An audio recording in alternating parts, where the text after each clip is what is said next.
42129. Guardian by John Saul. Copyright 1993 by John Saul. All rights reserved. Read by Roy Avers. This book was originally created for audio cassette playback. Any announcements concerning cassettes do not apply to this recording. This version contains markers allowing direct access to major portions of the book. Library of Congress annotation. MaryAnne Carpenter is arguing with her adulterous husband when she receives word that her best friend Audrey has died, leaving MaryAnne guardian of Audrey's adolescent son Joey. Once in Idaho with her own 2 children, MaryAnne learns of the odd circumstances surrounding both Audrey's death and that of Audrey's wealthy rancher husband earlier the same day. Could moody Joey be involved in these and other recent violent deaths? Strong language and violence. 1993. From the book jacket. The author of the New York Times bestsellers Darkness and Creature gives us his most mesmerizing tale of evil unleashed, as terror stalks an isolated community bordering Idaho's scenic wilderness, taking into its deadly maw an innocent family. A telephone ringing in the dead of night signals the beginning of a journey into fear, as MaryAnne Carpenter, newly separated and struggling to raise her 2 children alone, hears the shocking news. 2,000 miles away, her friends, the Wilkinsons, are suddenly, inexplicably dead. Their only child, MaryAnne's godchild, abruptly orphaned. Even as MaryAnne rushes to embrace her young charge, the disturbing questions mount. Was it merely a chance, though tragic, mishap that took these lives? Or was it murder? Soon MaryAnne will begin to suspect an even more sinister force at work. For Joey Wilkinson, a sad and silent adolescent, seems to harbor secrets beyond her most nightmarish imaginings. Soon as early winter closes in on the majestic, lonely spot where the Wilkinsons have built their beautiful ranch, transforming the mountain landscape into a forbidding place of blinding storms and dangerous darkness, Joey's sly secretiveness, his volatile temper, begin to turn MaryAnne's tender feelings to icy fear. And soon as a series of horrific murders draws ever closer to her young family, killings that suggest some raging animal or worse, and defy solution by a desperate police force, MaryAnne begins to know the true meaning of terror. In Guardian, the forces of nature and the forces of evil combine chillingly in a complexly woven novel of psychological suspense, as a peaceful haven becomes a prison where, alone in the howling winter whiteness, MaryAnne Carpenter must guard her children against an unseen, ever more insatiable killer, a killer who is closer than she thinks. About the author. John Saul's first novel, Suffer the Children, published in 1977, was an immediate million-copy bestseller. He has since written such New York Times bestsellers as The God Project, Nathaniel, Brainchild, Hellfire, The Unwanted, The Unloved, Creature, Sleepwalk, Second Child, and Darkness, each a riveting tale of supernatural, technological, or psychological terror. His 16th novel was Shadows. John Saul lives in Seattle, Washington, where he is at work on his next novel. Other books by John Saul. Punish the Sinners, Cry for the Strangers, Comes the Blind Fury, When the Wind Blows. For Don Cleary and Stephanie Laidman, thanks for everything. Chapter 1. It was just the kind of day that never failed to depress her, even when she woke up feeling good. Today, the sense of impending disaster, the vague feeling of panic that had seized her when she first woke up, only worsened as the temperature skyrocketed and the hot, wet air closed around her like a straitjacket.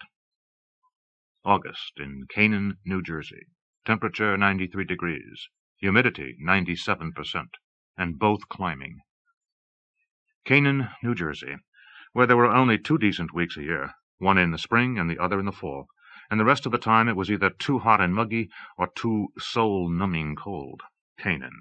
where MaryAnne Carpenter had been born, and where she'd grown up, and where she'd gotten married, and where she'd had her children, and where, she thought wryly, it was beginning to look as if she was going to die. If she wasn't dead already, which this morning seemed a definite possibility. And maybe not such a bad possibility, she reflected as she sipped at the coffee that had grown cold in the chipped mug. Except that if she was dead, then that meant she was now in heaven and was due to spend eternity in a shabby two-bedroom house surrounded by a scraggly strip of brownish lawn, with a backyard just large enough to hold a rusting barbecue, some stained plastic lawn furniture, and a creaking swing set that neither of her kids had used for at least 2 years. Obviously, if she was dead, this wasn't heaven, and she must have sinned a lot more than she realized. The back door slammed open, and her daughter's voice cut through her brooding thoughts. "Isn't Daddy here yet?" MaryAnne stifled the tart response that rose in her throat, determined not to let her anger and mistrust toward the man she'd married contaminate Allison's relationship with her father. "He said noon, but you know your father," she said evenly. "If he's an hour late, we count him as on time, right?" Allison unconsciously twisted a lock of her dark brown hair around her forefinger, a habit MaryAnne had first noticed almost the day after she and Alan had separated. Allison glanced at the clock, then flopped into the chair opposite her mother. "So he won't be here for another 45 minutes, the girl sighed. "Just like I told Logan." She began picking at the curling edge of the formica-topped kitchen table. "Mom, can I ask you something?" The fact that Allison's eyes didn't meet hers warned MaryAnne that whatever the question was, she wasn't going to like it. But since Allison's 13th birthday last month, she'd grown used to fielding questions she didn't quite feel comfortable about answering. So now she steeled herself and nodded. "You know you can always ask me anything you want, sweetheart," she said. Allison took a deep breath. "Well, Logan and I are sort of wondering, are you and Daddy going to get back together again?" Now, how on earth am I going to answer that one? MaryAnne thought. How do I tell her that the last thing in the world I want to do is go back to living with Alan Carpenter? Except that maybe putting it together with Alan again wasn't quite the last thing in the world she wanted to do. Maybe, just maybe, it was the only thing she could do, given the circumstances. She realized now that at some level it was what she'd been thinking about all morning, though she still had no answers, for Allison or herself. No answers, just a jumble of feelings that were totally confused. Confused not only by emotions, but by economics as well. And economics, she knew, were not a proper basis for a marriage. Hadn't she read all the articles in all the women's magazines on the glories of love? Hadn't she read all the stories about the poor couples who found happiness in each other and rose above their poverty? The novels about women who married for money, only to find true love in the arms of the chauffeur or the gardener or the pool man. Everyone knew that love and money should properly have nothing to do with each other. Then she looked around the house and begun to wonder. The paint on the outside was beginning to peel, and the wallpaper in the living room had finally deteriorated to the point that Logan's messy fingerprints could no longer be cleaned off. "Didn't I tell you should have painted in the first place?" Alan had asked when she'd called him to plead for enough money to replace the paper. "If you'd been practical at the start, you could just repaint. I just don't have the money for new paper." "But you had the money to take little Miss Blondie to Bermuda, didn't you?" MaryAnne had thought bitterly as she slammed the phone down. She'd spent the rest of the day in a black rage, but by the next morning she'd calmed down enough to realize that Alan hadn't had enough money to take Eileen Chandler, or anyone else for that matter, to Bermuda.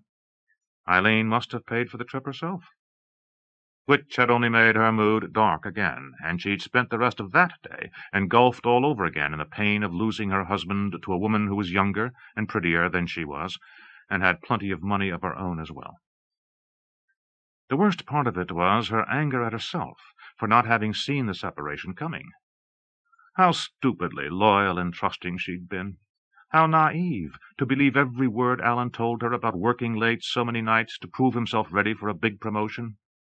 A promotion that would allow them to move into a bigger house in a better neighborhood, to take their first real vacation in years, and even to put away some money so when the kids went to college they wouldn't have to plunge themselves into debt. Blind. She'd been utterly, hopelessly blind until the night 6 months ago when Alan had come home late and, without a word of apology or regret, had packed his suitcase and announced he was moving in with another woman. "It's not something I can explain," he'd told her as she sat on the edge of the bed staring wordlessly at him while tears streamed down her face. "It's just something that happened. She came in to talk to one of the architects, and something happened between us, something I couldn't control." Finally, he'd sat down next to her, gently putting his arms around her and talking quietly, his soft voice and warm brown eyes consoling her at the same time that his words cut into her soul. By the time he left, she was almost convinced that the whole thing was somehow her own fault. The next morning, she'd had to explain to Allison and Logan that their father had gone to live somewhere else for a while. She'd evaded all their questions, explaining only that things like this sometimes happened between grown-ups, and that they mustn't worry about it. Everything would work out for the best. By the end of the week, she'd figured out just how stupid she'd been. There was no way Alan was going to be promoted without going back to school. True, he was a very good draftsman, the best the company had. But for him to go any further in the firm, he was going to have to get a degree in architecture. Why had that never occurred to her in the months he'd been sleeping with Eileen Chandler? Because she hadn't wanted it to occur to her, of course. Because she hadn't wanted to believe that this man, whom she had believed in so completely for the 15 years of their marriage, could be capable of so cruel a betrayal. From the moment she'd met him, the warmth of his smile and clearness of his eyes had convinced her that he would never lie to her. Now he had. Still, as the months had gone by, she'd somehow refused truly to believe it, kept somehow believing it was a bad dream from which she would awaken, and somehow kept putting off filing for a divorce. The bad dream became reality the evening she finally glimpsed the other woman, very blonde, very petite, very elegantly dressed, and very securely wrapped in Alan's strong right arm. They were coming out of a restaurant, a very expensive restaurant, which was far beyond Alan Carpenter's modest means. So, MaryAnne thought, could anyone begrudge her the glee she felt when Susan Weinstock had called last month to say, "Guess what? Little Miss Blondie threw Alan out." Susan gushed on, "Would you believe it's another man? Apparently the lovely Miss Chandler decided Alan wasn't quite what she wanted, so she traded him in for a richer model. Some guy with 2 middle names, a Roman numeral at the end, and a trust fund. Isn't that great?" And it was, for one completely, blissfully satisfying moment of sweet revenge, which quickly soured into confusion when Alan called to tell her that things haven't worked out with Eileen and I've moved out. "Really?" she had replied, carefully revealing nothing of what she already knew, hoping her neutral tone concealed the collision of emotions inside her. The need to forgive and forget and have him back again, warring with a longing to punish him for all the hurt he'd caused. "What happened?" she'd asked. Alan barely hesitated. It was you, honey," he said, with a perfect amount of appealingly boyish repentance in his voice. I just couldn't get you out of my mind, and in the end I found out it's you I love, not Eileen." Another lie. MaryAnne felt her optimism shrivel as she silently hung up the phone. But Alan was relentless, calling daily, pleading with her to give him another chance, begging her to forgive him, swearing that the affair had been a terrible mistake, and that nothing like it would ever happen again. It wasn't until he'd admitted that Eileen had thrown him out that MaryAnne finally agreed to see him again. Since then, her confusion had only grown. She no longer trusted him. She was bitterly angry about what he'd done, but she was just as attracted to him as she'd ever been, and just as susceptible to the charm that had made her fall in love with him in the first place. And, of course, there was the question of economics. But as desperate as she was to have her family whole again, she wasn't ready to take him back. Not yet. Maybe not ever. But finally she'd agreed to this first family barbecue a week before Labor Day, and her daughter's question still hung in the hot, muggy air. "Are you and Daddy going to get back together again?" As MaryAnne searched for the right words to answer Allison's question, the doorbell rang, and a moment later Logan charged in through the back door. "It's Daddy!" the 10-year-old shouted. "He's early!" MaryAnne's eyes went to the clock, and a faint smile curled the corners of her mouth. Only half an hour late, which, for Alan, was a record of punctuality. Maybe, after all, he really had changed, really was sorry for what had happened. Or maybe he just figured it would be a lot cheaper to move back into the house. MaryAnne stood up to greet her husband, still not sure whether she was glad to see him or not.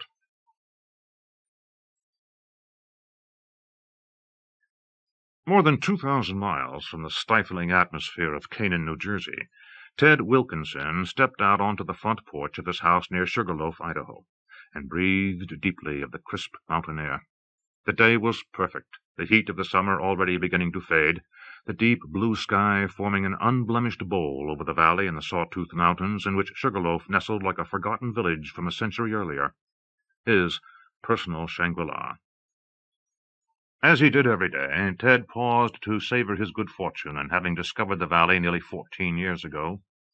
It was still no more than an unknown speck in the mountains north of Sun Valley then, and the refugees from Los Angeles had not yet realized that just beyond what they thought of as paradise was the Valley of Eden. The problem now was to keep it that way. For the last 5 years, since the first developers had begun arriving to cut ski trails in the mountains above Sugarloaf, and build their brick and stucco time-shared condominiums, Ted and a few of his friends had begun buying up as much land as they could, and passing zoning ordinances to protect the original beauty of the place. Ted's own ranch had grown from its original 300 acres to more than 1,000. Tomorrow he would close on a deal to add another 200 acres of land to his holdings. 200 acres straddling Sugarloaf Creek, which joined the beginnings of the Salmon River 10 miles farther down, where Sugarloaf opened into the immense open space of the Sawtooth Valley. That should set Chuck Deaver, Devious Deaver the locals called him, back a pace or two, Ted thought, as he started across the wide yard that separated the rambling 2-story log house from the weathered barn that was the only original structure remaining on the property.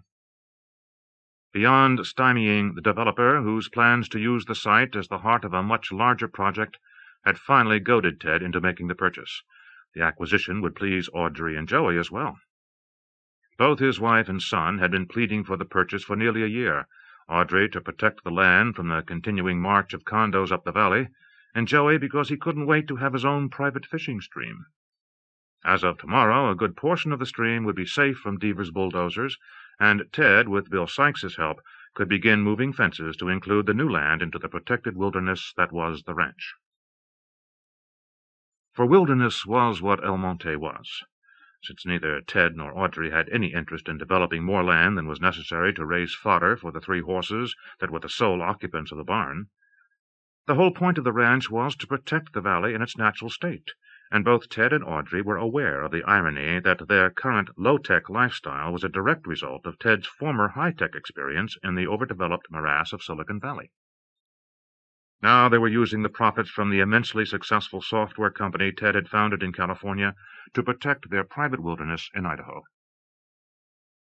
Ted and Audrey had discovered Sugarloaf together only a month after they discovered each other.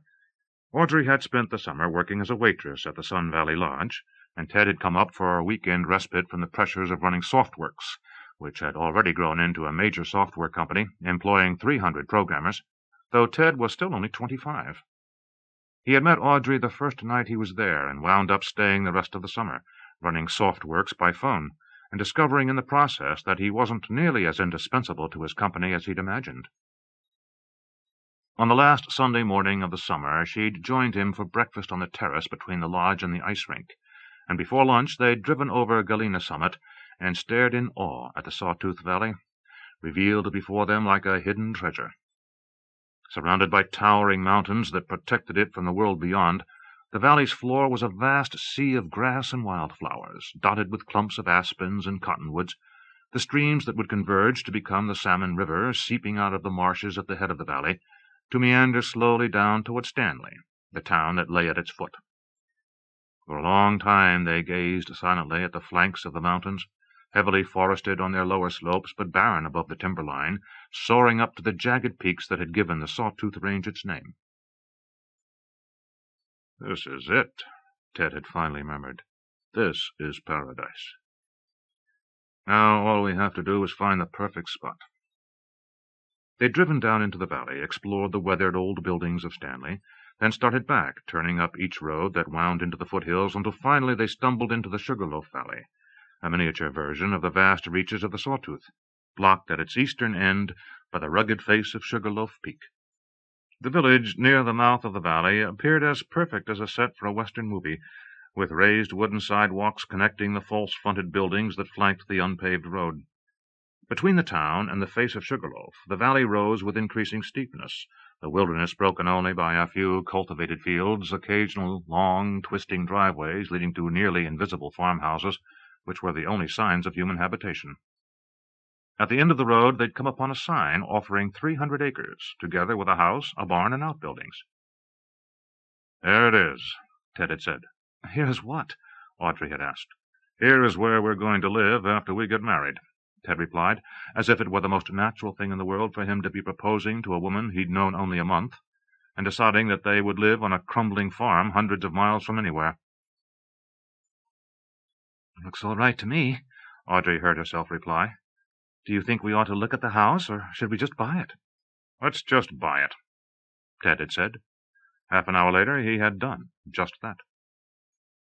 The farm duly purchased, they headed back to Sun Valley, but by the time they got there, they'd decided there was no reason not to finish the job they'd already started.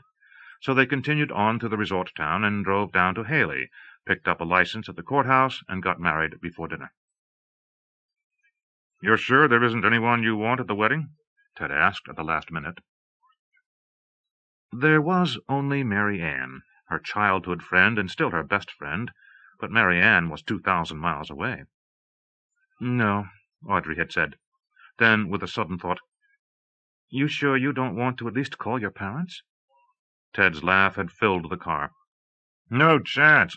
My mother ran out on me about a week after my father dumped her. I haven't seen either of them since, and I'm not about to spoil the best weekend of my life by trying to find them."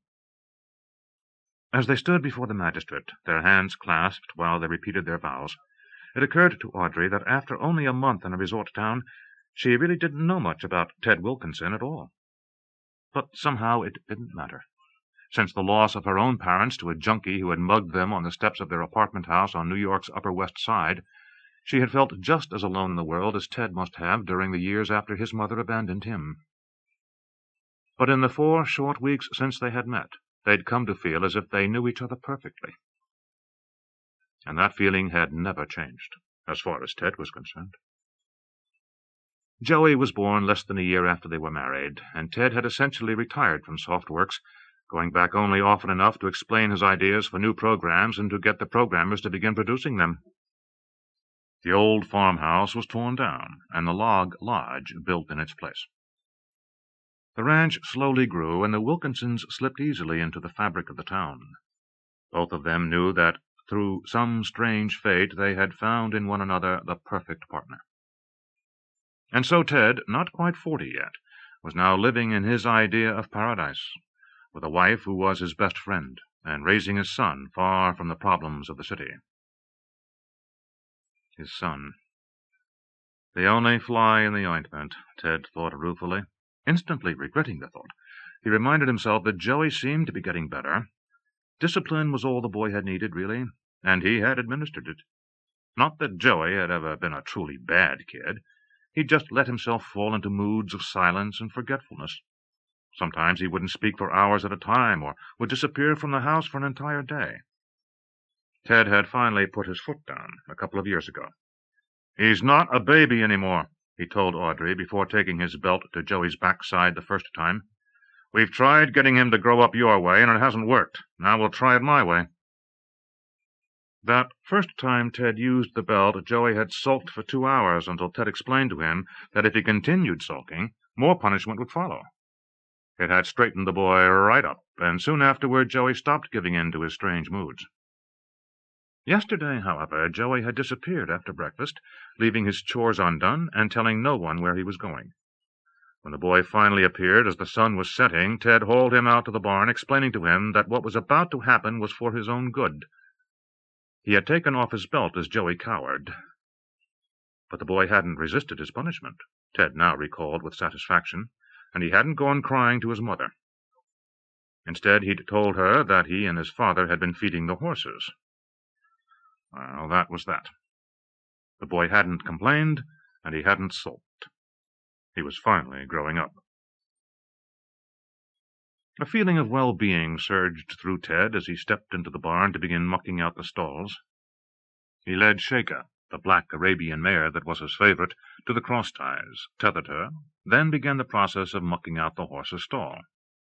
He'd barely gotten the soiled straw shoveled into the wheelbarrow when Sheikah whinnied nervously and pawed at the ground. "It's okay, Sheikah," Ted called out, but instead of settling down, the horse pawed at the floor of the wash stall once again, then tugged her head against the restraining tethers. "Hey, settle down, old girl," Ted soothed, leaving the stall and moving toward the horse. Sheikah ignored him, her eyes fixed on the open door of the barn, her ears laid back against her head as she snorted nervously. "What is it, girl? What's wrong?"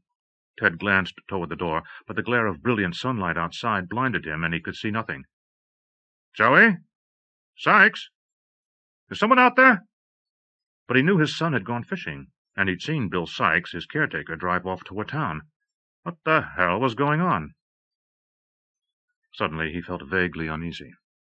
For a while now, strange things had been happening on the ranch. The horses had been spooking, and at times even he had experienced the unsettling sensation of being watched by unseen eyes. Just a couple of nights ago, telling Audrey that he felt like getting some fresh air, Ted had gone outside to have a look around. The horses were restless in their stalls that night, but they'd calmed right down when he talked to them, and he'd found nothing amiss in the barn. Yet even as he'd returned to the house, he'd still had the distinct feeling that somewhere, hidden in the darkness, eyes were watching him. Despite the warmth of the evening, he'd shivered and found himself hurrying back to the brightness of the house. Now, in the full light of day, he had that same uneasy feeling. Again he called out, "Who is it? Is anyone out there?" There was still no answer. Ted at last turned back to Sheikah, reaching out to take one of the tethers in his right hand while he stroked the horse with his left. For a split second the big mare seemed to calm, but a sound from the door startled her, and she jerked her head, yanking the tether from Ted's hand.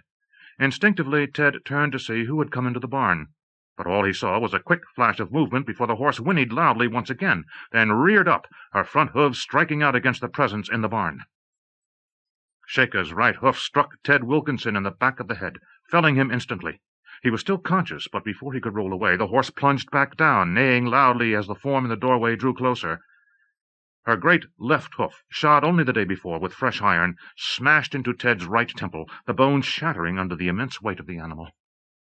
The horse reared again, finally jerking free of the tethers, then lunged out of the wash stall, her hooves thundering on the thick planks of the barn's floor as she galloped toward the doors. A moment later she was gone, racing across a field toward the woods beyond. Inside the barn, the two remaining horses panicked, whinnying loudly, rearing up, their hooves striking the sides of their stalls as they reacted to the sudden danger. But then the presence was gone as quickly as it had come, and the horses calmed once more, only pawing nervously as they caught a strange, coppery scent in the air. And Ted Wilkinson lay dead on the floor, his head resting in a pool of his own blood. MaryAnne Carpenter gazed out the kitchen window, her hand suspended over the soapy water in the sink. The scene outside looked for all the world like any normal American family enjoying the end of a late summer day. Allison was clearing the last of the supper dishes off the outdoor table, and the embers in the barbecue were dying away, only a faint wisp of smoke betraying that there was anything but ash left beneath the grill. Logan and Allen stood at opposite ends of the small lawn, hurling a softball back and forth, as if they'd been doing it every evening all summer. And indeed, for the kids, it was almost as if their father had never been gone. They'd fallen into their old patterns, vying with each other for their father's attention. After a while, even MaryAnne had begun to let down her guard, wondering if, after all, Alan might really have had a change of heart. Except that suspicion, once learned, is difficult to put aside. Despite Alan's constant reassurances that a return to his family was what he really wanted, how could she be sure that if Eileen Chandler raised her finger, Alan would not happily trot back to her condominium, with its well-equipped gym, which, judging by his trim figure, he had obviously been using, and its swimming pool, which she had steadfastly refused to let Allison and Logan enjoy? Despite her misgivings, MaryAnne had to acknowledge that she'd enjoyed the day. The easy comfort of having Alan back to tend to the barbecue and produce the perfectly cooked steaks that always managed to elude her, no matter how carefully she timed them. She'd even found herself falling into his discussion of the improvements they'd make to the house as soon as he moved back in. "And you'll get your promotion, so we can pay for it all?" she'd been unable to resist asking. He hadn't risen to the bait, and he'd had the good grace to blush with embarrassment at the question, and admit that he deserved the jab. And now he was playing catch with Logan as if the destruction of his marriage had never happened. The blissful look on her son's face tore at MaryAnne's heart. "Mom," Allison said anxiously as she came through the back door, a stack of plates precariously balanced in one hand, 4 glasses clutched with the fingers of the other. "Are you going to let Daddy come home now?" The question jarred MaryAnne out of her reverie. She reached into the greasy water and fished out the skillet in which she'd fried the potatoes they'd had with Alan's steaks. I'm not sure," she said, unwilling to shatter her daughter's hopes. "There's a lot to be discussed before that can happen." Allison carefully set the glasses down on the counter. "But wouldn't it be easier to talk about things if he were here?" she asked, her eyes once more avoiding her mother's, just as they had a few hours before when she'd broached the same subject. "I mean, Logan and I really miss him, and I don't really want to talk about it right now, all right?" MaryAnne broke in, with more sharpness than she'd intended. "What's happening between your father and me is very complicated. I just can't discuss it with you right now." "Then who should you discuss it with?" Allison demanded, her words taking on a petulant tone. "If you can't talk about it with me, who can you talk about it with?" "Audrey," MaryAnne thought. "I could discuss it with Audrey, except she's thousands of miles away and wouldn't understand anyhow. I marry a man I knew for 2 whole years, and he ends up cheating on me. And she marries a man she's known for less than a month, and everything turns out perfect. It's not fair." Then she caught herself realizing that she herself wasn't being fair. If anyone would understand what she was going through, it would be Audrey, her best friend since they had been children right here in Canaan. "Aunt Audrey," she said out loud with a smile for her daughter. "In fact, I think I'll call her tomorrow and see what she has to say." Allison's eyes lit up. "Really? You promise?" MaryAnne cocked her head at her daughter. "Now, why does that please you so much, young lady?" "Because Aunt Audrey's crazy about Daddy, so she'll be on our side." "Side?" MaryAnne repeated, raising her brows in an exaggerated arch. "Since when are you and Logan taking sides?" "I didn't mean it like that," Allison said, backpedaling quickly. "I just meant that Logan and I really want you and Daddy back together, that's all." Before the discussion could go any further, Alan strode through the back door, trailed by their son, who was begging for just 5 more minutes of catch. "Don't you think I better help your mother with the dishes?" Alan countered, picking up a towel and starting to dry the pans that were draining in the rack. "But—" Logan began. "No buts," Alan said, cutting him off, snapping the towel at the boy, who leapt out of range. "Now scoot, and let your mother and me have some time to ourselves, okay?" Logan's mouth opened as if to reply, but his older sister grabbed him by the arm and almost dragged him toward the living room. "Just shut up, Logan," Allison said. "For once in your stupid life, try not to say something dumb." "Allison, don't talk that way to your brother," MaryAnne automatically called to her daughter, but the kitchen door had already swung closed behind her children. And then, before she quite knew what had happened, Alan had slipped his arms around her and begun nuzzling at her neck. Even as words of protest rose in her throat, MaryAnne felt the familiar warmth of his touch begin to flow through her. "Now, was today so bad?" Alan crooned into her ear. "Come on, honey, admit it. You loved having me here as much as I loved being here. And what happened with Eileen is over. It's over and forgotten. There's no one for me but you, and there never will be again." All I have to do is pack up my clothes, and we can be together again." MaryAnne wanted to tell him to be quiet, to leave her alone, to give her a chance to think things out. But his words crept into her mind, and his arms held her close, and she thought if she could just forget the last year, just put it out of her mind, things might be the same as they had been before. He turned her around and pressed his lips to hers, and as the kiss deepened, she realized just how much she had missed him. "Let me stay," Alan whispered. "At least let me stay for tonight."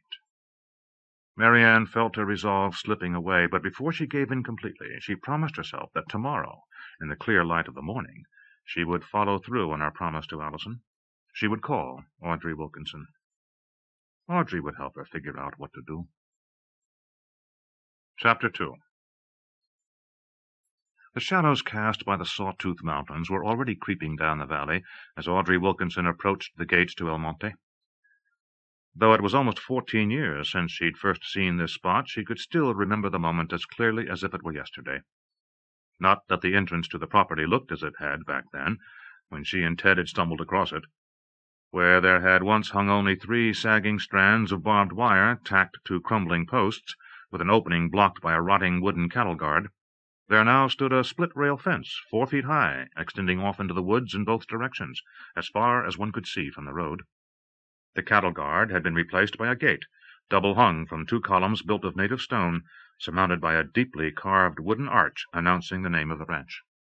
Even the forest flanking the road had changed, for during the first 2 years they'd been there, she and Ted had cleared out the underbrush and thinned the trees, so that the most majestic now spread their limbs unfettered by the clutter of saplings that had originally crowded the landscape. The gates stood open, for the first thing the Wilkinsons had done was to sell off the cattle.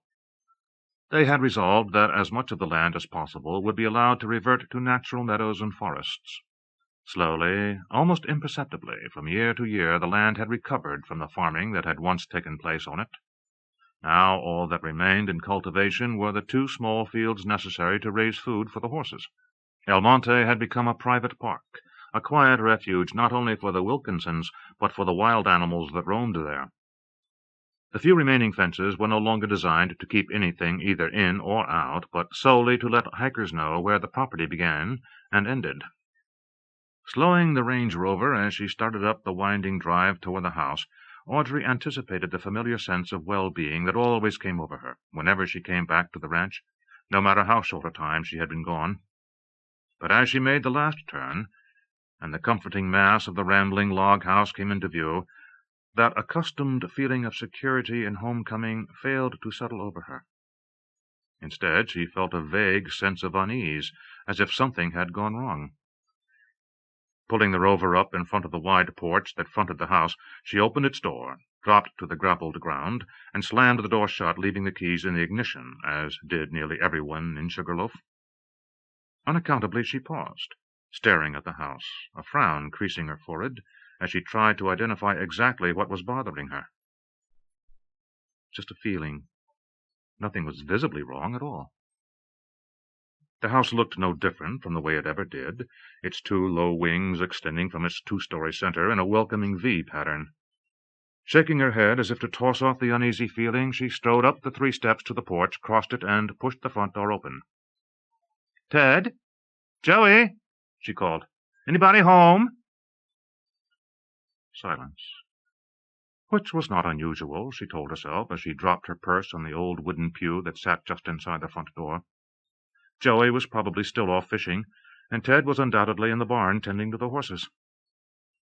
Yet the feeling that something was wrong wouldn't leave her, and her frown deepened as she toured the downstairs rooms of both wings, then started up the stairs toward the 2nd floor. She stopped short on the 3rd step, her intuition telling her that the 2nd story was as empty as the 1st floor. A strange sense of apprehension growing stronger, Audrey left the house and started across the yard toward the barn, glancing at the field and the woods beyond.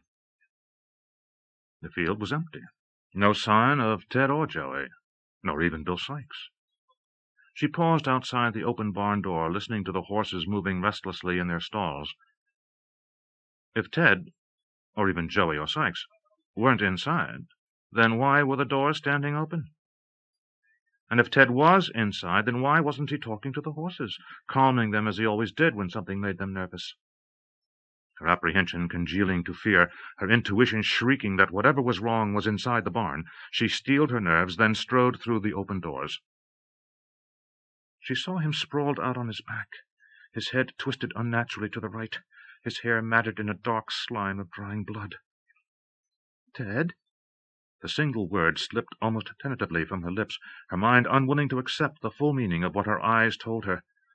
Numbly, she took a step forward. "Ted!" Suddenly, she was running toward him, screaming his name, and a moment later she dropped down on the floor of the wash stall. "Ted! Ted, say something!" As Audrey grasped her husband's shoulders, his head rolled to one side and his eyes fixed on hers. For an instant, just the tiniest moment, she felt a stab of relief. He was all right. He'd just fallen and hurt his head, but he was all right. She grasped at the straw of hope, but as her eyes stared into Ted's, relief faded as quickly as it had come. His eyes, a clear, deep blue, had gone flat. All she could see in them was the unblinking gaze of death. She froze, her gaze locked on her husband as she tried to understand what could have happened.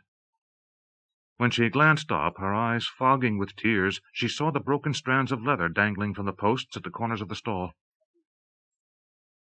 "No," she breathed, the single word drifting almost soundlessly from her constricted throat. "It couldn't have happened. Not to Ted. Not possibly to Ted. He had a way with animals, the same way he had of instilling trust in any living creature, which she herself had sensed the moment she'd met him.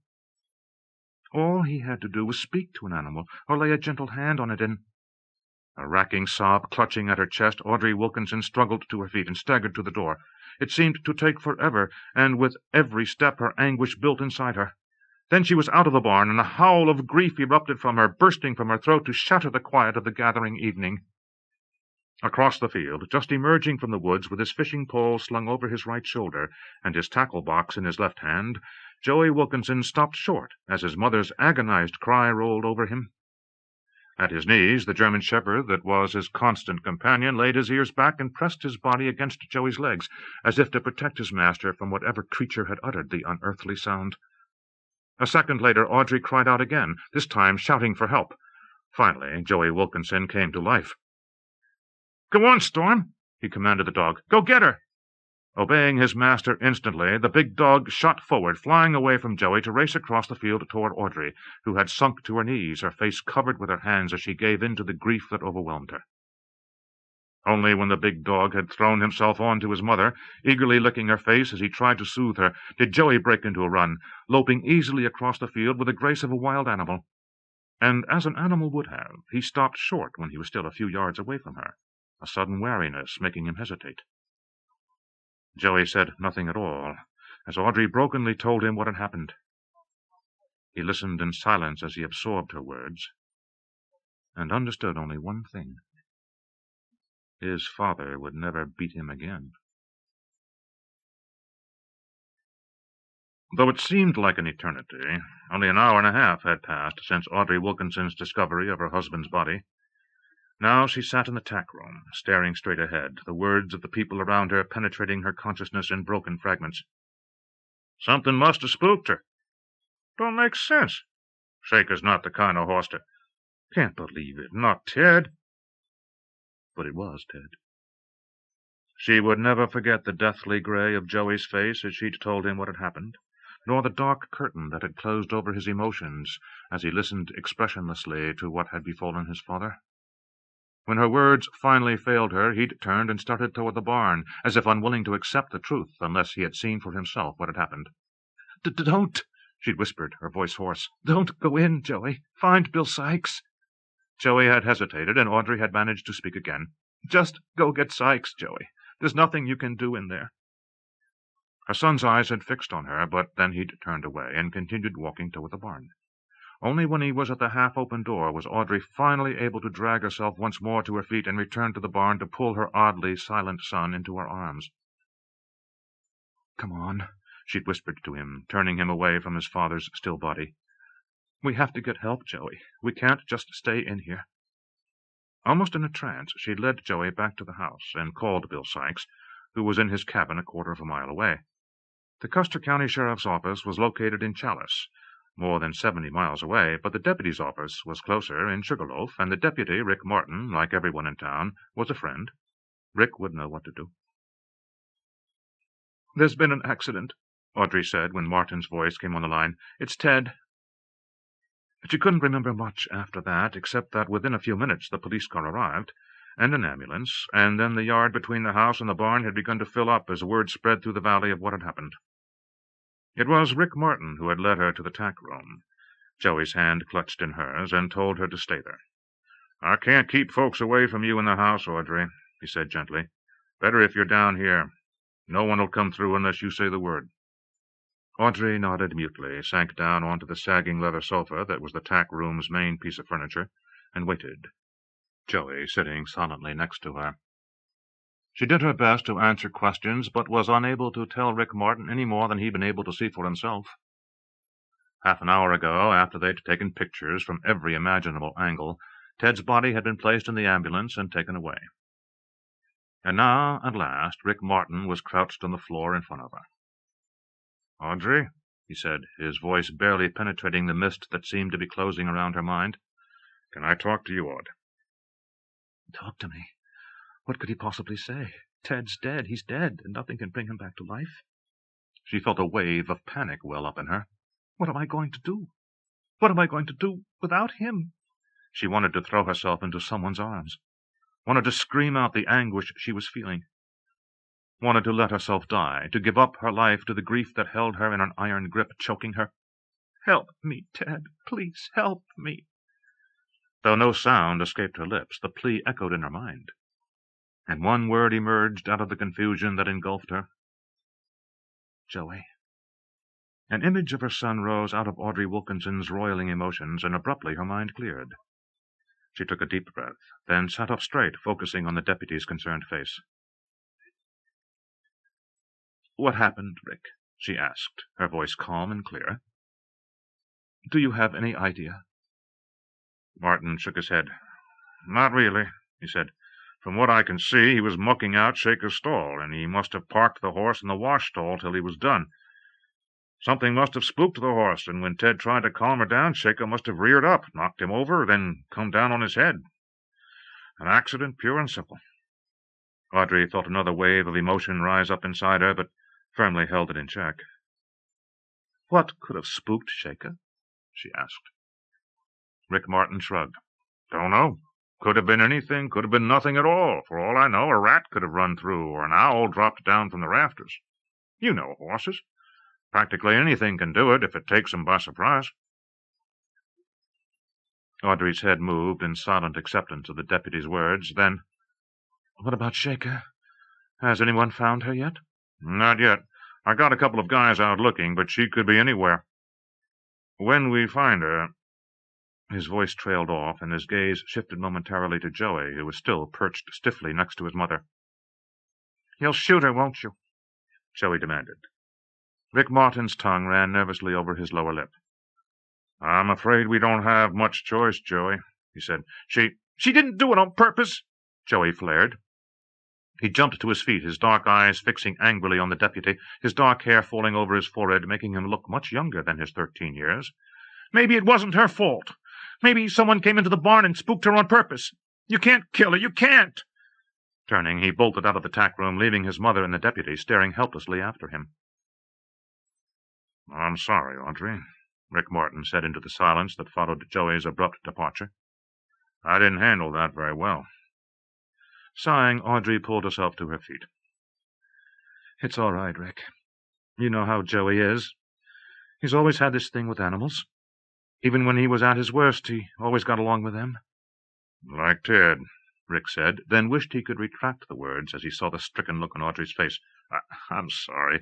That was—" But Audrey shook her head. "It's all right. But it's not like Ted at all. It's different.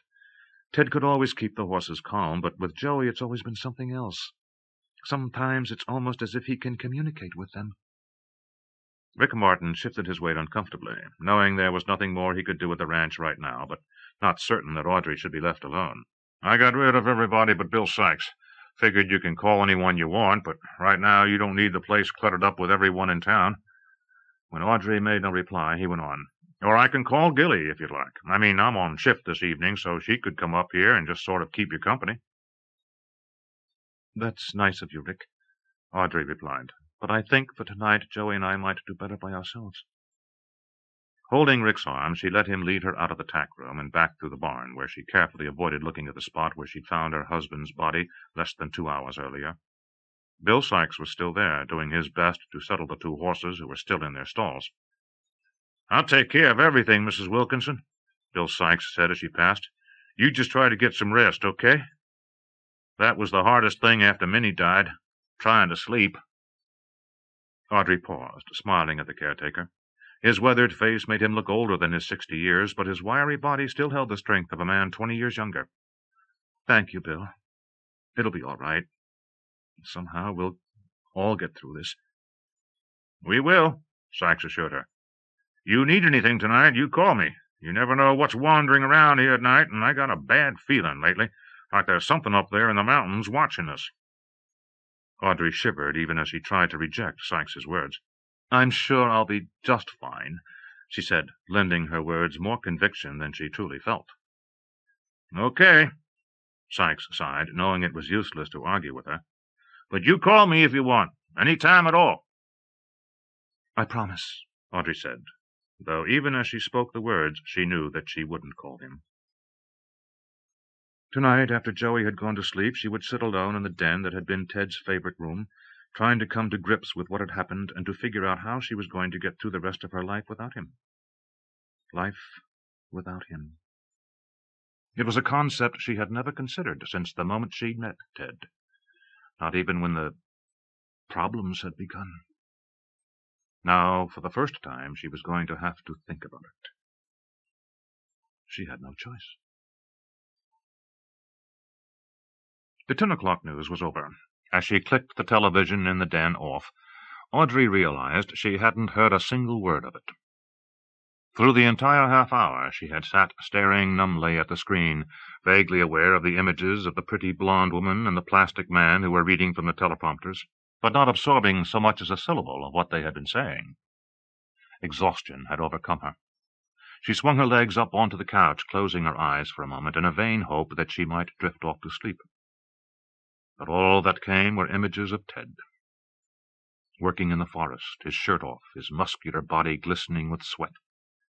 Galloping across the field beside Shaker, gracefully soaring over the jumps they had set up when they thought they might get serious about riding.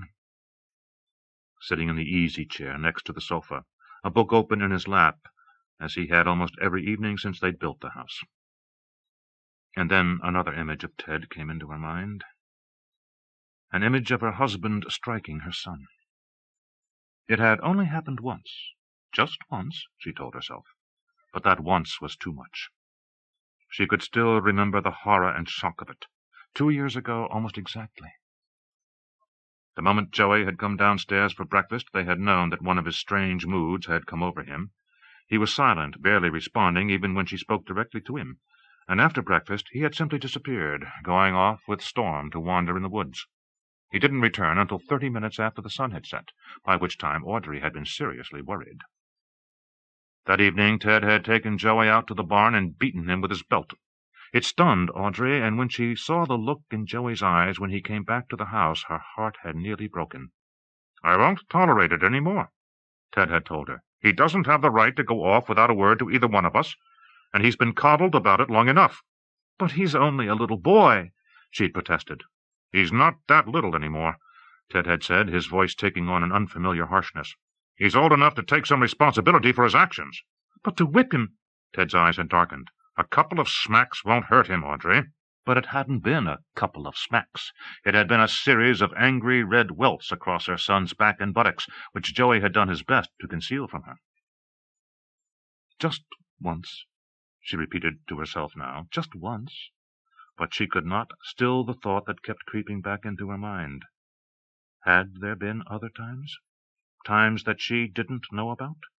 How many times might Ted have taken Joey out to the barn and— Audrey forcibly banished the image from her mind. the wounds of Ted's death still too fresh. It seemed wrong even to think about the faults her almost perfect husband had exhibited during the last couple of years. "Go to bed," she told herself. "If you sit here, you'll wind up crying all night, and you still have a son who needs you. You cannot simply curl up and die, no matter how much you want to." Determinedly, she planted her feet on the floor, then stood up and moved swiftly around the large room, switching off the lamps and locking the outside door. Against what? That was something else that had only begun over the last couple of years, a sense, once in a while at night, that there was something outside the house, something they could never quite see, could never quite be certain was even there. And yet both she and Ted had begun to lock the house up at night. Now she followed the habit they'd both established, moving through the rooms, locking every door and latching every window. She was at the foot of the stairs when she sensed a movement above her. She looked up to see Joey, still dressed, starting down, Storm at his heels. "Honey, why aren't you in bed?" "The barn," Joey said. "The door's closed." Audrey cocked her head in puzzlement. "It's always closed at night." "But what about Shaker? What if she comes back?" He was at the bottom of the stairs now, looking up at her, his dark eyes worried. "She'll just stay in the field, sweetheart," Audrey told him. "And she might not come back tonight at all. If she was frightened, she could have run for miles." Joey shook his head. "She'll come back," he said. "I know she will." His face set in the stubborn expression that told Audrey he was prepared to argue for hours, and she realized there was no way she could cope with a fight with her son tonight. "All right," she said. "We'll leave it open. But we're going to make sure the stalls are locked. The last thing we need is to have the other horses gone tomorrow." Together they went out the front door, leaving it standing open behind them. The moon was high in a cloudless sky, and a gentle breeze drifted down from the mountains above. Audrey reached out and took Joey's hand as they started toward the barn, and for the first time in months he didn't pull away from her with the self-consciousness of adolescence. But when they were halfway across the yard, he suddenly stopped, dropped her hand, and pointed. "Look! There she is!" Peering into the darkness, Audrey gazed across the field toward the woods. At first she saw nothing. A second later, though, something moved, and then she saw the great form of the mare move out of the shadows of the forest into the brilliance of the moonlight. She halted and lowered her head to graze, but as Joey called out to her, she looked up, her ears pricking and her tail arching gracefully. "Shaker!" Joey called. "Shaker! Come on, Shaker!" With Storm trotting after him, Joey started running out toward the field. "Joey, stop!" Audrey called after him. "If we just leave the barn open, she'll go in." But even as she watched, the horse shied away and disappeared into the trees. "Get a tether, Mom!" Joey yelled. "I'll keep her in sight." Audrey stood rooted to the spot as the surrealism of the moment whirled around her. What were they doing outside in the middle of the night, only hours after Ted had died, chasing a horse? It was insane. It was ridiculous. It was... And then she realized. It was exactly what Ted would have wanted them to be doing. She could almost hear him. "You're still alive, Audrey, and so is Joey. Go get her."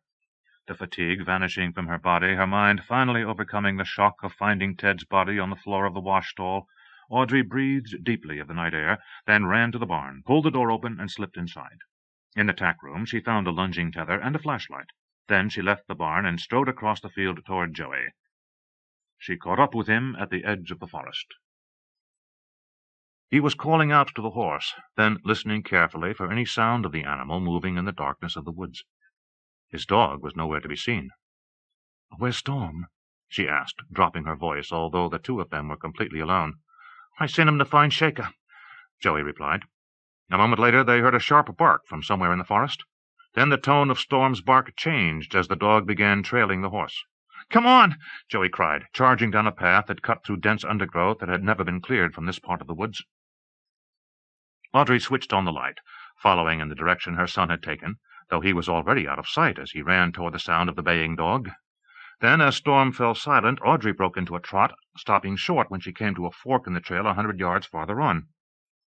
Which way had Joey gone? She listened for the sound of Storm's barking. Nothing. "Joey," she called. "Joey, where are you?" She waited, but there was no response. For an instant she felt a twinge of panic, but quickly put it down as she remembered where she was. Though the trail branched here, it came together again a few hundred yards farther up. where it ended at a bluff that overlooked the entire Sugarloaf Valley. The fork to the right was the easier one, the one to the left a little shorter. Either way, there were no other paths leading off the trail, and the underbrush was too dense even for Joey, let alone the horse, to leave the trail. Whichever path she chose, she would eventually come upon both her son and Shaka. Sighing, she started the climb, choosing the right fork. She moved as fast as she could, pausing every now and then to call out to Joey and the dog, but it was as if the night had swallowed them. She was still 100 yards from the bluff when she began to worry. What had happened to them? Surely they must be able to hear her calling. Was Joey playing some kind of morbid joke on her, tonight of all nights? But what if he wasn't? Her worry edging into fear, she hurried her step. Abruptly she stopped, sensing something close by. Joey? Storm? What if it was neither? What if it was a bear? She froze, listening. Silence. She called out once more, but once again heard only the silence of the night. Though the wind soughed softly in the trees, she suddenly realized that she heard no sounds of birds rustling in their sleep, or insects chirping in the darkness. Danger. She sensed it all around her now, and automatically turned, instinct warning her to run down the trail and across the field to the safety of the house. But she couldn't, not with Joey still out here. She pushed on, refusing to let panic overcome her, calling out every few seconds now, but still hearing nothing in reply. Then, as fatigue tugged at her, she burst out from the forest onto the bluff. Instantly, with the woods no longer enclosing her, and the full light of the moon flooding the valley below with a silver glow, her fear subsided. Any second, either Joey and Storm, or Shaka, or all three of them, would emerge from the other trailhead 100 feet away, and then all of them would start back down. She stepped out onto the edge of the bluff, gazing out over the valley. At the far end, the lights of Sugarloaf Village twinkled in the darkness, and here and there, dotting the valley floor, she could see the lights of the houses between El Monte and the town. How many times had she and Ted come up here when the moon was full? How many times had they stood here together? She froze, sensing that she was no longer alone. Joey? Her son's name seemed to hang in the air for a moment, then died away into the silence. She heard something, a faint rustling behind her. She turned then, praying that whatever was there would be something familiar. Almost invisible in the deep shadows of the trailhead, a dark form was slinking toward her. She gasped, uncertain what the strange shape might be, but sensing the peril that emanated from it. She stepped back, instinctively putting more distance between herself and the creature. And then it leaped, hurtling out of the darkness toward her, its menace palpable in the night. A scream of terror rose in Audrey's throat. She lurched back, the sudden movement taking her off balance, and realized a split second too late that there was no longer anything beneath her foot. She teetered for a moment, struggling to regain her footing. The scream in her throat finally broke free as she tumbled over the edge, scraped roughly against the bare stone face of the bluff, then felt herself dropping downward. Her scream went on, only to end in sudden silence, as she struck the rocks 200 feet below. Chapter 3. MaryAnne Carpenter jerked upright, her eyes opening wide as the sound of a scream echoed in her head. For a moment she felt totally disoriented, for the voice that had awakened her had been clearly recognizable. Audrey. Audrey Wilkinson. But it was crazy. Audrey was in Idaho. It must have been something else. Some other sound. A police siren on the street outside. A cat's strangely human cry. She started to get out of bed, and only then, startled for a moment, became aware of Alan, sound asleep next to her, the single sheet that covered them shoved down to his waist, one arm curled around his pillow. Why hadn't he awakened, too? She silently slipped out of bed, pulled on her robe, and left the room, leaving the door slightly ajar, afraid that even the click of the latch might awaken her husband. She moved into the living room, leaving the lights off, and dropped down onto the sofa. She shouldn't have let Alan stay. She should have simply sent him home when the kids went to bed last night, and not further confused the already complicated situation by letting him seduce her. And that was exactly what it was, a seduction. He'd helped her with the dishes, then suggested the four of them play a game of Monopoly. She almost groaned with the corniness of it. How many years had it been since the four of them had sat down to play a game together? She couldn't remember. Yet when Alan had suggested that it would be just like old times, she had fallen right into it. But what old times had he been talking about? The old times when the four of them had sat in front of the television just like everyone else, staring at the tube and pretending that their comments on the shows were conversation? It had taken the kids half an hour even to find the Monopoly set, for God's sake. Who were they kidding?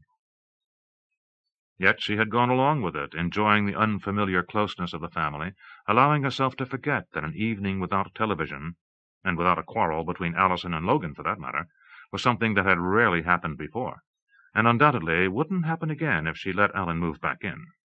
Instead, it would be back to business as usual, with the television filling the time between dinner and bedtime, and eventually Alan would begin working late again. Working late. Maybe that was what the scream in her mind had really been about. Maybe it had been a scream of protest that she was letting herself be sucked back into a marriage that only yesterday she had been quite sure was over. Until Alan had begun nuzzling her at the sink, and then after the kids had gone to bed, beginning his campaign to spend the night. And it had worked. Oh, God, had it worked. Even now, as she sat in the darkness, she could feel the warmth of his body against hers, the touch of his fingers on her flesh. "Stop it," she commanded herself. "Just stop it." The cry in the night hadn't been about herself at all. The voice hadn't been hers. It had been Audrey's. She realized, of course, that it hadn't been her friend at all. It had been her own cry, she thought, regaining a measure of control, that her dreaming mind had assigned to Audrey simply because she didn't want to face the true depths of her own confusion. What she really needed to do was to talk to Audrey. And not in the morning either, after her subconscious had had a whole night to work her over and make her think that maybe everything wasn't as bad as it seemed right now. Well, why not? What was stopping her? She got up from the sofa, her mind made up. Going to the kitchen, she snapped on the light and glanced at the clock above the sink. 1:30. Only 11:30 in Idaho. Even if Audrey had already gone to bed, she couldn't possibly be asleep yet. MaryAnne picked up the phone, dialing the number from memory. The instrument at the other end began ringing. On the 8th ring, the connection clicked, and she heard Audrey's voice. Her recorded voice, saying she couldn't come to the phone right now and to leave a message. When the electronic beep came, MaryAnne's words tumbled from her lips in a nervous staccato. "It's me, Aud, MaryAnne. I know this is really stupid. I just got a weird feeling. Lots of weirdness going on just now. And I wanted to talk to you right away. So I called, and you're not even home. Dumb, huh? Anyway, I really do need to talk to you. It's about Alan and me. Oh, shit, I hate these machines. Call me in the morning, huh?" As she hung up the phone, she heard the kitchen door open and turned to see Alan, naked, standing in the doorway, squinting in the glare of the kitchen lights. "MaryAnne, what are you doing? Do you know what time it is?" She forced a smile, her mind racing. It's just one of those women's things. I woke up with the feeling that Audrey needs me, so I called her." Alan's lips twisted scornfully. "Audrey needs you?" he asked, his voice etched with bitterness. "What would someone who married $150 million need with you?"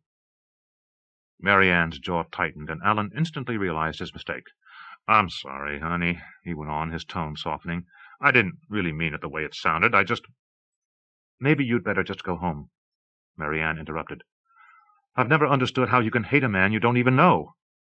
"I don't hate him," Alan protested. "But you have to admit that there aren't many problems Audrey could have that Ted's money wouldn't solve." "I can," MaryAnne shot back, her eyes boring into Alan's. "How about another woman? How would his money solve a problem like that?" Alan looked instantly contrite. "You're right," he said quietly. "I guess I deserved that. And I guess I deserve a lot more, too. But I want to make it right, MaryAnne. I really do. Eileen was a mistake, and I only hope you'll be able to forgive me someday." "Don't listen to him," MaryAnne told herself. "Don't believe him." He said it all when he talked about Ted's money, revealed so much more about himself than even he knows. "I don't want to talk about it right now, Alan. she said. "I just want you to—" "Let me stay," Alan pleaded. "Please. Yesterday and tonight were terrific. We had a good time. Let's not spoil it, okay? Let's just go back to bed and we'll talk in the morning. We'll send the kids off bowling or something, and then we'll talk. Just you and me, MaryAnne. If we really try, I know we can straighten this mess out." He slipped his arms around her, and once more she felt the familiar strength of his body, the reassuring croon of his voice. And once again she felt her resolve to send him home fade away. "All right," she sighed, more in resignation than agreement. "Let's go back to bed. But tomorrow we talk. About all of it." 20 minutes later, though, when Alan had fallen back into a deep sleep, MaryAnne left her bed again, went to the living room, turned on a light, and picked up a book. Sleep, despite the lateness of the hour, was the last thing on her mind. "I think maybe you'd better come with me, Gilly," Rick Martin told his wife as he pulled the uniform he'd taken off only a few hours earlier back onto his large frame. "I don't know what's going on up there, but Joey sounded scared and Bill Sykes isn't home." His wife, who was as small as he was large, and as blonde as he was dark, was way ahead of him. She had dressed while listening to Rick's end of his disjointed conversation with Joey Wilkinson, then made them both a cup of coffee while Rick called the station and spoke to his assistant deputy, Tony Moleno, telling him to meet him at El Monte Ranch. She handed him a steaming mug, unable to read the expression on his face. "What's happened?" "Don't know," Rick replied. He took a swallow of coffee and, balancing the mug on the edge of the night table, turned to pull on his boots. "Joey was so upset he could barely talk, but it sounded like they were out looking for Shaker, and Audrey disappeared." Gilly's mouth dropped open. "But that's—" She fell silent, floundering, trying to make sense out of Rick's words. "It's nuts," Rick said grimly, finishing her sentence for her. "Why the hell were they out looking for a horse at this hour? And how could Audrey have just disappeared?" Strapping on his holster and picking up the mug of coffee, he started out of the bedroom. "We sure as hell aren't going to find out till we get there, are we?" Less than 10 minutes later, the black and white Jeep that served as Rick's squad car drove through the gate of El Monte. Rick had to slow down as the paved road gave way to the narrow graveled drive that wound through the woods, to open out in the large clearing that held the Wilkinsons' big house, the barn and sheds, and the field. A squad car was already parked in front of the house, and as Rick pulled his Jeep up next to it, the front door opened and Tony Moleno stepped out onto the porch. "Joey's in the kitchen. He doesn't know what happened, but he thinks his mother's dead." "Dear God," Gilly whispered, brushing past Moleno and hurrying inside to do what she could for Joey Wilkinson. "What's he told you?" Rick asked, putting out a hand to restrain the assistant deputy as Moleno, too, started into the house. "I told you. Not much. Pretty much what you told me. They were looking for the horse, and they got separated, and he heard his mother scream but couldn't find her. So he came back here and called you." "Okay," Rick said, his mind already working. "I want you to get up to Bill Sykes' cabin and see if you can find him. He didn't answer the phone, but that might just mean he got drunk and passed out." "Sykes hasn't had a drink in 10 years, Moleno began, but Rick cut him off. "And today his boss died, so who knows what he's up to. Anyway, I want you to find him and then start rounding up some men. If something's happened to Audrey and she's out there with a broken leg or something, I want to find her as soon as possible. After you've checked Sykes' cabin, come back here. I'll see what I can find out from Joey." Nodding his acceptance of the other man's orders, Moleno trotted down the steps toward the squad car as Rick Martin went into the house, closing the front door behind him. "Joey?" he said a moment later, as he stepped into the large kitchen where the boy was huddled on a stool at the breakfast bar, watching Gilly start a pot of coffee. "What happened? Can you tell me about it?" At Joey's feet, Storm growled a warning to the deputy, but calmed down when the boy reached down to pat him on the head. "I don't know," Joey wailed, wiping his tear-stained cheeks with the sleeve of his shirt, then blowing his nose on a piece of Kleenex he fished from a box on the countertop. "I saw Shaker out in the field, and Mom and I were trying to catch her. But Shaker went into the woods, so while Mom was getting a rope, I sent Storm to follow her." Slowly, his voice quavering, he pieced the story together. He and his mother had gotten separated, and then he'd heard something in the woods. His dog had been with him, and whatever was out there had frightened Storm, so when he heard his mother calling him, he hadn't answered. "I was too scared," he admitted. "I mean, it was like something was hunting for me, and if I answered Mom, it could find me." "But didn't you think your Mom would worry if you didn't answer her?" Rick interrupted. Joey's eyes shifted nervously toward Gilly, as if seeking help. "For heaven's sake, Rick," Gilly said. "If you thought something was hunting you in the woods in the middle of the night, would you start yelling? Of course not." Rick felt his face redden as he realized she was right. "Is that when you came back here?" he asked, turning his attention back to Joey. Joey shook his head. "Me and Storm just stayed where we were, and after a while we didn't hear anything any more, and then—" His voice broke, and he had to choke back a sob. "And then there was this scream. It was awful, like—" He fell silent. A tear ran down his cheek. "Like what, son?" Rick asked, almost afraid to hear what the boy would say next. "Like she was falling," Joey sobbed, choking on the words. As Gilly started around the end of the counter to comfort the boy, Rick held her back with a gesture. "Where were you, Joey?" he asked. When the boy made no response, he pressed a little harder. "When you heard your mother scream, where were you?" Joey looked up, trying to swallow the lump that had formed in his throat. "We were on the trail to the bluff," he whispered. And after I heard it, Storm and me, we went to look for her." He gazed down at the big dog, who was stretched out on the floor now, his muzzle between his front paws. As though he felt his master's eyes on him, the shepherd looked up expectantly. "I told him to find Mom," Joey whispered. "And I thought he did, too. He started wagging his tail, and I had to run to keep up with him. But when we got to the top of the bluff—" His voice trailed off. "What, Joey?" Rick pressed. "What did you find when you got to the top of the bluff?" "The flashlight," Joey breathed. "The one she got from the barn." Joey stared down at Storm. As if sensing the boy's misery, the dog sat up and licked at his hand. Rick's eyes met Gilly's. "I think I'd better go have a look at the base of the bluff," he said. He left the house and started across the field toward the thin strip of lodgepole pines that grew at the base of the vertical face of Sugarloaf Mountain. The moon was still high, and he could see clearly the wide ledge 200 feet above the valley floor. It was easily accessible by the trail that began on the south side of the field.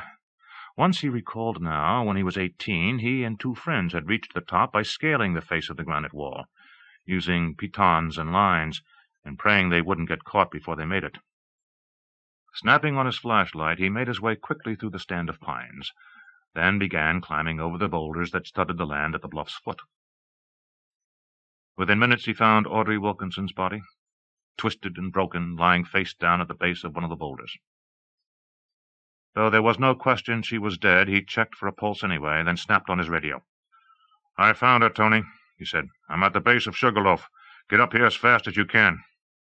No more than 20 seconds later, he saw the headlights of Moleno's squad car come on, then watched as the car wove down the twisting drive from Bill Sykes' house, then headed across the field directly toward him.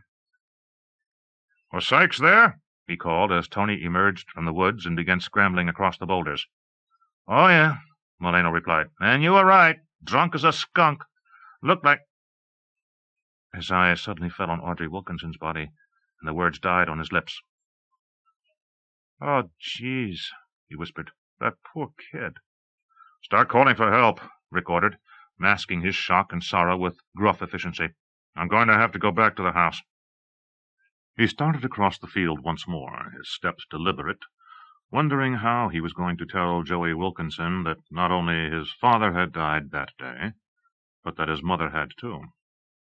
Except, he realized, as his hand pushed the kitchen door open a few moments later, he suspected that the boy already knew. It would have been impossible to hear the scream Audrey must have made as she fell, without knowing exactly what had happened. As he stepped into the house, Gilly looked at him questioningly, and he shook his head. "I'm thinking maybe you'd better call someone in the family," he said. Understanding exactly what he was saying, Gilly gasped and slipped her arms protectively around Joey Wilkinson. "I'm sorry, Joey," Rick went on. I found your mother. I guess she must have tripped." He watched Joey carefully, searching for any falseness in the boy's reaction, but there was none. Joey only looked up at him, and when he spoke, his voice was hollow. "She was calling me. If I'd answer her—" Gilly drew him close. "Don't think about it," she told him. "It wasn't your fault. It was an accident." Joey gazed up at her. "But what if it wasn't?" he asked. What if we need to call someone, Joey? Gilly broke in, wishing she could save the boy from the thoughts that must be racing through his mind.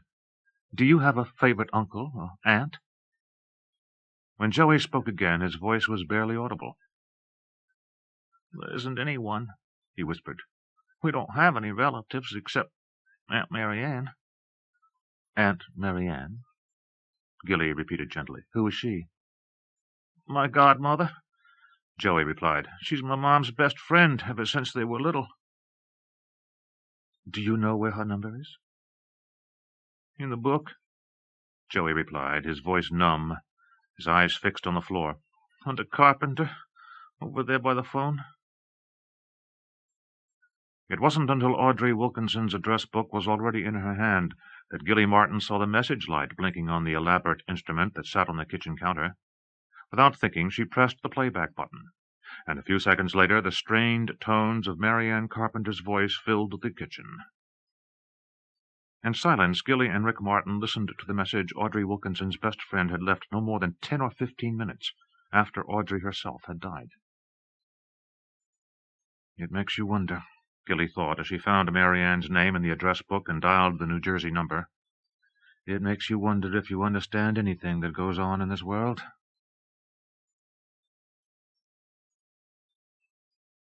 You know, this is really nuts, Alan Carpenter exclaimed, doing nothing to mask his fury as he watched MaryAnne throwing clothes into a suitcase. Do you have any idea what time it is? MaryAnne glared at him. Of course I know what time it is, she snapped. It's almost 4 o'clock in the morning, and I have to be at the airport by 5:30. Now, are you going to help me or not? Because if you're not, then just go home and I'll call a cab. For God's sake, MaryAnne, don't you think we should at least talk about this? MaryAnne dropped the pair of jeans she was holding into the suitcase, then turned to gaze steadily at Alan. What is there to talk about? My best friend is dead, Alan, and so is Ted. How can I not go? But what can you do? Alan demanded, once again picking up the argument that had been raging ever since MaryAnne had awakened him after the call from Sugarloaf. You can't bring them back to life. MaryAnne took a deep breath. Why couldn't he understand? It wasn't as if she hadn't already explained it a dozen times. Still, she tried once more. There isn't anyone else, Alan. I'm all Joey has left. Ted hasn't heard from either of his parents since he was a boy, and you know what happened to Audrey's. Who else is going to take care of Joey? There's got to be plenty of people out there, Alan replied. Christ, they must have someone who'd take the kid in. Joey. MaryAnne uttered the word with such force that Alan was struck silent. His name is Joey, and I made a promise to Audrey years ago, before he was even born. We were both pregnant at the same time, remember? She with Joey and me with Allison. And we made each other a promise. We swore that if anything ever happened, we'd look after each other's kids. Well, something's happened, Alan. She's dead. They're both dead. Can't you get that through your thick head? Though both she and Alan had tried to keep their voices low enough not to wake their sleeping children, now both Allison and Logan appeared at the door to the hall. Mommy? Logan asked. What's wrong? Then, seeing the suitcase, the worry in his eyes turned to fear. Are you going away? Suddenly, her pent-up emotions broke free, and MaryAnne sank down on the bed sobbing. Instantly, both the children were by her side, throwing their arms around her. She pulled them close, then struggled to regain control of her tears. Something's happened, she told them, forcing her voice to stay calm. Uncle Ted and Aunt Audrey have been in an accident, and I have to go out to Idaho and take care of Joey. It was Allison who understood what her mother was saying. You mean they're dead? There was a tremor in her voice, and her own eyes were already brimming with tears. MaryAnne bit her lip and nodded. But why do you have to take care of him? Logan asked. It was nearly a full minute before MaryAnne trusted herself to speak. Because there's no one else, sweetheart, she explained.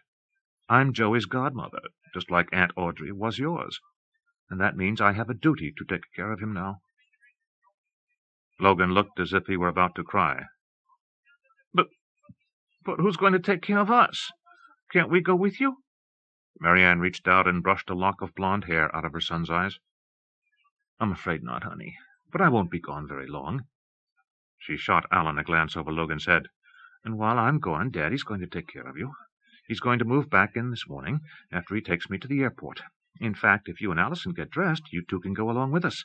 Then stop and get some of Daddy's things on the way back. How does that sound?" Logan brightened immediately. "Really?" he demanded. "Daddy's going to live here again?" "Well, who else would take care of you while I'm gone?" MaryAnne countered, unwilling to answer his question directly. Logan darted back to the room he shared with his sister, but Allison stayed behind. "Is Daddy coming back?" she asked, glancing from one parent to the other. "Are we all going to be together again?" Feeling both her daughter's and her husband's eyes on her, MaryAnne frantically searched for some kind of an answer, but found none. "I don't know," she finally said, as the silence in the room grew strained. "I can't tell you right now, darling. We'll just have to see what happens, all right?"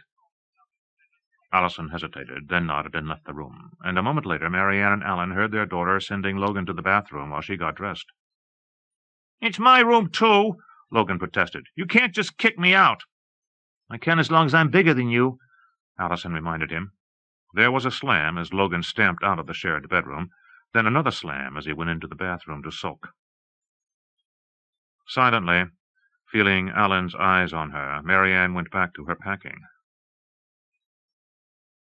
"We're going to have to work this out, honey," Alan said, finally starting to help her fold the clothes she'd laid out on her bed. "When you come back, we're going to have to decide what to do. If we get back together and I can get rid of my apartment, we'll be able to afford a room for Logan. He's 10 years old now. He should have a room of his own." MaryAnne put the last of the clothes in the suitcase, closed it, and snapped the locks. "When I get back," she said firmly. "I won't talk about any of this until I get back. And then—" She hesitated, then shrugged helplessly. "Then we'll see." Alan opened his mouth to speak, but MaryAnne held up a hand to stop him. "Don't," she said. "Don't ask me any questions, and don't ask for any more explanations of why I'm going. I don't owe you any explanations at all, but you still owe me plenty." By the time she got out of the car at the airport, she and Alan were, once more, barely speaking to each other. Chapter 4. "How come you and Mom keep fighting?" Alan emerged from the closet in the bedroom of the furnished apartment he'd rented after the break-up with Eileen Chandler, his 3 suits and a few shirts, still on their hangers, draped over his left arm. Though Allison appeared to be concentrating on packing his clothes into the battered suitcase on the bed, he could sense the tension in her body as she waited for his answer. "It just happens that way sometimes," he said. "And your mother's being pig-headed about giving me another chance," he didn't add, though the words were on the tip of his tongue. "Did little Miss Blondie really kick you out?" Logan piped. "Logan," Allison groaned, "you're not supposed to call her that. We're not even supposed to know that's what Mom and Susan—" She clapped her hands over her mouth and turned to look at her father. "Little Miss Blondie?" Alan echoed, not certain whether to laugh or be angry at the appellation his wife had assigned to his former girlfriend. But then, seeing the fear of a blow-up in both his children's eyes, he chuckled. "Well, Eileen is small, and she is blonde, and she is still single, so I guess it fits, doesn't it?" As the children relaxed and he began laying the suits and shirts into the suitcase, he tried to dismiss his transgression with a shrug. "And I guess the whole thing was just a stupid mistake. Anyway, it's over, and all I want to do now is make things right with your mother and move back home, so everything can be like it used to be." "Then why don't we just move all your stuff?" Logan suggested. "That way, when Mom comes home, you'll already be there. I mean, you're going to be there anyway, aren't you?" Alan reached out and tousled his son's hair. "I wish it were that simple," he replied. But as he glanced around the dingy room he'd been sleeping in for almost a month, he began to wonder why not. September's rent was almost due. It made far better sense simply to move out now than to stay in this depressing place. The furniture in the living room, great sagging masses upholstered in some coarse green fabric that threatened to peel the skin off his fingers every time he touched it, should have been relegated to a dumpster years ago, and the sagging bed wasn't any better. There was no real kitchen, only a converted closet barely big enough for one person in the living room, which he suspected had been the dining room of a much larger apartment, back when the building was new, decades ago. So why not just move back in? Even if MaryAnne kicked him out again when she got home, he could certainly find some place better than this to stay until she came to her senses. Besides, hadn't MaryAnne herself suggested it? What was he supposed to do for the next few days? Come over here every time he needed something? You know, you're right, Logan, he declared, his mind suddenly made up. Let's go down to the basement and find some boxes and pack everything up. With the prospect of their father moving home permanently, the mood of both the children immediately lifted from the silent tension of the ride to and from the airport to one of noisy joy. 20 minutes later, the job was done. The few things Alan had acquired in the months since he'd walked out on MaryAnne barely filling 2 large cardboard cartons. After they'd stowed the 2 boxes and his suitcase in the car, Alan left a note for the manager, announcing that he'd left, stuffed the note and his key into an envelope, and slid it under the manager's door. 20 minutes later, he was back in his own house, the suitcase open on the bed. His suits slung over his arm, he went to the large closet that had always been roomy enough to hold both his and MaryAnne's clothes, and slid some of his wife's dresses down to make room, and found himself staring at an unfamiliar sport shirt, at least 2 sizes too large for himself. "Allison!" he called. "Allison!" A second later, his daughter appeared at the bedroom door. The look on her face, as her eyes focused on the shirt clutched in his hand, made the message clear. "What the hell's been going on around here?" he demanded. "What did your mother do, move her boyfriend in the minute I was gone?" As Allison stood frozen in the doorway, her younger brother hovering behind her, Alan hurled the shirt to the floor, then kicked it against the wall. Reflexively, Allison scurried across to pick it up. It's Bob's," she stammered. "I guess he—" Her voice trailed off as she saw the fury in her father's eyes. "Who the hell is Bob?" Alan demanded. "What's been going on around here, anyway?" Logan fearfully clutched Allison's hand, and her eyes glistened with tears. He isn't anybody, Daddy," she said. "He's just a guy Mom went out with a few times, that's all." "A few times?" Alan repeated, his voice crackling. "If she just went out with him a few times, what the hell is his shirt doing in my closet?" "How am I supposed to know?" Allison was suddenly shouting, the tears of a second before giving way to anger. "Maybe he just left it, Daddy. Maybe he was helping Mom out with the yard work, so she washed his shirt for him." "Yeah, sure." Alan spat the words out bitterly, his rage ballooning. "How dumb do you think I am?" Allison recoiled almost as if she'd been slapped, but held her ground. "Well, so what?" she shot back. "So what if he even spent the night with Mom? What were you doing? Why is what she was doing when you weren't even here any of your business? Come on, Logan. Maybe Mom's right. Maybe she shouldn't let Dad move back in." Still grasping her brother's hand, Allison half-dragged the little boy out of the room. A second later, Alan heard her slamming the door of the room the children shared. His fury only inflamed by his daughter's outburst, he snatched up the offending shirt and ripped it up the back. What the hell kind of tramp was MaryAnne, anyway? And how many men had there been since she'd been gone? She probably had one waiting all the time. No wonder he'd fallen for Eileen Chandler, with MaryAnne ignoring him while she flirted with every man in town. It would serve her right if he didn't move back in at all. And trying to make him feel guilty over one lousy mistake? He ripped the shirt again, yanking one of the sleeves loose, then wadded the remains up and hurled them against the wall. What else had this guy left around the house? He began jerking the drawers of the bureau open, pawing through them, then abandoned the chest in favor of the bathroom. He threw open the medicine cabinet, searching for anything MaryAnne's boyfriend might have stored away. But all he found were his own things. His shaving brush, still on the shelf where he always kept it. His toothbrush, hanging in the rack just where it always was. His right guard was still there, and his shaving cream, even the antibiotics Dr. Weinberg had prescribed 2 years ago when he'd come down with a bronchial infection. All exactly where he'd left them. His rage began to drain away. As he stood gazing at the array of his things that hadn't even been moved aside while he was gone, a feeling of shame began to creep over him. What the hell had he been thinking of? Allison was right. What business was it of his if MaryAnne had seen someone else while he was sleeping with Eileen Chandler? Maybe he should just count himself lucky that she hadn't actually divorced him. Leaving the bathroom, he went to the kids' room and tapped softly. "Go away," Logan said, his voice muffled by the closed door. Alan knocked again, then turned the knob and opened the door a crack. "Kids?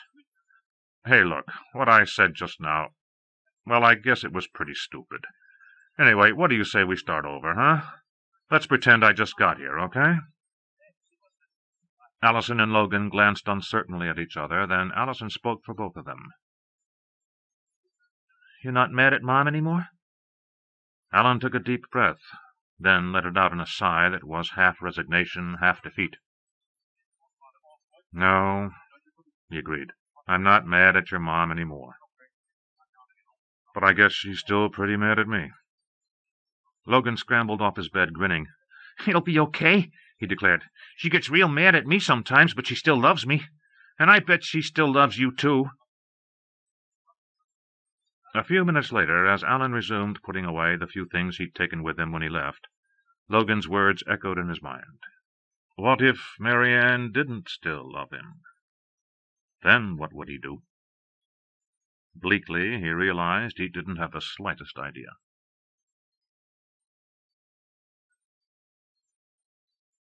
"Mrs. Carpenter? MaryAnne Carpenter?" MaryAnne, her large purse slung over one shoulder and her single suitcase clutched in her right hand, had just stepped through the door into the gate area of Boise Municipal Airport. She instinctively ran her free hand through her hair, certain that she must look even worse than she felt. But the rugged-looking man striding toward her, arm outstretched to take her suitcase, seemed not to see the exhaustion she was feeling. "I'm Charlie Hawkins," he said, his deep voice resonating in the nearly empty waiting area.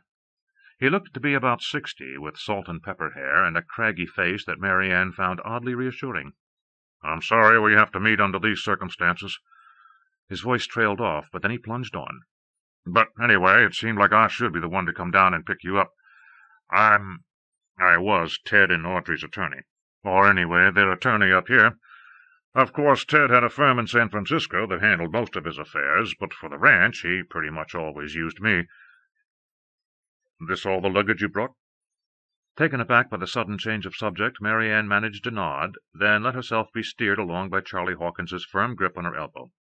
"My car's right outside. It won't take more than a couple of hours to drive up to Sugarloaf." He kept up a steady patter of innocuous talk until MaryAnne's suitcase was in the back seat of his Cadillac. She was settled in the front next to him, and they were well away from the airport, heading northeast on Highway 21 toward Stanley. "What happened?" MaryAnne finally asked when she felt ready to hear the details of her friends' deaths. "I can hardly believe they're both—" She left the sentence unfinished, even now knowing that if she said the final word, she might well lose the little control she still had over her emotions. Charlie Hawkins shook his head sadly. "Accidents, so far as anyone can tell," he began. For the next few miles, as the big car hurtled through the bleak landscape around Boise, the lawyer explained what details he knew of the tragedies that had befallen Ted and Audrey Wilkinson the day before. But all the time he spoke, the words of his first sentence hung in MaryAnne's mind. "You said they were accidents so far as anyone can tell," she repeated when he was finished. "Is there any question about it? Is there some possibility that someone might have killed them?" Charlie Hawkins glanced over at her, but for a long moment said nothing. When he did finally speak, though, the timbre of his voice had changed slightly, and MaryAnne knew she was now listening to a lawyer, not merely a friend of Audrey and Ted's. "Like I said, as far as we know, they were both accidents, but there's a question about what could have spooked that animal. Shaker's always been the steadiest, gentlest horse around, almost more like a dog than a horse, if you know what I mean. And as for Audrey, well, there weren't any witnesses, and it wasn't like she didn't know exactly where she was. With the moon last night, it had to be almost as bright as day up there, and Audrey wasn't the kind to take many risks. So I guess you could say there's a question of what made her fall. Not that we're ever likely to find any answers, but—" "But—" The word hung in the air between them. MaryAnne waited for him to finish his sentence. When he didn't, she turned in her seat to look more directly at him. Mr. Hawkins, is there something you're not telling me?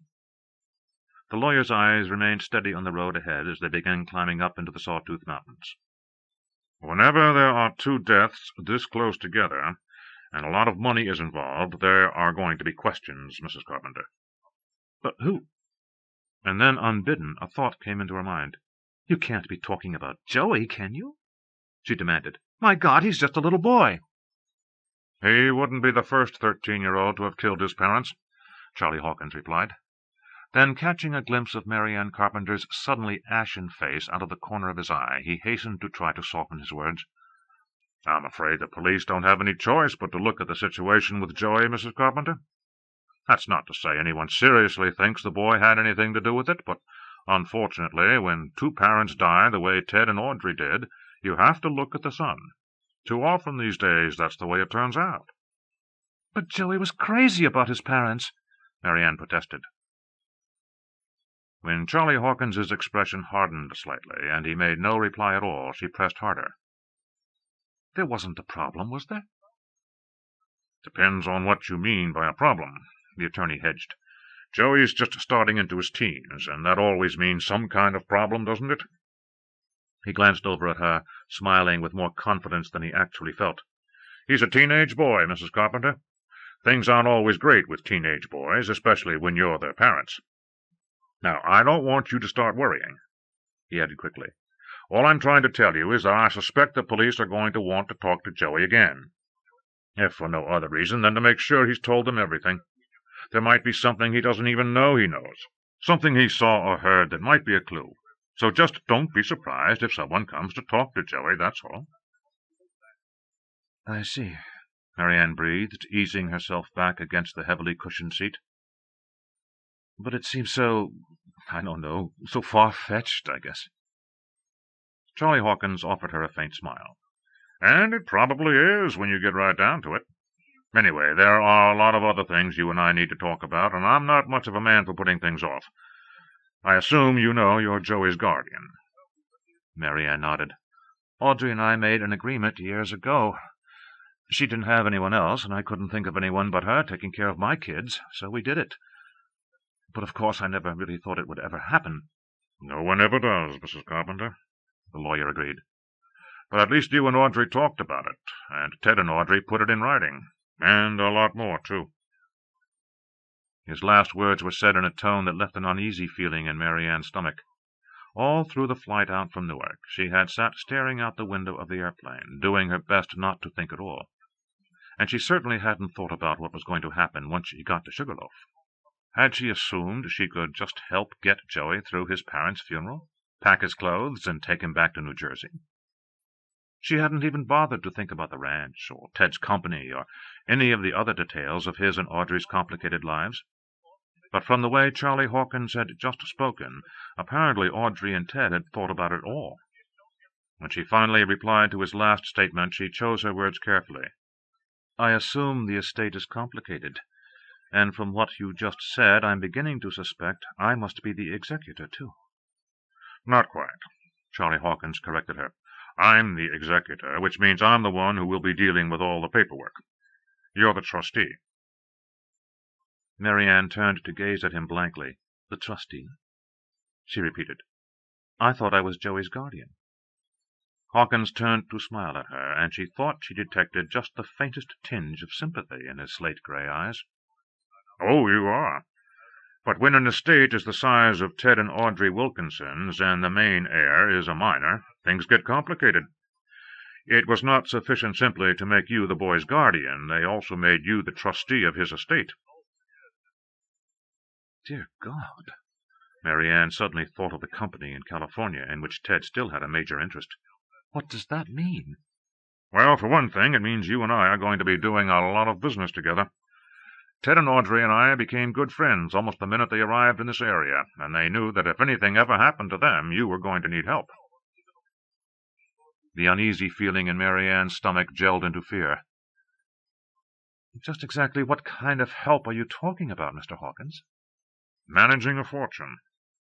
And in the business Ted was in, they don't come small. As of this morning, Joey is a very wealthy young man, and you are a rather wealthy woman. Me?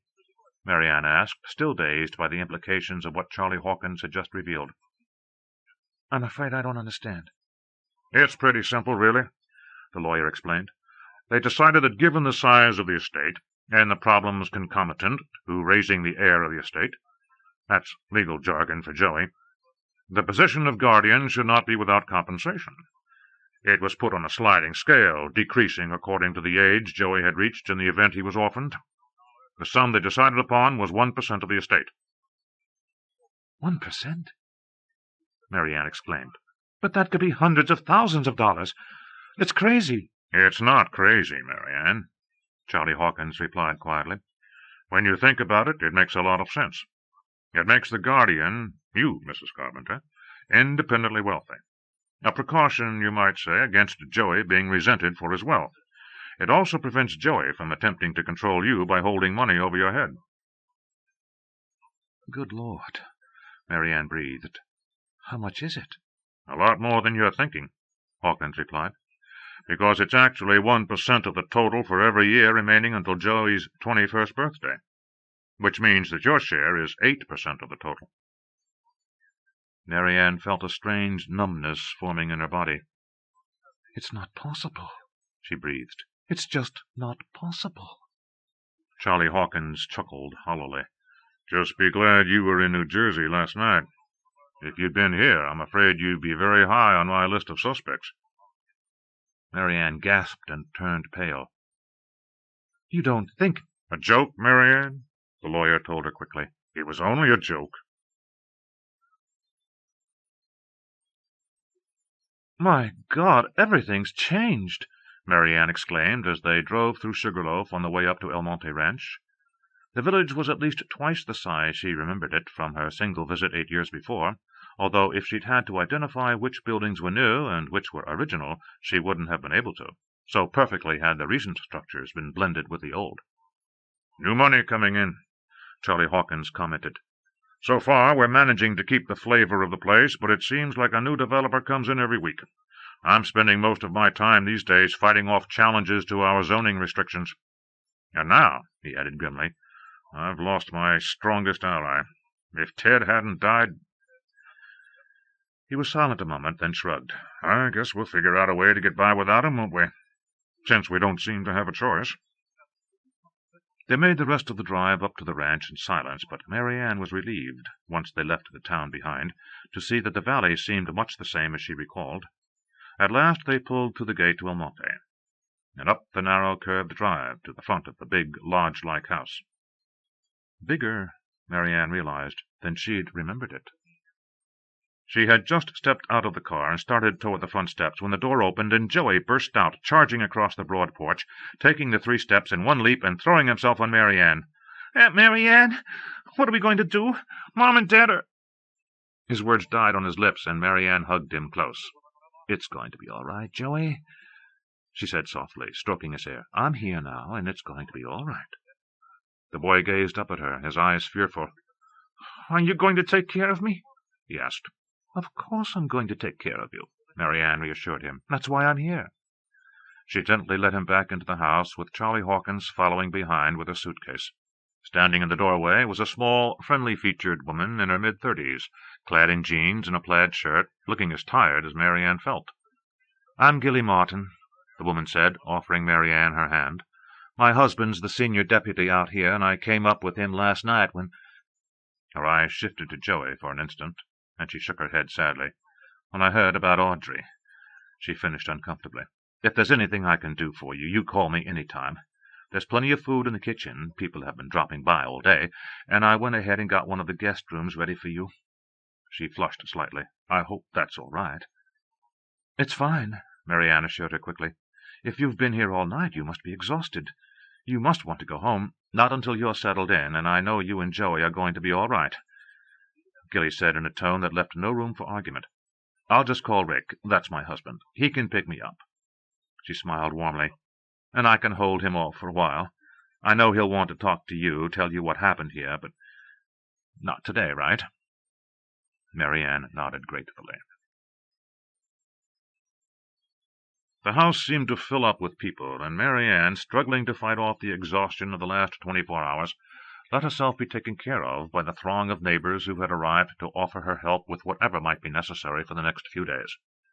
By early evening, though, they had begun to disperse, and finally she was at the front porch saying good night to Charlie Hawkins. "You're sure you feel all right staying here tonight?" he asked. "If you and Joey want to come stay with me, I've got plenty of room. Since Mabel died last year, I've just been rattling around like the last bean in the coffee can." "Thanks, but we'll be fine," MaryAnne replied, "or as fine as we can be, given the circumstances. But I think tonight Joey and I need to be alone together, if you know what I mean." "I do," Hawkins replied. "If you need anything at all, you just give me a call." As he started down the steps, a thought that had been flitting through MaryAnne's mind for the last hour suddenly came to the fore.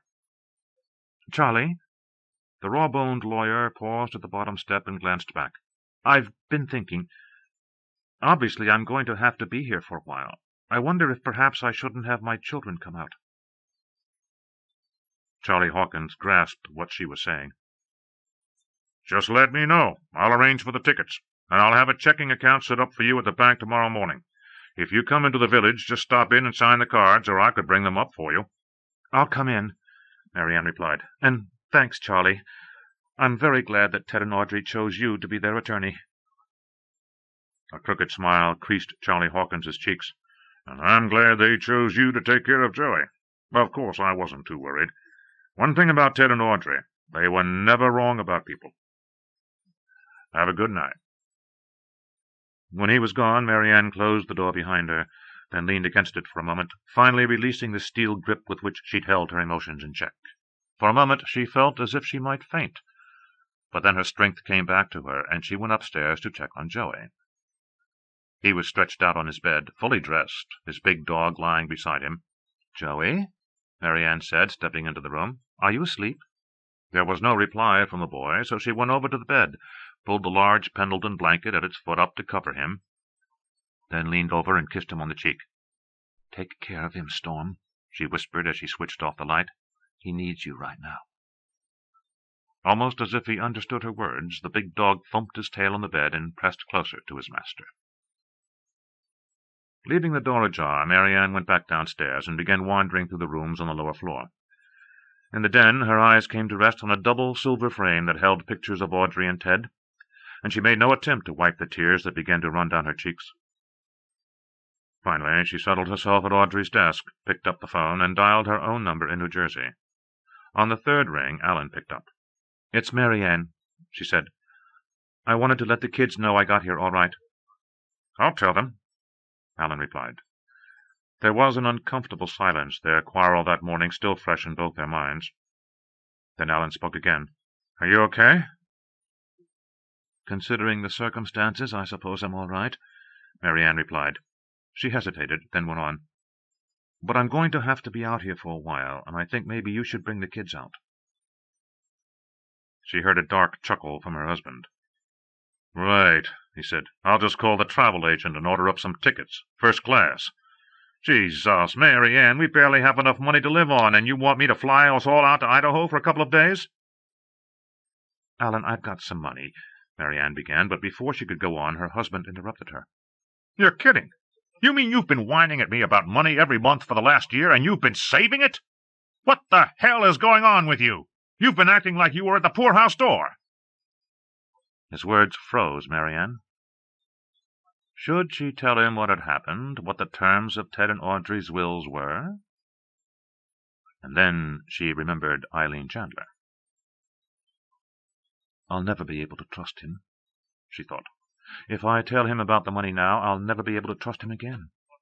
I'll never know if he wants to come back to me, or just to the money. It's been tight, but I've still managed to save a little," she said, her voice cold. "There's enough for the plane tickets, and I don't want to argue with you. But I want my children with me right now, and you can either bring them or send them. It's up to you." Her tone of voice told Alan not to argue with her any further. And it also told him that if he hoped to put his marriage back together, he'd better go too. "We'll be there," he said. "I'll get the kids packed, and we can be on the same flight you took tomorrow morning, okay?" MaryAnne let out the breath she hadn't realized she'd been holding. "Thank you, Alan," she said quietly. "I'll have the tickets waiting for you at the airport. See you tomorrow." She put the receiver back on the cradle, then leaned back in the chair. In the space of 24 hours, her entire life had changed. Chapter 5. Logan Carpenter snuggled deep into the soft mattress and pulled the down comforter right up to his chin. "Ready for me to turn the light out?" MaryAnne asked, smiling down at her son. "But it's only 9 o'clock, Mom," Logan protested, though he already knew it wasn't going to work. "And it's 11 where you woke up this morning," MaryAnne replied. "You were falling asleep in the den half an hour ago." "I was not," Logan objected. You were sound asleep, just like you will be in another 5 minutes," MaryAnne broke in. She bent down and kissed him, then snapped off the light that stood on the pine table next to his bed. "Want me to leave the door open?" she asked as she started out of the room. "I'm not a baby," Logan protested with the full maturity of his 10 years. Pointedly silent, MaryAnne pulled the door closed. As soon as Logan heard the latch click, he slid out of bed and dashed over to the window. Idaho! He was in Idaho, on Aunt Audrey's ranch, and there was no one in the bedroom except him. He stared out into the moonlit Sugarloaf Valley, which seemed to spread away from the house forever.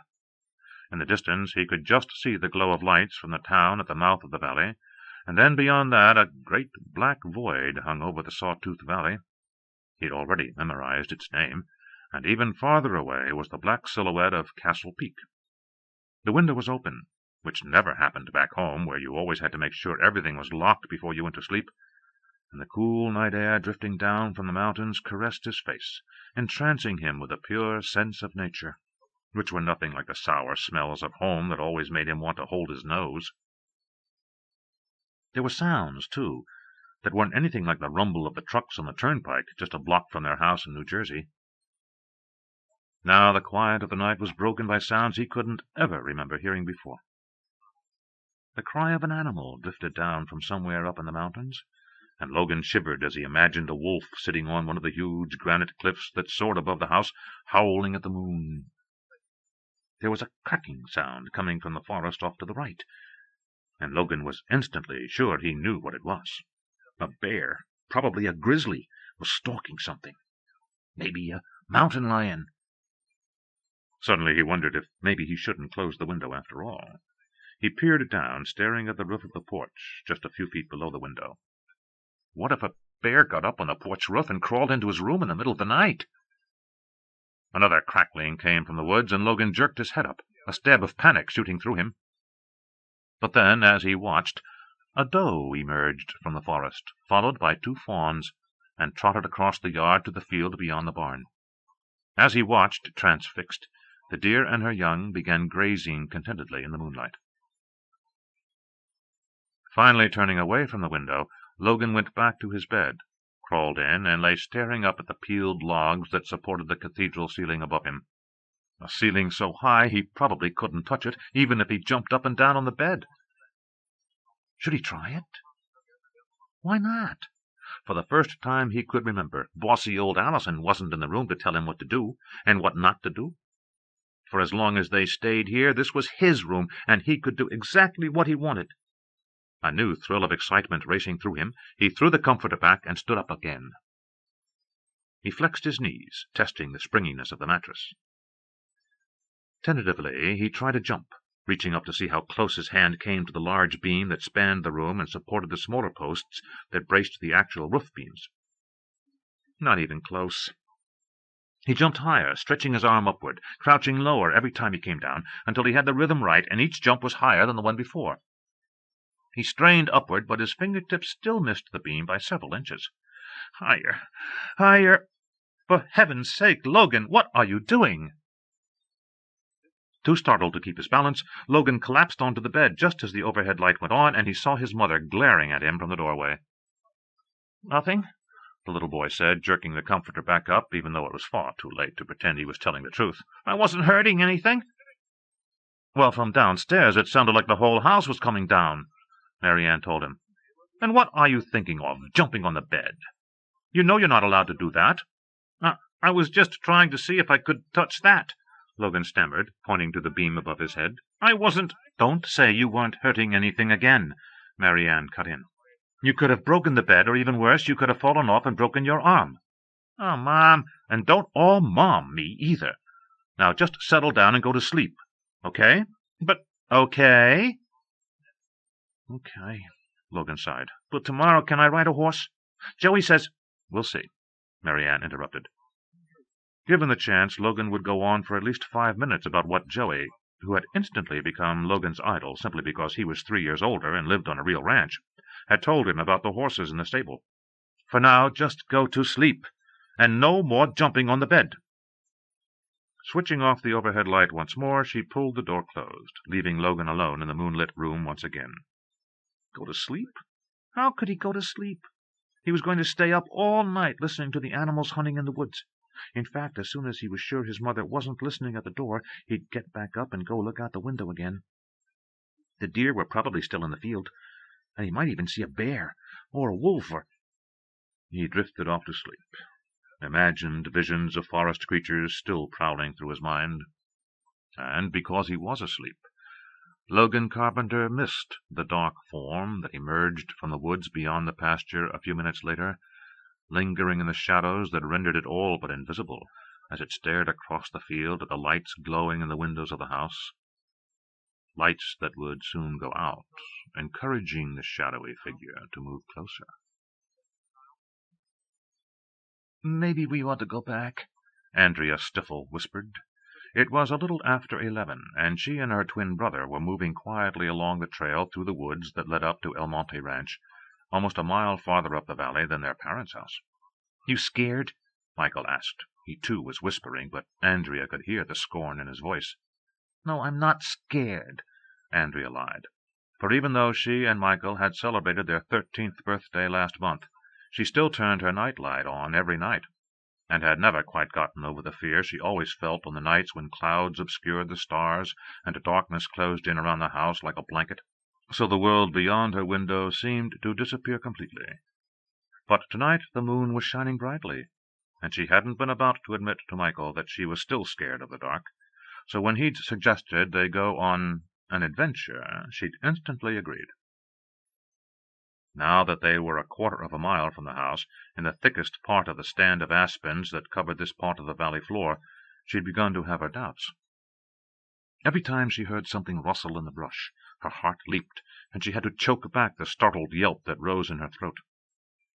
But she still wasn't about to admit how frightened she really was.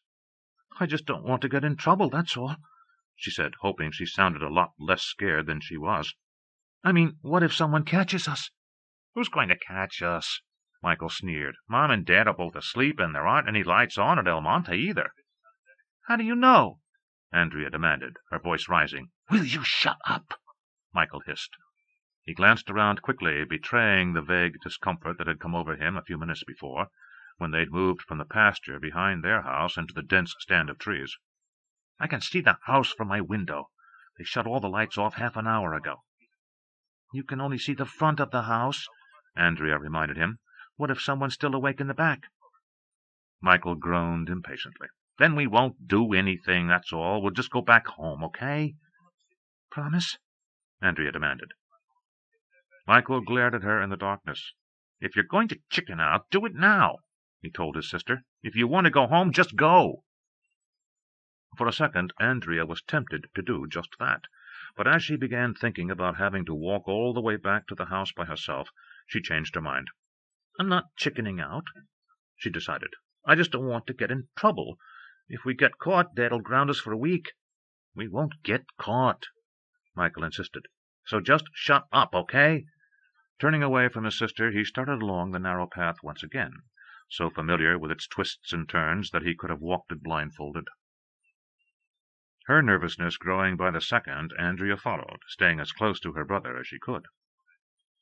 A few minutes later they came to the Wilkinsons' driveway, and as she stepped out into the road, Andrea felt a little better. Here, at least, the branches of the trees were no longer brushing against her face, and the underbrush wasn't tickling her ankles. But as they came into the wide, empty expanse in front of the house, she realized that anyone looking out the windows would be able to see them clearly in the moonlight.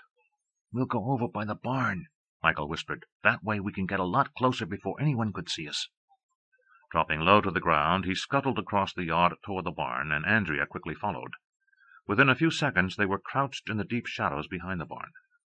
Michael led his sister around the far side, staying close to the wall as they neared the building's front. From inside the structure they could hear the horses nickering softly. One of them whinnied as they passed. Finally they came to the corner and peeped around it to gaze at the house, 30 yards away. All the windows were dark. Except for the soft hooting of an owl, the night was silent. "Come on," Michael whispered. "Let's do it." "But which room is Joey's?" Andrea asked. "What if we do it at the wrong window?" "It's the one over the end of the porch," Michael replied. "I've seen him at the window thousands of times. Just staring out, but not looking like he was seeing anything, you know. Me and Jeff Tate saw him a couple of weeks ago, and Jeff waved to him, but Joey didn't even see him." "How come he's so weird?" Andrea asked. "He just is," Michael said, his eyes rolling at his sister's denseness. "He's nuts. Jeff thinks he killed his folks." "Really?" Andrea gasped. As she stared up at the window above the porch roof, she shuddered, imagining a weird, wild-eyed Joey staring back, and wondered once again if maybe they shouldn't just forget about what they were going to do and go home. "What if he sees us?" Michael grinned maliciously. "Then maybe he'll kill you, too." Without waiting for his sister to reply, he darted away from the shelter of the barn and dashed across the yard toward the house. Andrea, left by herself, hesitated a moment longer. Finally, the fear of being left alone in the darkness overcame her fear of being spotted from the house. Taking a deep breath, as if she were about to plunge into cold water, she ran after her brother. Together they crouched in the shadows, catching their breath. Michael reached down and picked up a handful of the cinder rocks that covered the area between the house and the barn. Stepping away from the house, he threw them up at Joey Wilkinson's window, ducking back into the shelter of the porch roof even before the small rocks hit the glass. There was no response from above. Michael had reached down to pick up another handful of gravel when Andrea grabbed his arm. "I saw something," she whispered. Michael froze. "Where?" "Over there," Andrea replied, her voice quavering as her heart began to pound. Michael followed her pointing finger with his eyes, staring off into the darkness beyond the house. At first he saw nothing, but then, across the yard near the woods, something moved. A deer. It had to be a deer. If he and Andrea held perfectly still, it would come out of the shadows of the tree into the moonlight, and they would see it clearly. He reached out to Andrea, his fingers closing on her arm, the forefinger of his right hand going to his lips to keep her from speaking again. Together the twins froze in the darkness, waiting. After what seemed an eternity, the shadowy figure moved again, then emerged from the woods. It wasn't a deer. The form they beheld was large, like a tall, muscular man. He moved a few steps on silent feet with the grace of a wild animal. The two children stared at him, barely able to discern the shape from the surrounding shadows. As the figure came partly into the moonlight, he suddenly stopped, freezing like a rabbit catching the scent of danger, and both of them were suddenly certain he was watching them. "Oh, God," Andrea whispered, her voice barely audible. "Who is it?" Michael said nothing, for something about the dark figure made his blood run cold. The idea of trying to frighten Joey Wilkinson evaporating from his mind, he tightened his grip on Andrea's arm and began backing slowly toward the corner of the house. A breeze came up, blowing down from the mountains, and a moment later one of the horses whinnied loudly in the barn, and then they heard the sound of hooves striking out against the wooden walls of one of the stalls. "Let's get out of here," Michael whispered. Pulling Andrea along beside him, he ran toward the mouth of the driveway, no longer worried about being seen from the house, but only wanting to keep the house itself between him and the ominous figure that had come out of the woods. He'd only gone a few steps when Andrea jerked her arm loose from his grip and sped past him, her feet pounding on the ground as she too raced toward the driveway.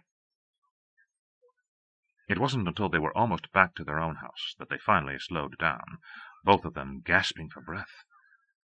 At last, with home in sight, Michael dropped to the ground, struggling to control his breathing, now frightened that his own parents might hear them. Andrea crouched beside him, and for a few minutes neither of them said anything. Finally, Andrea, unable to stand the silence any longer, spoke. "Who was it?" she whispered, her voice ragged from the exhaustion of running for almost a full mile. Was it Bill Sykes? Michael shook his head. He was a lot taller than Sykes, he said. He was huge. Did he see us? Andrea wailed. Michael glanced nervously into the woods behind him, listening for any sounds that might betray the man's presence. I don't think so, he stammered. At least if he did, he couldn't have recognized us. Now Andrea's eyes flickered nervously around. Well, what if he followed us? Michael struggled to swallow the lump of fear that had risen in his throat.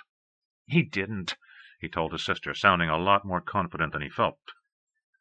But as he thought about it, he realized that she was right. If whoever had been out there in the night, prowling in the woods, had wanted to follow them, he could have. And he could have caught them, too. Michael's skin began tingling as if some unseen being were watching him.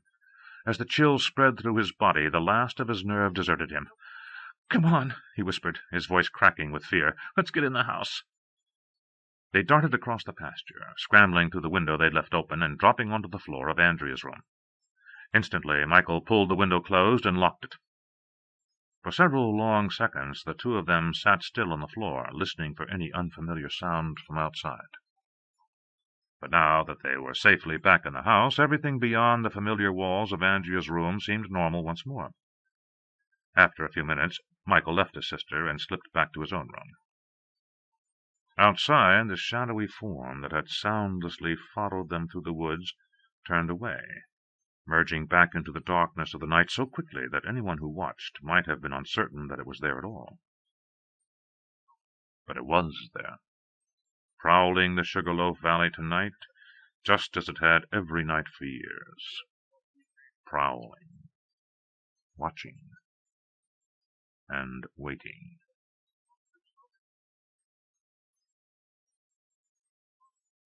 Alan Carpenter gazed out the kitchen window the next morning, his eyes bleary from lack of sleep, the cramping of his muscles from yesterday's long flight barely eased by the night in bed. He wasn't sure he'd gotten any sleep at all. Part of his restlessness, he knew, had resulted from the fight he'd had with MaryAnne just before they'd gone to bed.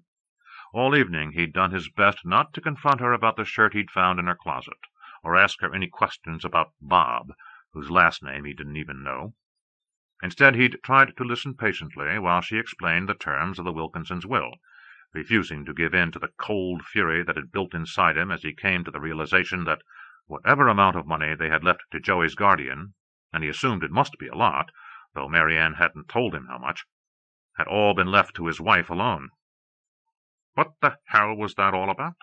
They'd known damned well MaryAnne was married to him and was the father of her kids. Didn't they think he was good enough to raise Joey, too? Apparently not. Still, he'd kept his peace, determined not to let anything spoil his reconciliation with MaryAnne. He'd even gone as far as apologizing for their fight just before she'd left New Jersey, although he knew deep down that it had been MaryAnne's fault far more than his own. But when they finally went upstairs, she'd shown him to a room down the hall from her own. "What's this all about?" he'd demanded. "Aren't we sleeping together any more?" MaryAnne had actually had the nerve to look puzzled. "Alan, we haven't been sleeping together for a year, except for night before last." "Then what the hell did you ask me out here for?" Alan exploded, his voice rising. "I thought—" "Will you keep your voice down?"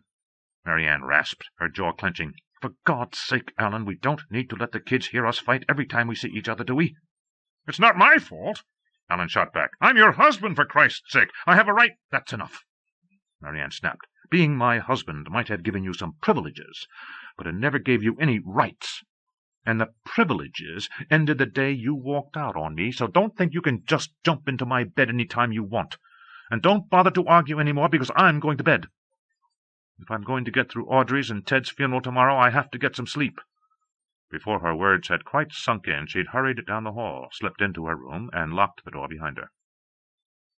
And Alan, his fury growing every minute, had gone into the small guest room she'd relegated him to, and tried to get some sleep.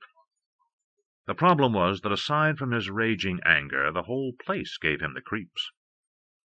The night was filled with noises he couldn't identify, and he missed the familiar rumble of traffic right outside his window. He'd finally closed the window, certain that if he didn't, a bat or a raccoon or some other wild animal would come in and attack him while he slept.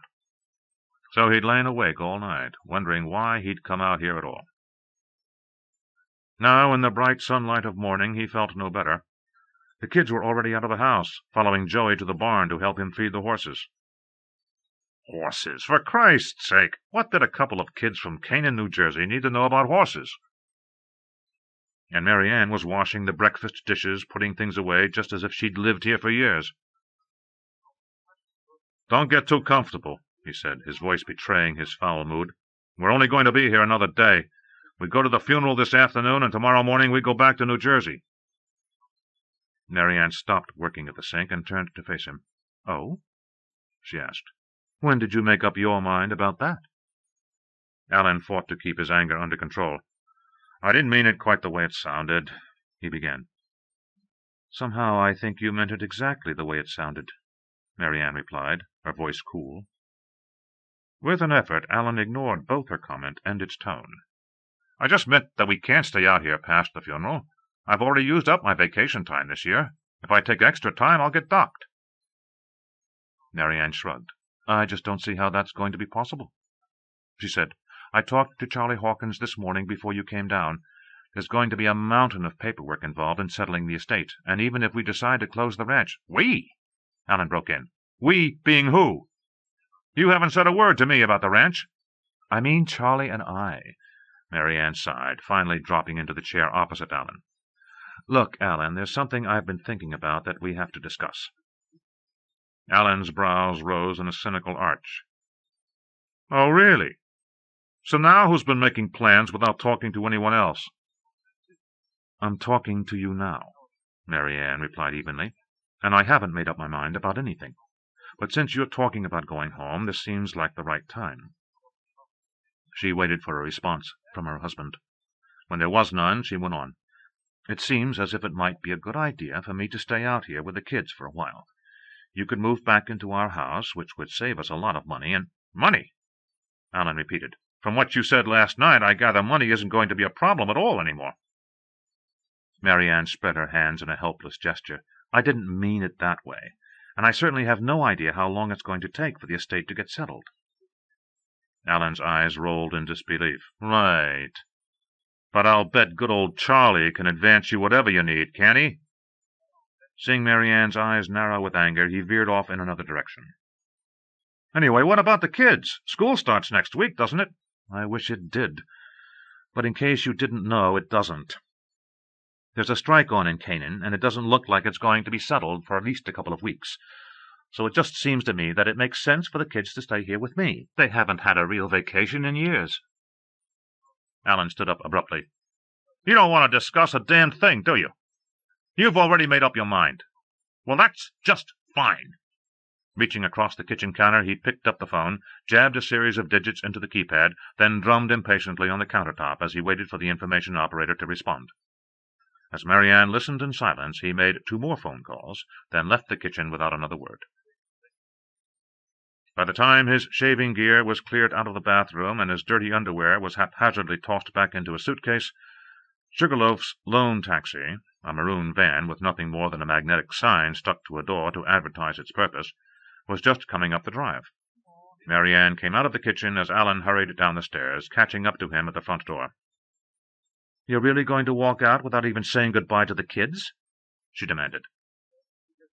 Alan's eyes fixed coldly on her.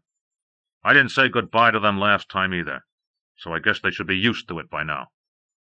He strode across the front porch and down to the driveway, tossed his suitcase in the back of the van, then climbed into the passenger seat. "Boise," he said. "The airport." Chapter 6. MaryAnne was just about to start getting ready for the funeral when a police car pulled up in front of the house. A uniformed officer strode up to the front porch and rapped loudly on the door. "MaryAnne Carpenter?" he asked as she uncertainly opened the door a few inches. She nodded, and the officer smiled at her. "I'm Rick Martin. I think you met my wife a couple of days ago. Gilly Martin?" The instinctive nervousness she'd felt at seeing him evaporated. MaryAnne pulled the door open wide. "Of course. Won't you come in? I think I still have some coffee in the pot." "No, thanks," Martin replied. "Actually, I'm here on business." As MaryAnne's expression faltered, he quickly reassured her. "Nothing to do with the ranch this time. At least, I hope not." She smiled uncertainly.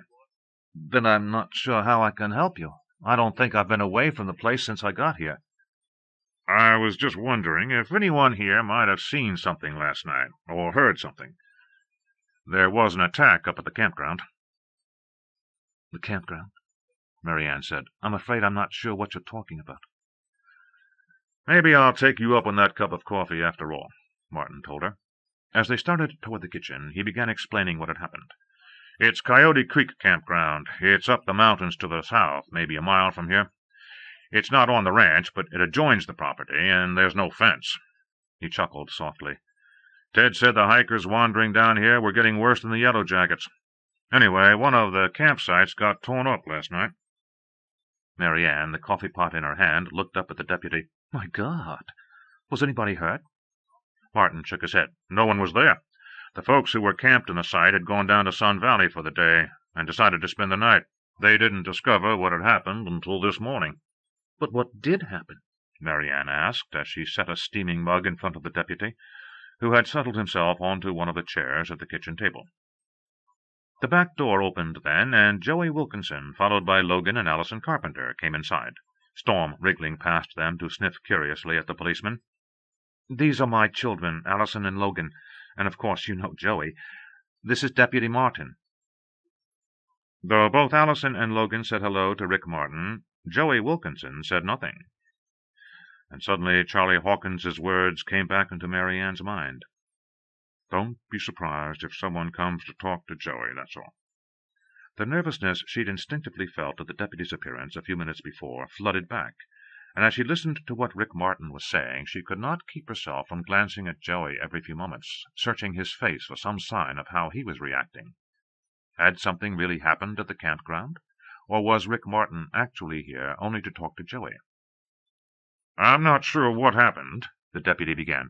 "I got called up there about an hour ago, and I still can't figure it all out." The campground at Coyote Creek consisted of only 10 sites spread over 5 acres. The creek babbled through the center of the grounds, and while every one of the sites faced the water, not one of them was visible from any of the others. Until this morning, neither Rick Martin, Tony Milano, nor any of the rangers who patrolled the area had ever experienced any trouble up there. No complaints of drunken parties involving college kids on a weekend bender. No motorcycles disturbing the quiet of the summer nights. Not even any problems with fires left untended or campsites left filled with litter. But this morning a camper had appeared in town with a report that his campsite had been destroyed. Though Rick had suspected the man might be exaggerating, he'd followed him back up to Coyote Creek to take a report. What he found had shocked him. The tent, one of the old-fashioned kind made of thick canvas, was in tatters, and when he examined the frayed edges where it had been torn, Rick saw no signs of knife marks. Searching through the ruins of the tent, he found one of the sleeping bags, which had been torn nearly in 2. Oddly, most of the feathers were still inside. Indeed, when he turned it over, the down cascaded to the ground. Surely, if an animal had done the damage, the feathers would already have been spread all over the campground. All his life, growing up in one part of the mountains or another, as his father had moved from sawmill to sawmill, he'd watched wildlife hunt, watched animals stalk their quarry, watched predators worry their prey once they'd caught it. They never simply ripped something open and then let it lay. Invariably, the animals he'd watched picked up their kill and began shaking it, just as a dog shook the occasional rat he managed to kill, instinctively trying to break the rodent's neck even long after it was dead. Finally, after he'd examined the rest of the ruined camping gear and searched the area for tracks, he'd shaken his head uncertainly. "I want a couple of other fellows to take a look at this, see what they think. But I have to tell you I'm not sure what we can do about it. Unless someone saw something, or at least heard something, I'm not real sure we'll ever figure out what did this." "What about a bear? Or wolves?" the camper, whose name was Roy Bittern, suggested, unwilling to accept that he might never find out what had savaged his gear. "Could be a bear, I suppose," Martin had agreed. "Except with this kind of damage, and no reason for an attack, you have to assume a rogue bear. And rogues don't stop. They just keep on rampaging till someone comes along and shoots them." Bittern had gazed speculatively at his shredded tent. unless this is just the beginning," he mused out loud. "What about wolves?" Rick Martin had already thought about that possibility and dismissed it. "Not a chance. Wolves have a bad reputation, but as far as I know, that's all it is, just a reputation. They stick to themselves and grab a sheep now and then, but that's pretty much the worst of it. Never heard of wolves doing anything like this. Best guess I can come up with is that it's a grizzly gone bad. And if it is, you're right, this is just the beginning." Finishing up his notes on the incident and assuring Roy Bittern that 2 rangers would be up to look over the vandalism within the hour, Rick Martin had gotten into his jeep and started back down the rutted dirt track that led to the valley floor. If it was a bear that did the damage, he suspected there would be another incident within a night or 2. Once a bear went bad, it never stopped. But if it was a bear, where were the tracks? As he came to the main road, he thought of Joey Wilkinson. Joey, who had always been a little odd, and who had now lost both his parents to accidents that neither Rick nor his assistant deputy, Tony Moleno, were yet willing to accept at face value. Joey, who often took off into the woods on his own with only the company of his dog. Was it possible that Joey might have come up here in the middle of the night and wreaked havoc on the campsite? On the spur of the moment, he'd decided to go up to El Monte and have a talk with the boy, and watch his reactions carefully. "Lucky those people weren't there," he finished now, covertly keeping his eyes on Joey as he spoke. "If they had been, they probably would have been killed." MaryAnne shuddered at the words, but didn't miss the fact that Rick Martin was watching Joey as he made the statement. Her own eyes shifted to the boy, who had listened silently to Martin's account. Joey, though, said nothing, betraying no reaction at all. "What I was wondering," Martin went on, "was whether any of you heard anything last night or saw anything." Now Joey stirred in his chair. "I did," he said. As everyone in the room turned to face him, his brow knit into a deep frown.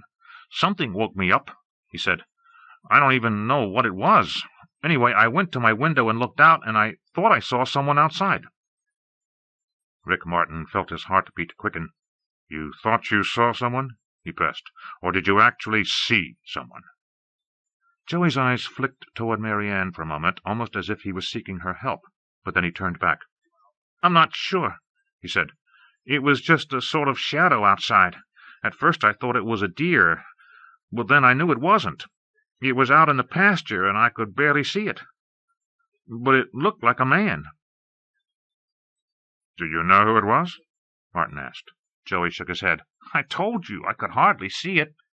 "Why didn't you tell me about it this morning, Joey?" MaryAnne asked. Joey shrugged. "I hardly even remembered it when I woke up," he explained. "I mean, it was almost like it happened in a dream, you know."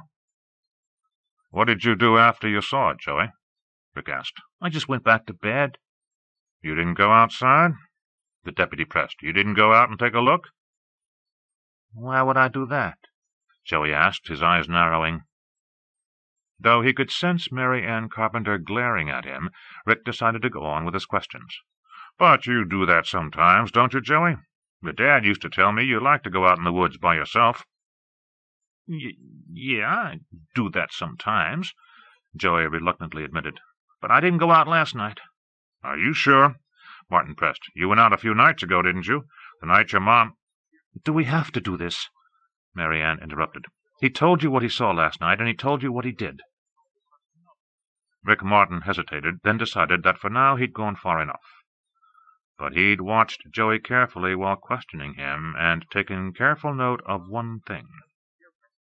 The boy hadn't flinched at the deliberate mention of both his mother and his father. Indeed, though the funeral was only a couple of hours away, Joey had barely reacted to the mention of his parents at all. Didn't he care that they were dead? Or was he still in shock? As he left the house a few minutes later, Rick Martin knew that at the funeral he would watch Joey Wilkinson very carefully. He still wasn't sure whether he believed Joey's story of having seen someone in the pasture last night, just as he still wasn't sure Joey had told him the whole truth about what had happened the day his parents had died. That, in fact, was Martin's whole problem with Joey. He could never tell when the boy was telling the truth and when he was lying. MaryAnne Carpenter stood in the graveyard on the edge of Sugarloaf, Allison and Logan on one side of her, Joey Wilkinson on the other. Her eyes were fixed on the twin coffins that stood at the edges of the open grave, and she determined once more not to give in to the sob that was rising in her throat. Her role here was not only that of the grieving friend, but that of the survivor's guardian as well. For Joey's sake, she must not give in to the terrible sense of loss that had all but overwhelmed her last night. After the children and Alan had gone to bed, and, unable to sleep, she had found herself alone in the cavernous downstairs rooms of the house. Finally, she had retreated to the den, built herself a fire, and had herself a good cry. Today, though, there would be no tears. She would bid her closest friend farewell, and then begin the process of building the new family that would, from now on, include Joey Wilkinson. Not that it would be a difficult thing to do, she reflected. Already Logan seemed to think of Joey as the big brother he'd never had, and Allison appeared to have taken to him as well, though MaryAnne suspected Joey's primary attraction for her daughter was his knowledge of horses. Horses, for Allison, had been at the center of her dreams for the last 5 years. Dreams that, until 2 days ago, had been all but unattainable. But for the last 2 days, with Joey showing her what to do, Allison had learned to groom the horses, saddle them, feed them, exercise them, and, MaryAnne had noted with amusement, muck out their stalls. Now, if only Allison would muck out her room as well, she thought. Suddenly she was aware that the murmuring of the crowd around the twin graves, nearly the entire population of Sugarloaf, had ended and the service had begun. MaryAnne automatically reached down to take Joey's hand in her own as the minister began the first prayer. When it was over, amens dying away, the boy made no move to pull his hand away, but stood silently staring at the caskets in which his parents' bodies lay, his expression almost puzzled, his eyes dry. MaryAnne squeezed his hand reassuringly, but if Joey was aware of the pressure, he gave no sign. Shock, MaryAnne told herself. He's still in shock. And yet, though she tried not to let it even take form in her mind, another thought wormed its way in as well. It's almost as if he doesn't care. She banished the thought instantly, wishing that Charlie Hawkins had never planted the tiny seed of doubt about the 2 deaths in her mind, and that Rick Martin, when he had come to the ranch this morning, hadn't nourished that seed with his questioning of Joey. Her eyes flickered over the crowd. She found the deputy at once, standing almost directly opposite her. His eyes were fastened on Joey, his frown reflecting his own suspicions of her godchild. But Joey was a little boy, for God's sake, a little boy who had loved his parents. Slipping her arm around him protectively, MaryAnne pulled Joey closer, as if to shield him from the disturbing doubts that suddenly seemed to be hanging in the very air of the cemetery. Indeed, as she scanned the crowd now, she imagined that everyone there was gazing at Joey with veiled eyes, their suspicions barely concealed, ready to boil to the surface at any moment. Even a couple of children his own age, a boy and a girl who looked enough alike that MaryAnne was certain they had to be twins, were staring at Joey, then whispering to each other as if passing on some dark secret. "No," MaryAnne told herself, "you're acting like a paranoid, and thinking like one, too." Steeling herself against the unsettling thoughts that had begun seeping into her mind, she turned her attention back to the service, forcing herself to concentrate solely on the words of the minister until he'd finished his eulogy. Then, one by one, the people of Sugarloaf stepped forward to say a few words about Ted and Audrey, and MaryAnne slowly came to realize just how important a part of the village her friends had been. There didn't seem to be an organization in town that one or the other of them hadn't been a member of, nor an individual anywhere, who, at one time or another, had not received a helping hand from them.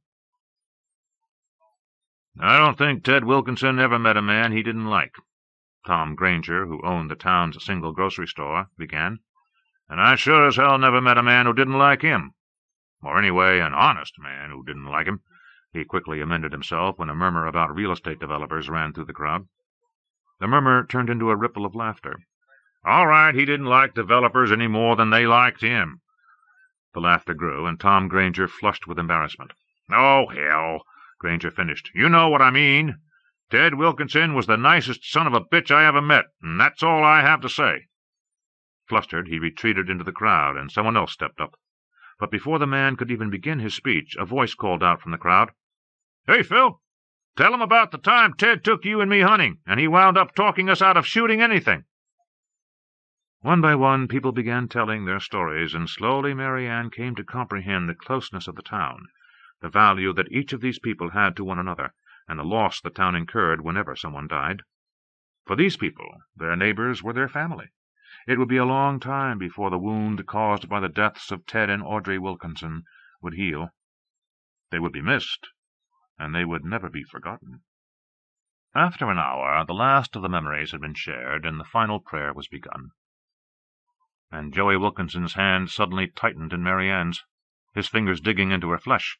Startled, she looked down to see Joey staring off into the distance. Following his gaze, she saw nothing at first. Then, barely visible in the trees at the edge of the graveyard, she thought she could distinguish the figure of a man. A large, hulking man, with wild-looking hair and a full beard, whose clothes seemed not to fit him at all. She looked again, straining her eyes to see him more clearly, but the figure was gone. Shaken, she wasn't quite sure she'd seen it at all. A few minutes later the service was over, and MaryAnne led Joey back to the car that would return them to the ranch. Only when they were away from the cemetery did she finally question the boy about what she thought she'd seen. "I think there was a man," Joey replied uncertainly. I think he was watching me." "Watching you?" MaryAnne asked, feeling a chill as she remembered Joey's words of a few hours ago, when he'd told Rick Martin about seeing a man in the pasture during the night. "Could it have been the man you saw last night, Joey?" Joey was silent for a moment, but finally shook his head. "I hardly saw him," he whispered. I was thinking about Mom and Dad." His eyes brimming with tears, he looked at MaryAnne worriedly. "But why would he be watching me?" She slipped her arm protectively around the boy. "Maybe he wasn't," she tried to reassure him. "Maybe he was just someone who knew your parents and wanted to come and pay his respects." But the strange, fleeting image of the man stayed in her mind, and as the reception at the ranch went on through the afternoon, she began questioning people as to who the stranger might have been. No one else, however, had even glimpsed the shadowed figure. It was as if he hadn't been there at all. MaryAnne went to bed early that night, worn out from the funeral and the reception that had followed. But sometime near midnight she woke up suddenly, feeling something was wrong. Something that had nothing to do with the events that had drained her energy that day. No, it was something else. Something about the house. She lay still in bed for a moment, listening. Nothing but the normal sounds of the night. And yet the sense that all was not right wouldn't leave her. She got out of bed, slipped into her bathrobe, and left her room, leaving the door open so that the light by her bed would spill out into the hallway. Moving to Allison's door, she listened for a moment, then opened it a crack and peeped inside. Her daughter was asleep, sprawled on her back, her hair spread out on the pillow. Silently closing the door, she went on to Logan's room. Her son, curled up with a pillow in his arms, was also sound asleep.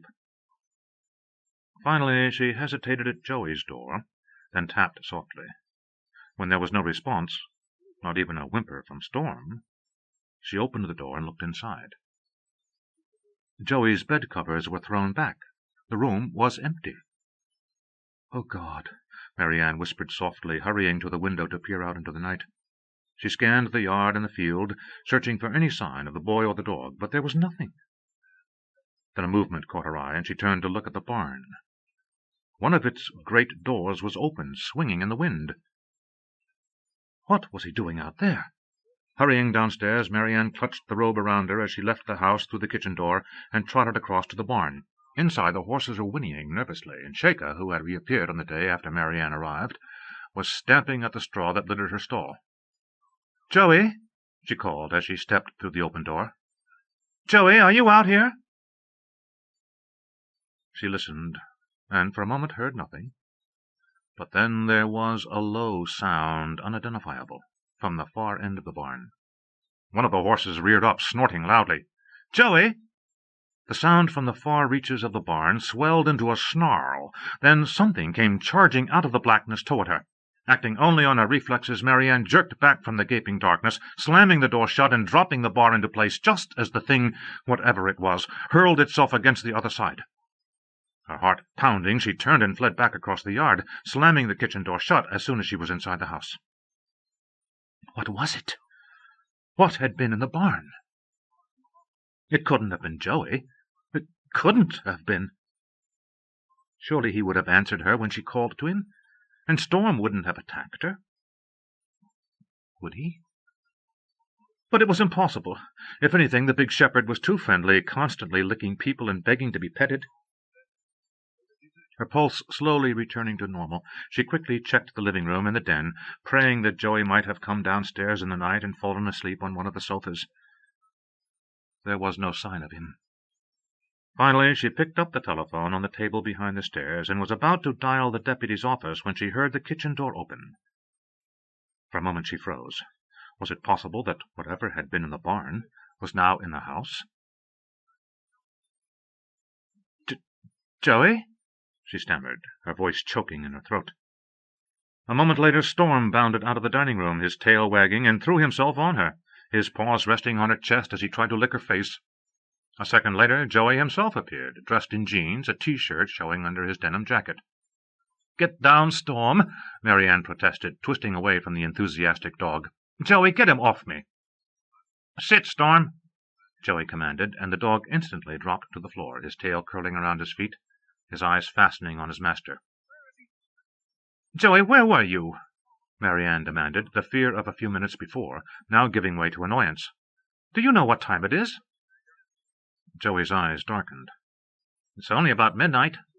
I couldn't sleep, so Storm and I went for a walk." "A walk?" MaryAnne echoed. Rick Martin's questions that morning loomed once more in her mind. "Joey, did you see someone again? Was it like last night?" Joey shook his head. "I didn't see anything. I just wanted to go for a walk. What's wrong with that?" MaryAnne felt disoriented. He was only 13, and it was the middle of the night, and God only knew what might be in the woods. Surely Audrey hadn't approved of... And then she was sure she understood. Only that day he had watched both his parents being buried. What must it have been like for him? She couldn't even begin to imagine. This night, the finality of the funeral still fresh in his mind, must have been an endless agony for him.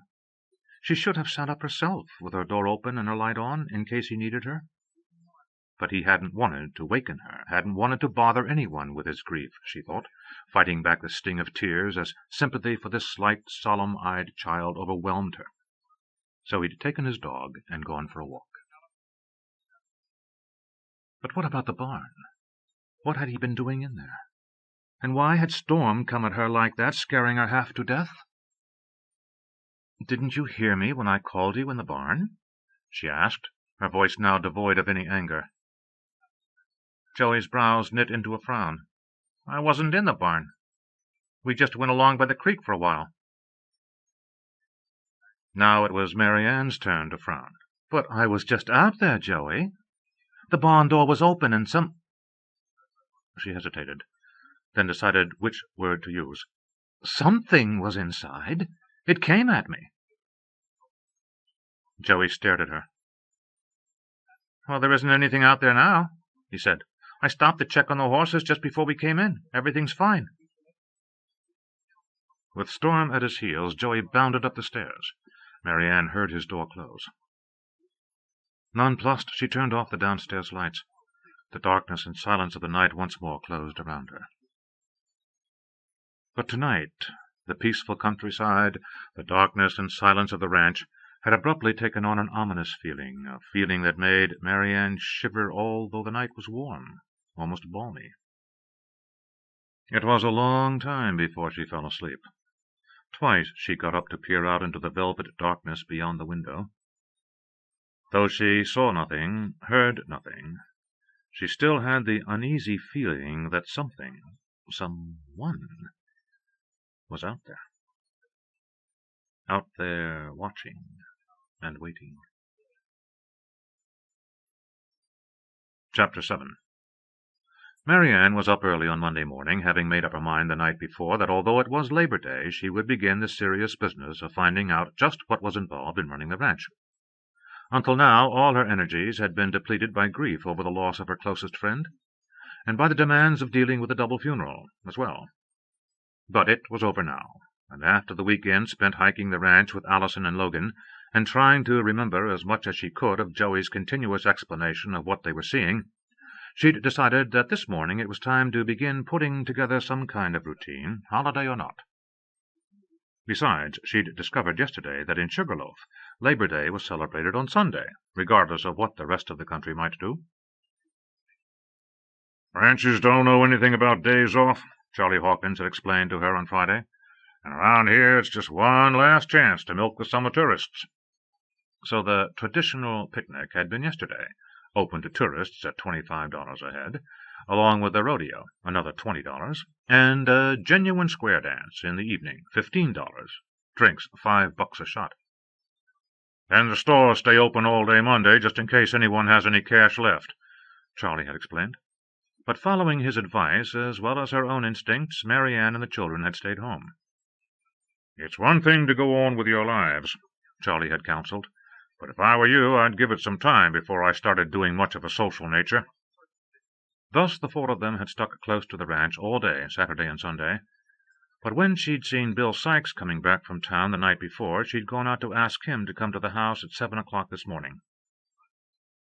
Sykes had pursed his lips in apparent protest. "Mr. Wilkinson never wanted me in before 8, maybe 8:30, he'd complained, but even as he uttered the words, MaryAnne had sensed the first test of her authority. In retrospect, she thought she had handled the situation pretty well. "I'm sure I'll do a lot of things differently from Mr. Wilkinson," she'd replied evenly. "So if you'll just come to the kitchen at 7, I'll have coffee ready for us, and we can begin going over things." Sykes had said nothing, but MaryAnne took the tiny movement of his head as agreement, and when she went to bed that night, she set her alarm for 6 o'clock. She intended to be showered, dressed, and ready for the interview, complete with the coffee she'd promised, at least 10 minutes before the appointed hour. By 7:15, when there was still no sign of Bill Sykes, she began to feel annoyed with the man. Should she keep waiting for him or call him? Or even go looking for him? What if she found him in his cabin, sound asleep, with an empty whiskey bottle by his bed? Would she have to fire him? And then what would she do? She couldn't run the ranch by herself. A knock at the back door interrupted her thoughts, and when she looked up to see Sykes himself peering through the window, she instantly abandoned all notions of firing him. He'd come, and it was still 45 minutes earlier than he'd been required to report to Ted, assuming she believed his story, although she wasn't at all sure she did. If he wanted to be a little late just to prove his independence, so be it. She'd deal with it. She waved him in, pouring him a mug of coffee, then nodded toward the table in the corner of the large room. "Did you have a good night?" she asked. Bill Sykes shrugged disinterestedly, pulled off the knit cap he habitually wore on his grizzled head, but made no move to settle into one of the chairs at the table. "I've been thinking," he said without preamble. "I'm probably going to be quitting." MaryAnne froze, the mug of coffee she'd just poured hovering in the air. Quitting? But he couldn't do that. How could she manage without— And then a thought came to her. He was testing her again, no doubt seeing if he could get more money out of her by threatening to leave her on her own. "I see," she said, keeping her voice calm, masking the twinge of panic that had seized her. "Well, why don't we sit down and talk about it?" Putting his mug on the table, she pulled one of the chairs out for him, then seated herself on another. Sykes hesitated a moment, then almost reluctantly sat down. As he sipped his coffee, MaryAnne eyed him surreptitiously, trying to read the expression on his face. She still had no idea how old he might be, and his dark skin and black eyes suggested that at least part of his heritage was Native American. His skin had the leathery look of a man who had spent most of his life outdoors, and though he was no more than 5'6" or 7, there was a wiry power to his body. Was he angry about something? She searched his face, but realized that she couldn't tell. If anything, he looked more worried than angry. "Why don't you tell me what's wrong?" she asked. "Perhaps if we discuss why you want to quit, we can work something out." "Just doesn't seem right any more, that's all," Sykes said, his eyes avoiding hers. "You mean because of what happened to Ted and Audrey?" MaryAnne nodded sympathetically, fighting back a wave of grief at the reminder of what had happened to her friends. "I know it must be as much of a shock to you as it was to me, but—" "It's not just that," Sykes interrupted. "It's something else, too. If I was you, I'd just put this place on the market and take Joey back to wherever you came from. A woman like you can't run a ranch." "A woman like me?" MaryAnne cut in sharply. "Exactly what kind of woman would that be, Mr. Sykes?" Bill Sykes's eyes narrowed to slits. "Don't get on your high horse with me, young lady," he said. "You know what I'm talking about. What do you know about running a ranch?" "Not any more than Ted and Audrey did when they first came out here," MaryAnne shot back. "And I suspect that the man on this place who knew the most about ranching was you. If you could teach Ted and Audrey, I don't see any reason why you can't teach me too." Though she was absolutely certain she had just given Bill Sykes far more credit than he deserved for the running of the ranch, and Ted and Audrey Wilkinson far less, the flattery seemed to work. Sykes sat up a little straighter in his chair, and his head tilted in acknowledgment of the compliment. "I've learned a thing or two in my time," he admitted, then shaking his head added, "Still, something's not right around here. I just don't believe what happened to Mr. and Mrs. Wilkinson was an accident. Mr. W. was good with horses. Good and real careful, too. He wouldn't have spooked Shaker. And something about that accident with Mrs. W. ain't right either." MaryAnne felt her pulse quicken. "Have you talked to Rick Barton about it?" "Oh, yeah. Fact is, he don't like it any better than I do. He's been up to see me twice now, asking all kinds of questions." He glanced at MaryAnne as if expecting her to press him for more information, but instead of saying anything, she simply met his gaze with her own. Finally, Sykes broke the look, shifting his gaze back to the tabletop in front of him. "Fact is, I don't know what's going on around here. But for quite a while now, things ain't been quite right." His eyes met hers again. "You ever think about the animals?" he asked abruptly. Startled by the sudden shift of the conversation, MaryAnne could only echo Bill Sykes's last words. "The animals?" Sykes nodded. "The animals whose land this is. The bears and wolves and deer, the raccoons, the beaver, all kinds of animals. And it seems like lately all we're doing is pushing them aside, making more and more room for ourselves. You ever think about that? You ever think about the animals when you look at all them condos going up in town?" I suppose everyone has, one way or another," MaryAnne replied uncertainly. What was the man getting at? A second later he told her. "Well, it seems like something's going on around here lately. Something went into that barn and spooked that horse so's it kicked Mr. W. And something gave Mrs. W. enough of a scare that she lost her balance." "But it was dark," MaryAnne protested, unwilling to let Sykes's words nurture the seed that Charlie Hawkins had planted in her mind the previous week. "If he starts talking about Joey, I'll fire him right now," she told herself, "right this very minute." "Not that dark," Sykes insisted. "And Mrs. W. was up there hundreds of times. Best view of the valley we got. She knew every inch of it, and she wouldn't have lost her footing even if she was blindfolded. So something made her fall. And there's the horses, too," he added. Suddenly MaryAnne remembered the night before last when Joey and Storm had gone out, and she had seen the open barn door. But she was almost sure that despite Joey's denial it had to have been him in the barn. "I'm not sure what you're talking about," she said, steeling herself for the words she was certain were coming next. "Something spooking them," Sykes went on. "Seems like it's practically every night now. I can hear 'em from my cabin. Every night. At least once, sometimes a couple of times. They start snorting and stamping like something's after 'em. I've been down there more than once, but I can't never find out what it is. But something's out there, and it's starting to make me pretty nervous.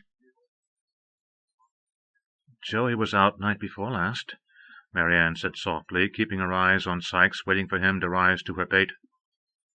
But Sykes shook his head. Yeah, it's not him. Saw him myself.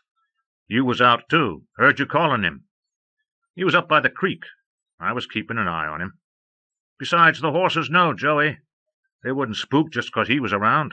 Not unless he wanted them to, anyway.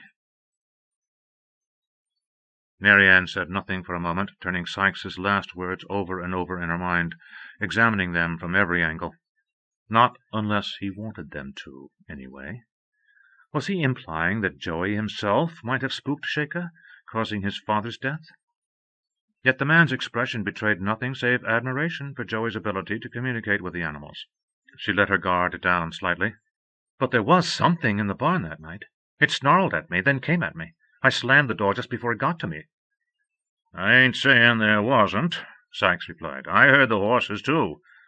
But when I checked the barn after Joey came back in here, there warn't nothing there. Just the horses. Nervous, as if a grizzly was skulking around. What about a man? MaryAnne suggested. Joey thinks he saw... She cut her words short as Joey himself came into the room, stopping in surprise when he saw Bill Sykes. Saying nothing to the handyman, Joey went to the refrigerator. "Is there any orange juice?" he asked MaryAnne. "In the pitcher," MaryAnne replied. Then, "Aren't you going to say good morning to Mr. Sykes?" Joey glanced at Bill Sykes for the briefest of moments. "Good morning." He poured himself a glass of orange juice, then sat down at one of the stools in front of the counter. Sykes, draining his mug, stood up and started toward the back door. "Maybe you and me better talk later on," he said. Before MaryAnne could reply, he was gone. "What was he doing in here?" Joey demanded as soon as the door had slammed shut behind Sykes. MaryAnne picked up the 2 empty mugs and took them to the sink. "We were having a talk," she said, suddenly annoyed not only at Joey's rudeness toward Sykes, but the tone of his voice when he demanded to know why the caretaker was in the house. "Is there something wrong with that?" Joey's expression darkened. "He shouldn't be in here. In fact, he shouldn't be here at all." MaryAnne's brows rose in surprise. "I beg your pardon?" "Dad was going to fire him," Joey said. "Fire him?" MaryAnne echoed, her eyes narrowing with uncertainty. "But he's been working here for years, hasn't he? Why would your father have fired him?" Joey gazed steadily at her, and when he spoke, his voice was cold. "Because he's crazy. He makes up stories about everything. I bet he's even making up stories that I did something to Mom and Dad." Draining his orange juice, Joey slid off the stool and went out the back door, heading toward the barn. Stunned by his last words, MaryAnne made no move to stop him, no move to demand an explanation of what he'd just said. All she knew was that the Joey she'd just talked to seemed nothing like the boy who had thrown himself into her arms when she'd arrived 5 days earlier. This Joey seemed completely different. "He's still in shock," she insisted to herself once more. That's all it was. He was still in shock from Ted and Audrey's deaths. But even as the words formed in her mind, she knew that this time she didn't believe them. This time Joey hadn't been upset by anything, hadn't been angry about anything. He had simply stated what he believed. Or what he wanted her to believe. Suddenly, MaryAnne Carpenter had an uneasy feeling that there was a dark facet to Joey Wilkinson's personality that she knew nothing about. A darkness she was just beginning to see. Chapter 8. "Can we go into town, Mom?" MaryAnne was sitting at the desk in the den as she tried to familiarize herself with the ranch's accounting system, a process which had so far involved 5 calls to an increasingly impatient Charlie Hawkins, who had finally sighed mightily and suggested that she simply make a list of her questions and bring them to his office the next morning. She glanced up at Allison, who was standing in the doorway to the living room. "I'm not sure I have the time right now," she began, then caught sight of the large grandfather clock in the corner. "My God, it's already 11. "You don't have to take us," Allison told her. "We can walk." MaryAnne stared at her daughter. 2.5 miles? She asked. You and Logan are going to walk 2.5 miles to town and 2.5 miles back? Back home in New Jersey, she couldn't remember either of her kids ever walking more than a few blocks. Anything farther, and they'd either took a bus or begged for a ride. It's not like at home, Allison said, as if she'd read her mother's mind. It'll just be like going on a hike. And anyway, if we're going to start school tomorrow, we have to get clothes, don't we? Just as she had last year at this time, MaryAnne flinched at the thought of the expense of school clothes. But then she remembered. This year things were different. For the first time she could afford to buy the kids what they needed, without having to resent every penny the clothes might cost. Still, she hesitated. I think I ought to be with you if you're going shopping. We're not going to buy anything. Having neatly sidestepped her mother's primary objection, Allison pressed her advantage. It'll save you a lot of time if we've already picked things out and tried them on. Warming to the idea, Allison rushed on, building a case.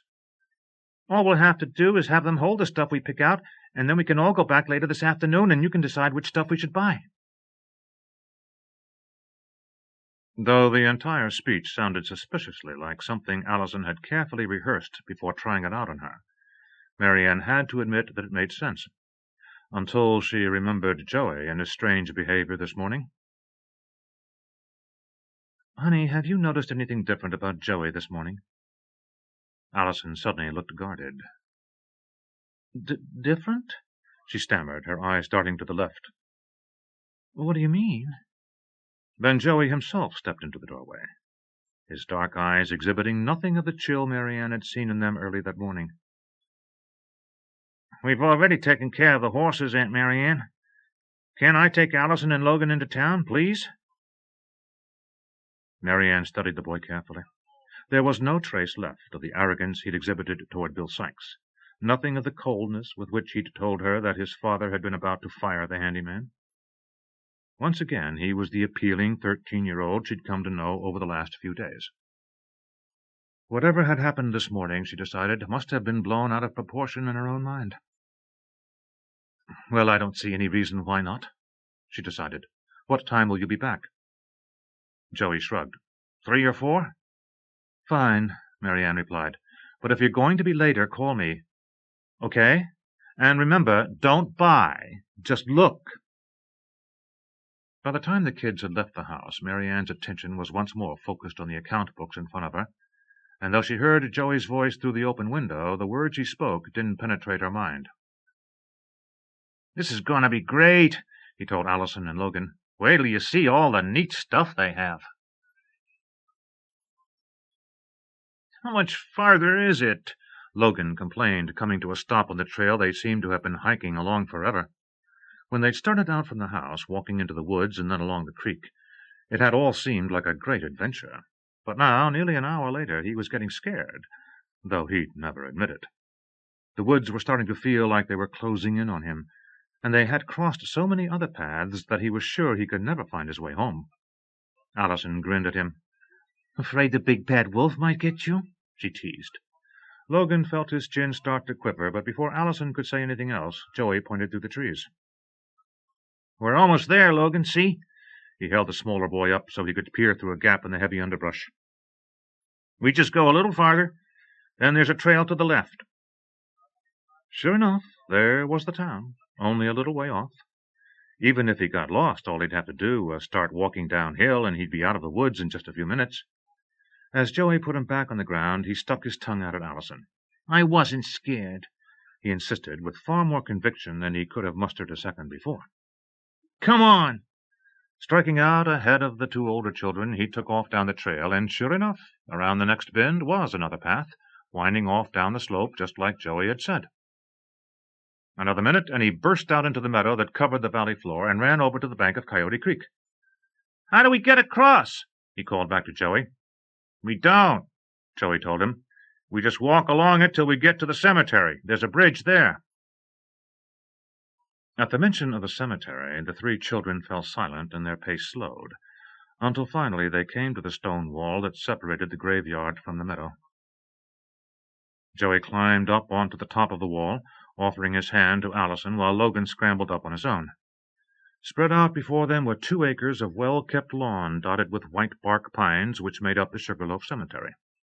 The 3 of them stood silently staring at the spot on the far side, close to the forest's edge, where Joey's parents had been buried the day before yesterday.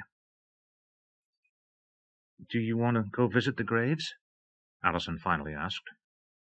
Joey hesitated, then shook his head. "They wouldn't even know I was there." "They might," Logan said. But Joey shook his head harder. "I don't want to, okay?" His voice was harsh. As Logan recoiled from the older boy's disapproval and Allison flushed with embarrassment, Joey quickly added, "I mean, you guys are my family now, and when I'm with you I feel good. But if I went to visit their grave—" His voice trailed off, and he wiped his sleeve across his eyes, then fumbled in the back pocket of his jeans, pulled out a handkerchief, and blew his nose. "Let's just go into town, okay?" he asked. Without waiting for an answer, he turned and started along the wall, only dropping off it when he came to the spot that was closest to the bridge across the creek. As the 3 children crossed the bridge and headed along the narrow path toward the graveyard's entrance, none of them looked back at the place where Ted and Audrey Wilkinson had been buried. "Where shall we start?" Allison asked as they came into the center of the little town a few minutes later. The shopping district occupied only 2 blocks, crowded with shops offering a brightly colored array of clothes, ranging from T-shirts to elaborate ski outfits. But almost everything displayed in the windows seemed calculated to attract tourists, not townspeople. "Where are the regular clothes?" "The Mercantile," Joey told her. "And there's Conway's, too. You guys like Western clothes?" "I do," Logan instantly declared, garnering him a scornful look from his sister. "You don't even know what they are," Allison told him. "I do, too," Logan shot back. "The shirts are real fancy, with lots of snaps on them. I want a blue one. And boots. Can I get some cowboy boots?" he asked Joey. "We can't buy anything," Allison reminded him. "You heard what Mom said. All we're doing is looking." "But Joey said—" Logan began. Allison cut him off. "Logan, we don't even have any money. How are we going to buy anything?" Logan's bubble of excitement began to deflate in the face of reality. "Don't worry, Logan," Joey told the smaller boy. "We'll still get you some boots, and lots of other stuff, too." Holding Logan's hand, he started down the wooden sidewalk, with Allison scurrying to catch up. In the next block, hanging from one of the larger stores, she could see the sign identifying it as the Sugarloaf Mercantile. As they approached it, the door burst open, and several boys and girls about her own age came out. They turned as if they were coming toward her, but abruptly stopped, looked at each other, seemed to make up their minds without exchanging a word, and headed without a backward glance across the street. Joey, who had stopped stone still as the group came out of the Mercantile, watched them go, but said nothing. And yet, from the look on his face, Allison was sure he knew them. "Who are they?" she asked. "How come they went the other way?" Joey's eyes narrowed and his jaw tightened. "Just some kids," he said. "They don't like me, that's all." "How come?" Allison blurted. Joey's face reddened. "They just don't," he said. "How do I know why? Come on, let's go see what kind of clothes they have." He pushed the glass door of the Mercantile open and went inside, with Logan right behind him, but Allison hesitated, gazing across the street to where the group of kids was standing, now whispering among themselves and sneaking glances in her direction. What is it? She wondered. What was going on? Why wouldn't they like Joey Wilkinson? What could he possibly have done to them? For a brief instant she was tempted to cross the street, to walk right up to them and ask. But even as the thought came into her mind, she knew she wouldn't act on it. For she knew exactly what would happen if she did. None of them would say anything. They would just look at her and then turn around and walk away. "Allison!" she heard Logan calling from inside the store. "Come on!" Turning away from the group across the street, Allison hurried into the store, where she found Logan and Joey examining a stack of brightly colored Western shirts. "We can buy anything we want," Logan told her, his eyes sparkling with anticipation. "All we do is charge them." Seeing the uncertainty cross his sister's face, he turned to Joey. "Isn't that what you said?" Joey grinned at Allison. "It's true. We have accounts at every store in town. All we have to do is pick out what we want, and they send the bill to the ranch." "But Mom said—" Allison began. Joey didn't let her finish. Aunt MaryAnne doesn't know about the accounts, and if she says we shouldn't have bought something, we can bring it back. What's the big deal? We need school clothes, don't we?" Allison hesitated, but then her eyes took in the massive display of merchandise spread out before her, and her resistance melted. As her fingers fell wistfully on a plaid cashmere scarf, she heard Joey speaking to her. "Buy it. It'll look terrific on you." For the first time in her life, Allison Carpenter abandoned herself to the joy of shopping. The scarf instantly became hers, and she decided she would always think of it as a gift. A gift from Joey. In the middle of the afternoon, MaryAnne closed the last of the ledgers on the desk, leaned back, and shut her eyes. She had done it. She had gone over all the accounts. In the beginning, the ledgers looked like nothing more than row upon row of meaningless numbers, but she had kept at it, and slowly come to understand just how much it cost to run the ranch. She understood the cost of keeping the horses, and the amount of money the Wilkinsons had saved by raising most of their hay rather than buying it. More important, she understood just how much the ranch had cost Ted and Audrey, and the fact that it had never been intended to make money. Indeed, it had cost far more than it needed to, for the Wilkinsons had spent considerable sums in rejuvenation projects, restoring once cleared fields to their natural state, and removing a culvert that had detoured the stream from its original course. That project had been particularly expensive, since it involved replacing a small forest of fully grown trees that had died when the stream had been diverted decades earlier, cutting off their water supply. Yet no matter how much money the ranch absorbed, the books showed clearly that Ted Wilkinson's income was large enough to support it all, with sums which heretofore had been beyond MaryAnne's wildest dreams, left over to support various conservation and environmental causes in the Sawtooth Valley area. Though she covered several pages of the yellow legal pad she had found in the desk with questions, she had already struck several of them out as her understanding of the Wilkinsons' financial structure had become clearer. "I can do it," she decided. "At least this part of it." She got up from the desk, stretched, then moved through the house, automatically straightening things as she wandered through the rooms. Going out the back door, she paused to bask in the sun for a moment, enjoying the feel of the heat on her aching muscles. Exercise, that's what she needed. Maybe she should just take an hour or so and go for a long walk. She tipped her head back, surveying the soaring mountains that almost surrounded her. To the west, the stone face of Sugarloaf was just barely falling into the shadows of the afternoon, and as her eyes lingered on the ledge from which Audrey had fallen, she felt a chill go through her and quickly looked away. But there were huge granite outcroppings everywhere, and any one of them would provide a panorama of the whole valley. Surely the network of trails that led up the mountains would take her to one or another of them. She was about to start off across the field when a loud whinnying came from the barn. Frowning, she headed across the yard, but stopped short, remembering the night of the funeral. Another of the horses joined in the whinnying, and then from the house she heard another sound. A dog barking. Surely Joey had taken Storm with him when they'd gone to town. Except if the kids were going to be shopping. She looked up to the second floor, and there was the big shepherd, his forepaws propped up on the sill of Joey's open window. He started barking again as the commotion in the barn increased. MaryAnne ran to the back door, calling out to the dog. From the second floor, Storm's barking turned into a frantic howl, and MaryAnne suddenly understood what had happened. Hurrying upstairs, she opened the door to Joey's room. The dog immediately bounded out, racing down the stairs. MaryAnne followed him, catching up to him in the kitchen, where the closed door had stopped him. As soon as she opened it, he streaked across to the barn, disappearing inside. By the time MaryAnne made it to the barn, the horses had begun calming down. But still she stopped at the door. "Storm? Here, boy, come on." A second later the dog trotted up to her, his tail wagging. "What was it, boy?" MaryAnne asked, reaching down to scratch the big dog while she peered into the gloom of the cavernous barn. The horses were quiet now, and when neither they nor Storm showed any further signs of nervousness, MaryAnne finally stepped inside, peering into the shadowed light. "Bill," she called out, "are you here?" Nothing. With Storm at her heels, she moved farther into the barn. The 3 horses were in their stalls, each of them with its head over the door, watching her. "What was it?"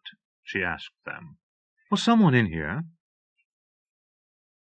Though neither Buck nor Fritz, the 2 geldings whose stalls were closest to the door, made any response, Sheka nickered softly, her ears flicking forward. MaryAnne moved farther into the barn, frowning uncertainly at the big mare, and remembering how Sheka had finally come back to the barn the day after she had arrived. That morning, when she'd first looked out the window and seen the big horse calmly grazing in the field, she hadn't known where it had come from, and surely would have stopped Joey had she known it was the mare that killed Ted. But Joey had charged outside immediately, calling out to the horse. MaryAnne had watched in stunned surprise as the big mare stayed where she was as Joey ran toward her. Only as he'd come close had she finally walked over to him, then nuzzled his neck, licked his cheek, and followed him docilely back to the barn without his even laying a hand on her bridle. She had had to call the sheriff's office, of course. Within the hour, Tony Milano had arrived with Olivia Sherburne, the bluff middle-aged woman who was the local veterinarian. While the vet had examined the horse, Joey pleaded with the assistant deputy not to have her destroyed. "She didn't hurt Dad on purpose," he insisted. "She's not like that. Something made her do it." Tony Milano had said nothing until Olivia Sherburne finished her inspection. "Well, what do you think?"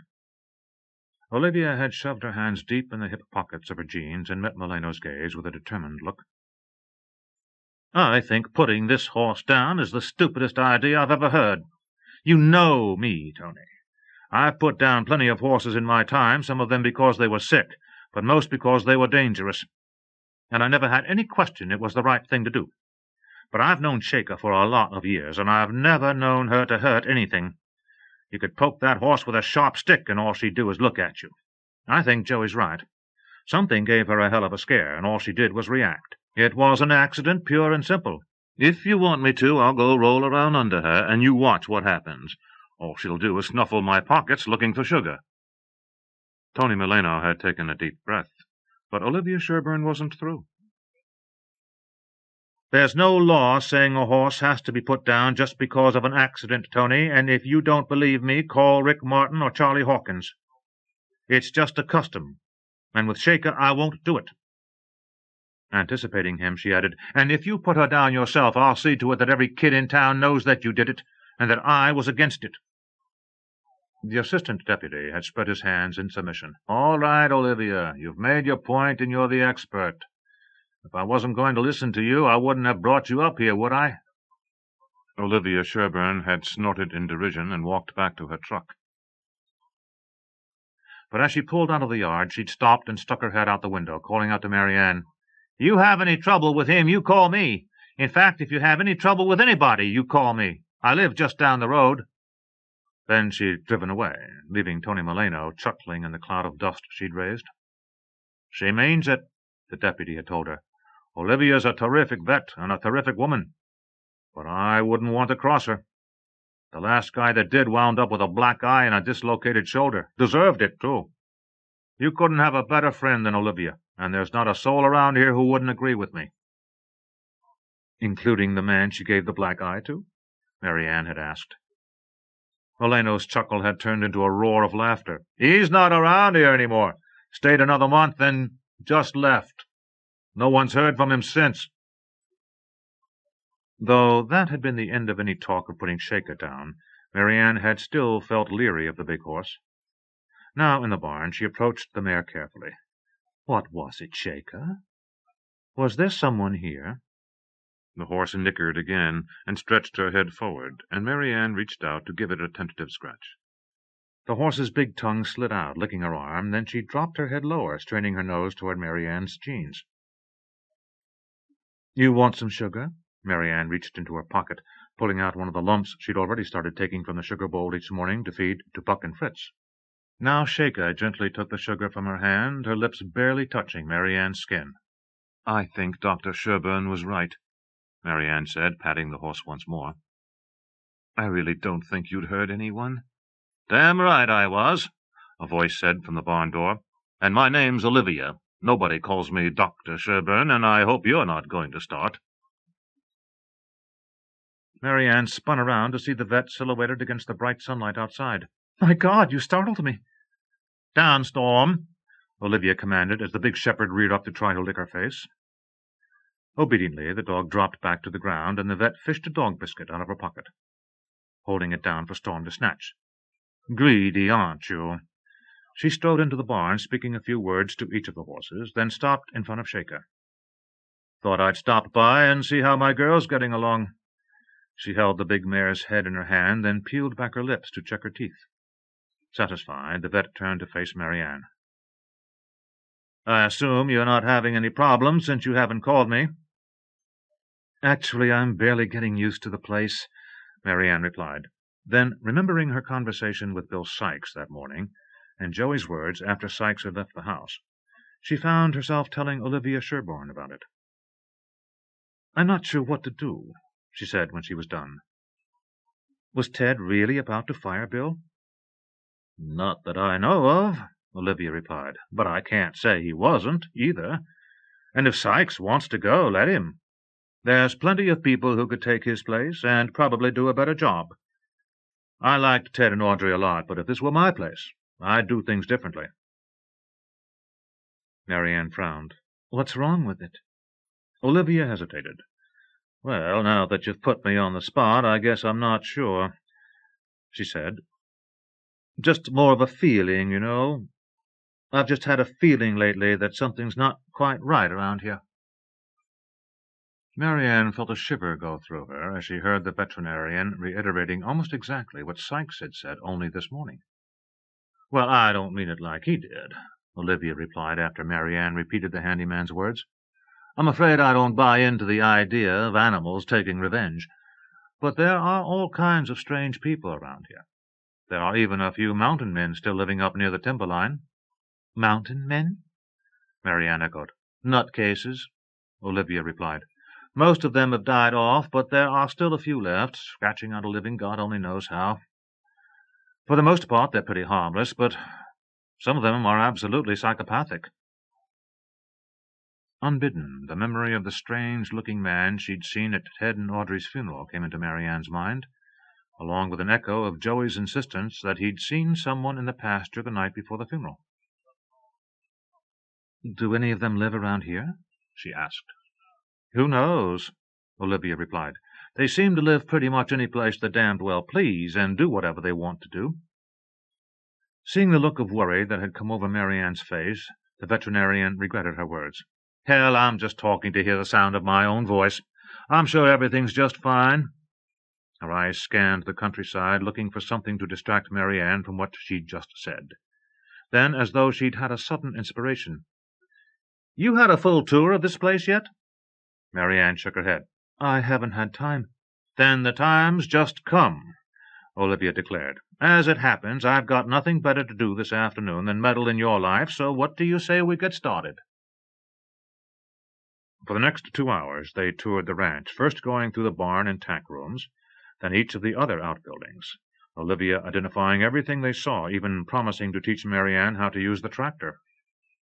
Their inspection of the buildings completed, Olivia taught her how to saddle a horse, and they set off on Buck and Fritz to ride the land. After they covered the property, Olivia glanced up at the mountains toward the Coyote Creek campground. What do you say? Shall we ride up and take a look at the campsite that got torn up the other day? MaryAnne hesitated, then shook her head. It's getting a little late. I'd like to be at the ranch when the kids come home. It was nearly 4 when they got back, but except for Bill Sykes, who was stacking firewood against the side of the house, the place was still deserted. When you get right down to it, Olivia said, after they finished taking care of the horses and were settled on the front porch with glasses of wine, I'm not sure what you need a full-time handyman for at all. If you decide to get rid of Sykes, or he just clears out, and believe me, he'll never do that, don't bother to replace him. 1 field, a pasture, and a barn, that's all that's left up here, and it doesn't take much work to keep them up. Between you and the kids, there shouldn't be any problem at all, and I can always lend a hand if you need it. I couldn't possibly ask, MaryAnne began, but Olivia silenced her with a gesture.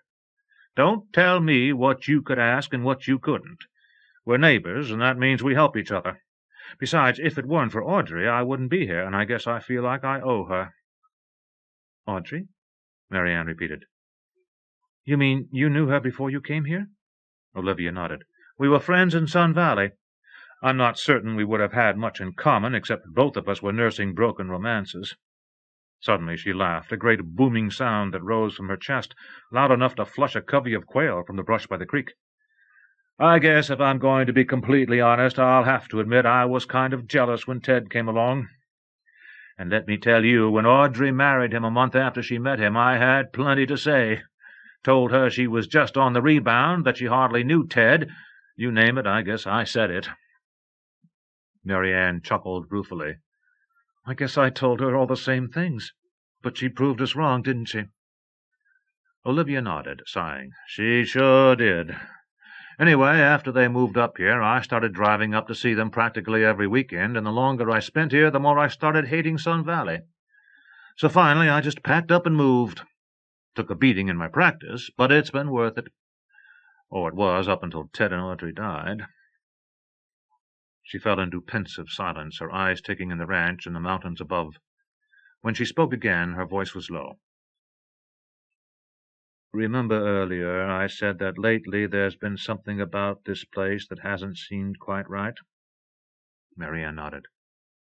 "Well, I'm not sure what it is, but there's a reason why the animals are spooking, and it seems to me we'd better find out what it is.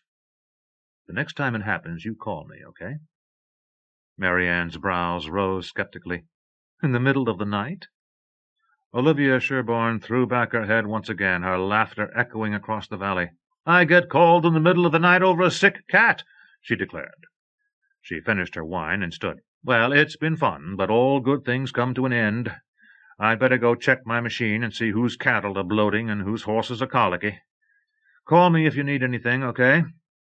"Okay," MaryAnne agreed. She walked Olivia out to the truck, but just as the vet was about to climb in, MaryAnne held her back with a hand on her arm. "Olivia, could I ask you a question about Ted and Joey?" Olivia Sherburne seemed to tense, but the impression was so fleeting that when the vet dropped back down to the ground to face her, MaryAnne decided she had only imagined it.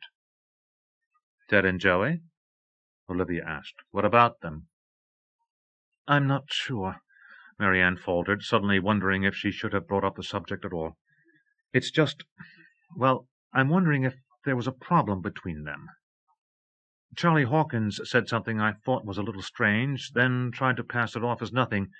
But then Rick Martin was out here asking questions the other day, and, well, I'm just wondering if you know anything about it."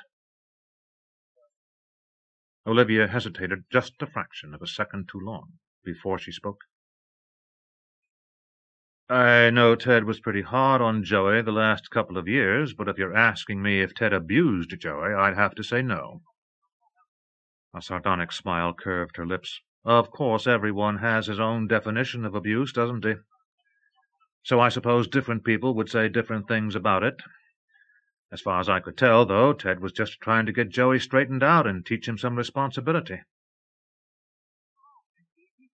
The reply raised more questions in MaryAnne's mind than it answered. "What about Audrey?" she asked. "Did she think Ted was too hard on Joey?" For a moment, MaryAnne wasn't sure the veterinarian was going to reply at all, but finally Olivia shrugged. "There was a lot Audrey never talked to me about, and a lot I never asked her." She swung up into the cab of her truck and started the engine. "Look," she added, "don't go looking for trouble. If you do, I guarantee it'll find you first. See you soon." She put the pickup in gear and drove off, and MaryAnne waited until she had disappeared around the first curve of the driveway before starting back to the house. But as she picked up the glasses from the table on the front porch and took them to the kitchen, with Storm trailing after her, she realized what Olivia had just told her had done nothing to ease her worries. What had Audrey not talked about, and Olivia not asked? Something about Joey? Or Ted? Or something else entirely? Then she decided that Olivia was right. It was stupid for her to go looking for trouble. If there were anything seriously wrong with Joey, or between Joey and his father, Audrey would have talked about it with her.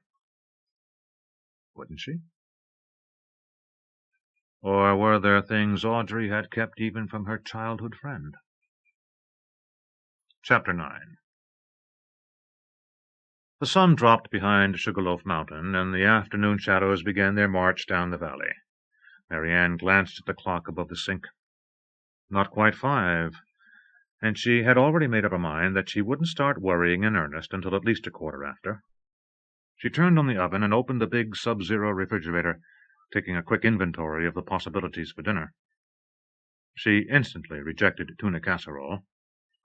There were still 3, each of a different size, and each marked with a carefully lettered piece of masking tape that identified the name of its donor. But they'd had tuna casserole last night, and though the children had all eaten it, it was obvious they hadn't enjoyed it much. Moving past the tuna casseroles and making a note to transfer their contents into other dishes tomorrow, so at least she could return the bowls to their rightful owners, she spied a large container on the bottom shelf marked Spaghetti, Olivia Sherburne. Perfect, she decided, pulling the Tupperware container out of the refrigerator, then turning the oven off again. She selected a pan from the long row hanging from an enormous wooden rack that was suspended by heavy chains over the cooking island in the center of the kitchen, emptied the spaghetti sauce into it, and began heating it over one of the 6 burners on the range. She was rummaging in the pantry, searching for spaghetti, when Storm bounded to the door, whining eagerly and scratching to be let out. MaryAnne glanced out, saw nothing, but opened the door anyway. The shepherd took off around the corner of the house, barking joyfully. Moving out into the yard, MaryAnne watched him tear down the driveway, disappear around the first curve, then reappear a moment later, his tail high, chasing a stick someone she couldn't yet see must have thrown. "Get it, Storm!" she heard Joey call, and a second later Logan's voice chimed in. "Bring it here, Storm! Bring it back!" The dog snatched up the stick on the fly, whirled around, and charged back down the drive, skidding to a halt as the 3 children suddenly appeared. Carrying packages. MaryAnne's smile of welcome faded as the children came up the last few yards of the driveway. Logan, already running toward his mother, a large shopping bag barely held off the ground. "Wait till you see what we got, Mom. I got new jeans and 2 Western shirts and—" He came to a halt, his eyes glistening with pleasure, then stared down at his feet. "Look at these," he finished. "Real cowboy boots. They're Acme's." MaryAnne gazed at the boots, their brown leather polished to a high sheen, but instead of admiring them, her eyes shifted to Allison, who had stopped a few feet away and at least had the good grace to look embarrassed. "I thought I told you not to buy anything," she said, beginning to add up the expenses that had to be contained in the bags not only from the mercantile, but from Conway's as well. Logan's boots alone must have been more than $100. Allison's mouth opened, but no words came out, and her eyes instinctively went to Joey. "It was my fault, Aunt MaryAnne," he said, his grin fading as he saw the expression in his godmother's eyes. "I mean, my mom, well, she's been letting me do my own shopping since last year, and we have accounts at all the stores, and—" His voice trailed off. "They were having sales, Mom," Allison rushed in. "You know, for back to school, and we can take it all back. Joey said—" "I don't care what Joey said," MaryAnne cut in. "I care what I said, and I said you weren't to buy anything.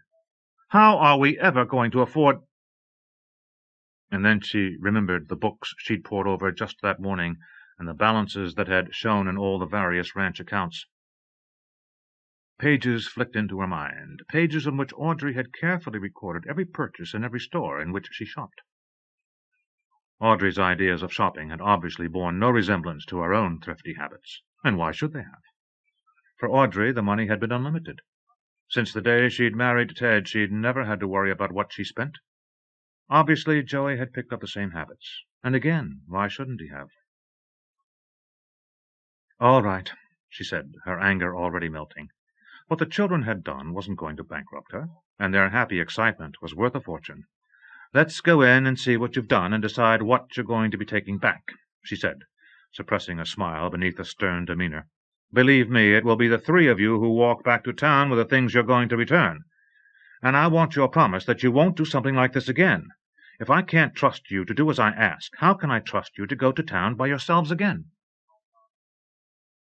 Allison was staring at the ground now, and Logan's chin was quivering at the possibility of losing his brand-new cowboy boots.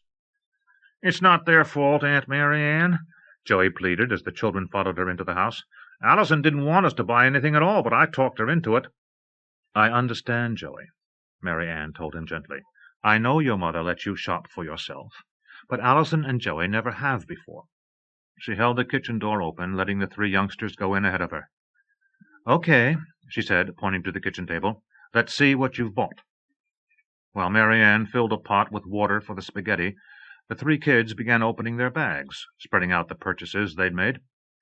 For Allison, there were 3 pairs of jeans, which MaryAnne recognized as a brand that had always been far beyond their means back home, along with 3 shirts, 3 sweaters, and some socks and underwear. "Do you know how much those jeans cost?" MaryAnne demanded, pouncing on what were obviously the most expensive items. "They're $60 each, except they were marked down to half price," Allison told her. "And I got 3 in different sizes because I'm growing so fast now, and the woman said they probably wouldn't be on sale again until next year." Frowning, MaryAnne abandoned the jeans and picked up one of the shirts. It was 100% cotton, slightly larger than the size Allison currently wore, but not so big it would look strange. The other 2 shirts were the same size, only their colors differing. All of them had been marked down 50%. The sweaters were all a soft wool, almost as velvety as cashmere, and in feminine shades Allison normally scorned: cornflower blue, pale lavender, a pearly pink, the color of a delicate seashell. "Where's all the stuff you usually want to buy?" she asked. "All the punk-look things we always argue about." Allison flushed. "I guess I figured I'd better buy good stuff," she said. "I sort of splurged on the scarf, though. I'll take it back if you want me to." MaryAnne shook her head. "It's gorgeous, and you're going to need it when winter hits, so let's just keep it all." She turned to Logan's acquisitions and discovered that, like Allison, though he'd bought too well, he'd bought wisely. Everything he had chosen were things she would have purchased for him herself. Even his jeans were in a length that would have to be turned up at the cuffs for the first few months, but would certainly last him through at least a year. The shirts he'd bought were smaller versions of the ones Joey had bought for himself, except for a bright blue western shirt, shot through with silver and piped with black, a tight row of mother-of-pearl snaps running down the front, 2 more on each of the pockets, and 3 more on each of the cuffs. "Isn't it cool?" Logan asked as she stared at it, his face alight with excitement. "Where on earth are you going to wear it?" MaryAnne asked. "He has to have one," Joey explained. "Everybody around here has one." "And what about the boots?" MaryAnne asked, finally turning her attention to her son's feet. "He has to have those, too," Joey insisted. "If he's going to learn to ride, he has to have boots, and everyone wears them all the time. And they aren't Tony Llamas. Dad says it's dumb to spend that much until your feet are done growing. Then you get the best boots you can and wear them forever." "Dad says." MaryAnne's resistance crumbled. "All right, I give up," she said. "You didn't do what I asked you to do, but I didn't really think it through either. Obviously, at least 2 of you are old enough to shop by yourselves, and since you didn't just throw money away on junk, I don't see any point in taking any of it back. But next time, either you do what you promised, or you call me and tell me why you've decided not to. All right?" "I can keep my boots?" Logan cried, ignoring the question. MaryAnne sighed. "You can keep the boots. But if your feet hurt, don't blame me." As she went back into the pantry to finish the search for the spaghetti, Joey winked slyly at Allison. "See?" he whispered. "I told you we could get away with it."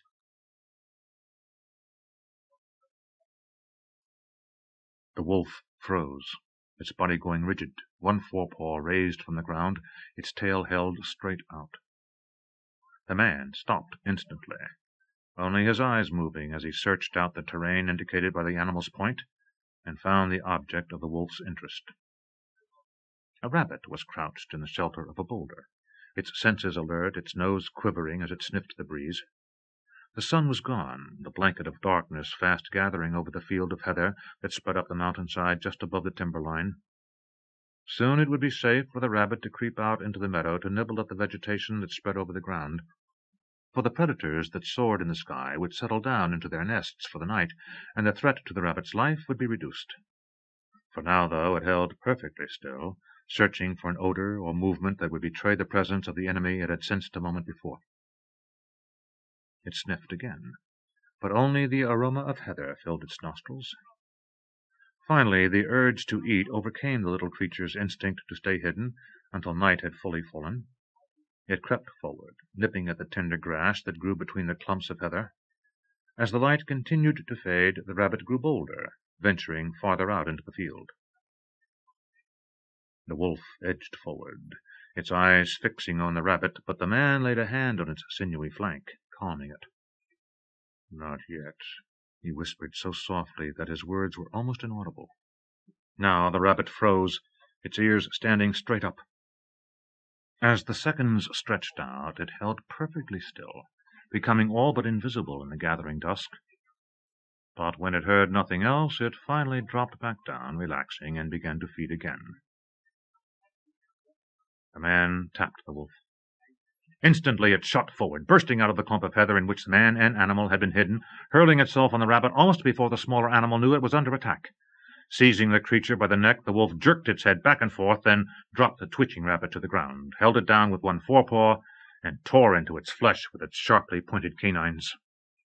The rabbit squealed in pain, then lay still on the ground. The wolf prodded it with a forepaw, snuffled at it, then picked it up in its mouth. The man, already on his feet, started back toward the woods, the wolf falling in beside him. In a bulky pack that lay where he'd dropped it a few minutes ago when he decided to go after the rabbit were the carcasses of 2 raccoons and a small otter, all collected from his traps that afternoon. The man paused to pick the heavy bundle up and sling it onto his back, then moved on, barely aware of the weight that would have made most other men stagger. Coming finally to the shack in which he lived, he dumped the 3 carcasses from the backpack onto a rough-hewn table, picked up a knife, and began expertly skinning them. The wolf, with the bloody body of the rabbit clutched in its mouth, dropped to the floor near the door and began ripping its catch to pieces, tearing open the hide with its teeth, ripping out the entrails, devouring them even as they spilled from the rabbit's torn belly. "Want some more?" the man whispered in his hoarse voice. Running the knife up the belly of the otter, he slit open its abdominal cavity, plunged his hand into the still warm mass of organs, and tore them free, tossing them to the ground a few inches from the wolf's muzzle.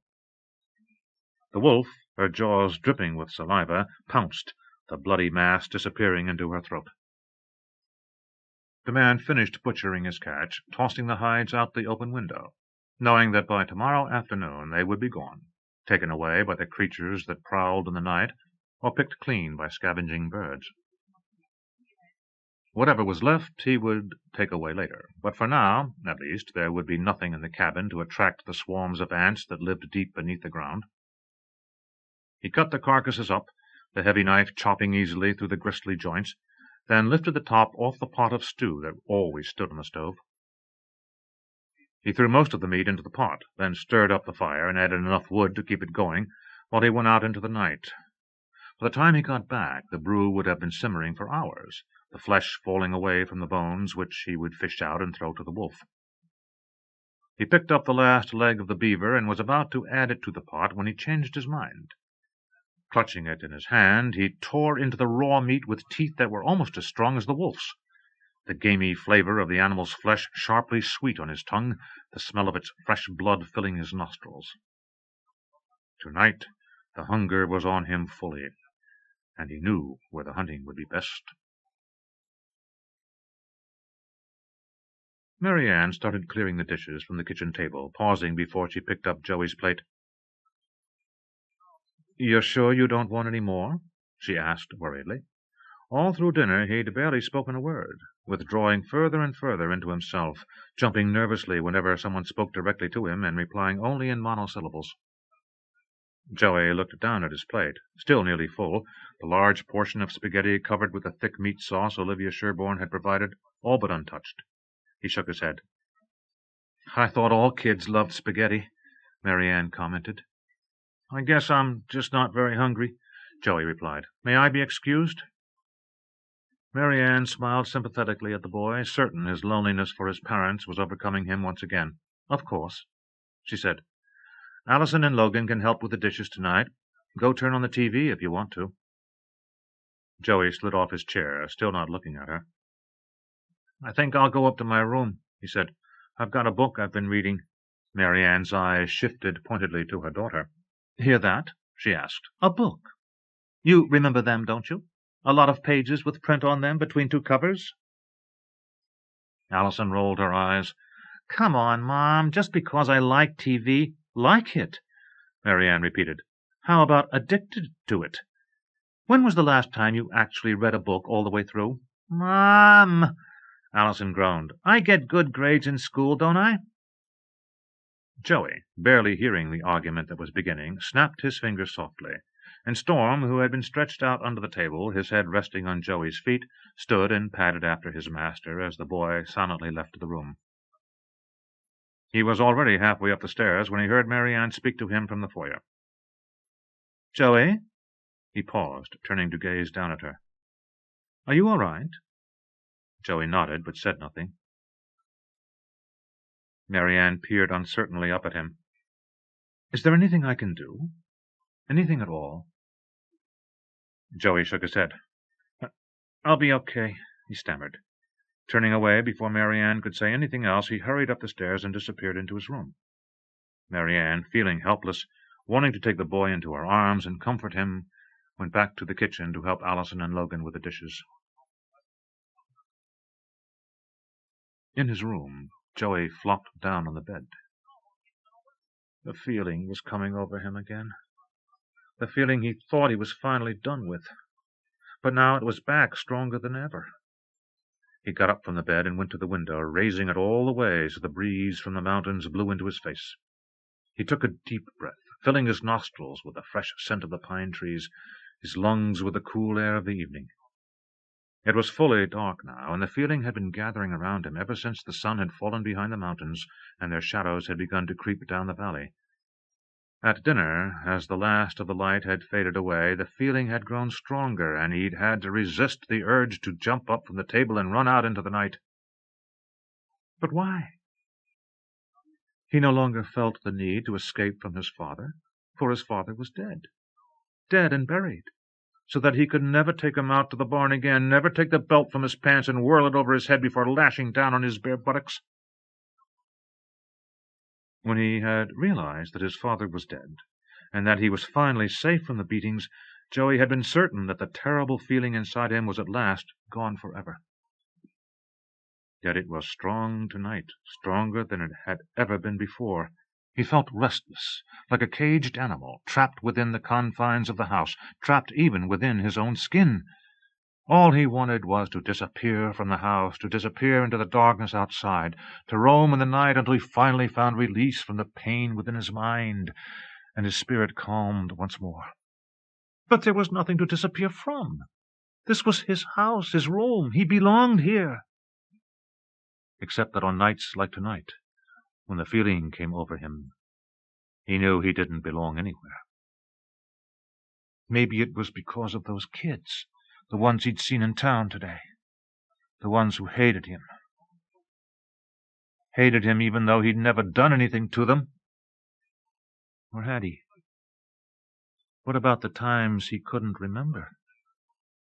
But those times had been long ago, before he'd learned to conceal this strange nervousness that seemed to come out of nowhere, filling him with dark and violent feelings he didn't understand. Tonight the feelings were back, setting his nerves on edge and making his skin itch so badly that no amount of scratching relieved it. And the dark urges were already beginning to take form in his mind once more. The urges to strike out, to pass the pain his father had inflicted on him to someone else. No, he wouldn't give in to it. Not this time. He slammed the window shut and forced himself to go back to the bed, stretching out on it, wrapping his arms around the pillow and burying his face in its softness. "Make it go away," he suddenly begged. "Make it go away." Storm, whimpering softly at his master's distress, jumped up onto the bed and stretched himself out next to Joey, licking gently at the boy's cheek. But Joey, the dark urge within him increasing its grip on his soul, was completely unaware of the dog's gentle ministrations, for already he was preparing to slip out into the beckoning darkness of the night.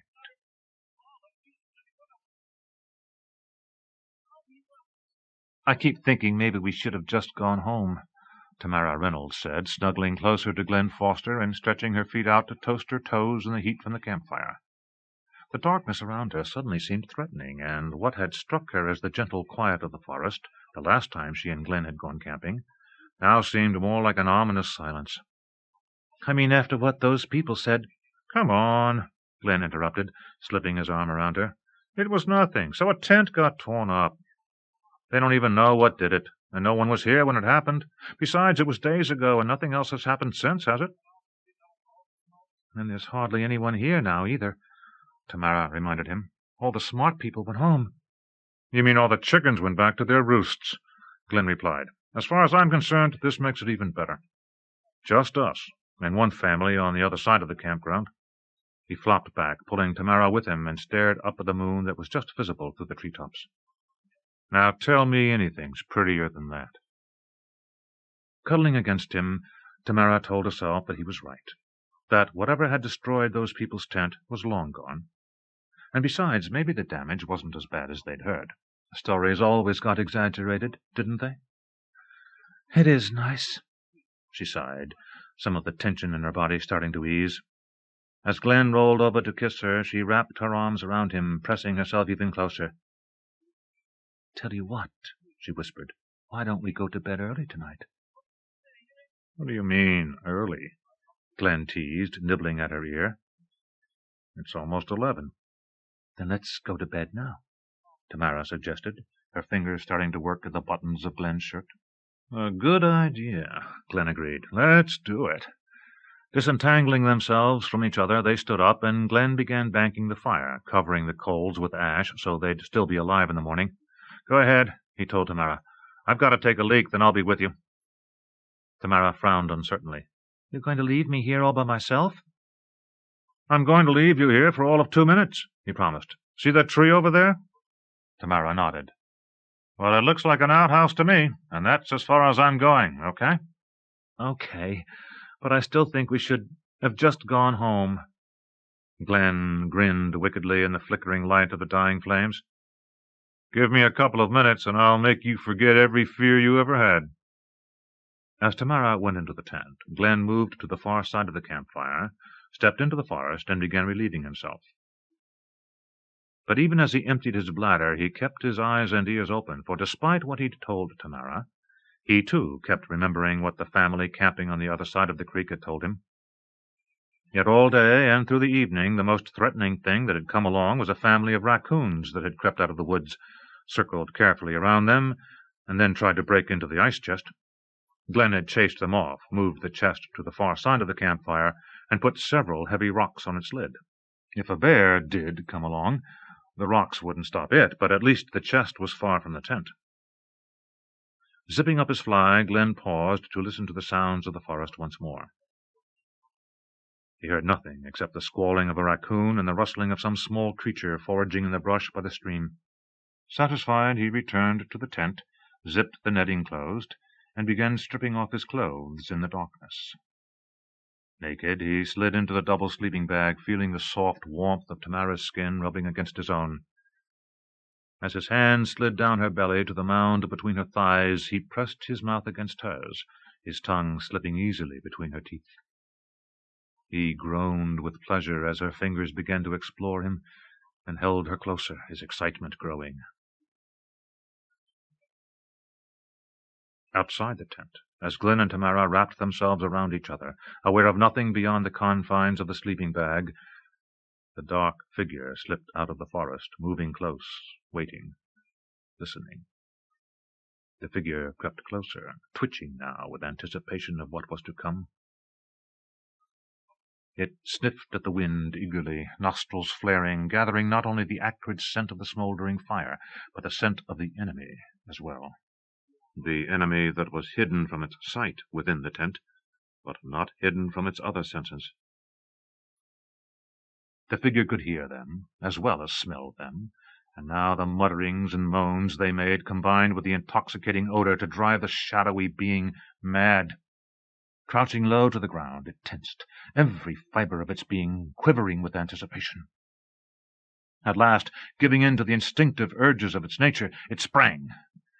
The nylon above Glenn Foster's head split with a quick ripping sound, no more than a tiny rent in the quiet of the night, and the brute was upon them, making no sound at all, slashing. By the time Glenn realized what had happened, it was far too late. Something had leaped on him, its weight pressing down hard, and even as he started to struggle, the sleeping bag had been ripped apart and he felt claws digging at his flesh. "Tammy!" he tried to call out, but before the word could even escape his lips, something sharp and vicious slashed at his throat, and he felt a gush of hot liquid begin to flow across his chest. He gasped, trying to catch his breath, but only gagged on the blood that was choking him. Soundlessly he thrashed against his attacker, but as more and more blood gushed from the torn artery in his neck, a terrible weakness overcame him, and he suddenly understood what was happening. He was dying. He tried to reach out, tried once more to push the attacker away, but it was too late. His hands fell to his sides, and he lay still. By the time the attack was over and the campsite deserted by the intruder, Glenn Foster was already dead. Tamara Reynolds, her skin torn by unseen teeth, her flesh cut deeply by invisible talons, lay moaning softly against pain so searing she could not move, could not even cry for help.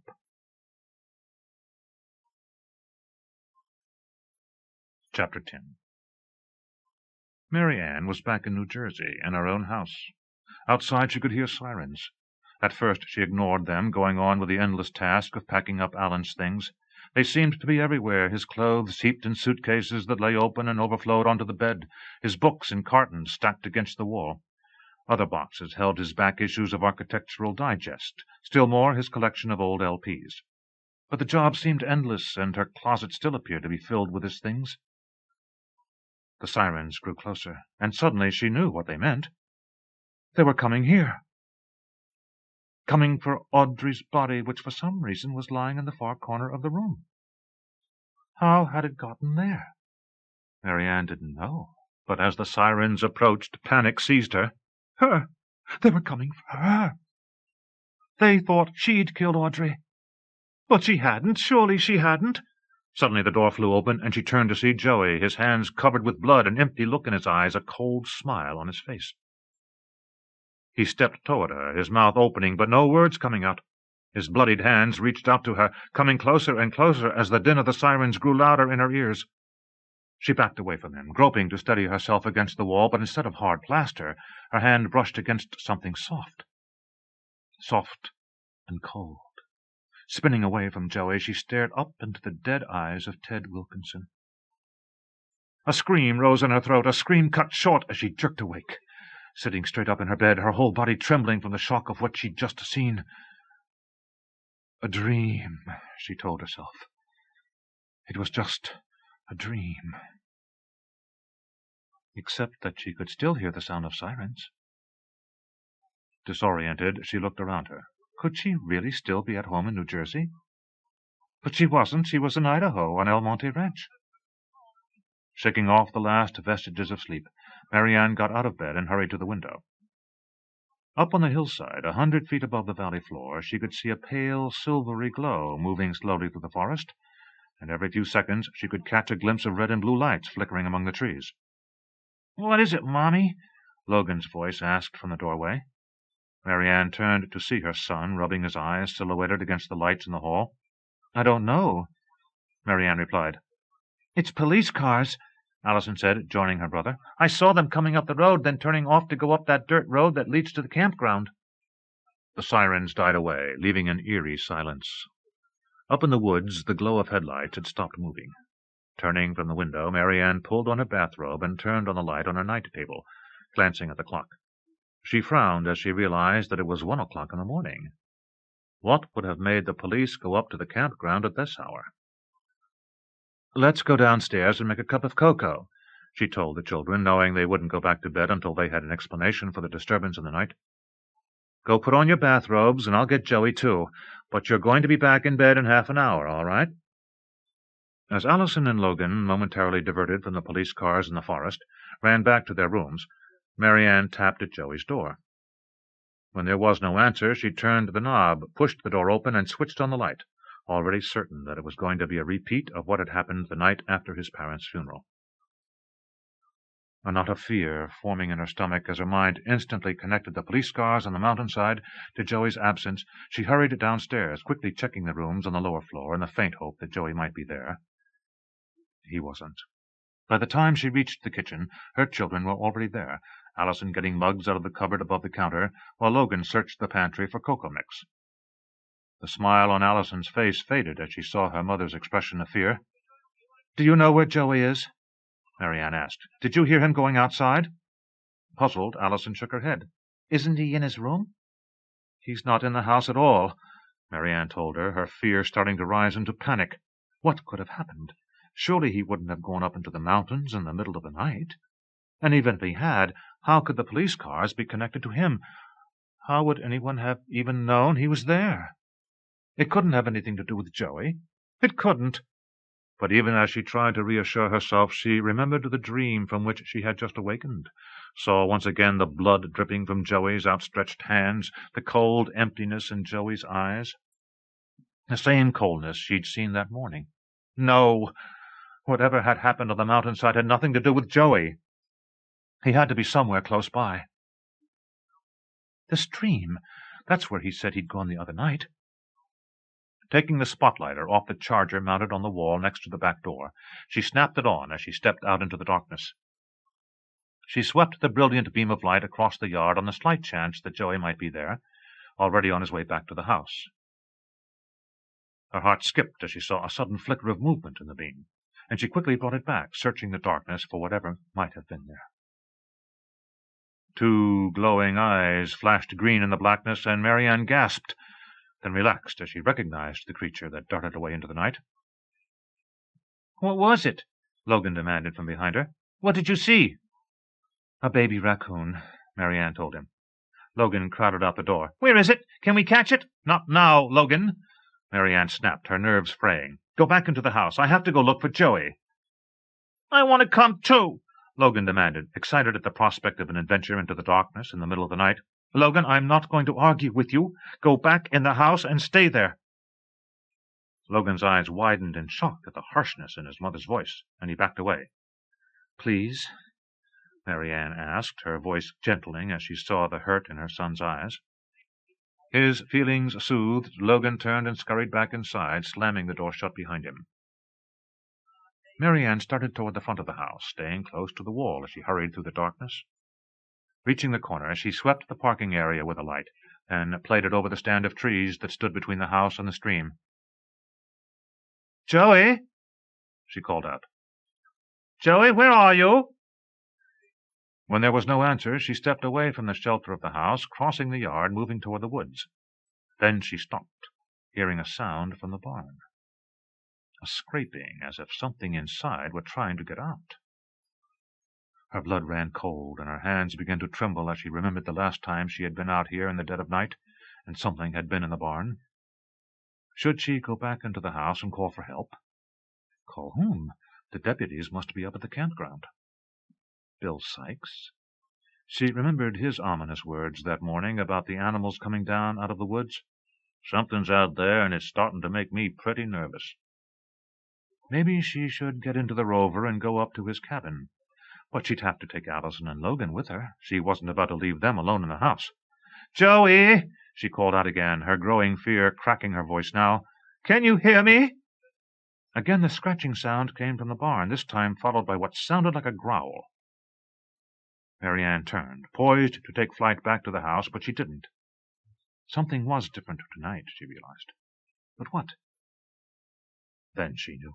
The horses were quiet. The last time they had been whinnying nervously and stamping in their stalls.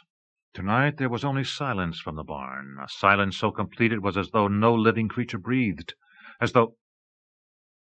Suddenly, terrified, she ran, nearly stumbling, back to the kitchen, picked up the phone with one hand and opened the local phone book with the other, rifling the pages till she found the number. As the phone at the other end began to ring, she paced nervously. To her surprise, it was answered almost immediately, and she spoke in a rush of relief. "Oh, thank God you're there. It's MaryAnne Carpenter, Olivia, and I know it's late, but Joey's missing, and something's in the barn, and I'm frightened out of my wits, and I know I sound like the world's biggest—" "I'll be right there," Olivia told her. "Stay in the house. Something's going on. I'll tell you about it when I get there." Not more than 5 minutes later, the glare of headlights swept through the yard as Olivia pulled up in her truck. When MaryAnne opened the door to let her in, the veterinarian was cradling a shotgun in her arms. "Let's take a look," Olivia said, starting toward the barn. Telling her children once more to stay in the house, MaryAnne fell in beside the other woman, her flashlight fixed on the barn door. "You said something was going on," MaryAnne said. "Did you mean the police cars up in the forest?" Olivia nodded. "Something attacked the campground again. I talked to the dispatcher, but she didn't know much.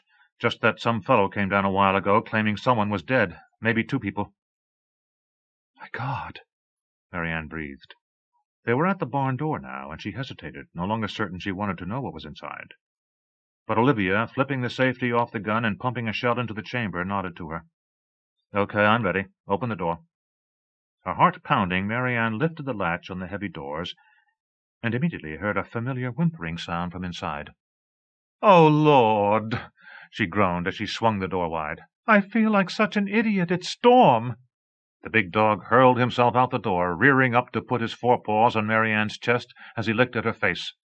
Olivia, removing the cartridge from the chamber and resetting the safety, lowered the gun to her side. "What are you doing out here, boy?" she asked. "Scaring us half to death like that. What's going on?" As the dog shifted its affections to the veterinarian, MaryAnne stepped into the barn and flashed the light around. The 3 horses were lined up as usual, their heads hanging over their stall doors, blinking in the glare of the flashlight's beam. MaryAnne strode down the wide aisle in front of the stalls, found the light switch, and turned on the big lamps suspended from the roof beams. As the darkness washed away, she snapped off the flashlight, then began searching the barn. She found Joey, wrapped in a horse blanket in the empty stall at the far end of the aisle, sound asleep. Stepping into the stall, she stood still for a moment, gazing at him as he slept. What had brought him out here? And how long had he been here? She knelt down, gently touching his shoulder. He came awake instantly, rolling away from her, then sitting up, blinking in the light. Only when he recognized her did he relax, losing his startled, hunted expression. Then, as he realized where he was, a look of defensiveness, almost furtiveness, came into his eyes. "Joey," MaryAnne said, her voice gentle. "Joey, why are you sleeping out here? Why aren't you in bed?" He frowned slightly, then his expression cleared. It's just something I do sometimes," he stammered. "Sometimes I just can't sleep in the house, so I come out here sometimes and sleep with the horses." Then, more aggressively, "Mom and Dad never minded. They let me do it whenever I wanted." "I see," MaryAnne said, though she didn't see at all. She wasn't quite sure she believed what the boy had just said. It didn't make sense that Audrey Wilkinson would let her son curl up in a horse stall. And yet, if Joey said his mother had let him do it, how could she argue with him? How could she ever know what Audrey had let Joey do and what she hadn't? "Well, come on back to the house, all right?" she said. "Allison and Logan are up, and we're going to make a cocoa. How does that sound?" Leaving the blanket where it lay, Joey stood and brushed the loose straw off his disheveled clothes. The strange feeling, the frightening sensation of nervousness that had seized him earlier in the evening, finally driving him out of the house into the darkness of the night, was gone.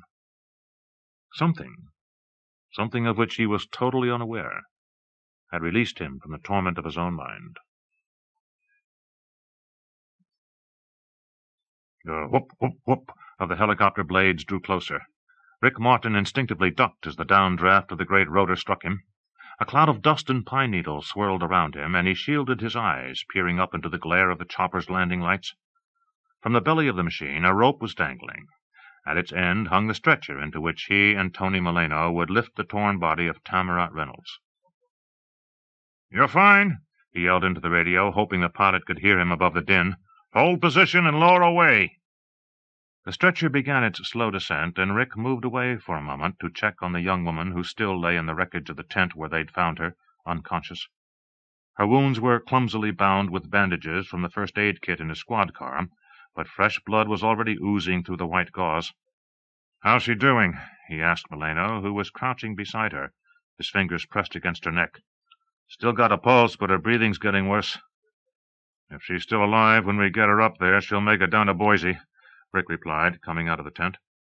As the basket touched the ground a few yards away, the deputy glanced up at the man who had arrived in the village an hour ago to report the attack in the campground.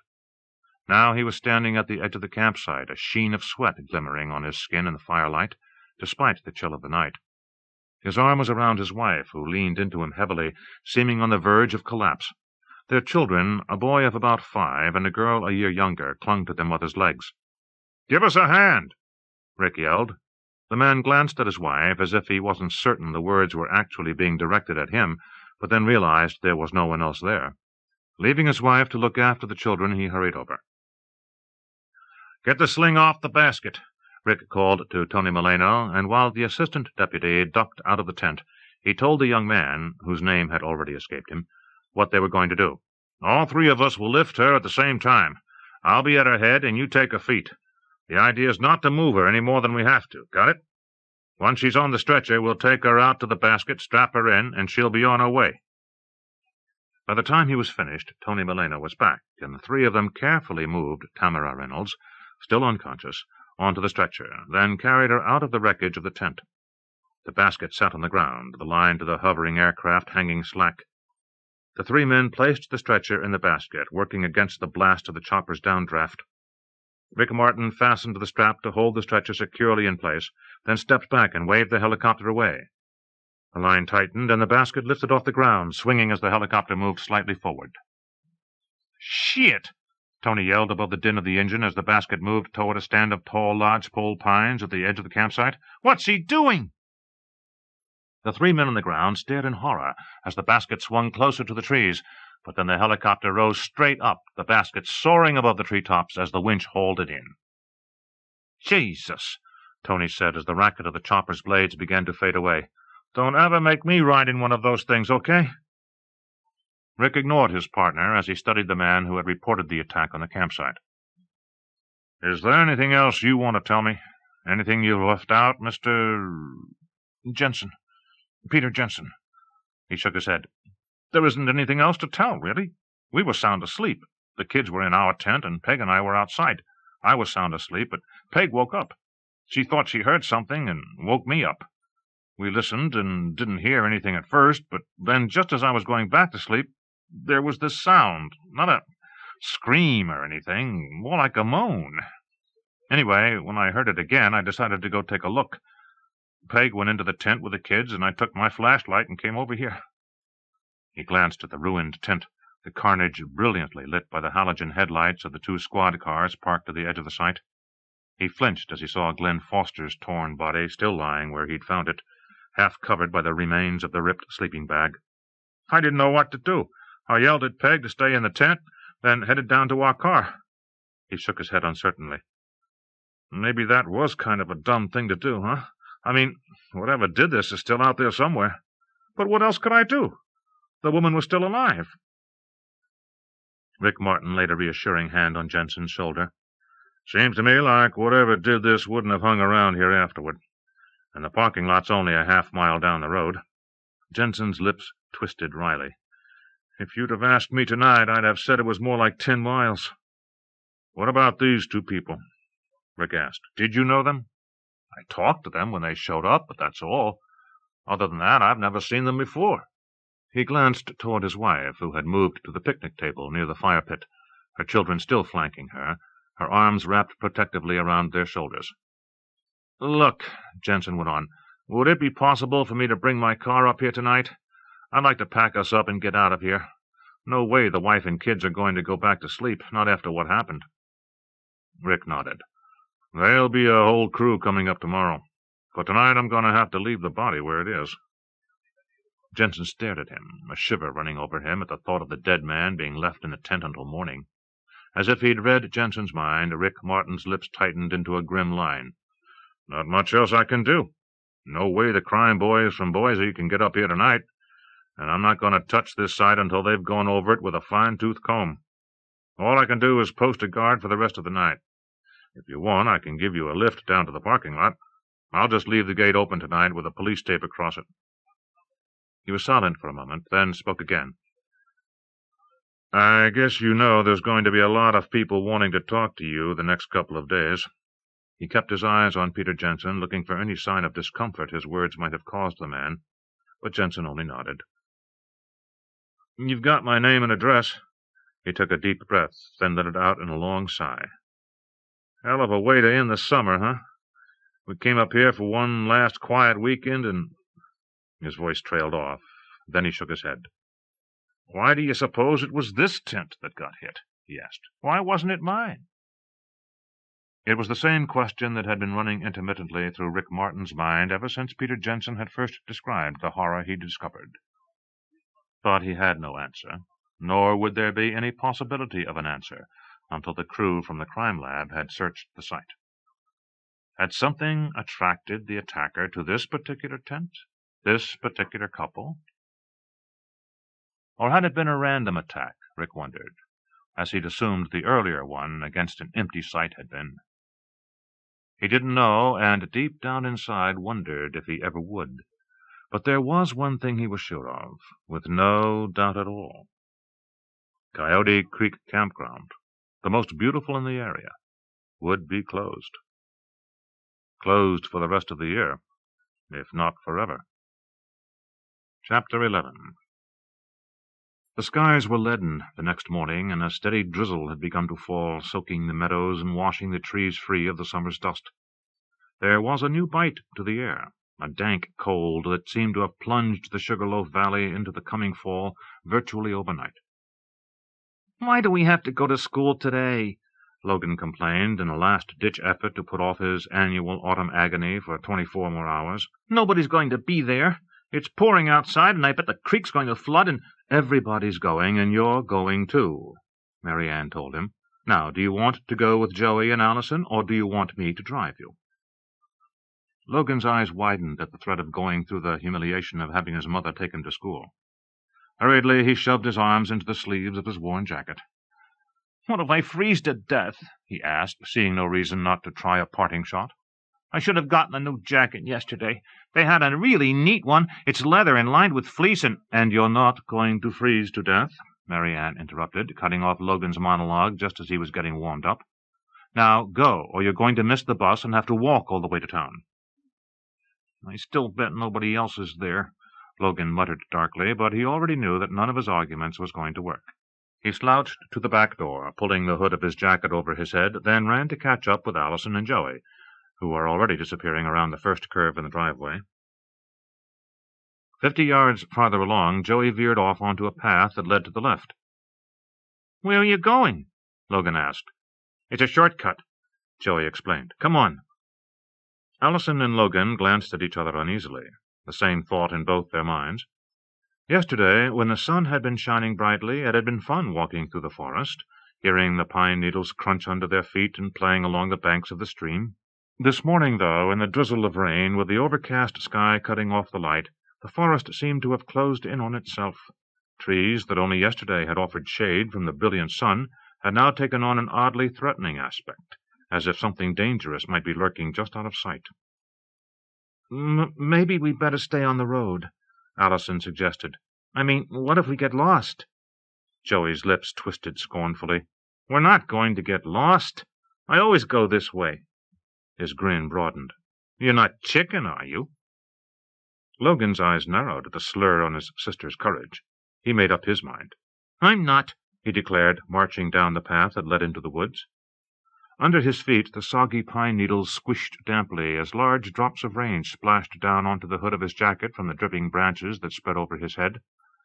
"Come on, Allison," he pleaded. "It's neat." But Allison still hesitated, wondering once more what the police cars had been doing up in the campground last night. Though neither her mother nor Olivia Sherburne had told them anything, Allison had been almost certain the veterinarian had known something. Something bad. Or why wouldn't she have told them about it? To her, the woods now looked sinister, and she stood her ground. "I think we should stay on the driveway," she insisted. "It's going to be all muddy in there." "Chicken, chicken," Logan sang out. "Allison's a chicken." Her brother's teasing washed away the trepidation Allison was feeling. "All right, let's go," she challenged, striding off the driveway into the dripping forest. The trees closed around them, the narrow path twisting and turning as they moved farther from the driveway, both Allison and Logan beginning to feel uneasy. Strange sounds they hadn't heard before, came at them from every direction, and though Joey insisted it was nothing more than water dripping off the trees and squirrels rustling through the underbrush in their constant search for food, Allison startled when she heard the sharp snap of a twig. "What was that?" she demanded. "What?" Logan asked, though he'd heard the sound himself, and it had set his heart pounding. "It wasn't anything," Joey replied. "Probably just a deer." "What if it was a bear?" Logan piped. "What if it was a grizzly?"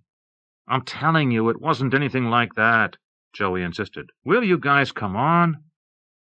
They started walking again, but now Logan stayed close to his sister, slipping his hand into hers. The rain eased, but the trees kept up their constant dripping. Allison thought that she could hear the sound of something moving through the forest a few yards to their left. She stopped again, her hand tightening on Logan's. "What is it?" Logan asked, his voice dropping to a whisper. "Shh," Allison hissed, holding her finger to her lips. "Listen."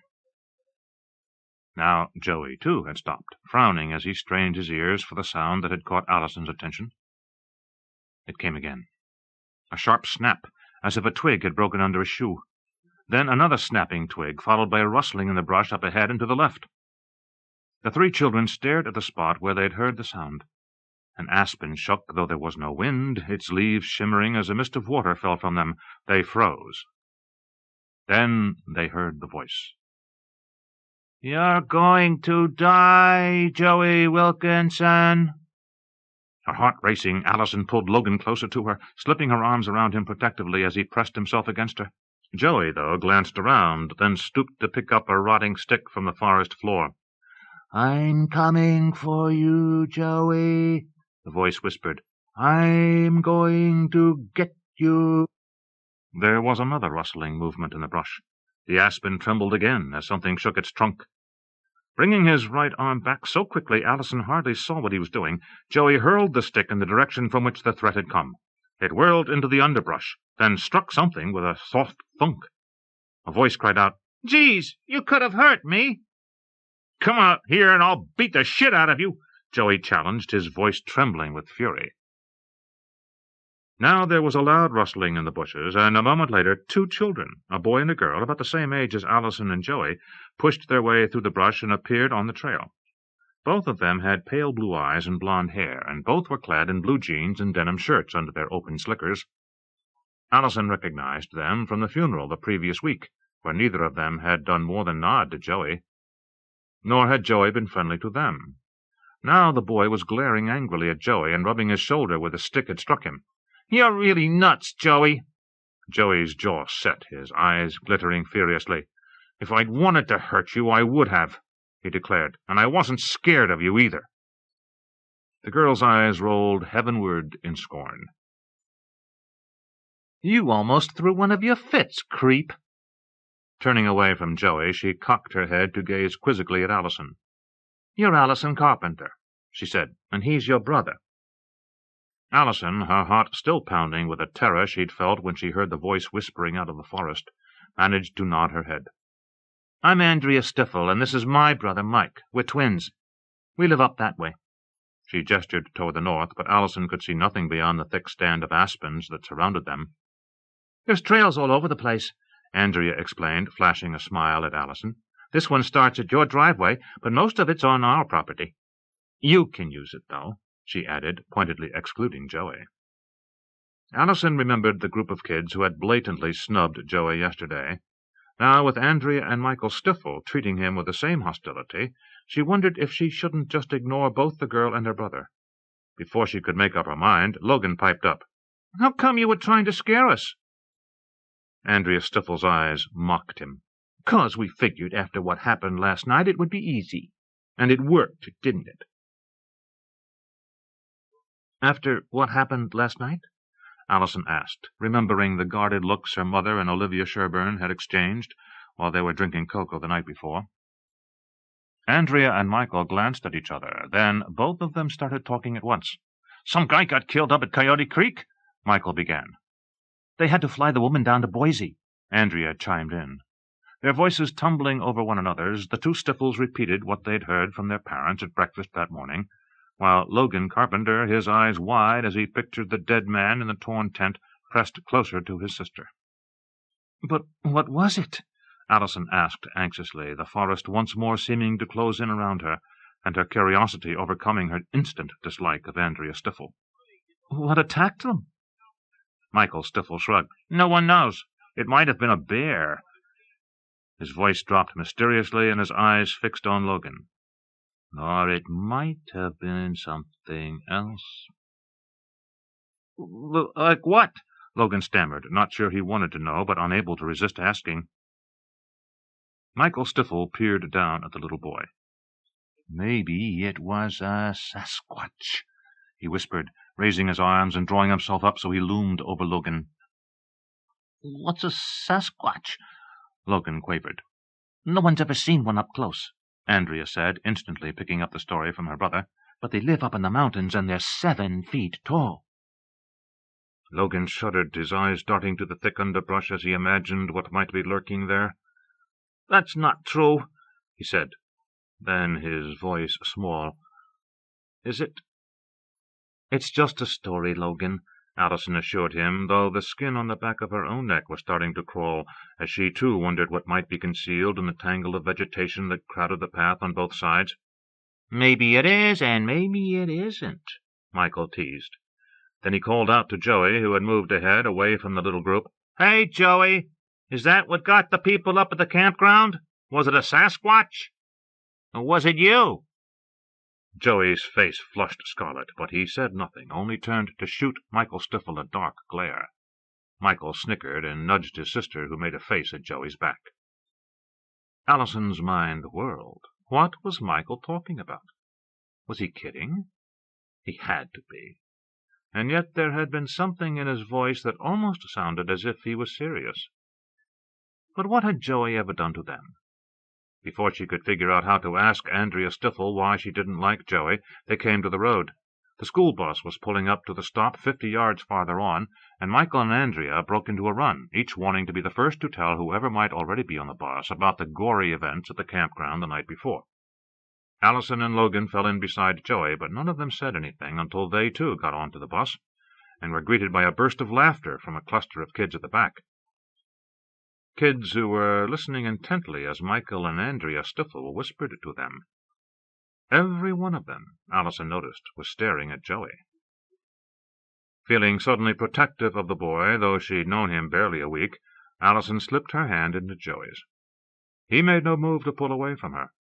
The smile that came over his face, and the slight pressure of his own fingers on hers, made her heart beat faster. For the rest of the ride down the valley they sat close together, their hands entwined, both of them pretending they didn't hear the whispers drifting from the back of the bus.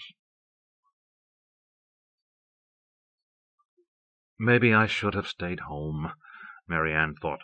She was sitting in the front of Olivia Sherburne's pickup, her right hand clutching the armrest on the door to steady herself as the vehicle bounced up the rutted road to Coyote Creek Campground. "Maybe I should really go home to New Jersey. Just pack up the kids and get out of here as fast as I can." As Olivia maneuvered the truck up the track, MaryAnne's thoughts spun out of control. A man had died horribly in the campground last night, and this morning the woman who had been with him was in intensive care in a hospital in Boise. And ever since Olivia had told her late last night what had transpired in the campground, MaryAnne had been unable to reject the suspicion that kept crawling into her mind, the nagging idea that the campground attacks were somehow connected to the deaths of Audrey and Ted. Over and over, as she lay sleeplessly tossing in bed, she'd told herself they weren't, that her friends' deaths had been nothing more than freak accidents, unfortunate, even bizarre events, linked to one another, for had Ted not been kicked by the horse, Audrey would never have been on the cliff that night. But not linked to this horror. Yet the questions still gnawed.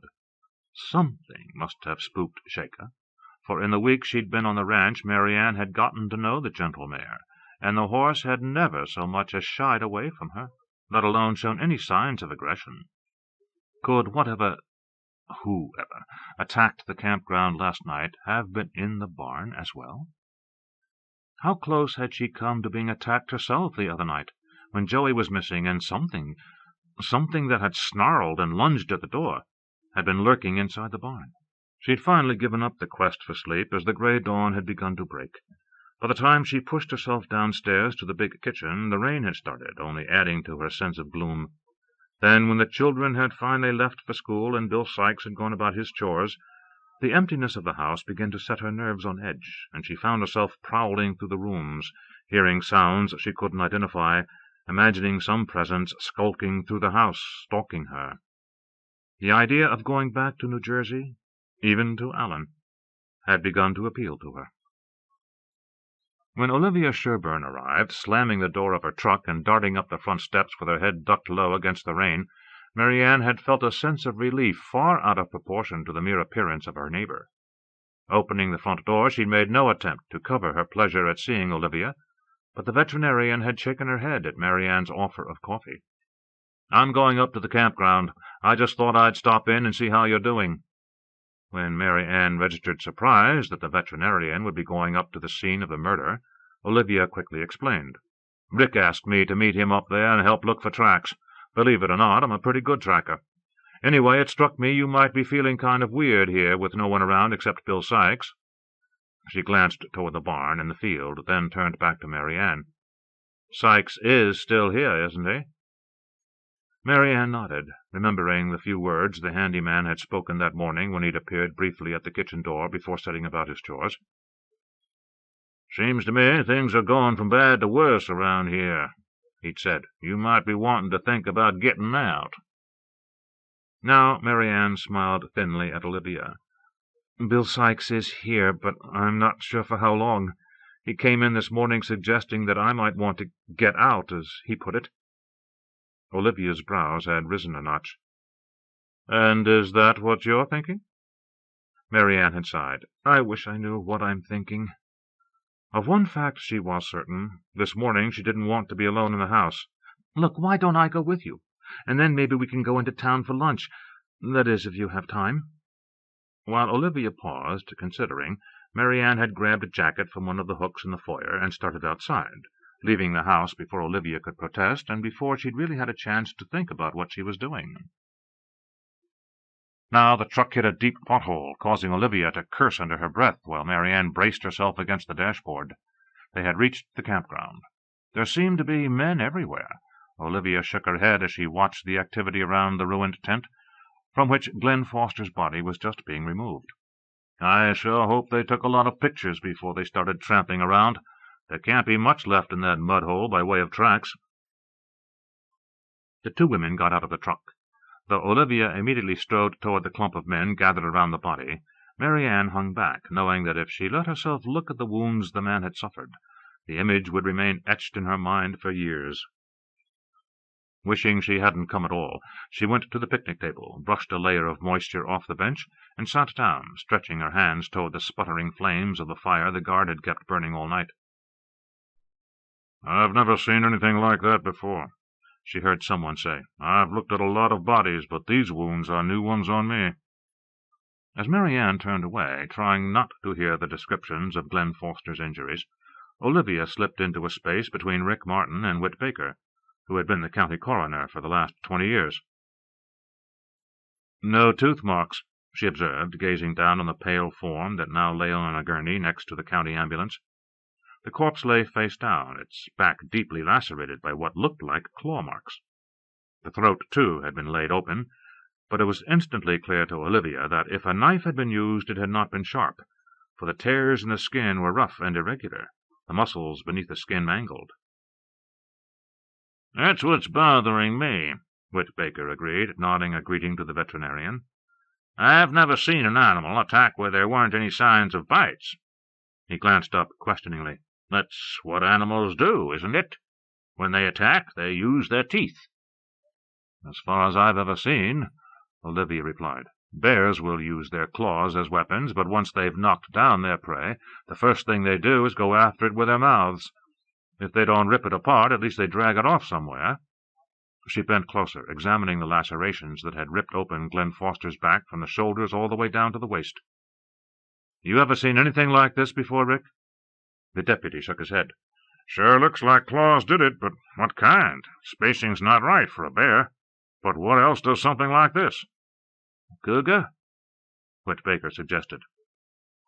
"That might be possible," Olivia Sherburne said, her voice betraying her doubts. "It just doesn't look right, though. If it were a cougar, the lacerations would be deeper. And look at this," she went on, leaning forward to touch a discoloration on the right shoulder. "Doesn't this look like a bruise?" "Looks like it would have been if he'd lived long enough," Whit Baker agreed. "It almost looks like someone squeezed his shoulder. But those cuts sure don't look like any fingernail scratches I've ever seen." "What about the tent?" Olivia asked. "Come and take a look," Rick Martin suggested, nodding to the two medics as the coroner and the vet straightened up. "Any reason not to get the body down to the morgue?" As Whit Baker shook his head, the two aides slid the gurney into the ambulance. By the time the group had moved to the tent site, the vehicle was already turning around to start back down the road to the valley floor. With its departure, MaryAnne Carpenter finally trusted herself to join Olivia, Rick Martin, and the coroner. "This is weird," she heard Rick say as he joined the group around the tent. "It's just like the tent that got torn up last week. It's as if someone ripped out the netting at the back window, then just tore the nylon open." "So at least we know it was a man," Baker commented. "An animal would just start tearing at it from anywhere. It wouldn't know to start at the window." "Except that nylon's tough," Martin told him. "You don't just grab it and give it a rip. Even if you start by cutting through the seams around the netting, it's still too strong for me to rip. And look."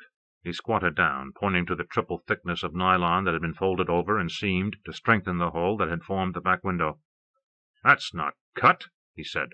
"That's just torn apart. You got any idea what kind of strength it would take to do that?" "More than any man I've ever met has." Whit Baker shook his head. "So where are we? Are we looking for a man or an animal? What about tracks? Anything?" "I want Olivia to take a look around, but given the rain and the pine needles, I'm not counting on any." He stood up, slapping the coroner on the back. "Thanks for coming up, Whit.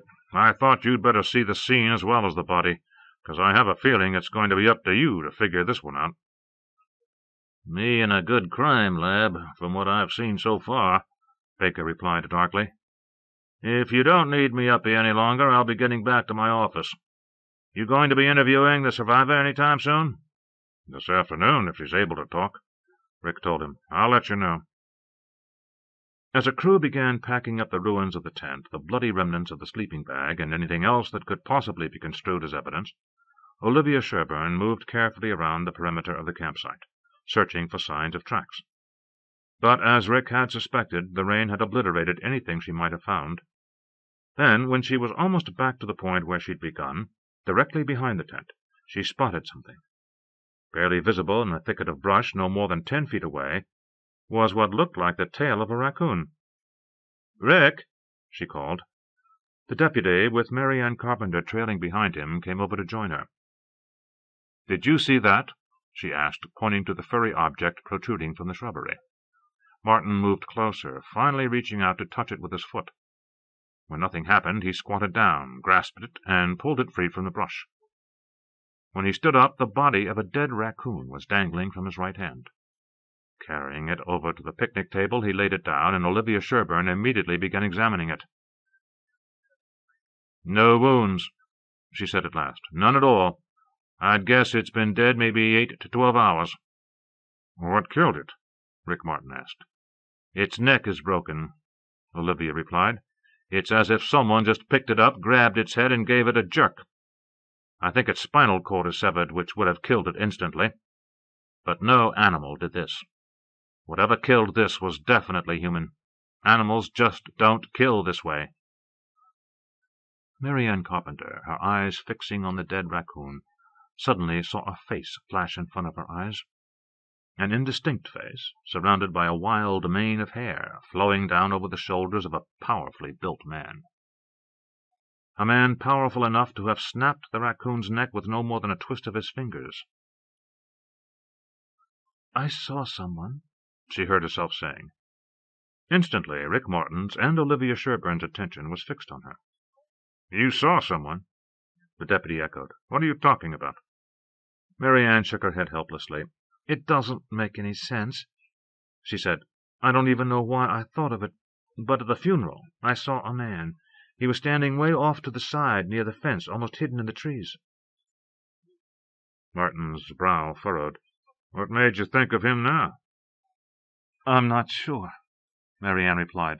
It's just, he was so strange-looking and so strong that when I looked at that poor little raccoon, I thought of him.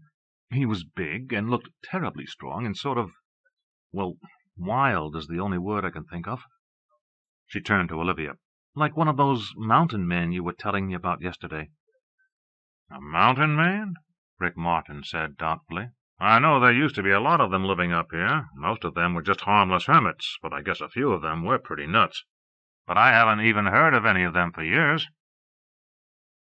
Can you remember exactly what he looked like? MaryAnne did her best to describe the man she and Joey had seen at the funeral, but her glimpse of him had been so short, and he'd been so well hidden in the trees, that she could add little more than she'd already told him. He was staring at Joey, she finished. At least, Joey thought he was. Then he was gone, almost as if he'd never been there at all. Well, that puts a new twist on all this, Martin said. Assuming, of course, that there's a connection between whoever you saw and what's been going on up here. MaryAnne felt a chill of fear move through her body. Someone living up here in the mountains. Someone who attacked like a wild animal. Where and when would the next attack occur? Maybe I should leave now, she thought, not for the first time that morning. Maybe I should just grab the kids, all three of them, and take them back to New Jersey. To what? She suddenly found herself thinking. How many people got murdered in New Jersey every day of the week? Would she really feel any safer there than she did here? By the time she and Olivia were back in the truck and headed toward town, her spirits felt as deeply shrouded in gloom as the mountain-tops were in the cloud cover that had settled into the valley. The temperature had dropped sharply, and the dank mist felt to MaryAnne even colder than the chill of fear that had seized her in the campground. We'll find out who did this, Olivia said as they approached the village a few minutes later. Just don't make up your mind to leave too quickly, okay? MaryAnne forced a weak smile. Was it that obvious? It was pretty clear, Olivia replied. But what's been happening around here lately isn't the way things usually are. Give Rick and Tony a few days, and don't forget that you'll have more people watching out for you around here than you ever will back home. I know, MaryAnne sighed. I know you're right. But I have to tell you, this has shaken me up pretty badly. What if the man who was watching Joey really did have something to do with this? And what if last night was connected to Ted and Audrey? Olivia asked, voicing the question MaryAnne had not yet brought herself to utter. MaryAnne nodded. Believe me, Olivia went on, it doesn't make any sense. What happened to Ted and Audrey were accidents. Horrible, yes, but still accidents. What if they weren't? MaryAnne asked. What if someone killed them? To that question, Olivia Sherburne had no answer. Rick Martin stepped into the room where Tamara Reynolds lay on her back, her upper torso and head wrapped in bandages. A needle in her arm was attached to an IV bottle by a plastic tube, and another plastic tube extended from her nose, snaked across the bed and up the wall, where it was attached to an oxygen outlet. Miss Reynolds? Rick asked softly. Though the duty nurse had told him the woman was awake, he found himself wondering if it could really be possible. Can you hear me? The woman's lips barely moved, and her breathy voice was all but inaudible. I can hear. Can you tell me what happened? Don't know. In the tent, someone... She fell silent. Her chest heaved as she tried to catch her breath. Just take it easy, Rick said soothingly, pulling a chair close to the bed and laying a gentle hand on hers. I'm with the sheriff's office in Sugarloaf, and we're trying to find out what happened. I'd like to ask you some questions, and I'll try to keep them simple. All you have to do is answer yes or no. And if you get tired, it's all right, okay? Yes, the woman breathed, the word drifting from her lips as a quiet sigh. Good. Now, Were you able to see anything? Anything at all? Yes. Was it an animal? Don't know. The words came out with an effort, but before Rick could ask another question, Tamara Reynolds began speaking. Big, hairy, touched hair. Hair on the head? Rick asked. Don't know. Tamara Reynolds replied. Couldn't see. Rick Martin frowned. Could it have been a bear? He asked, knowing he was leading her, but seeing no other way to conduct the interview. Not a bear. Tamara moaned. Not big enough. But you did see it, he pressed, excited. At least a glimpse? The young woman nodded, then groaned at the pain the motion had caused. Behind him, Rick heard the door open, then the nurse's voice. Only another minute, please. She has to rest. Very quickly, Rick Martin repeated the vague description of the man MaryAnne Carpenter had seen at the Wilkinsons' funeral. But when he was finished, Tamara Reynolds only sighed helplessly. Maybe, she whispered. Maybe not. Too dark. Martin's heart sank, for he knew that without a detailed description from Tamara Reynolds, neither he nor anyone else would have any idea of what it was they were looking for. All he knew was that it was probably as large as a man, very strong, and very dangerous. Mortally dangerous. Chapter 12. By the time the school bus dropped them off that afternoon, the rain had stopped and the clouds had lifted, revealing the dense stand of timber rising up the mountain's flanks. The tops of the mountains were still lost in heavy clouds, and as she gazed up at the leaden sky, Allison could almost imagine that the great cliffs rose on forever. As the bus turned around to start back down toward the village, and Andrea and Michael Stiffle disappeared up the driveway leading to their house without so much as a goodbye, Storm came bounding down the road, tail held high, to greet his master. Joey knelt down to hug the dog, then, as he stood up again, pointed to the road leading up to Coyote Creek campground. "Want to go up and take a look?" he asked. Allison shivered, but wasn't certain whether the chill had been caused by the damp breeze or by Joey's suggestion, which immediately reminded her of all the stories she'd heard at school that day. Stories of bodies being found, ripped to pieces, arms and legs scattered all over the campground. Rumors of a pack of wolves marauding down from the mountains. Of a maddened grizzly standing 12 feet tall when it reared up, its jaws dripping with human blood. "Once they get the taste, they won't stop," one of her classmates had whispered excitedly at lunchtime. "They can't eat anything else and just keep hunting for people." Ellen Brooks, her science teacher, had done her best to dispel the rumors that afternoon. Though she pointed out that one man had indeed been killed, a whole family had slept unmolested in another tent in the same campground. "There has never been a proven case of wolves attacking men," she had reminded them, "and while a grizzly certainly could have been responsible for what happened, there's no truth whatsoever to that story that they develop a taste for human blood. While you should certainly all be very careful, there isn't any reason for panic." But the whisperings had continued between classes, embellished with ever bloodier detail, and by the time the day was over the scene had become vivid in Allison's imagination. The mutilated body, the desecrated campsite, the huge, overpowering shape of the unknown creature, bear or Sasquatch, looming darkly in her mind's eye, claws outstretched, lying in wait. Now, as Joey started up the road toward the campground, with Storm charging happily ahead, she hung back. "Why don't we go home?" she asked, hoping her own fears weren't showing in her voice. Joey grinned at her knowingly. "Scared?" he asked.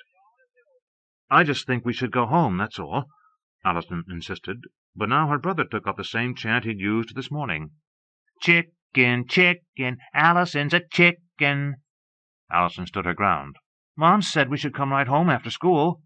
"She did not," Logan crowed. "She didn't say anything like that at all. That's just what she said back in New Jersey, and I want to see the campground." His fears at school all but forgotten in the thrill of actually seeing the spot where someone had gotten killed, he dashed after Joey. "Wait up, Joey! I'm coming too!" Allison hesitated, torn between wanting to stay on the road, where at least everything around her was familiar, and wanting to go along with her brother. In the end, as she too started up the road to the campground, she told herself that she was just looking out for Logan, making sure he didn't get lost.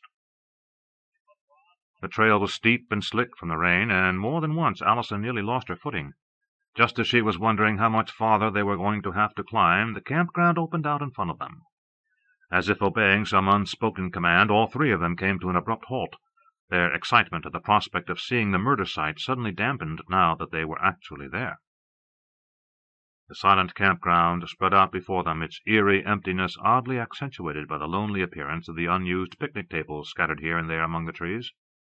They glanced at each other uncertainly, none of them willing to be the first to voice what each of them had been counting on, that someone would be up here, one of the deputies, perhaps, guarding the scene of the murder. But there was nothing. Storm, his nose to the ground, was sniffing at the area where the tent had been, and finally the three children started toward him, Allison taking Logan's hand in her own. "There isn't anything here," Joey said. They stood at the edge of the campsite, none of them wanting to venture any closer to the trampled area where only a few hours ago half a dozen people had searched for clues to the grisly murder and maiming. "I thought—" His voice trailed off as he realized he wasn't quite sure what he had thought, what he'd expected. I think we should go home," Allison said, her voice echoing oddly in her own ears in the empty campground. "I don't like it here." She stepped back and was about to turn around when Storm barked excitedly, a single sharp outburst, then moved away, his nose still pressed to the ground. "What's he doing?" Logan asked. "He found something," Joey exclaimed. He was trembling with excitement. "He found a scent, and he's following it. Come on!" "Joey, where are you going?" Allison cried out as Joey darted after the big dog, who was already moving into the forest, tracking the scent. "I'm following him!" Joey yelled back. "Come on!" Logan watched Joey and the dog disappear into the woods, his eyes widening with fear as he gazed up at his sister. "What should we do?" he asked, the last of his bravado abandoning him. Allison glanced around the campground nervously. "Let's just go home," she said, striving to sound less frightened than she was. "We'll just walk back down to the road, okay?" Logan nodded mutely, and the two of them started back the way they had come. But all the excitement they had felt on the way up was gone now. All the way back down to the road that meandered up the valley's floor, it seemed they were being watched, that unseen eyes were following their every movement, that at any moment something might appear out of the woods in front of them, blocking their way. Allison kept glancing behind them, watching and listening for signs of danger, plotting wildly what to do, turn and run back up to the campground, or take off down the hill through the forest, toward the relative safety of the valley. They were only a few yards from the road when they heard a rustling sound in the brush off to the left, then a sharp snap of a branch breaking. "Run, Logan, run!" Allison shouted. Tightening her grip on her brother's hand, she broke into a sprint, half supporting Logan, half dragging him, running madly, gasping for breath until they burst out onto the paved road. Without slowing, neither of them willing to risk even a glance backward, they pounded up the drive, finally throwing open the back door, then slamming it shut behind them. Hearing the commotion, MaryAnne appeared at the door to the dining room, her smile of welcome fading as she saw the frightened expressions on her children's faces. "Allison? Logan? What's wrong? What happened?" Then, as she saw no sign of Joey Wilkinson, "Joey!" she exclaimed. "Something's happened to Joey, hasn't it?" "No," Allison stammered. "At least, I don't think—" "He went off with Storm," Logan wailed. "He went off and just left us up at the campground." He ran to his mother, throwing his arms around her. "We heard something, Mom. It was in the woods." As she wrapped her arms around her son, MaryAnne stared severely at Allison. "I think you'd better tell me exactly what happened," she said. Haltingly, Allison explained where they had gone and what had happened at the campground. "We tried to stop him," she finished. "We told him not to go after Storm, but he wouldn't listen to us. He just went." MaryAnne said nothing for a long moment, remembering the nights Joey had taken off into the darkness, telling no one where he was going. "All right," she said, choosing her words carefully, as much to calm herself as her children. "Joey knows the ranch, and he's used to going off with Storm, and nothing happened to you two, so why should anything happen to him?" But even as she said the words, the knot of fear and anger in her stomach was already beginning to tighten. She would wait until 6, but no later. If Joey wasn't back by then, she would call Rick Martin. He sat on the single rough chair in his cabin, the wolf sprawled on the floor beside him. He'd awakened an hour ago, after having slept fitfully through the day, and gone out to the stream to bathe in the fresh running water. There wouldn't be too many days left during which he could enjoy the luxury of a bath. Soon the temperature would begin to drop. Within a month the stream would begin to freeze over, but long before that the water would be far too cold for him to sink his body into it.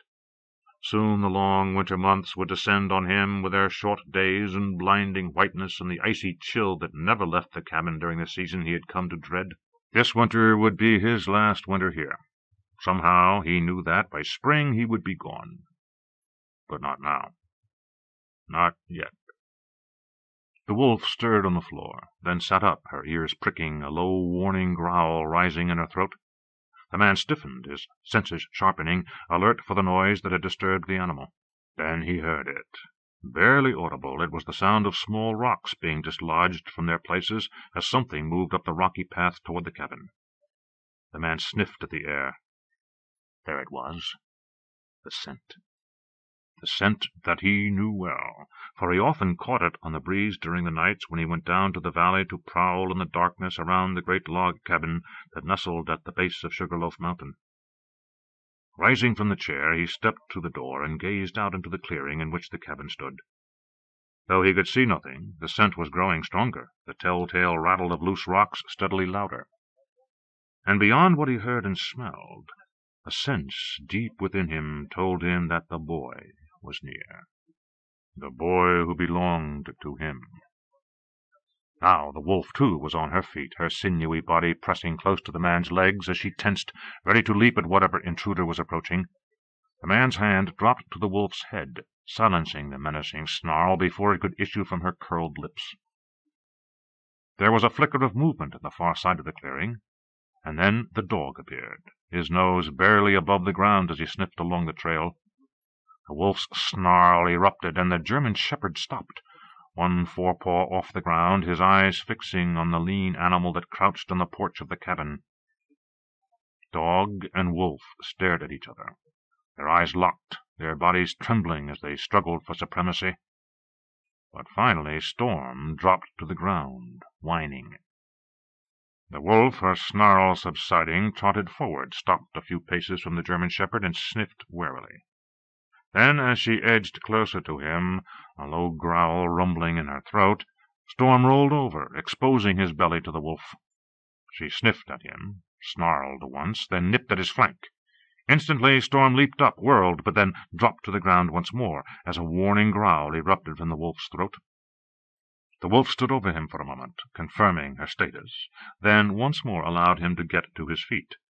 Storm stood still, his body quivering as the wolf slowly circled him, her nose examining him, her teeth still bared as she maintained her aggressor's posture. Suddenly distracted by a new sound, the wolf stiffened, and Storm seized the opportunity to dart away, disappearing back down the trail, only to return a moment later, this time followed by Joey Wilkinson. As his dog had a few moments earlier, Joey froze when he stepped into the clearing, his eyes locking on those of the wolf, who was now crouched once more, her teeth bared, ready to strike. But as Joey's eyes met hers and held them, the wolf slowly began to relax, until at last she turned away, dropping her tail, and slunk back to her master. Joey's gaze followed the wolf. It wasn't until she had pressed herself once again against the man's legs that Joey's eyes finally rose to take in the tall figure who stood just outside the cabin's door. Their eyes met, their gazes held. At Joey's feet, Storm balked nervously, pressing himself against Joey's legs, but Joey showed no signs of even noticing the big shepherd's fear. Then, as the man took one step forward, Storm broke from Joey, but instead of flying to attack the man, he turned and dashed from the clearing. As before, Joey seemed not to notice his pet's terror. After a long moment, he started across the clearing toward the man and the wolf, pulled toward them as if by some unseen magnet. Closer, closer, until Joey felt the large, cold hand on his cheek. 5 minutes to 6. MaryAnne got up from the desk, where she'd been trying to concentrate on the packet of papers Charlie Hawkins had given her when she stopped by his office after lunch that afternoon. So far she hadn't absorbed a single word of the documents. Leaving the den after one last glance at the clock, She started toward the kitchen, pausing at the bottom of the stairs when she saw Allison coming down from her room, Logan following her. "Hasn't he come home yet?" Allison asked. "No, he hasn't," MaryAnne replied, keeping her voice as calm as possible. She went on into the kitchen and dropped into one of the chairs at the kitchen table, unwilling to pick up the phone until the last possible second had passed. As the clock began to strike a few minutes later, she stood up, but before she'd even taken a single step toward the phone on the counter, Logan cried out from his post by the kitchen door. "There he is! Look, he's coming across the field!" Relief flooding through her, MaryAnne hurried to the door as Logan dashed outside and across the yard, scrambled over the fence into the field, and ran toward Joey. Storm, seeing Logan racing toward him, bounded ahead of Joey, leaping exuberantly atop Logan, bringing him down. Soon the dog and the little boy were rolling in the wet grass, Storm barking loudly as Logan tried to wrestle him to the ground. Joey, too, ran forward to join in the fray, but when he entered the house a few moments later, his happy grin faded at the look on MaryAnne's face. "I think you'd better explain yourself, young man," she snapped, her relief at his reappearance giving way to anger at the worry he'd caused her. "Do you have any idea how frightened Allison and Logan were when you took off? And what were you doing up at the campground in the first place?" The last of Joey's grin disappeared, and his eyes turned angry. "I wasn't doing anything wrong. We just went up there to look around, and then Storm took off. All I did was follow him." "Follow him?" MaryAnne shot back. "Do you know how long you've been gone?" 2 hours. 2 hours, Joey." Joey's expression hardened. "So what?" he demanded. "It's not like I was lost or anything, and Mom always let—" "I don't care what your mother let you do," MaryAnne cut in. "Don't you know what happened up at the campground last night? A man was killed, Joey, and whatever killed him is still out there somewhere." "But I'm okay," Joey protested. "Nothing happened. Besides, Storm wouldn't have let anything happen to me." "How can you know that?" MaryAnne shot back. "What if you'd run into a grizzly? You could have both been killed." "Well, we weren't," Joey shouted. "Why don't you just leave me alone? You're not my mother, and you can't tell me what to do."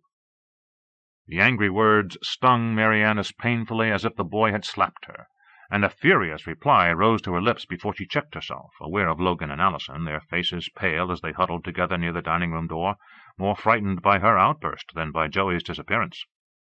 With an effort, she put her anger under control. "Joey, I'm sorry," she said, "but you have to understand how frightened I was. After what happened last night, for you to disappear like that was terrifying. Who knows what Storm might have been following? Can't you understand how worried I was?" "There wasn't anything to worry about," Joey insisted. "Mom let me go anywhere I wanted as long as Storm was with me." MaryAnne took a deep breath, then let it out as she struggled to control her emotions. "All right, let's assume she did, Joey," she began. "But she's not here anymore, and now I'm responsible for you.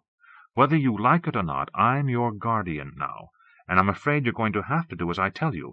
And I'm telling you—" But Joey was no longer listening. "I don't need a guardian," he shouted. "I don't need to be taken care of. Why don't you just go away?" Before MaryAnne could stop him, he was out the door again, Storm at his heels. "Joey," she called, hurrying to the door as he dashed back toward the field. "Joey, come back here."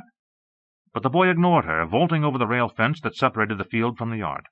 He was halfway across the field as MaryAnne let the kitchen door swing closed. Damn it! Damn it! Damn it!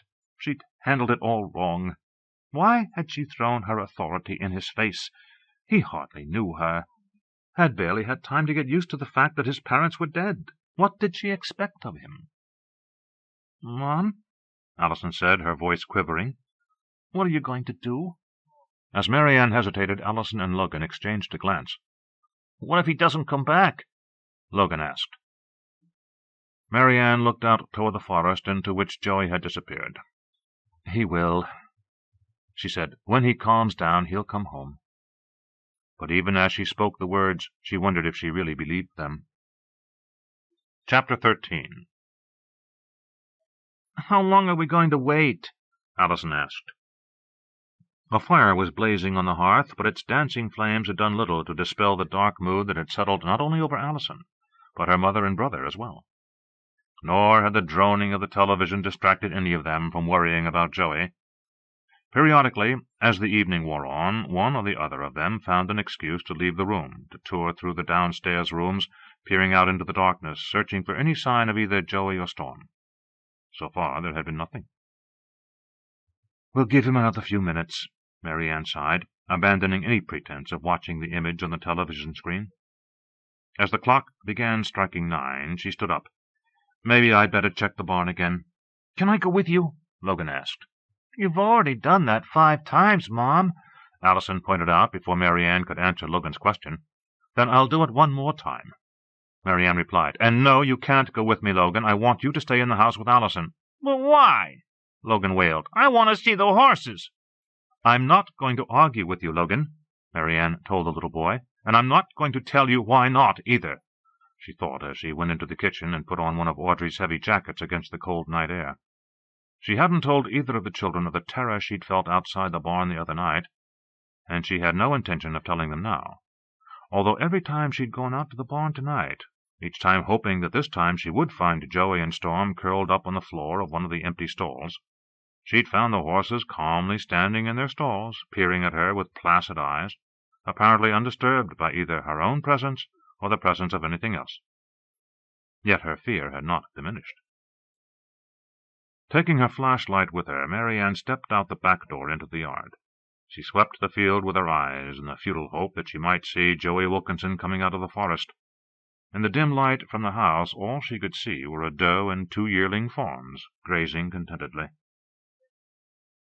She paused outside the barn, listening. Hearing nothing, she pulled the door open far enough to slip inside, then snapped on the flashlight and shined it around the darkness. Sheikah, her head hanging over her stall door as always, blinked in the brilliance of the glare, but didn't turn away.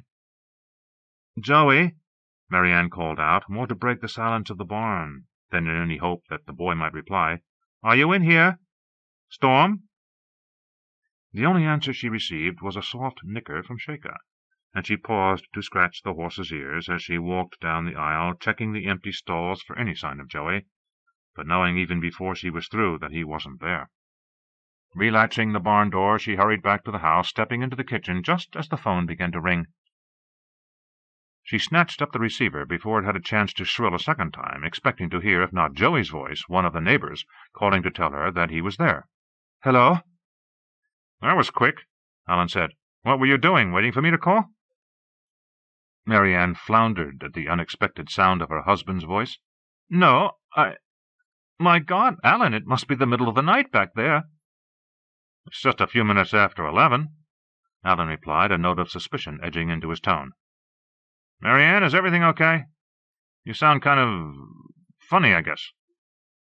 "No," MaryAnne exclaimed, a little too loudly. "I mean, everything's fine. We're just finishing up the supper dishes, and—" Damn, why had she said that? Why hadn't she told him the kids were at some friend's house? Now he'd insist on talking to them, and Logan surely would tell him the truth. "Actually, Joey got mad at me and took off a little while ago. I thought you might be him calling for a ride home." "A ride home from where?" Alan asked, his voice etched with sarcasm. "Your nearest neighbors are miles away, aren't they?" "For heaven's sake, Alan, it's not that bad. We're not—" She cut off her own words. What was the use? If she tried to argue with him, they would instantly be in the middle of another pointless fight. "Look, I've got to go see if I can find Joey. Can I call you back?" Alan's voice, dark with anger, interrupted her. "Don't bother," he said. "Just let me talk to the kids, or have you managed to convince them I'm the bad guy in this deal?" "If not you, then who?" MaryAnne felt like snapping back, but held her temper in check. "I'm not sure this is the best time, Alan," she said out loud, but Allison was already at her elbow. "Is that Dad? Let me talk to him." She reached for the phone, and MaryAnne, after shooting her a look of warning, surrendered it. "Daddy, are you coming to visit us?" MaryAnne moved around to the other side of the counter, trying not to stare at her daughter, but not wanting to miss a word Allison said either. As the girl talked to her father, though, she winked conspiratorially at her mother. "What's the big deal, Daddy? Joey and Storm go out hiking every day. It's not like Canaan, Daddy. People aren't waiting to mug you in every corner, and we don't even have drive-by shootings. He'll be back." "Of course not. Why should we be scared?" "Daddy. Daddy." Her eyes rolled up toward the ceiling. Then, as Alan apparently changed the subject, Allison grinned happily. "School's great. My classes are really small, and—" Her grin faded, and she took a deep breath. "Of course I miss you, Daddy, but I like it here. What's wrong with that?" She fell silent for a moment, then held the receiver out to Logan. "He wants to talk to you," she said, all the happiness in her voice when she'd first spoken to her father suddenly gone. As she surrendered the phone to her brother, she shrugged helplessly at her mother. "All he wants to know is when we're coming home, and he thinks we're living in the wilderness." Then, as both she and her mother heard what Logan was saying to his father, she turned to glare at her brother.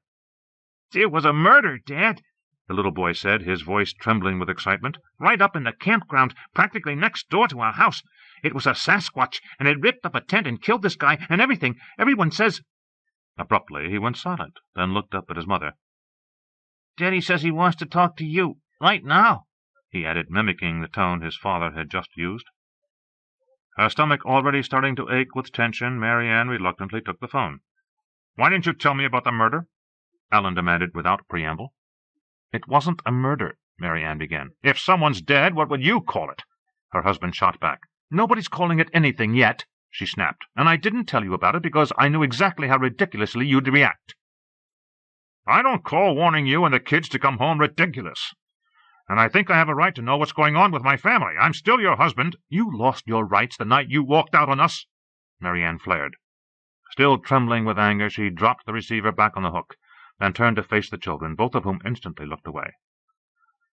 "I'm sorry," she said, feeling depleted by the rage expended on her husband. "I wish you hadn't had to hear that, but—" She lapsed into silence. "Is Daddy going to make us go back to New Jersey?"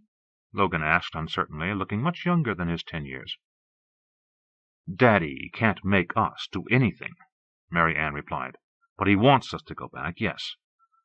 And maybe he's right. Maybe—" "But I like it here," Logan protested. "It's lots better than dumb old New Jersey." A small smile played around MaryAnne's lips, and she reached out and pulled Logan close to her. But when she spoke, it was to Allison. "What about you?" she asked. "Do you think we should go home?" Allison hesitated, but finally shook her head. "I think everything's a lot better here, too." "What about last night?" MaryAnne asked. "Doesn't what happened up at the campground scare you?" "I guess it scares me," Allison admitted softly. "But back home I was scared every time I went to school. I mean, there were kids with guns there, Mom. It's not like that here. It's just not." "Well, then we're all agreed," MaryAnne said with a lot more confidence than she was feeling. "And it's time for both of you to be getting ready for bed." "But Joey isn't home yet," Logan instantly objected. "He will be," MaryAnne insisted. "Go up and get ready for bed, and when Joey comes back you can both come down and say hello to him, all right?" Sensing that their mother was in no mood to argue with them, Allison and Logan headed upstairs. After taking a last look out into the night beyond the kitchen, MaryAnne picked up the phone and began calling the nearest neighbors, asking if any of them had seen her missing godchild. The blackness of the overcast night closed down on El Monte Ranch. 10 o'clock. Joey finally stepped out of the shelter of the woods. For nearly 4 hours he'd been huddling in the refuge of the trees, watching as his godmother came outside over and over again, calling out to him, then going to the barn to search for him. Every time she'd appeared, Storm had risen to his feet, whining eagerly, ready to dash across the field to throw himself on her. Joey himself had had to resist the same urge, holding fast to the dog's collar, keeping the big shepherd as firmly in control as he was keeping himself. Why should he go back to the house? All she'd do was yell at him again, and he hadn't done anything wrong. All he and Storm had done was go for a hike, something they'd done thousands of times. And his mother had never gotten mad at him. The thing was, he couldn't tell Aunt MaryAnne where he'd been because he didn't really know. All he knew was that he'd started following Storm, and the dog had led him up the mountainside, higher than he'd ever gone by himself before. After a while he'd started getting that weird feeling again, as if all his nerves were exposed. But he'd kept going, kept following Storm, and by the time the feeling passed he wasn't anywhere near where he'd started, and it had gotten a lot later than he'd thought it was. How could he tell Aunt MaryAnne where he'd been when he didn't even know himself? Struggling against his own confusion, in the end he'd just gotten mad at all her questions and taken off. At first he thought maybe he'd just stay outside all night long. He could sleep right here. He had his jacket on, and even if it wasn't very warm, he wasn't going to freeze to death. But as the hours crept by and the temperature started to drop with the fading light, he'd changed his mind. Maybe he'd just stay here until all the lights went out in the house and he was sure Aunt MaryAnne had gone to bed. Then he could sneak into the barn and go to sleep in one of the stalls, for the horses to keep him company. There were blankets in there, too, and a little bathroom off the tack room where he could wash his face. Now, though, as night pressed in around him without even any moonlight to break the darkness, he started to shiver. The house, only 100 yards away, looked warm and cozy with its lights glowing brightly. An hour ago he'd seen a wisp of smoke drifting up from the chimney as the fire in the den had been lit. As the cold of the night seeped through his jacket to chill his body, and loneliness wrapped his soul like a shroud, the last of Joey's anger faded away. Drawn by the warmth of the house, he started across the field, Storm racing ahead of him. By the time he had climbed the fence between the field and the yard, the back door was open, and his godmother was calling to him. "Joey, are you all right?" He hesitated, but when he heard no anger in her voice, he dropped off the top rail of the fence and dashed across the yard, hurling himself into her arms. "I'm sorry, Aunt MaryAnne," he apologized, struggling against the sobs that now threatened to overwhelm him. "And I'm sorry, too," MaryAnne assured him. "But you're home and you're safe, and it's not the end of the world. You and I are just going to have to learn how to talk to each other, okay?" Nodding mutely as he tried to swallow the lump in his throat, Joey let MaryAnne lead him into the kitchen. "I didn't mean to get so mad," he confessed, after he'd taken off his jacket. "I just—" But he was unable to explain his anger, any more than he could account for the time he'd lost in the mountains. "We'll just forget about it, all right?" MaryAnne told him. "We'll call it a misunderstanding and see if we can't do better from now on. Would you like me to fix you some supper?" Joey shook his head. "I'm not hungry, I guess. I better go and get cleaned up." He looked down at his pants, smeared with mud from his long climb and the hours of sitting in the forest. "I guess I kind of messed up my clothes." "I'll wash them in the morning," MaryAnne told him. "Just bring them down when you're done." As Joey left the kitchen, MaryAnne called her closest neighbor once more, this time to report that Joey was back, that he was fine, and that she was sorry to have bothered her. "Well, I'm glad he's back," Margaret Stiffel told her. "And I sure hope it doesn't mean he's starting to have trouble again. He sure put poor Audrey through enough, but we were all hoping it was over with." MaryAnne's breath caught in her throat. "Trouble?" she asked. "What kind of trouble? What are you talking about?" Margaret Stiffel said nothing for a moment. When she finally replied, it was guardedly. "Well, it's really none of my business, is it? And I'm sure I'm wrong. I'm sure Joey's just fine now, and I do thank you for calling." Before MaryAnne could say anything else, Margaret Stiffel had hung up. Pensively, MaryAnne went back to the den, added another log to the fire, and turned on the television. But Margaret Stiffel's words kept echoing in her mind. She turned the TV set off again, and went upstairs to Allison's room. Her daughter, clad in a bathrobe now, was lying on her bed, a book propped up in her lap. Closing the door, MaryAnne went over and sat on the edge of the bed. "Did you see Joey?" she asked. Allison nodded. "He went in to take a shower." "Did he say where he went?" MaryAnne asked. "I mean tonight." Allison tipped the book over on her chest. "Didn't you ask him?" "I guess I didn't want to run the risk of getting into another fight with him." She hesitated, then studying her daughter's expression closely. "Allison, I just talked to Mrs. Stiffel, and she said something strange about Joey." As Allison averted her face, MaryAnne frowned. "Do you know what she was talking about? Has someone else said something?" Allison started to shake her head, but then changed her mind. "It's not like anyone really said anything," she began. "It's sort of... well, everyone acts like they don't like Joey." Haltingly, feeling like a tattletale, Allison told her mother what had happened on the shopping expedition, and again today, on the way to school. "And this afternoon, Andrea and Michael Stiffel wouldn't even say goodbye to him. They all act real weird, like Joey did something to them, but nobody ever says what." For a long time, MaryAnne lay awake, thinking. What could Mrs. Stiffel have meant? What trouble was she talking about? Somehow, MaryAnne knew she was going to find out. As midnight gave way to the small hours of the morning, the wind began to rise, howling down from the mountains to whistle through the trees, slamming against the house with a force that rattled the open windows of Joey's room. Waking, he sat up in bed, staring at the window, feeling the wind blowing on his face. He stayed still for a few moments, the pungent smells of the mountains filling his nostrils. Though the night was still almost pitch dark, the wind had torn at the clouds, and now and then a faint glow of moonlight glimmered outside. His nostrils flaring at the scent of a deer grazing in the field beyond the yard, Joey slid out of bed and padded silently to the door of his room. Storm, raising his head for a moment, watched as Joey slipped out into the hall, then dropped his muzzle back to his paws, his eyes closing once more. Joey moved along the hall to the head of the stairs, then down to the first floor. Another scent caught his attention, and he followed it into the kitchen. With no light to guide him except the dim glow of the waning moon shining through the scudding clouds, Joey went to the sink and knelt down by the door of the cupboard below it. As he opened the cabinet, the scent grew stronger.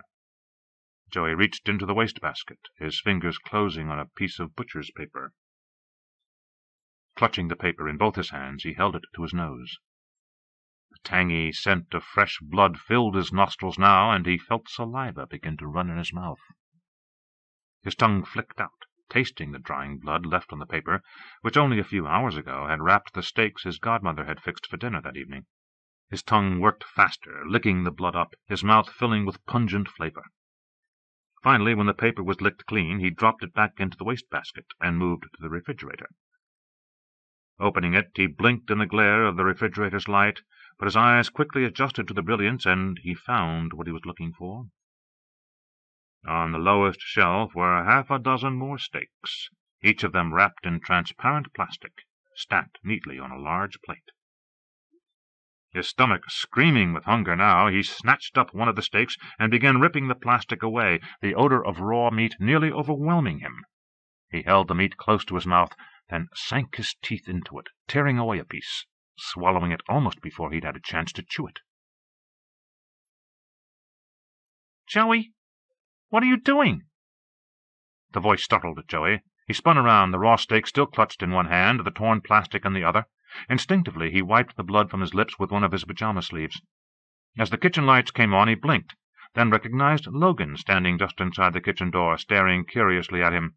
"You can't eat that," Logan exclaimed. "It's not even cooked." "I'm not doing anything," Joey replied, thrusting his hands behind his back in a quick, guilty motion. "What are you doing down here, anyway? If Aunt MaryAnne catches you—" But before he could complete the sentence, MaryAnne herself appeared behind Joey in the doorway. "Joey? Logan, why aren't you two in bed?" Logan's arm came up and he pointed accusingly at Joey.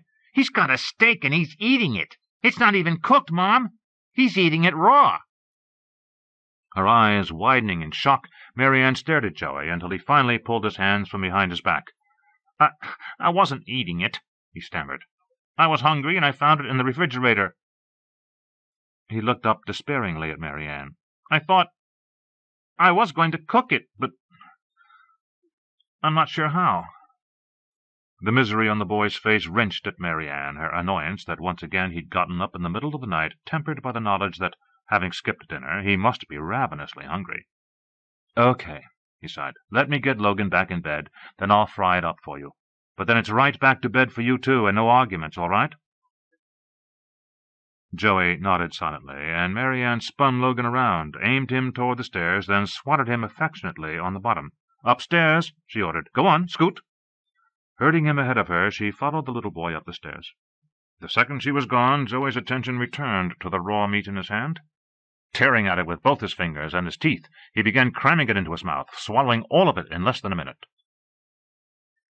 By the time MaryAnne had gotten Logan settled back in bed, Joey had thrown away the plastic the meat had been wrapped in, shoving it deep down to the bottom of the wastebasket. He'd washed the blood from his hands and face and was wiping them dry as MaryAnne stepped into the kitchen. "I changed my mind," he said. "I just drank some milk." MaryAnne frowned uncertainly. "You're sure that's all you want?" Joey nodded, started toward the kitchen door, then impulsively hugged her. "I'm really sorry I messed up," he said. "I'll try not to do it again." MaryAnne wrapped her arms around him, held him close for a moment, then released him. "Well, one of the things you can do is stay in bed all night for once." Tempering her words with a smile, she shooed him toward the stairs. "Now, go on, scat. I'll shut off the light." Joey darted up the stairs, and MaryAnne reached for the light switch, then paused, her eyes on the refrigerator.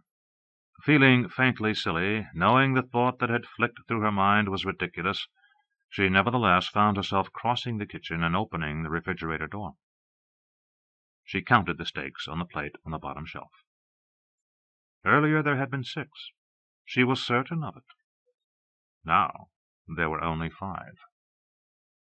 When she finally turned off the lights and started back up the stairs, her mind was spinning and her stomach felt nauseous.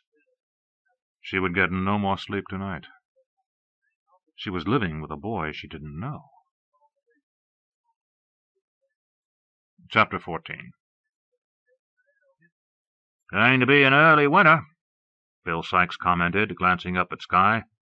It was much colder this morning, and though the rain clouds from the day before were gone, the first wisps of a new front were already visible. "See those?" he asked, pointing up to the streamers of white that were drifting out of the north. "Coming down from the Arctic. Be surprised if we don't get snow before the week's out." "Snow?" MaryAnne asked. "But it's barely the beginning of September." The hired man shrugged. "Wouldn't be the first time it happened. Didn't hardly have any snow at all last winter." A cynical grin twisted his lips. "Damn near wrecked the ski season. Another winter like that one, and the developer fellows are going to be real unhappy." "It doesn't sound like that bothers you even a little bit," MaryAnne observed. As a gust of wind blew down from the mountains, she turned up the collar of the heavy shearling jacket she'd found in the coat closet that morning. "Don't you think we'd better get the horses back in the barn?" "They'll be spending enough time inside once the weather hits," Sykes replied, pivoting to watch the 3 horses he'd turned out of the barn 2 hours earlier. "It's good for them to be outside. It's where they belong. Not right keeping them cooped up all the time. Ever wonder what they think about just standing in a stall all day?" "I'm not sure they think at all," MaryAnne replied. The weathered caretaker shook his head. "That's what lots of people say, but don't you believe it. Just makes them feel better about how they treat the animals. They figure if the animals don't think, they don't suffer. But you just look at 'em." MaryAnne's gaze shifted to the field where Shaker was cantering along the far fence, her head high, her tail streaming behind her. The other 2 horses, the dappled gelding that had been Audrey's, and the bay that was Joey's own, were standing together, head to tail, grazing contentedly. "Have you thought about what we were talking about the other day? Are you still thinking of leaving?" "Well, now, I'll tell you," Sykes drawled, reaching down to pick up a piece of straw which he clamped between his teeth. "I have been thinking, and it seems to me like it wouldn't be right for me to up and take off if you're planning to stick with it." He glanced at her out of the corner of his eye. "That's what you're planning, isn't it?" "I think so," MaryAnne replied. Then, "Bill, what can you tell me about Joey?" The caretaker's eyes darkened slightly. "What about him?" MaryAnne hesitated, choosing her words carefully. "Well, he doesn't seem to have many friends. I mean, the Stiffle twins live right down the road, and it seems like they'd all play together, doesn't it?" "Joey's a loner," Sykes replied, his eyes still fixed on the horses in the field. "Nothing wrong with that." "But why?" MaryAnne pressed. "Did something happen between them? Allison says the other kids at school don't seem to like Joey." Bill Sykes spit the remains of the straw he'd been chewing to the ground, and finally turned to face MaryAnne. "Far as I can see, there's 2 kinds of people in the world. The ones that get along with other people and the ones that don't. Mostly the ones that don't get along with people get along with animals. Seems like Joey's one of the ones who gets along with animals. Nothing wrong with that." An hour later, as she headed down the road toward town, MaryAnne's thoughts circled over and around what Bill Sykes had told her. Could that really be all there was to Joey's lack of friendships with other children? Could it really be as simple as his preferring the company of animals? Certainly that would explain his going out to sleep in the barn the night before last. And yet he seemed to get along just fine with Allison and Logan. By the time she pulled up to the building that housed all 12 grades of the Sugarloaf School District, MaryAnne was wondering if she really needed to talk to anyone at the school at all. When she'd called and made the appointment at 8 o'clock this morning, it had seemed the logical thing to do, yet after her brief conversation with Bill Sykes, she was no longer sure. Sykes, after all, had known Joey practically all his life. Surely if the boy had a problem, the caretaker would have known about it. But would he have told her? She slid the Range Rover into an empty slot in the parking lot and found her way to the principal's office, where Florence Wickman was waiting for her. "I'm glad you called this morning." The principal was a heavy-set woman with prematurely gray hair. She ushered MaryAnne into her office, closed the door, and indicated a worn leather chair in front of her desk. "As it happens, I was going to call you this afternoon." MaryAnne lowered herself onto the chair, perching nervously on its edge. "You were going to call me?" She repeated. "Is there a problem with one of my children?" Florence Wickman leaned back in her own chair. "Not at all. But I wondered how much you might know about Joey's—" She paused, as if looking for the right word, then sighed heavily. "Well, I suppose problems is the best way to put it." MaryAnne's heart sank. So there was more to it than Joey's simply being a loner. "I guess that's why I'm here. A couple of things have happened, and my daughter tells me that a lot of the children don't seem to like Joey. I guess I'm feeling as though I need some information." Mrs. Wickman picked up a folder, opened it, and handed it to MaryAnne. "I think it's all in there. When Joey first came to kindergarten, he was the shyest little boy you ever saw. He hardly spoke to anyone, kept to himself. Nothing unusual about that, especially with only children. But as he started growing up, he didn't seem to become as well socialized as the rest of the children. He never had a best friend and never seemed interested in making one." She nodded toward the folder. "He also had a lot of trouble paying attention in classes," she went on. "Practically all his teachers have said he tends to daydream a lot. He often just sits staring out the window as if he's seeing things nobody else sees." She paused, then spoke again. "And there were the fights." "Fights?" MaryAnne echoed. "Not terrible ones," the principal replied, her brows knitting into a thoughtful frown, "but strange ones. When he was in 5th, maybe 6th grade, it seemed to be worst, and they never really started out as fights. It was almost as if it was no more than roughhousing that got out of hand, and the boys he fought with were always both older and bigger than Joey." She hesitated again, then seemed to make up her mind to go on. "I always wondered if perhaps it didn't have something to do with Ted." "Ted?" MaryAnne asked, baffled now. "What on earth could it have to do with Ted?" Mrs. Wickman spread her hands, a gesture meant to placate. "I'm not saying it did, but I always wondered if the fact that Joe invariably wound up fighting against bigger, older boys wasn't some way of striking out at his father. I can't believe—" "Again, Mrs. Carpenter, I'm not saying I understand it all. But if Ted was a strong disciplinarian, it would make sense, wouldn't it? If there was no way Joey felt he could win against his father, mightn't he try to win a fight with someone else, bigger and stronger than he, as a way of validating his own personality?" MaryAnne's nerves began to tingle. Here it was again, the intimation that Ted and Joey had had frightening problems. "Are you saying that Ted was an abusive father?" she asked, struggling to keep her voice neutral. "I'm not sure I'm saying anything at all," Florence Wickman quickly assured her. "I'm just searching for an explanation. At any rate," she went on, settling back in her chair once again, "it's all been much better the last year or so. Joey was in counseling for a while." "Counseling?"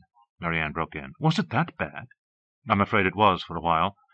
For a year or two, Audrey was quite worried about Joey. And although he's been much better lately, I can't help but think the loss of his parents might be a setback for him. It also occurred to me that you might not be aware of everything that's happened." She smiled. "You know what they say, forewarned is forearmed. And it just seemed best that I have a talk with you." "I see." MaryAnne let out the breath she'd been holding. "But you said things have been better?" "Much," Florence Wickman told her. "I suspect that simply having 2 more children in the house will help him a great deal." She glanced up at the clock. "I hope all this hasn't upset you too much, but I did feel you ought to know about it. And if there's anything I can do to help—" She let the words hang in the air. MaryAnne rose to her feet. "Thank you," she said automatically, still trying to sort out all the information the principal had given her. As she stepped out of the office, the noon bell went off, and the wide corridor began filling with children pouring out of the classrooms. Threading her way among them, MaryAnne didn't notice Joey standing at the end of the hall. Standing silently, staring at her. She'd been talking to Mrs. Wickman about him, spying on him. Rick Martin stared at the report from the lab in Boise in disgust. "What the hell is this?" he demanded rhetorically. But Tony Milano, the only other person in the two-room office on the second floor of the firehouse, glanced up from the paperwork he was laboring over on the theft of a T-shirt from Francine Schildhauser's clothesline. "A pervert!" Francine had insisted. "We have a pervert loose in town. The children won't be safe." Seeing no point in arguing with her, Tony had dutifully taken notes, and was now stuck with the multitudinous forms the sheriff's department required. "What's what?" he asked, glad for the diversion. "This," Martin spat, tossing the report to his partner. "Can you believe this?" Milano quickly scanned the document, an analysis of the minute quantities of matter that had been recovered from the tent and sleeping bags from Coyote Creek campground, and from the body of Glenn Foster. "Unidentified animal hair?" Milano read, his brows arching. "What do they mean, unidentified? Their whole fucking job is identifying stuff like that." "No shit," Rick Martin muttered, grabbing the receiver of the phone on his desk in his left hand as he jabbed angrily at the keypad with his right. "This is Rick Martin up in Sugarloaf," he barked when a harried-sounding woman finally picked up his call on the 10th ring. "Let me talk to— Hold on a minute." He reached for the report, snatched it out of Milano's fingers, then spoke again, reading the name of the investigator from the bottom of the form. "Henry! Henry!" He rolled his eyes at Milano as he was put on hold. "Henry? What the hell kind of name is that? Sounds like— Hello, Henry? This is Rick Martin up in Sugarloaf. I'm looking at your report on that stuff we send you, and I'm not going to pretend I'm real happy with it. What the hell do you mean, unidentified animal hair? What kind of crap is that, Henry?" In his office in Boise, Henry took a deep breath, letting it out slowly. He'd been expecting this call ever since he'd given the report to his secretary an hour ago, ready to be faxed up to Sugarloaf. "You got all your steam blown off yet, or do you want to rant some more? It's your nickel, so either way is fine by me. Oh, and by the way," he added, "my name's Hank. My dad was a very sick man." Rick Martin chuckled, his frustration at the report already dissipating. "Okay, Hank. Sorry I got cranky. But that still doesn't tell me what the hell's going on. What does unidentifiable animal hair mean? In simple English, please." "It means the hairs we recovered were animal. That's as opposed to non-animal, I presume. And that we don't know what kind they are. Is that simple enough for you?" "But you guys have samples from every kind of animal in Idaho down there, don't you?" "And Oregon, Washington, Montana, British Columbia, and a lot of other places, too," Henry agreed. "But what you sent up doesn't match any of them. Closest thing is wolf, but it's not a match.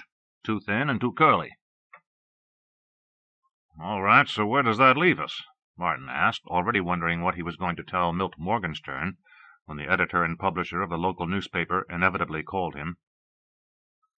"Unidentified animal sounds awfully close to Sasquatch to me, and the last thing this place needs is for the tabloids to pick up something like that. You got any idea what it could do to our ski season?" In the privacy of his office in Boise, Hank Henry shrugged.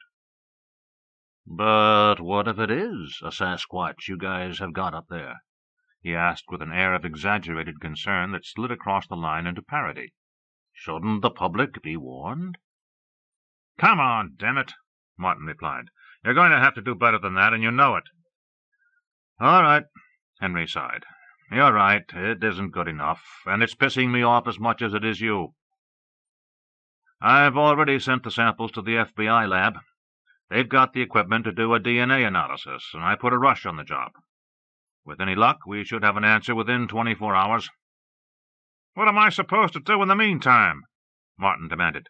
"Stonewall it," Henry suggested. "Tell 'em we're running behind and haven't gotten to it yet." "This is a death we're talking about," Martin objected, "not to mention the woman in the hospital down there.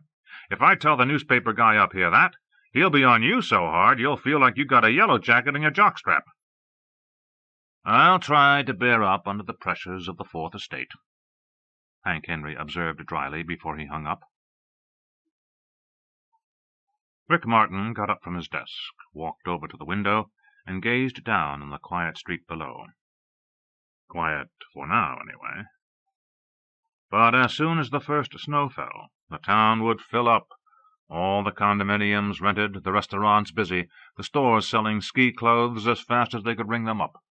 Though he had only a vague idea of how much of Sugarloaf's economy was currently based on winter sports, he knew there were a lot of people in town who wouldn't be able to survive a failed winter. And every one of them would blame him for any rumors of an unidentifiable creature loose in the mountains. For now, he decided he'd do nothing at all about the strange report he'd gotten from Boise. After all, there was no sense causing a panic, for surely there was nothing to panic about. By tomorrow, he was certain, or the day after, they would know exactly what had killed Glenn Foster, and only when he knew would he speak to Milt Morgenstern or anybody else. "Okay, you're doing fine," Olivia Sherburne told MaryAnne. She glanced at her watch, then took the shotgun out of MaryAnne's hands and began reloading the magazine.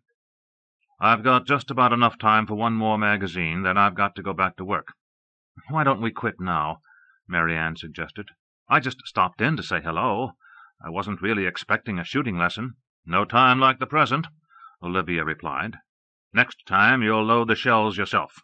A gun you don't know how to load is a pretty useless weapon." MaryAnne looked with distaste at the shotgun. Made entirely of metal, plastic, and hard rubber, it looked nothing like the ornately carved weapons she had occasionally glanced at in museums and sporting goods stores. This gun looked exactly like what it was, an instrument for cold-blooded killing. "There's no point in even having a gun out here if it won't stop a grizzly," Olivia had told her when they'd brought the gun out to the pasture behind the large house that served the veterinarian as both home and office. "But I'm not even sure I want a gun," MaryAnne protested. "You've already got one," Olivia pointedly replied. "It's just like this one, and it's locked in the gun cabinet in your den. Audrey and I bought them at the same time, and you should know how to use it." Though she didn't mention the killing in the campground, both of them knew exactly what she was talking about. "Why do I wish you'd been cleaning the oven when I arrived instead of the gun?" MaryAnne groaned. "If you hadn't already had it out—" "But I did have it out," Olivia cut in, "so let's just get to it, all right?" She'd gone over the shotgun carefully, showing MaryAnne each of its parts and how it worked. "Never, ever leave it loaded," she'd begun. "When you're done using it, empty the magazine, empty the chamber, and then fire it. Then try to load another cartridge into the chamber and try to fire it again. Only when you can't make it fire, no matter what you do you put it away. Understand?" MaryAnne had nodded, almost wishing she hadn't stopped in to say hello to Olivia at all, but at the same time knowing that her new friend was right. If she were going to live out here, she should know the basics of shooting. Reluctantly, she'd taken the gun, put it up to her shoulder, sighted along the barrel, and fired. The kick of the gun had almost made her lose her balance. "That's all right," Olivia had assured her as she steadied herself. "Just keep the stock hard against your shoulder. If you don't, it could break it when it kicks. The idea is to absorb the shock, not have it slam into you. Let's try it again."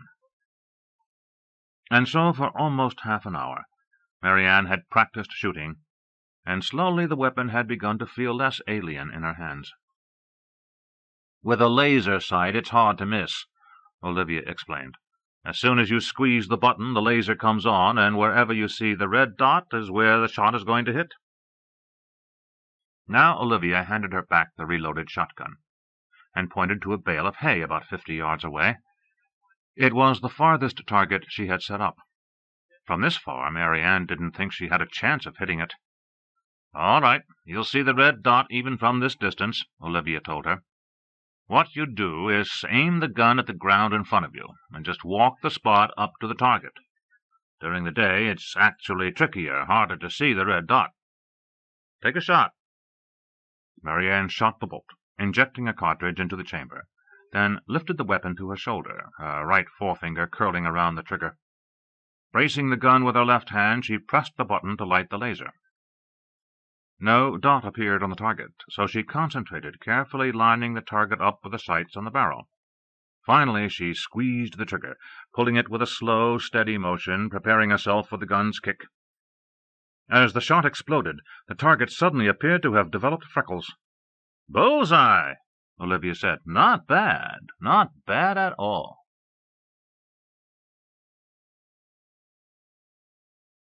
He had been asleep in his cabin when the first shot had roused him. Even before its roar had died away, he was fully awake and out of bed. He was half-dressed when the second shot sounded, and by the time the third shot was fired, he was out of the cabin, moving quickly through the trees, following no path as he skirted the mountainside until he came to one of the massive outcroppings that commanded a view of the entire valley. Crouching in a shadowed cleft, invisible from below, he gazed out over El Monte Ranch, his eyes searching out the source of the gunfire.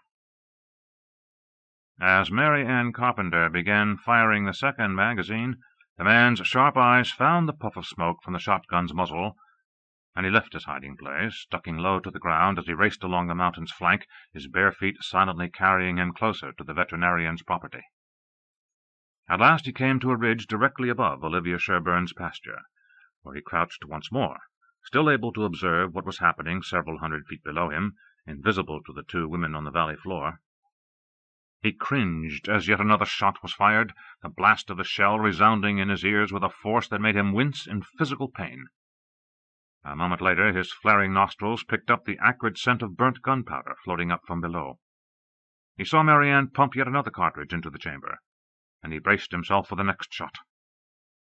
Only when the echo of the last shell had died away and he saw the two women turn and head back toward the house did the man leave the shelter of the ridge and start slowly back the way he came. If she was learning how to use a gun, he would have to be more careful than he'd been before. "You know what you need?" Olivia asked as they stepped through the back door into her large kitchen. "I need a lot of things," MaryAnne replied wryly. "What's first on your list?" "An evening out," Olivia replied. "An evening out of that house, an evening away from your kids, an evening spent entirely in the company of adults." "And how do I arrange that?" MaryAnne asked. "Just call up some total stranger and ask him to invite me to a dinner party?"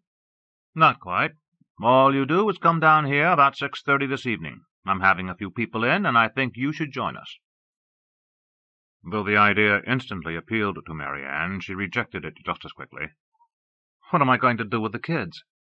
Now Olivia burst out laughing. "Come on, MaryAnne. Allison's old enough to be babysitting herself, and Joey's the same age she is. Let them sit, Logan, and just tell Sykes to keep an eye on them. You're not going to be that far from home." "You're on," MaryAnne quickly agreed. Except for the reception after the funeral, she'd barely spoken to anyone other than Olivia herself and Charlie Hawkins. Olivia was right. It would do her good to get out of the house, even if it was only for a couple of hours. "What do you want me to bring?" "Nothing," Olivia told her as they walked out to MaryAnne's car. "Just be here at 6:30 and be ready to relax for a while. Deal?" "Deal," MaryAnne replied. As she climbed into the Range Rover and started up the road to El Monte, MaryAnne realized she was already looking forward to the evening. But as she emerged from the winding driveway into the open yard in front of the house, she suddenly had the uncanny feeling that she was being watched. She glanced around. Bill Sykes must be somewhere close by. But there was no sign of him. Parking the Rover in front of the house, she got out, glanced around once more, then decided she was being silly. Why would anyone be watching her? Determinedly shaking off the feeling, she went into the house, unaware that from the shelter of one of the escarpments far up the mountainside, she was indeed being watched. Watched by a man and a wolf. Chapter 15. All afternoon the sky had grown steadily darker, and when night finally fell over the ranch, it wrapped the house in a heavy blackness that set Allison's nerves on edge. Maybe she shouldn't have been so quick to insist her mother go to Dr. Sherburn's for dinner, to assure her that she was old enough to take care of everything. Her mother hadn't really wanted to leave them alone. Allison herself had insisted on it. But now that night had descended on them, she was beginning to regret it.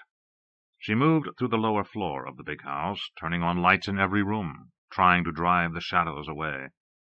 Still, whenever she even glanced at one of the windows, she found herself shivering at the inky gloom that surrounded the house. She tried to shake off the feeling of apprehension that had come over her, tried to tell herself that she just wasn't used to having it so dark outside. Back in New Jersey, even on the darkest of nights, the street lights still shined brightly, and the neighbors' houses were always lit. Even late at night, after most of the neighborhood had gone to bed, there was a steady glow in the sky from Manhattan, only a few miles away, and every now and then a car would turn the corner a few yards away, the beams of its headlights sweeping the wall of the room she had shared with Logan. There had been a steady background of noise, too. The familiar rumble of cars from the highway, the occasional drone of planes coming into land at the airport. Here silence had come along with the darkness, for the temperature had dropped quickly that afternoon, and not even the insects were buzzing tonight. The only sound she had heard was the howl of what she hoped was a coyote, but which Joey had insisted was a wolf. "Really?" Logan had asked. The three of them had been in the kitchen, where Allison was adding extra cheese to the frozen pizza her mother had left for their dinner. "What's it doing?" Joey's eyes had narrowed to slits, and his voice took on a mysterious tone. "Hunting," he'd whispered in the silence that followed the wolf's haunting cry. "It's hungry, and it's looking for something to eat. And if it doesn't find anything, it'll come down here." Logan had shivered with excitement, mixed with a thrill of fear. "It won't hurt the horses, will it?" Joey's voice had dropped even further. "It won't even go after them," he said. "But if it's already tasted human blood, it might come after us." "Stop it!" Allison had cried. "You're scaring him." Joey, sitting at the table next to Logan, nudged the smaller boy. "Guess who's really scared?" he'd asked. "Allison," Logan giggled. "Allison's scared of everything." "I am not," Allison shot back. But as the evening wore on, what had promised to be a great adventure when her mother told them she was leaving them alone in the house was starting to turn into something else. Twice already she'd had to resist the urge to call her mother at Olivia Sherburn's and beg her to come home. All that stopped her was the certainty that if she did, she'd never hear the end of it from Logan. Besides, except for the blackness of the night and the utter quiet outside, nothing had happened. Nothing at all. Except that as the minutes ticked by, she kept getting the feeling that something wasn't right. She was becoming increasingly edgy. Something was outside, she thought, concealed in the night, watching the house, watching them. Now she sat in the den with Logan, staring at the television screen, trying to concentrate on the movie her brother had found on one of the satellite channels. But every few minutes she kept glancing at the window, where, though the curtains were drawn, a small gap still allowed her to see a narrow strip of the blackness outside. A gap that would let anything that might be outside, peer into the bright room. At least once, she was certain, she'd seen a flash of movement just outside the window. It had only been visible from the corner of her eye, and when she'd turned to look straight at it, it was gone. If it had been there at all. "There's nothing there," she told herself. Then why was she so nervous? "Where's Joey?" she asked. Logan, stretched out on the floor, his chin propped up on his hands as he stared at the television screen, spoke without looking at her. "I don't know." Allison frowned. When he left the den a little while ago, she'd thought he was just going to the kitchen to get another piece of pizza. But he hadn't come back. She was about to get up to go look for him when her eye was caught once more by what looked like a movement at the window, and suddenly she understood. Joey was out there trying to scare her. Sitting still, giving no sign that she'd seen anything at all, she tried to figure out how to catch him at it. If she just got up and went to the window, He'd see her coming and disappear into the darkness. Then she had an idea. "I'm going to see if he went upstairs," she said. She stood and started toward the door, but at the last second she veered off, moving quickly toward the wall in which the curtained window was set. As quietly and as swiftly as she could, she went to the curtain and reached for the cord. With a quick jerk, she pulled the curtain open, fully expecting to see Joey standing there grinning in at her. But all she saw was the blackness of the night and her own reflection staring at her from the shiny glass. "What are you doing?" Logan asked, finally turning away from the television to look at her. Allison frowned uncertainly. I thought I saw something." "You're crazy," Logan groaned, rolling his eyes before going back to the movie once again. Allison stared out into the blackness once more.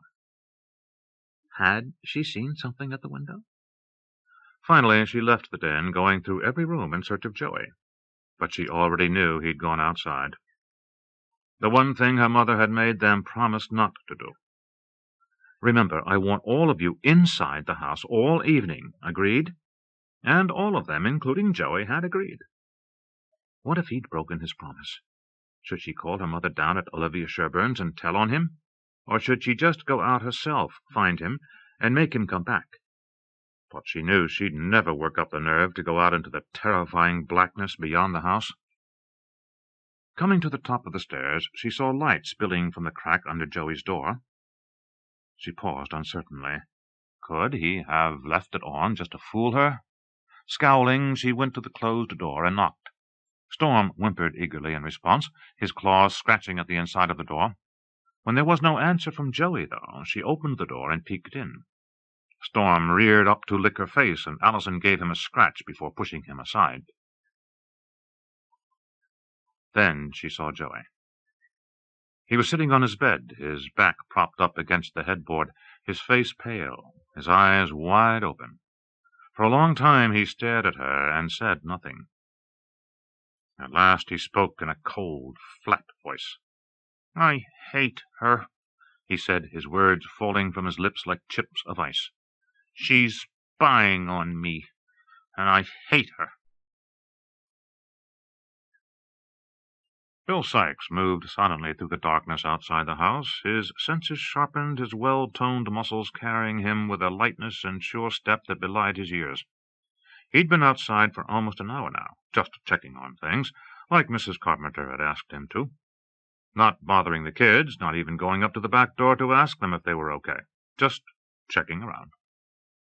The horses were quiet in the barn, and though the night was cold and the light had faded faster than usual beneath the heavy cloud cover, the air was still, the valley peaceful. He was less than 100 feet from the barn when he heard one of the horses whinny loudly. The sound was followed by the sharp report of a hoof slamming against one of the wooden walls. Quickening his step, he hurried down to the barn. Inside the cavernous building, he turned on his flashlight. All 3 of the horses were shuffling nervously in their stalls, and Bill Sikes spoke to them soothingly, talking steadily as he carefully searched the stable, the tack room, and the storage areas, even mounting to the hayloft, where he found nothing but an owl, who hooted softly, then swept out into the night on silent wings. When he'd finally gotten the horses calmed down, he headed back outside, making sure the barn door was securely latched behind him. He made a circuit of the house, moving silently, staying far enough away from the large log structure that he wouldn't be seen, but close enough that he could easily see in the windows. All the lights had been turned on, but the rooms were empty, except for the den, where the little boy sprawled on the floor, watching television. Perfectly normal. Nothing wrong. He'd started back toward his own cabin when it hit him. The certainty that lurking somewhere in the darkness, moving as silently as was he himself, there was another presence. He could feel it as surely as he could feel the ground beneath his feet. Feel it hunting him, even as he now began hunting it. He was near the back of the house, making his way slowly toward the stand of trees flanking the creek, when suddenly the quiet of the night was shattered. A scream rang out, sharp and piercing. As quickly as it began, it ended, cut off just as it reached its peak. Bill Sikes froze, waiting, listening, but there was no other sound. He started running toward the back door of the house. Allison stood rooted at the door to Joey's room, waiting for him to speak again, but he said nothing. He lay perfectly still on the bed, staring at her, his face ashen. "Who?" Allison finally asked, as the silence threatened to overwhelm her. The sound of her own voice breaking her paralysis, she took a step inside. "Who's spying on you, Joey?" "Aunt MaryAnne," Joey replied, after a long silence that made Allison wonder if he'd even heard her. "Mom?" Allison asked, perplexed. "She wouldn't spy on you. She's not even here. She's—" Joey spoke again, his voice harsh now. "She was at school today. She was talking to Mrs. Wickman. She was talking about me." Allison's first instinct was to back out of the room, go back downstairs, and call her mother. But what would she say? That Joey was acting weird? And what would happen if her mother came home and Joey was just as normal as he'd been a couple of hours ago, when her mother had left? But she had to do something. She stepped farther into the room and closed the door. "What do you mean she was talking to Mrs. Wickman about you?" "I saw her," Joey whispered, his eyes still fixed on Allison. But they were no longer the friendly eyes she'd grown used to. Now they had narrowed to slits, taking on a look that almost frightened her. "Saw her when?" Allison stammered. "Today. I saw her coming out of Mrs. Wickman's office, and I know why she was there." His words made no sense to Allison. How could he have known why her mother might have been at the school? And if what he was saying were true, and he was as angry as he seemed, why hadn't he said anything earlier? After school, on the way home on the bus, he hadn't been any different from his usual self, and all afternoon he hadn't acted as if anything was wrong. "Joey, did something happen? How come you're mad all of a sudden?" His hands clenched in his lap, his knuckles turning white. "Why shouldn't I be mad?" he demanded. "After what she did?" "How do you know she did anything?" Allison broke in. "Maybe she wasn't talking to Mrs. Wickman about you at all. Maybe she wanted to talk to her about Logan, or me." Joey glared at Allison, every nerve in his body shrieking with the horrible feeling that had come over him half an hour ago. At first he'd tried to ignore it, tried to concentrate on the movie they'd been watching, but it just kept getting worse. He'd kept looking toward the window, feeling something outside, something that was calling to him. He wanted to go out there, out into the night, out where he'd be free of the confines of the house. But he'd promised Aunt MaryAnne he'd stay inside, and he didn't want to break his promise. Finally, he'd retreated up to his room and lain down on the bed, praying for the awful feeling to pass. But the terrible feeling grew, a raw tingling that jangled his nerves and made him want to jump out of his skin. And then he'd begun having terrible thoughts about his aunt. He'd known why she went to see Mrs. Wickman that day. She wanted to find out what was wrong with him. He'd been mad at her when he first saw her, but then he'd gotten over it. And by the time he came home, he'd almost forgotten about it. But ever since he'd come into his room, in the grip of the strange thing that happened to his nerves sometimes, his anger toward her had been building again. Now, as he stared at Allison, he felt a new fury boiling up inside him, a fury toward her. What was she doing here? Why didn't she just go away and leave him alone? "I wish you'd go away," he shouted. "I wish you'd all just go away. I hate all of you." Suddenly he leaped off the bed, hurling himself toward Allison, his hands reaching out for her throat. Instinctively, Allison raised her arms against his attack, a scream rising in her. A scream that was abruptly cut off as she lost her balance, stumbling backward into the wall. As she struggled to regain her footing, her knee came up, catching Joey's groin as he lurched toward her. Groaning and clutching at his crotch, Joey stumbled backward, and Allison seized the opportunity to dart out of the room, pulling the door closed behind her. She raced down the stairs, coming to the bottom just as there was a loud banging at the kitchen door. She stood still for a second, confused. Then Logan came running in from the den. "What happened?" the boy demanded. Seeing his sister crying, he looked past her up the stairs. "Where's Joey?" he asked. "Did you have a fight with him?" Sobbing, her mind still reeling from Joey's attack, Allison staggered across the kitchen, forgetting her promise not to open the door for anybody, in her relief that someone, maybe even her mother, had arrived to help her. She jerked open the door, then gasped at the sight of a man in a worn jacket, his dark cap pulled down almost over his eyes, a shotgun clutched in his hands. "It's okay," Bill Sykes told her, seeing the panic ignite in her eyes. "It's just me." Stepping into the kitchen, Sykes leaned his gun against the wall next to the door. taking in the sight of the sobbing girl, knowing instantly that it was her shrill scream he had heard less than a minute ago. Though she was obviously terrified, it didn't look as if she was hurt. "What is it, Allison?" he asked. "What's going on?" Allison shook her head helplessly, struggling to speak through her sobs. Finally, she managed to choke the words out. "Joey," she gasped. "Upstairs. He was acting... I don't know. It's like he went crazy." "Call your mom," Bill Sykes told her. "Call her and tell her to come home. I'll go see what's going on with Joey." As Allison stumbled toward the phone, Sykes brushed past Logan and stamped up the stairs. He twisted the knob of Joey's door and pushed inside, having no idea what to expect. What he found was an empty room. Both Joey and Storm were gone. The bedroom window stood wide open. Crossing the room in 3 quick strides, Sykes pulled his flashlight from the pocket of his jacket and switched it on. Casting the beam from side to side, he played it over the porch roof, just a couple of feet below the window, and searched the area around the house.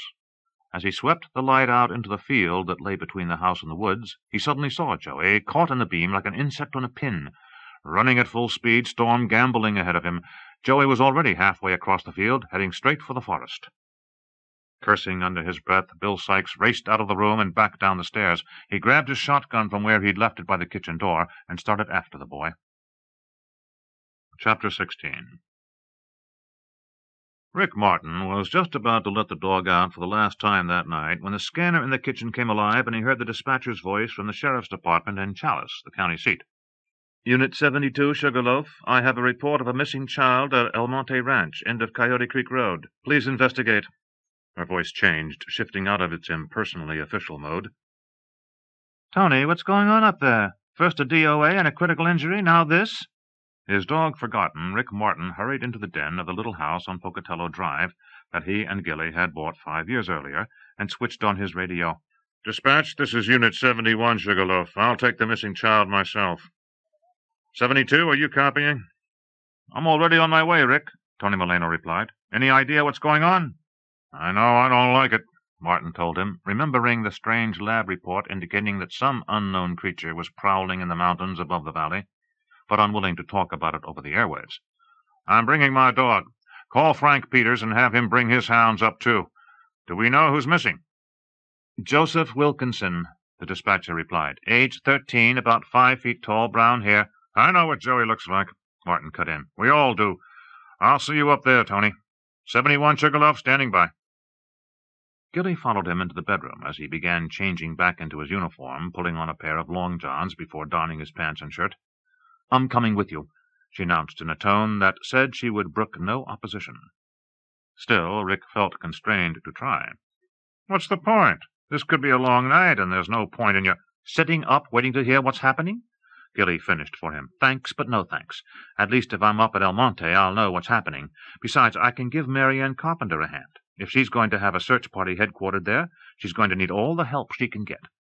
While Rick finished dressing, she went to the kitchen, found an empty shopping bag, and started filling it with provisions. The searchers would need sustenance. By the time Rick was ready to go, she already had her jacket on. "King, car," Rick ordered, opening the back door. The big police dog that had been stretched out in front of the kitchen sink, warily watching their goings-on, pricked up his ears. His tail high, he bounded out the back door, then pranced impatiently until Rick led him into the back seat of the black-and-white Jeep. Not bothering with lights or siren, Rick sped away from the house, switching on the radio and picking up its microphone with one hand as he spun the car onto Main Street with the other. "Will you slow down?" Gilly complained, though she knew it would do no good. "How can you help out with Joey if you wreck the car before we even get there?"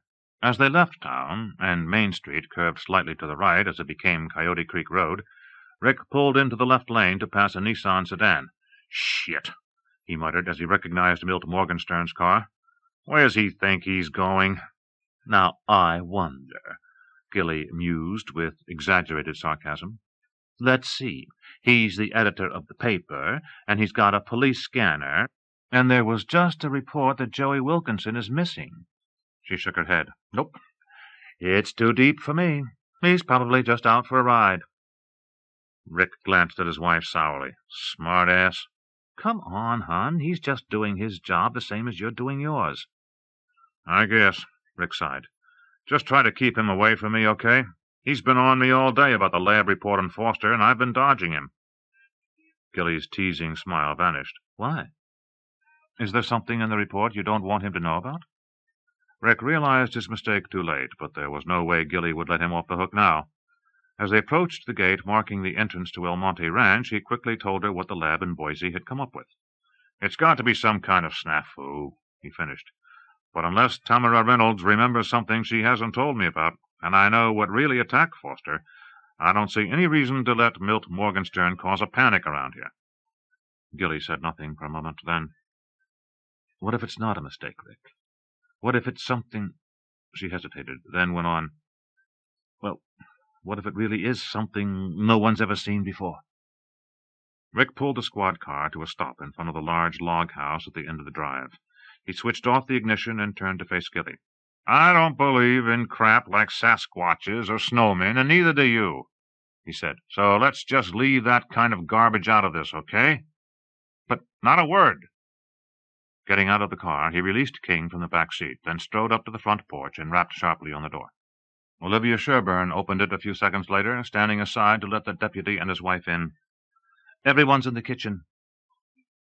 MaryAnne Carpenter, her face pale, was sitting between her two children, an arm wrapped protectively around each of them.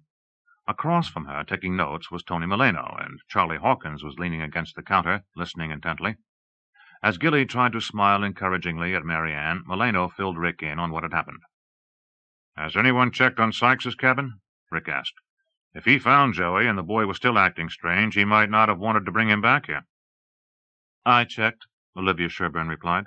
"That's the first place I looked. No one's there. And if he came back now, he couldn't miss all the cars out in front. He'd be bound to come to the house." Rick grunted his agreement, his one hope for a quick resolution of Joey's disappearance evaporating.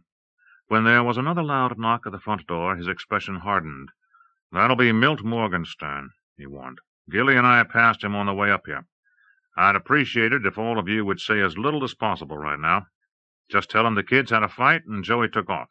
I don't see any point in telling him Joey was acting strange." His eyes shifted to Allison, who sat huddled against her mother, her eyes still red from her tears, her complexion pale. "Think you can do that, Allison? I'm not asking you to lie. Just don't tell him any more than you have to." Allison hesitated, then made up her mind.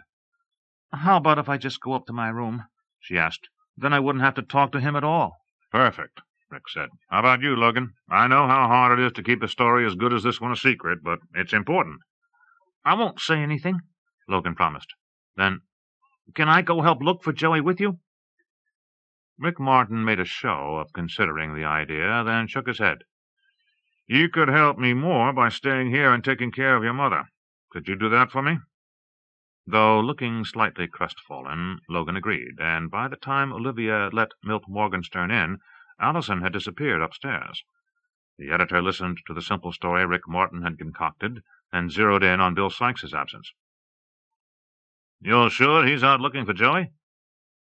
"Both the kids saw him go," Rick Martin replied. "Isn't that right, Logan?" Logan gazed steadily up at the newspaper editor. "He's the one who found out Joey wasn't in his room. He heard Joey and Allison yelling at each other, and came in to find out what they were fighting about. And when he went up to talk to Joey, Joey was gone." Before Morgenstern could press the matter any further, Frank Peters arrived, his 3 bloodhounds barking from the back of his pickup truck. The question of exactly what had happened in the house was forgotten as Martin began organizing the search. With luck, they would find Joey and Bill Sykes together and on the way back to the ranch, but as they set out, Rick Martin had a clear feeling that tonight they were not going to have any luck. He only prayed that they would find the boy and the caretaker still alive. Bill Sykes moved steadily up the twisting trail, his breath only now becoming labored. He'd been away from the house for at least half an hour, maybe more, and most of the tracking had been uphill.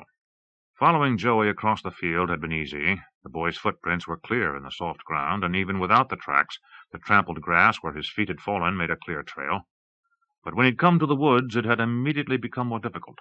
At the spot where Joey had disappeared into the thick stand of lodgepole pines, there were no apparent trails at all.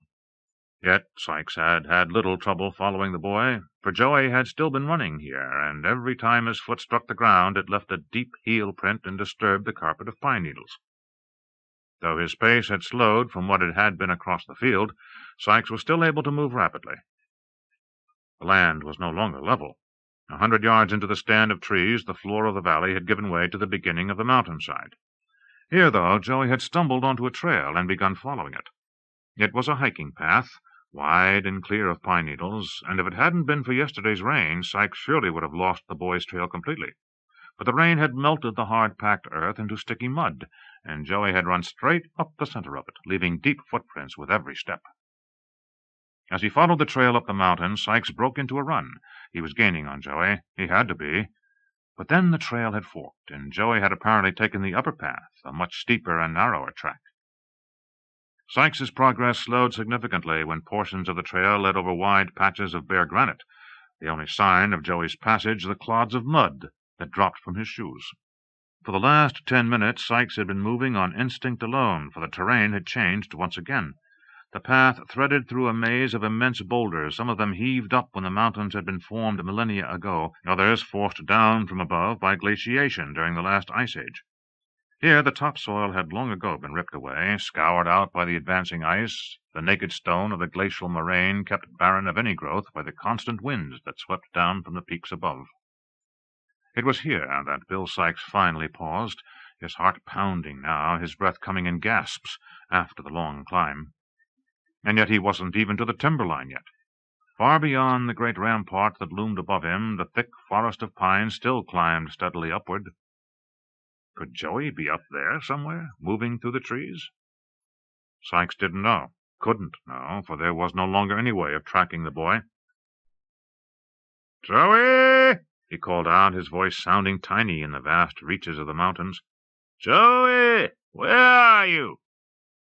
He held his breath as he listened for even the faintest reply, but there was none, and finally he began breathing again, filling his lungs with the cold night air, taking one deep breath after another as his pulse began to slow and his panting eased. Suddenly he stiffened. Had he heard something? He froze, holding his breath once more, straining his ears. Seconds crept by. Long seconds of silence, unbroken by any noise except a sudden gust of wind blowing through the trees at the top of the great granite rampart. And yet, despite the silence, Bill Sykes was suddenly sure he was no longer alone. The same sensation that had come over him earlier, that had brought him to the perimeter of the house, was upon him once more, setting his nerves on edge, making the hairs on the back of his neck stand on end, setting his skin to tingling. Something was out there in the darkness, not far away, watching him. Joey? But if it was Joey, why wouldn't the boy have answered his call? Apprehension growing, unable to believe that Joey would have kept climbing through the massive boulders, difficult enough in the full light of day, and almost impossible at night without so much as a flashlight to guide him, Bill Sykes started back down the way he'd come. Somewhere, before he'd reached this desolate area of up-thrust rock, he must have lost the trail. Joey must have taken another direction, Sykes decided, must have found a path that he had failed to notice. He worked his way back through the boulders, every one of his senses on the alert now, pausing every few steps to listen, expecting with each new turn in the narrow track to come face to face with... What? A bear? Not a bear. He would have heard the sound of a bear's claws scratching on the rocks as it moved, heard it snuffling and grunting, heard the rattle of small stones as it pawed them aside while it searched for tiny creatures that might be hiding beneath them. He moved out of the moraine, back into the more open area of the forest, breathing easier here, where he wasn't trapped between massive boulders that would prevent him from fleeing an attack. He continued downhill, keeping to the path, switching on the light every few seconds to examine the area next to the trail, searching for any signs that Joey had veered off, heading either up the mountainside or, more likely, back down toward the valley floor far below. He was crouching, studying a disturbance in the soil a foot off the track, when he heard it. Though it was barely audible, the snarl of an invisible creature nevertheless sent a jolt of fear down his spine. He froze, listening for it to be repeated, but the silence of the mountains closed around him once again. Even the wind of a few moments ago had died away, and now the quiet had taken on an eerie quality. Sykes unslung the shotgun from his shoulder, flipped the safety off, and pumped a cartridge out of the magazine and into the firing chamber. He swept the area with a now dimming beam of the flashlight, shutting it off when it revealed nothing. For a moment he was blind in the near pitch-blackness of the night, but then he realized that the cloud cover had thinned, and there was a silvery glow of moonlight above. Certainly not enough for him to make out any details of the surrounding forest, but just enough that, by looking upward, he could see the break in the trees that marked the trail. Now, though, as he moved through the darkness, he could hear something else moving, too. Off to the right he could make out a faint rustling sound, a sound that stopped abruptly just a split second after he himself stopped moving. When he set out again, the same soft rustling drifted once more through the trees. From the left, up the hill, he heard a soft sound, almost like a whistle. A bird? Perhaps a man. Sykes froze, listening. The rustling sound didn't stop this time, but grew nearer. An animal stalking him, moving closer and closer. He switched on the flashlight, playing its weak beam through the tree trunks, finally holding it on a clump of brush 10 yards away. A clump of brush large enough and thick enough to conceal even the great bulk of a grizzly. The rustling stopped as Sykes trained the light on the brush. He'd discovered his stalker. Now the prey would become the hunter. Silently dropping to his knees, he placed the flashlight on the ground, its beam failing rapidly now, still focused on the mass of shrubbery. He raised the gun to his shoulder, gripped it firmly, and slowly pulled the trigger. The attack came just as the gun fired. As a roar of sound burst from the barrel and a load of heavy shot spewed from its muzzle, the gun flew out of Bill Sykes' hands as something pounced on him from behind, its weight flattening him to the ground, the shotgun pressed beneath his body. An instinctive scream rose inside him, cut off before a sound escaped his lips, for before the air in his lungs could pass his vocal cords, his larynx was torn from his throat, and the huge artery carrying blood from his heart to his brain was ripped to shreds. Bill Sykes died without uttering his final scream of terror.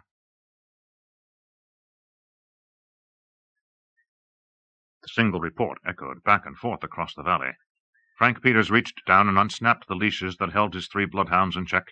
Giving them one last whiff of the shirt MaryAnne had brought from Joey's room, he spoke sharply to the trio of dogs. "Go get 'em! Go!"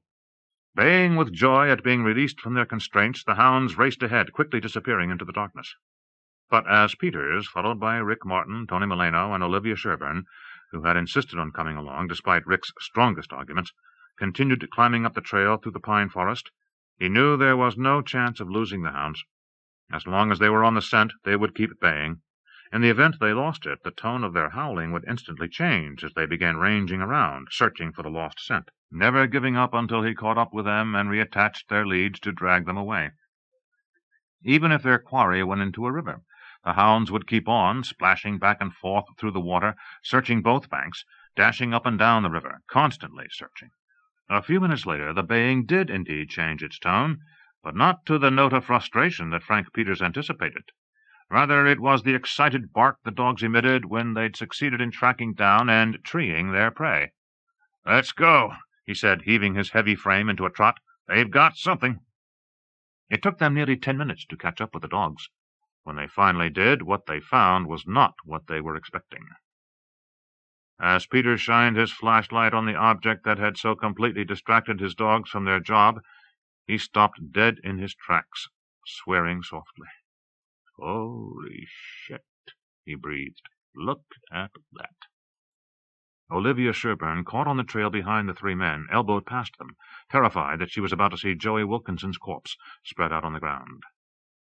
She stared instead at the body of Bill Sykes, his heavy jacket ripped from the collar downward, the flesh of his back shredded, his head twisted at an odd angle, connected to his body only by a few ligaments and some torn muscle. Though she knew he was dead, still she dropped to her knees, automatically feeling his wrist for a pulse. "What the hell could have done that?" Frank Peters whispered, eyes fastened on the body in frozen fascination as his dogs, finally abandoning their examination of the corpse, gathered around his legs, whimpering eagerly. Rick Martin and Tony Milano, though, already knew the answer. The marks on Bill Sykes's body were almost identical to the ones they'd seen on Glenn Foster's corpse only a couple of nights ago. Whatever was roaming the mountains above Sugarloaf had just struck again. Okay, Rick Martin sighed. Here's what we're going to do.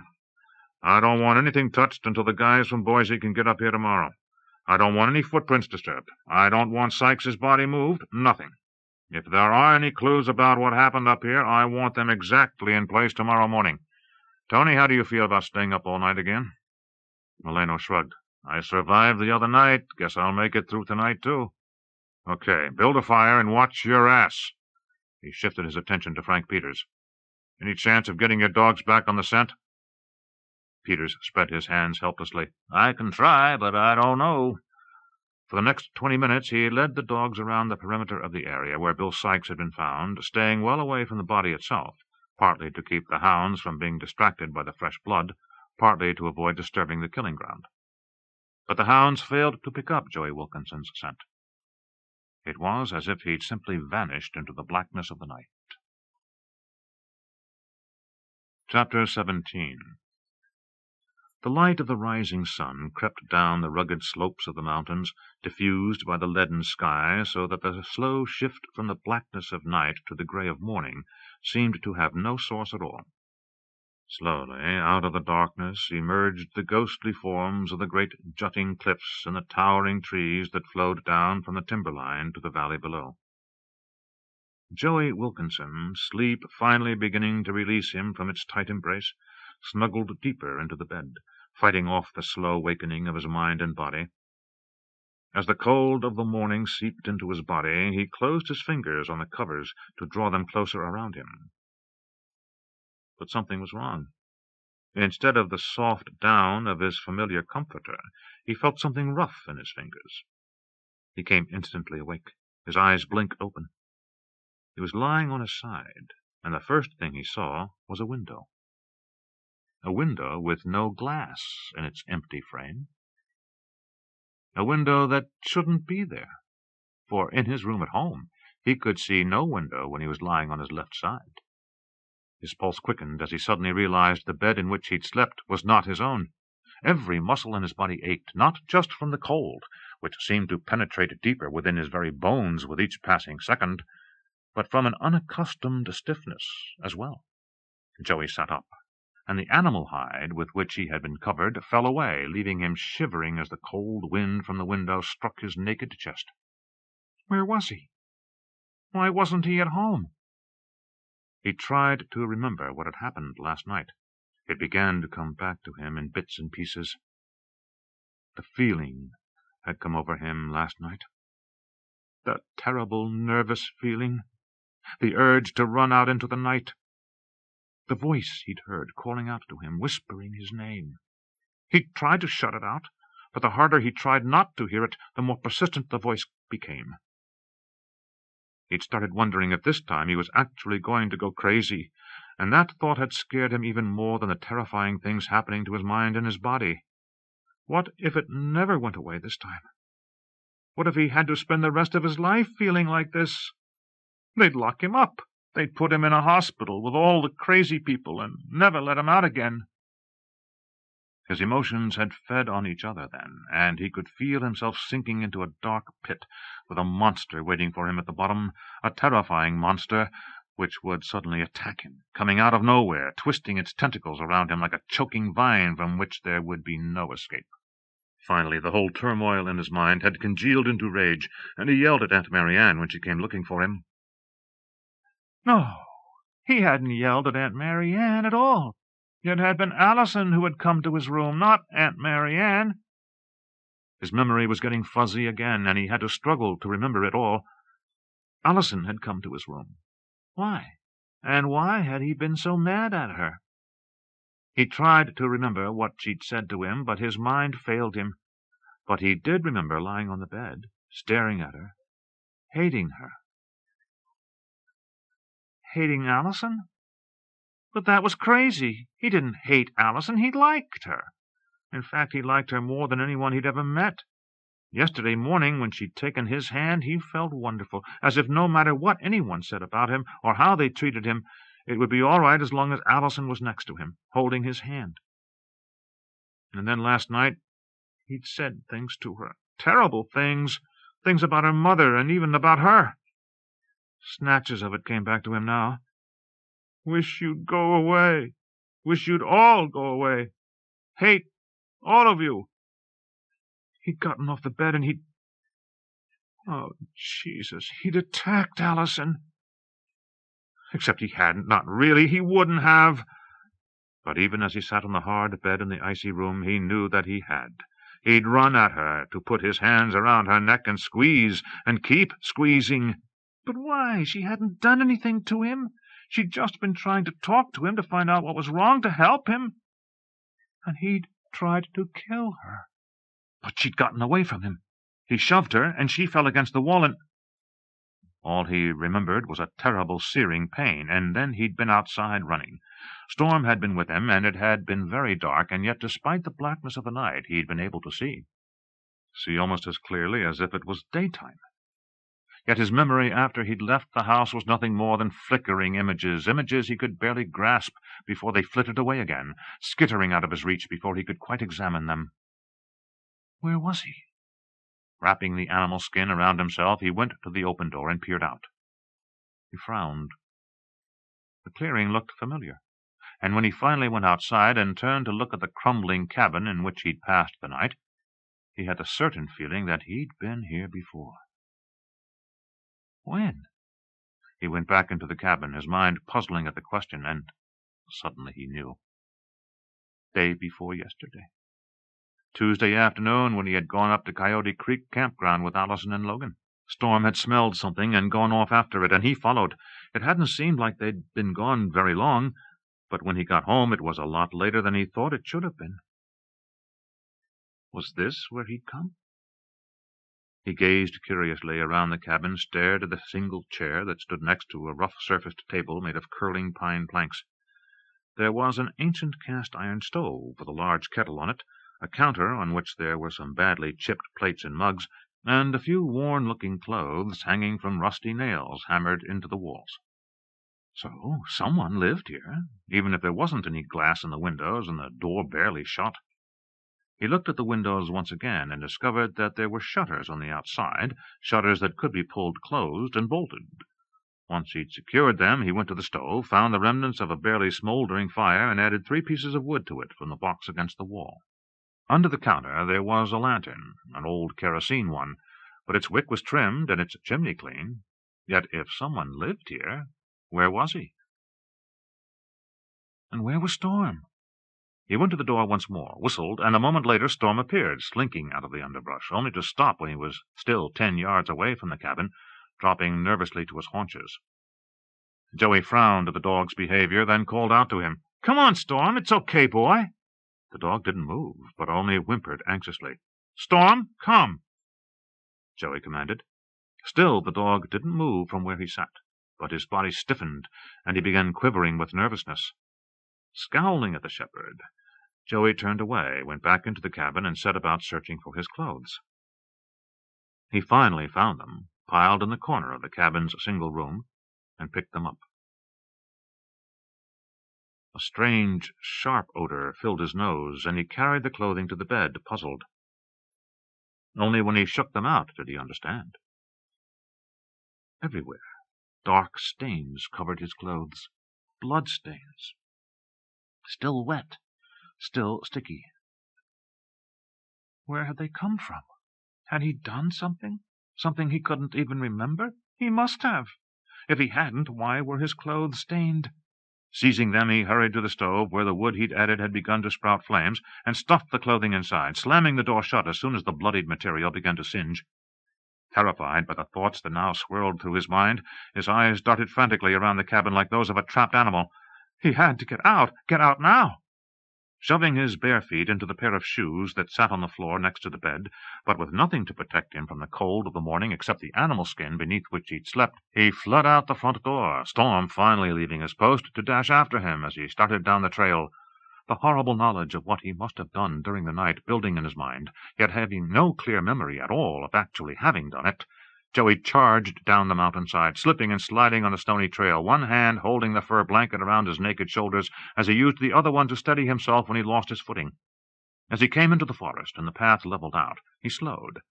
The cabin was now well out of sight. But what if someone found him up here? He left the trail, moving off into the shelter of the woods, then paralleled it, keeping his tread light. He had gone perhaps a mile when he sensed something up ahead. He paused, listening, but heard nothing. Yet when he sniffed at the air, there was a trace of a scent, a familiar scent. Then he recognized it. The barely perceptible odor in the air was the same one he had whiffed back in the cabin when he'd picked up his wadded clothes, the scent of blood. Now that same pungent sharpness was filling his nostrils again. He began moving through the woods once more, careful to keep his tread absolutely silent. Storm, sensing his master's sudden fear, pressed close to him, his hackles rising. Joey moved from tree to tree, the scent growing ever stronger. Finally, leaving the shelter of a large, white-barked pine, he scuttled over to a clump of underbrush, dropped the animal skin that was his only protection from the chill air, and lay down on his belly to begin crawling forward through the shrubbery toward the source of the coppery odor that lay just beyond. He worked his way through the tangle of vegetation, moving slowly, Storm at his side. At last he paused. Through a small gap in the leaves he could make out the figure of a man seated on the ground, his back against a tree. A shotgun lay across his lap, and his head was tipped forward on his chest as he dozed. The head jerked as the man came suddenly awake, and Joey froze. Had the man heard him? But no, the man was simply struggling to stay awake, the way he himself sometimes did in the classroom, especially on the mornings after those nights when the nervousness had seized him and he'd been unable to sleep. The man stood up, and now Joey recognized him. Tony Milano, his uniform rumpled from his night in the woods, his eyes puffy from lack of sleep. He stretched, then moved away from the tree, and as Joey's eyes followed the deputy's movements, he saw the source of the pungent odor that had caught his attention a few minutes before. His eyes widened as he gazed at the body that still lay on the ground, the body that Tony Milano must have been guarding all night long, just as he had guarded the body of Glenn Foster only 2 nights earlier. Suddenly, Joey was glad there had been nothing left to see when he and Allison and Logan had gone up to the campground the other day, for now, from his vantage point in the underbrush, he could stare right into Bill Sykes's face. Stare at his dead eyes. Stare at the gaping wound from which his blood must have poured. Another image flickered in his head. An image of the stains on his clothes came suddenly into his mind, as his eyes fastened on Sykes's face, and he imagined blood spewing from the great tear in his neck. The 2 images fused in Joey's mind as his heart pounded heavily. Could he have done this? Was it possible? Barely able to suppress the cry that rose in his throat, he began wriggling away, threading feet first back the way he'd come, until at last he was free from the underbrush, shivering, his teeth chattering not only from the cold, but from the memory of what he'd seen, and the terror at what he might have done. He wrapped himself in the bearskin, clutching it tightly around his body. A sob threatening to cut off his breathing completely, he stumbled on down the mountain, the trail now forgotten. All he could think of, the single imperative that filled his soul and drove him onward, was his need to flee. But even as he fled down the mountainside, he knew that no matter how far he ran, or where he finally went, the image of Bill Sykes's dead face, his vacant eyes staring straight at him, accusing him, would never leave him. That image was burned in his mind forever, etched so deeply it would haunt him for the rest of his life. He would never be able to wipe it away. Except, he realized, there was a way to erase that image from his consciousness, a way to escape not only from the vision of the dead man, but from the terror of the times when the nervousness came on him, making him want to flee. There was a way, he realized, that he could escape it all. Now he formed another image in his head, an image of the cliff from which his mother had plunged less than 2 weeks ago. But could he actually do it? Could he bring himself to stand at the top of the cliff, look down, and jump? Chapter 18. It's 7 a.m., and this is Sugarloaf Sam, greeting the morning and lifting your spirits from now until 10.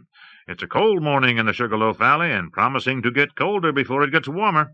Good news for the skiers, bad news for the farmers, but as honest Abe Lincoln used to say, you can please some of the people some of the time, and some of the people all of the time, and none of the people some of the... All right, so that's not what he said, but you know what I mean. You know what I mean. And here we go with the first cut of the day.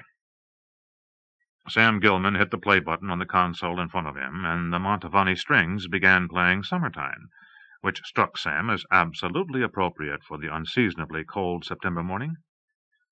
It was his station, all 5 watts of it, and if the audience didn't like it, that was their problem, not his.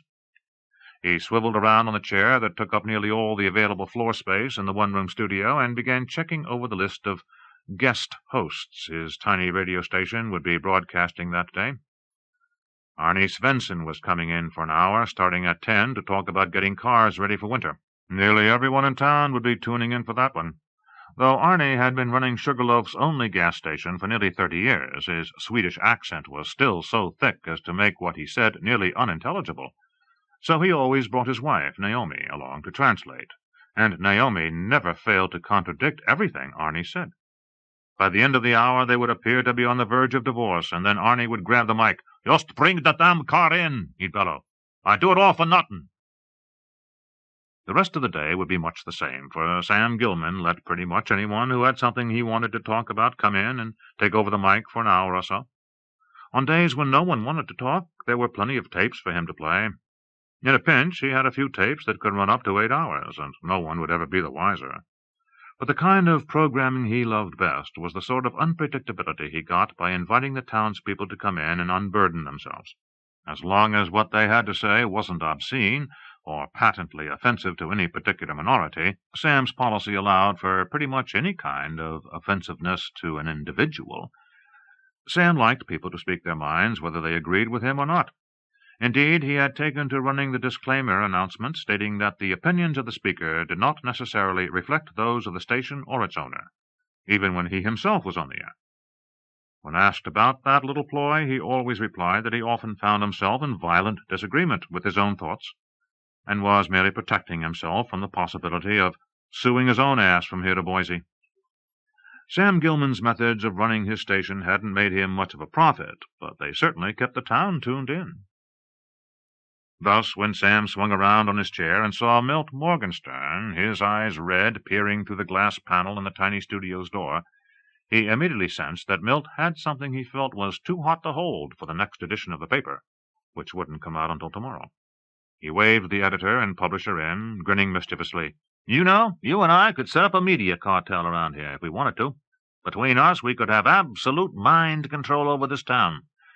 If we set our minds to it, we could probably elect the Moose as mayor." Milt failed to respond to Sam's attempt at humor, and the broadcaster's grin faded. "Something going on, Milt?" "We've got another killing," Milt told him, "and something's not looking right and not smelling right." The last traces of Sam Gilman's grin disappeared. "You mean it's the same as the one up at the campground?" he asked, slipping one of his tapes into the second player and pressing the start button just as the last chords of Summertime faded away. "You got it," the editor replied. While the tape began to play, he told Sam what had happened the night before, from the moment he'd heard Rick Martin start organizing a search party until the deputy, together with Olivia Sherburne, had returned to El Monte Ranch with the report of Bill Sykes's death. "The thing that really bothers me is that he didn't want me to go up there." Morgenstern's eyes hardened as they met Sam Gilman's. "I mean, he didn't want me at the ranch. He didn't want me to go along when they went out searching for Joey Wilkinson, and he sure didn't want me to go up to take a look at the body." Gilman's lips curved into a knowing smile. "Which I assume means that you went up there anyway." "I couldn't," Morgenstern replied. "The son of a bitch wouldn't even tell me where it was." "So, what do you think's going on?" Sam asked, already sensing a major story brewing, one that could keep the phone lines ringing all day and get every radio in town tuned to his station as the news began to spread. "How come Martin's playing it so coy?" "Have you seen the pictures of the man who was killed up there?" Morgenstern asked pointedly. When Gilman shook his head, the editor reached into the inside pocket of the heavily lined Gore-Tex jacket he'd worn against the unseasonable cold and pulled out 3 photographs. "What do you think might have done that?" he asked as he handed them to Sam Gilman. Gilman felt a touch of nausea as he studied the pictures, quickly returning them to Morgenstern. "I don't even want to think about it." "Well, the lab in Boise doesn't know," Morgenstern replied. "I called them yesterday afternoon, and a guy named Hank Henry got real cute with me. So I called back, pretending to be—" He hesitated, catching himself just before blurting out the truth that he'd impersonated the county sheriff. "Let's just say I got some information." He paused, building the drama of the moment. "They don't know what killed him, Sam. They say it wasn't human, and it wasn't any kind of animal they can identify." Sam Gilman felt a thrill of excitement. "You ready to go on the air with that?" he asked. "Why do you think I'm here?" Morgenstern replied. Squeezing an extra stool into the tiny studio, Sam Gilman handed Milt Morgenstern a set of headphones, checked the sound level on the microphone his guest would use, then cheerfully cut into the still-playing tape in the middle of Barbra Streisand's nasal wailing of memory. "We seem to have a major problem here in Sugarloaf," he announced, carefully pitching his voice to its most sonorous level. "Milt Morgenstern just came in, and I'm going to let him tell you about it." He nodded to the editor, who leaned closer to the microphone. "Bill Sykes, the caretaker of El Monte Ranch, and a man I always called a friend, was killed last night. Apparently the latest victim of whatever it was that killed a camper in Coyote Creek Campground on Monday night." "You say whatever it was, Milt," Sam Gilman smoothly interrupted. "Does that mean there's some question about what might be up there?" The editor's lips curved into a tight smile as he lit the fuse to his bombshell. "I'd say there definitely is, Sam," he replied. "All I can tell you is that we know it's not human, and it's not any kind of animal any of us have ever seen. In fact, from what I've been told by sources in Boise, it's not any kind of animal they can even identify. All they can say is what it's not. And it's not a bear, or a mountain lion, or anything else we normally think of as being in our mountains. But it's very large, and very strong, and very vicious." To the satisfaction of both men, the term Sasquatch came up in the very first phone call. Within minutes, all 3 lines coming into the studio had lit up. By saying as little as possible, and emphasizing Rick Martin's refusal to talk to Morgenstern, Sam Gilman and Milt Morgenstern quickly fanned the small spark of mystery supplied by the crime lab in Boise into a full-fledged panic. MaryAnne Carpenter's bones were starting to ache from exhaustion. Nearly overcome by weariness, she nevertheless refused to surrender. "Not until Joey comes home," she whispered silently to herself as she began preparing yet another of the many pots of coffee she and Gilly Martin had brewed throughout the night. It had become almost a mantra, which she endlessly repeated to herself as her eyes, puffy now from lack of sleep, began to sting and her arms and legs began to feel oddly numb. "I won't go to bed, not until Joey comes home." Sometime around 3 that morning, still in the throes of shock at the news of Bill Sykes's death, she'd made up her mind that tomorrow, perhaps even tonight, if the search party found Joey, she would pack up the children and drive to Boise to catch the first plane back to New Jersey. Better to go back, even back to Allen, than to try to cope with the horrors of what was happening here. Finally, as dawn broke in Idaho, knowing that Allen would be waking up anyway, she'd picked up the phone and called him. She'd listened numbly when, instead of hearing Allen's voice, she'd heard a woman's voice. "The wrong number," she thought. "I must have misdialed." But something compelled her to ask for Allen. "He's asleep," she was told. Then, "Who is this?" She'd stared mutely at the phone for a moment, finally hanging up without saying anything more. So, he'd moved someone in, and now she no longer had a home to go back to. The hours had worn agonizingly on, with only occasional word from Rick Martin through the extra radio Gilly had brought in from the squad car. MaryAnne had felt fatigue bearing down on her like a physical weight, slowing her step, making it harder and harder to keep moving around the kitchen, fixing the sandwiches the searchers, 7 of them now, used to fuel their stores of energy. "If they can do it, I can do it," she kept telling herself. At 6:30 she'd gone upstairs to awaken the children. Allison was already up and dressed. "I didn't sleep very well," she admitted, and from the look of her daughter's reddened eyes, MaryAnne was fairly certain she hadn't slept at all. Logan's first words, when MaryAnne woke him up, were to ask if Joey was back, and when MaryAnne shook her head, Logan had voiced the question that MaryAnne had refused to think about all night. "Is he dead?" "No," MaryAnne had replied instantly, knowing even as she spoke the word that the wish was father to the thought. And yet she knew deep down inside her that somewhere up in the mountains Joey was still alive. But how had he managed to elude Frank Peters's hounds? It was as if Joey had vanished from the mountainside, disappearing like a wraith into the night.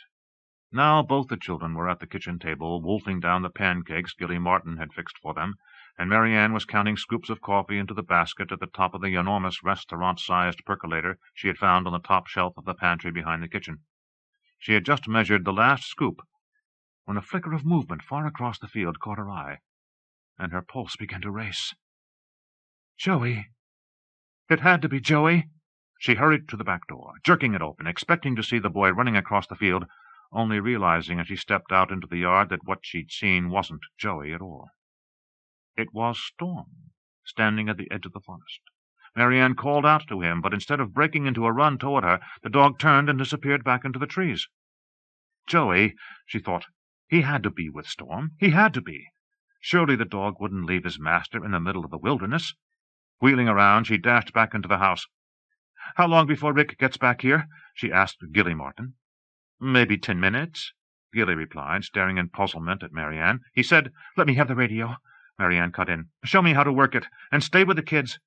She began to shove her arms into the sleeves of the jacket that had been hanging by the back door. "Where are you going?" Gilly asked, alarmed. "Storm is out there," MaryAnne told her. "He's in the woods on the other side of the field. Joey must be there, too. Don't you see? Storm wouldn't come back without him." Gilly Martin was about to argue with her, to urge her to wait until Rick got back. But even before she spoke, she realized that if she were in MaryAnne's place, she would do exactly what the other woman was doing. She picked up the small radio, handing it to MaryAnne. "All you have to do is press the button on the side and speak into the mic. It's already set on the same frequency as Rick's radio. But be careful what you say," she cautioned as MaryAnne started out the door. "Quite a few people in town have scanners, and every one of them will be listening in."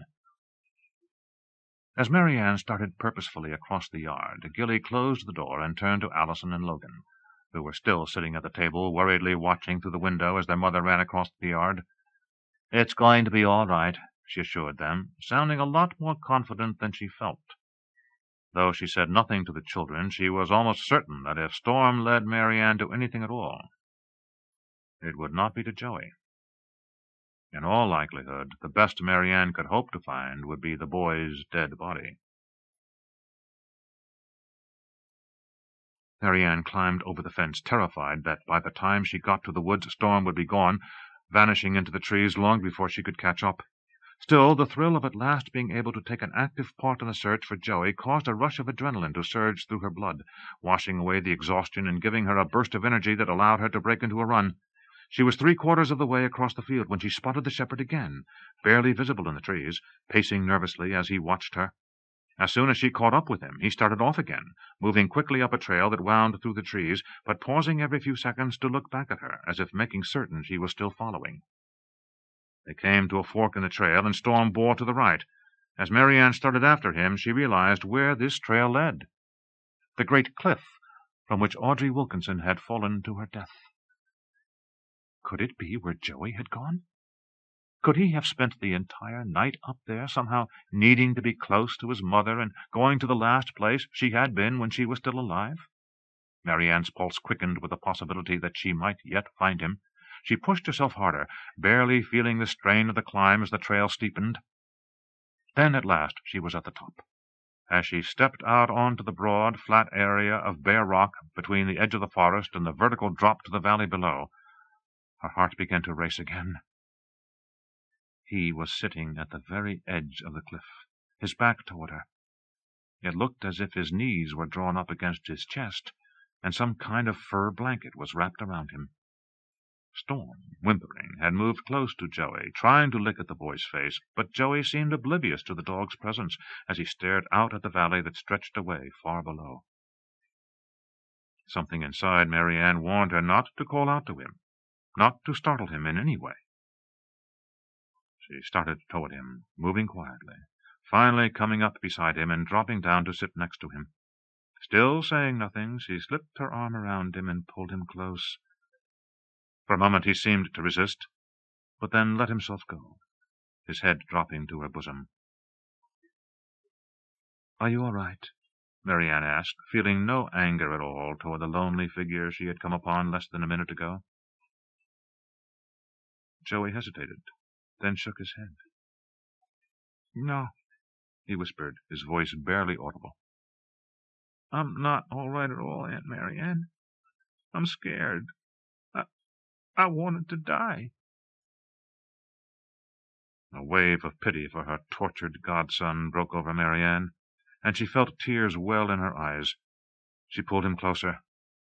"I'm very glad you didn't die," she told him. "We've all been very worried about you." Joey said nothing for a long time.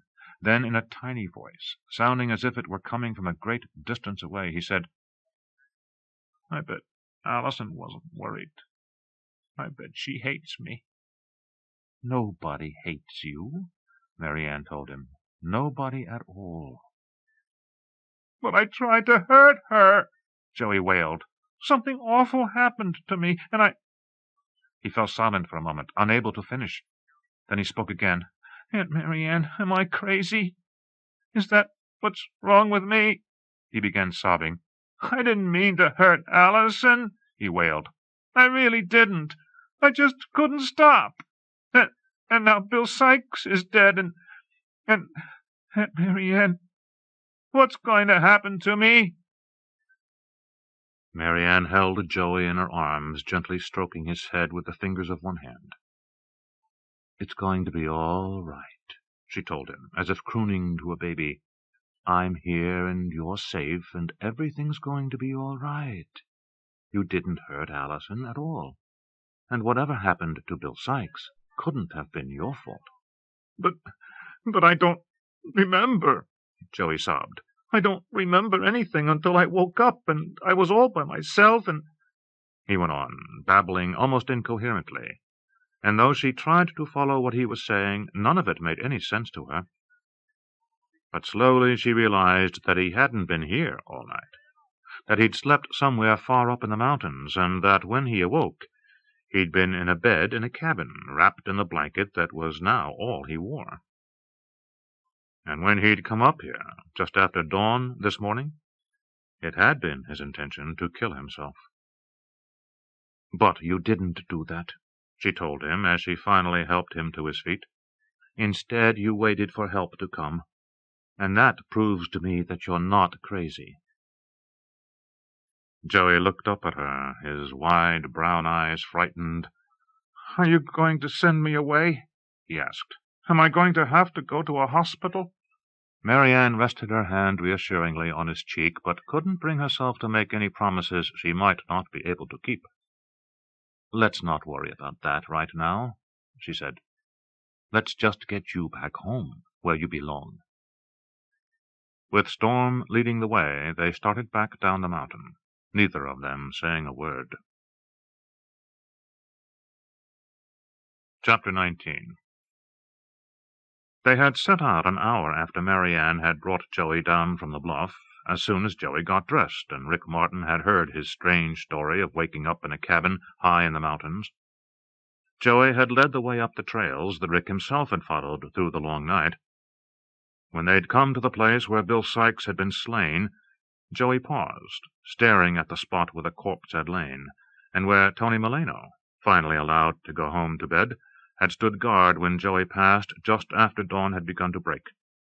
Bill Sykes's body was gone now, and the area, like the campsite at Coyote Creek a few days before, was being combed by the technicians from Boise, who this morning had redoubled their efforts, sealing everything they could find into plastic bags for analysis.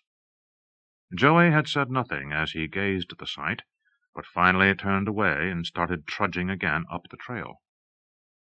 Then, half an hour ago, he had veered off it and into the forest, sometimes following the narrow paths led by deer making their habitual rounds, more often than not winding his way through the trees.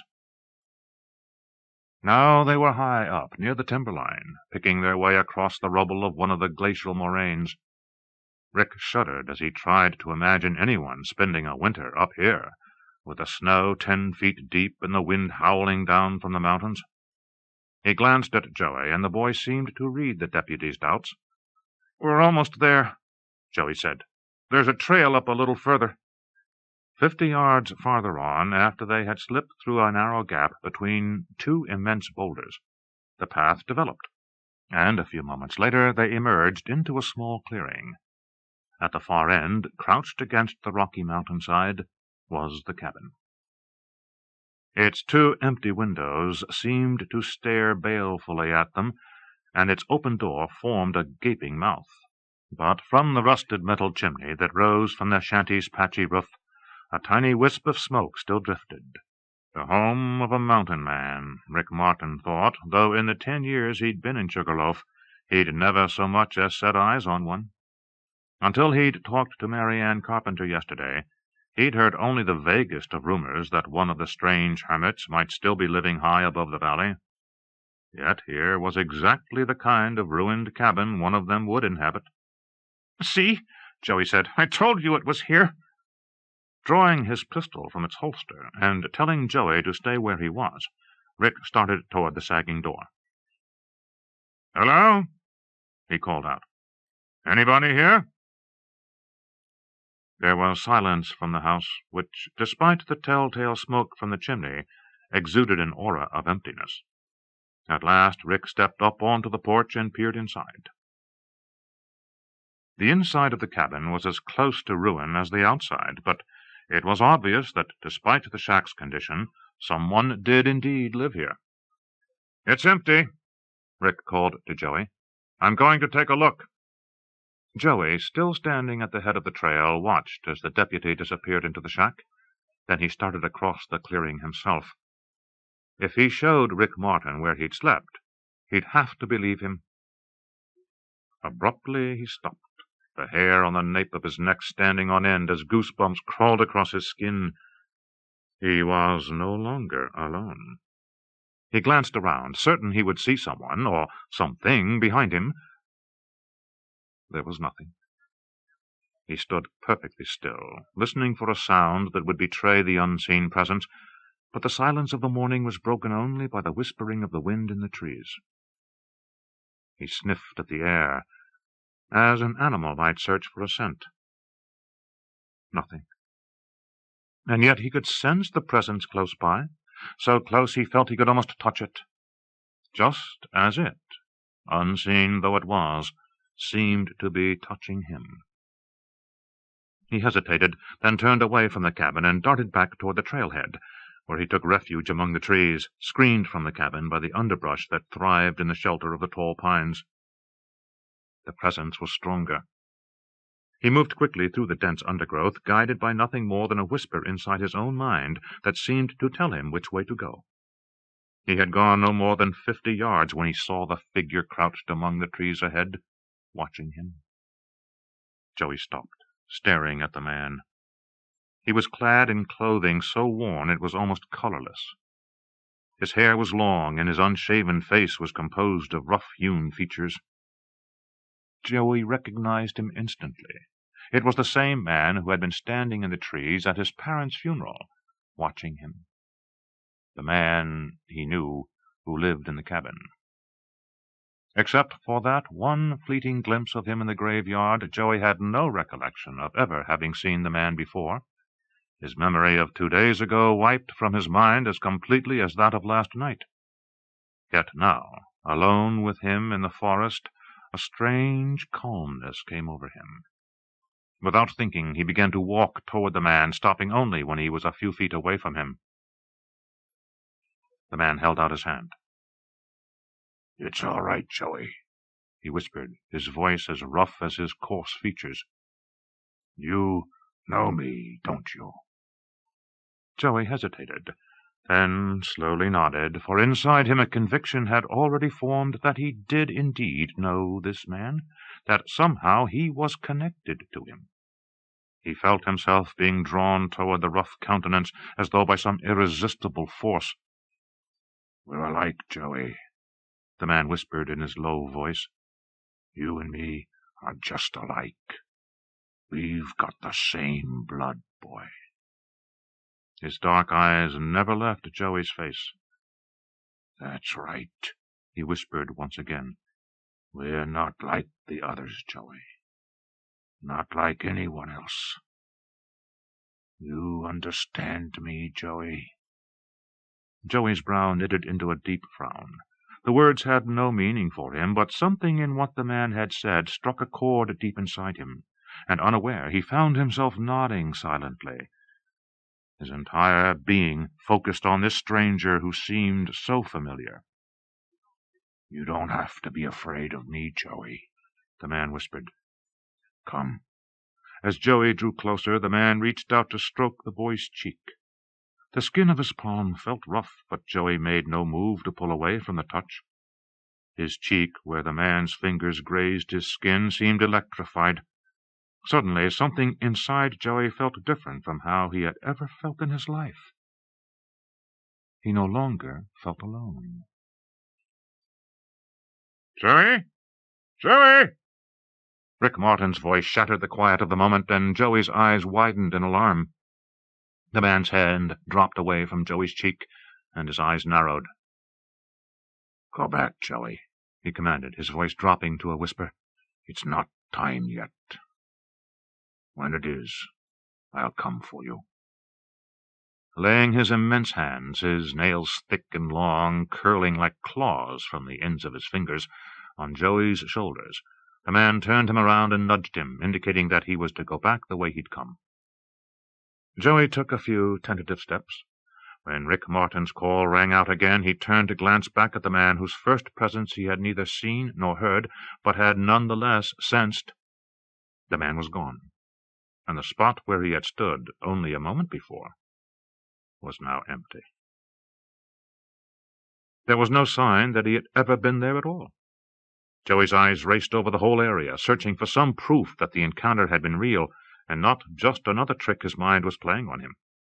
But there was nothing, and finally Joey turned away as he heard his name being called yet again.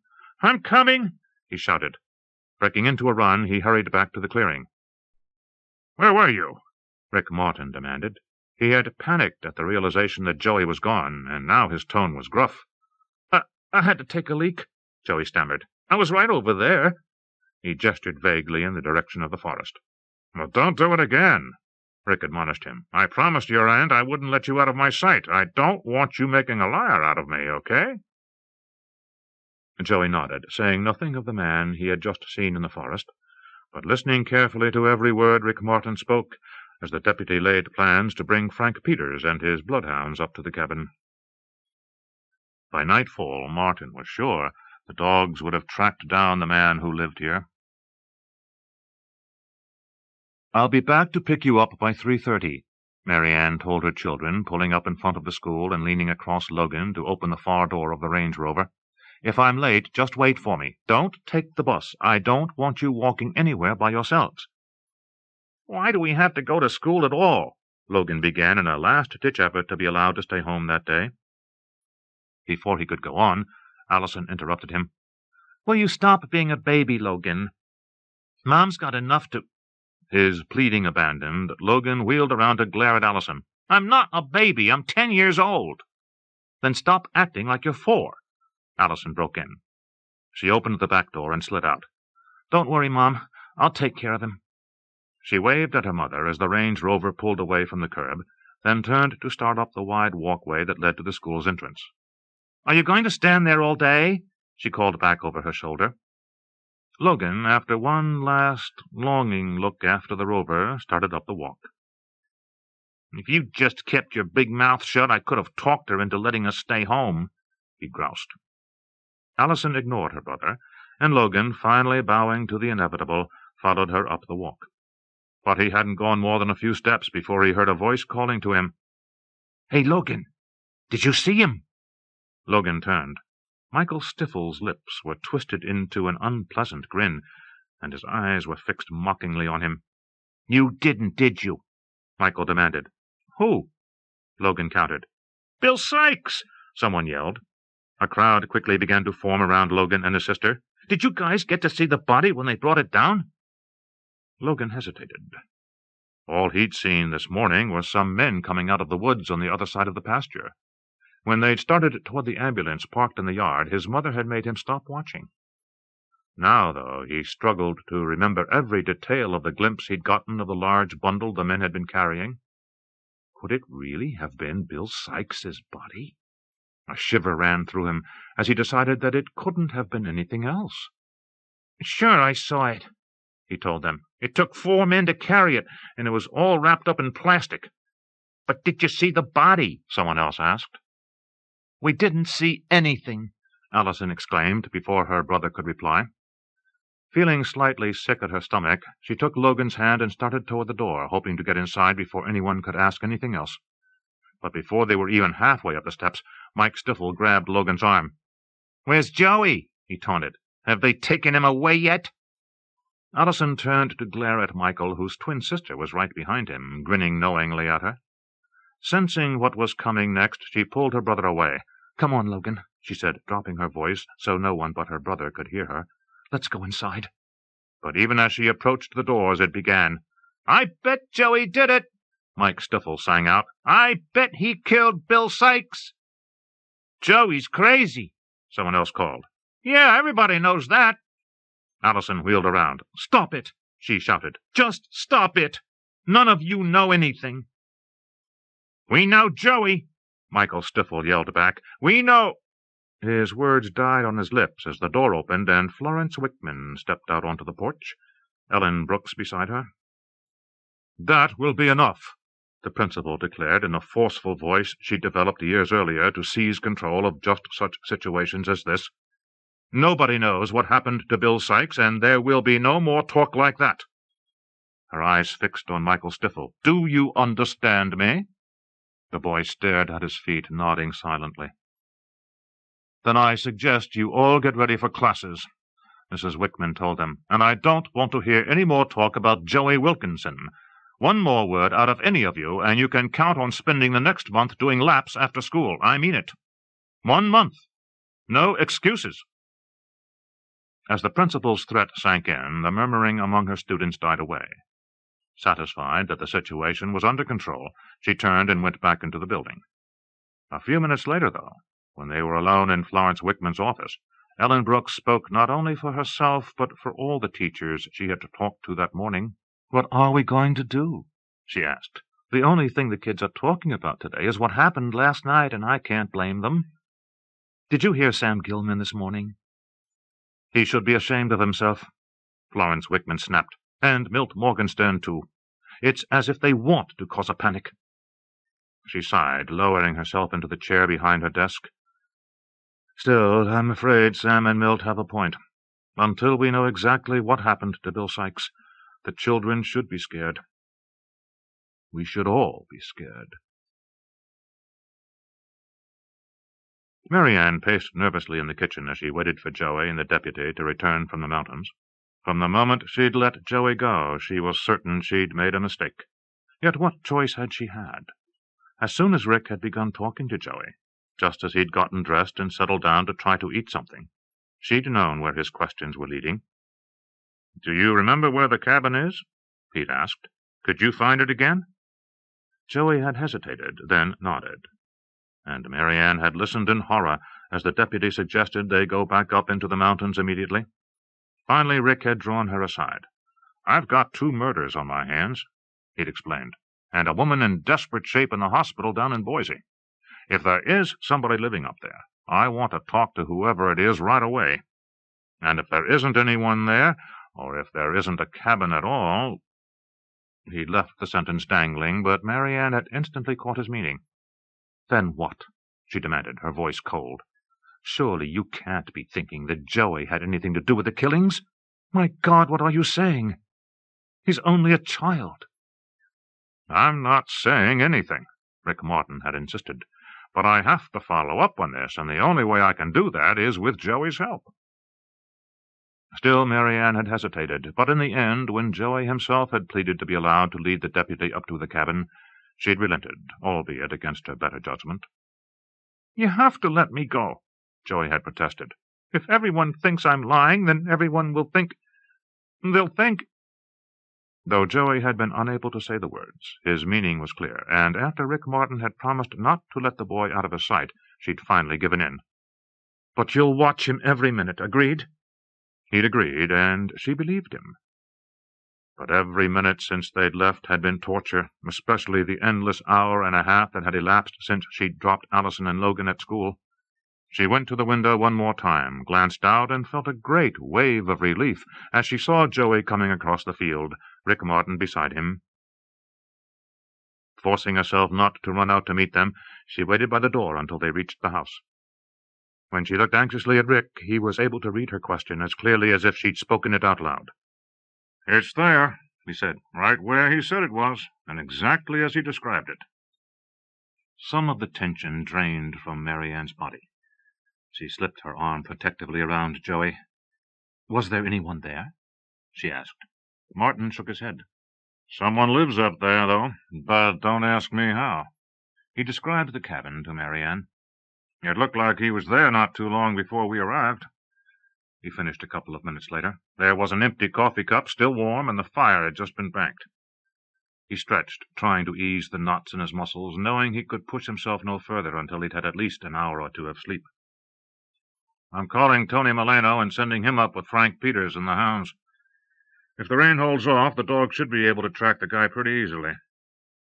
MaryAnne started to say something, then changed her mind. Joey, why don't you go up to your room and change your clothes while I talk to Mr. Martin? Joey gazed up at her, his eyes filled with suspicion. She was going to talk about him. He was sure of it. Why can't I stay? He demanded. Reading the fear in his voice, MaryAnne smiled at him. Because I want you to put on clean clothes, she told him. We're going to go see your doctor and try to find out what's happening to you. Joey's eyes widened. Was she going to make him go to a hospital? Was she going to send him away after all, even though she'd promised not to? But you said, he began, but MaryAnne gently put her finger over his lips, silencing him. It's going to be all right, Joey. We're just going to go see your doctor, and maybe he can help you remember what happened last night. I promise you I'll be right there with you, and we'll come home afterward.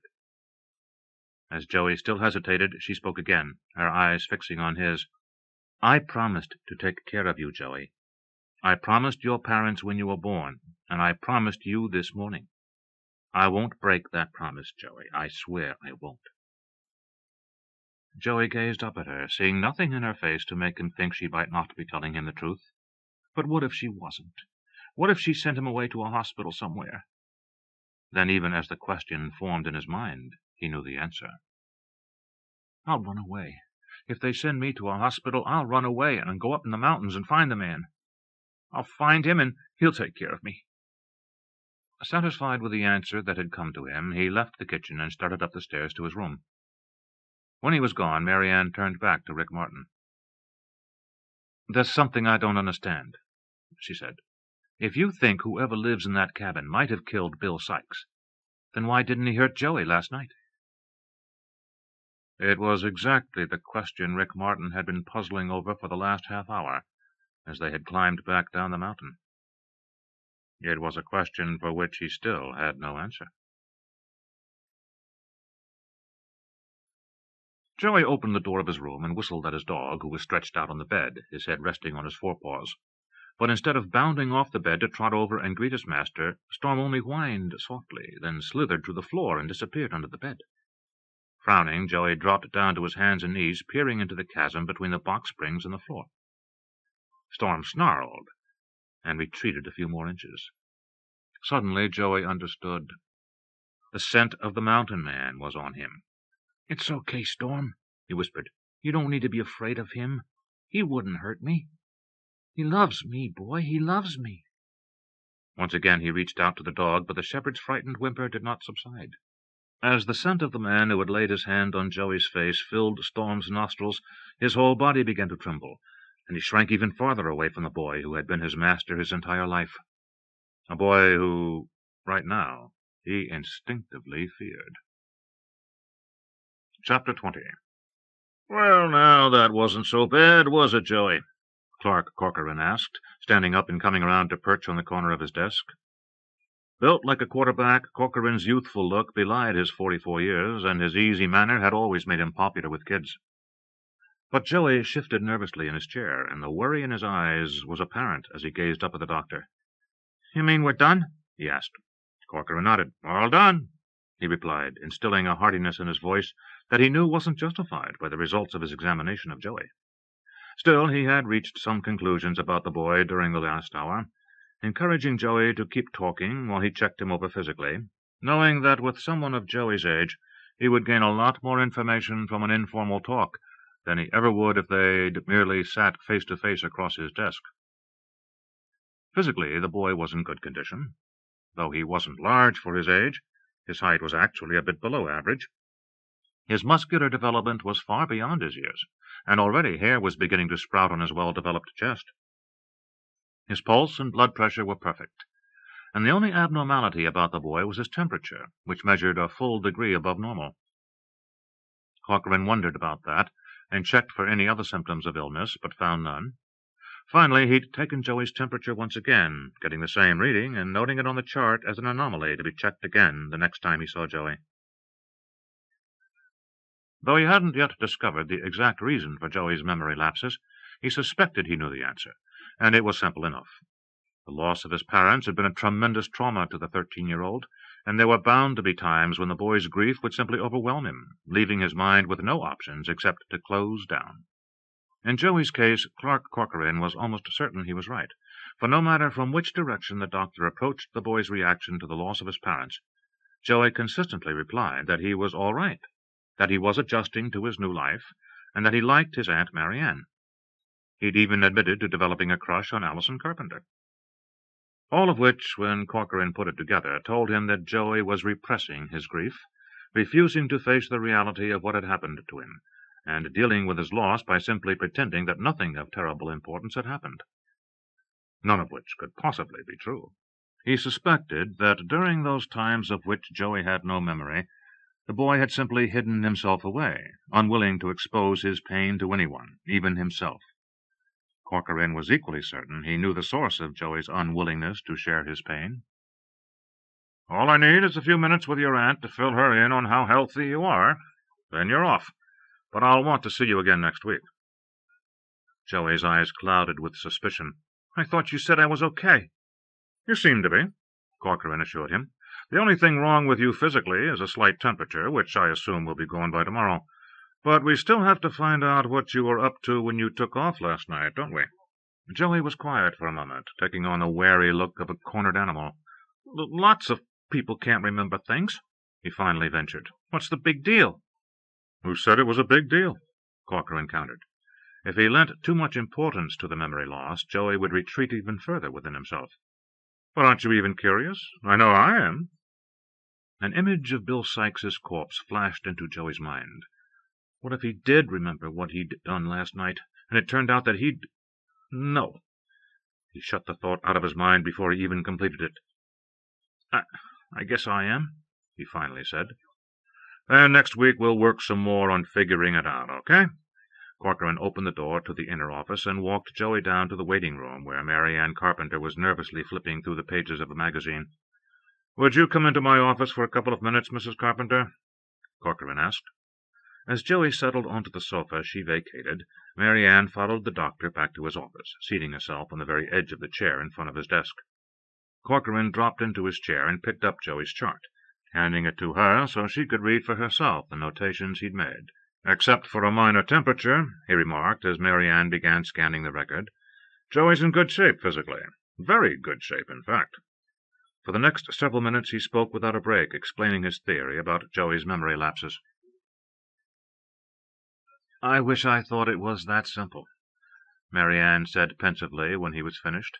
She still remembered the day she had arrived in Sugarloaf, and Joey, bursting into tears, had thrown himself into her arms.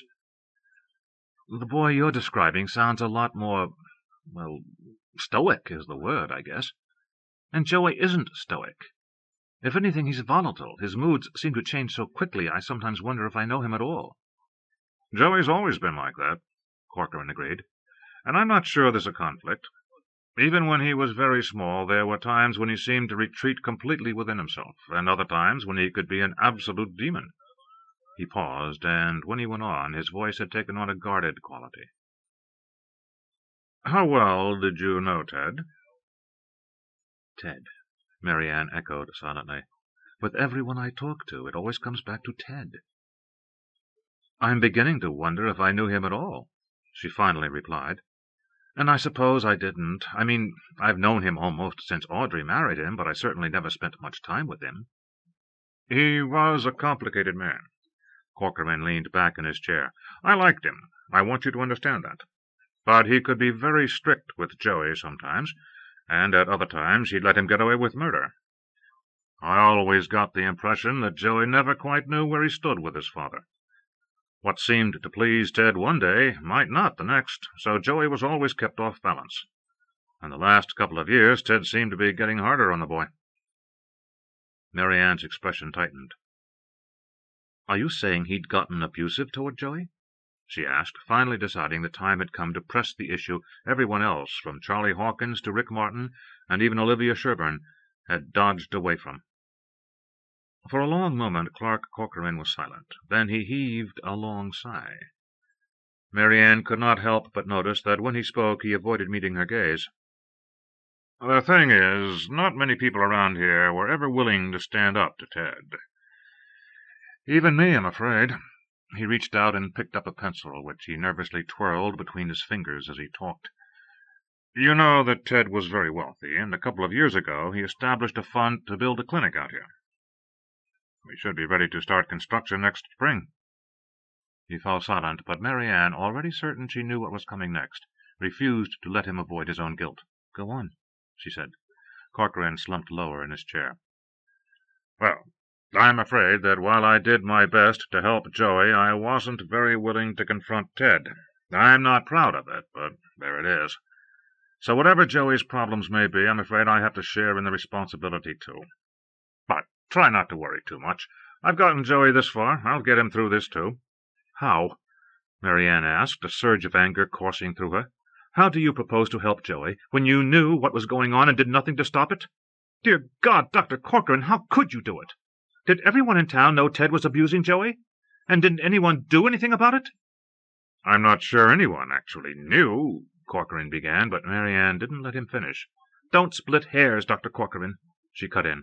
You just told me you suspected Ted was abusing Joey, which means that you should not only have made notations in Joey's records, but you should have reported what you suspected to the police.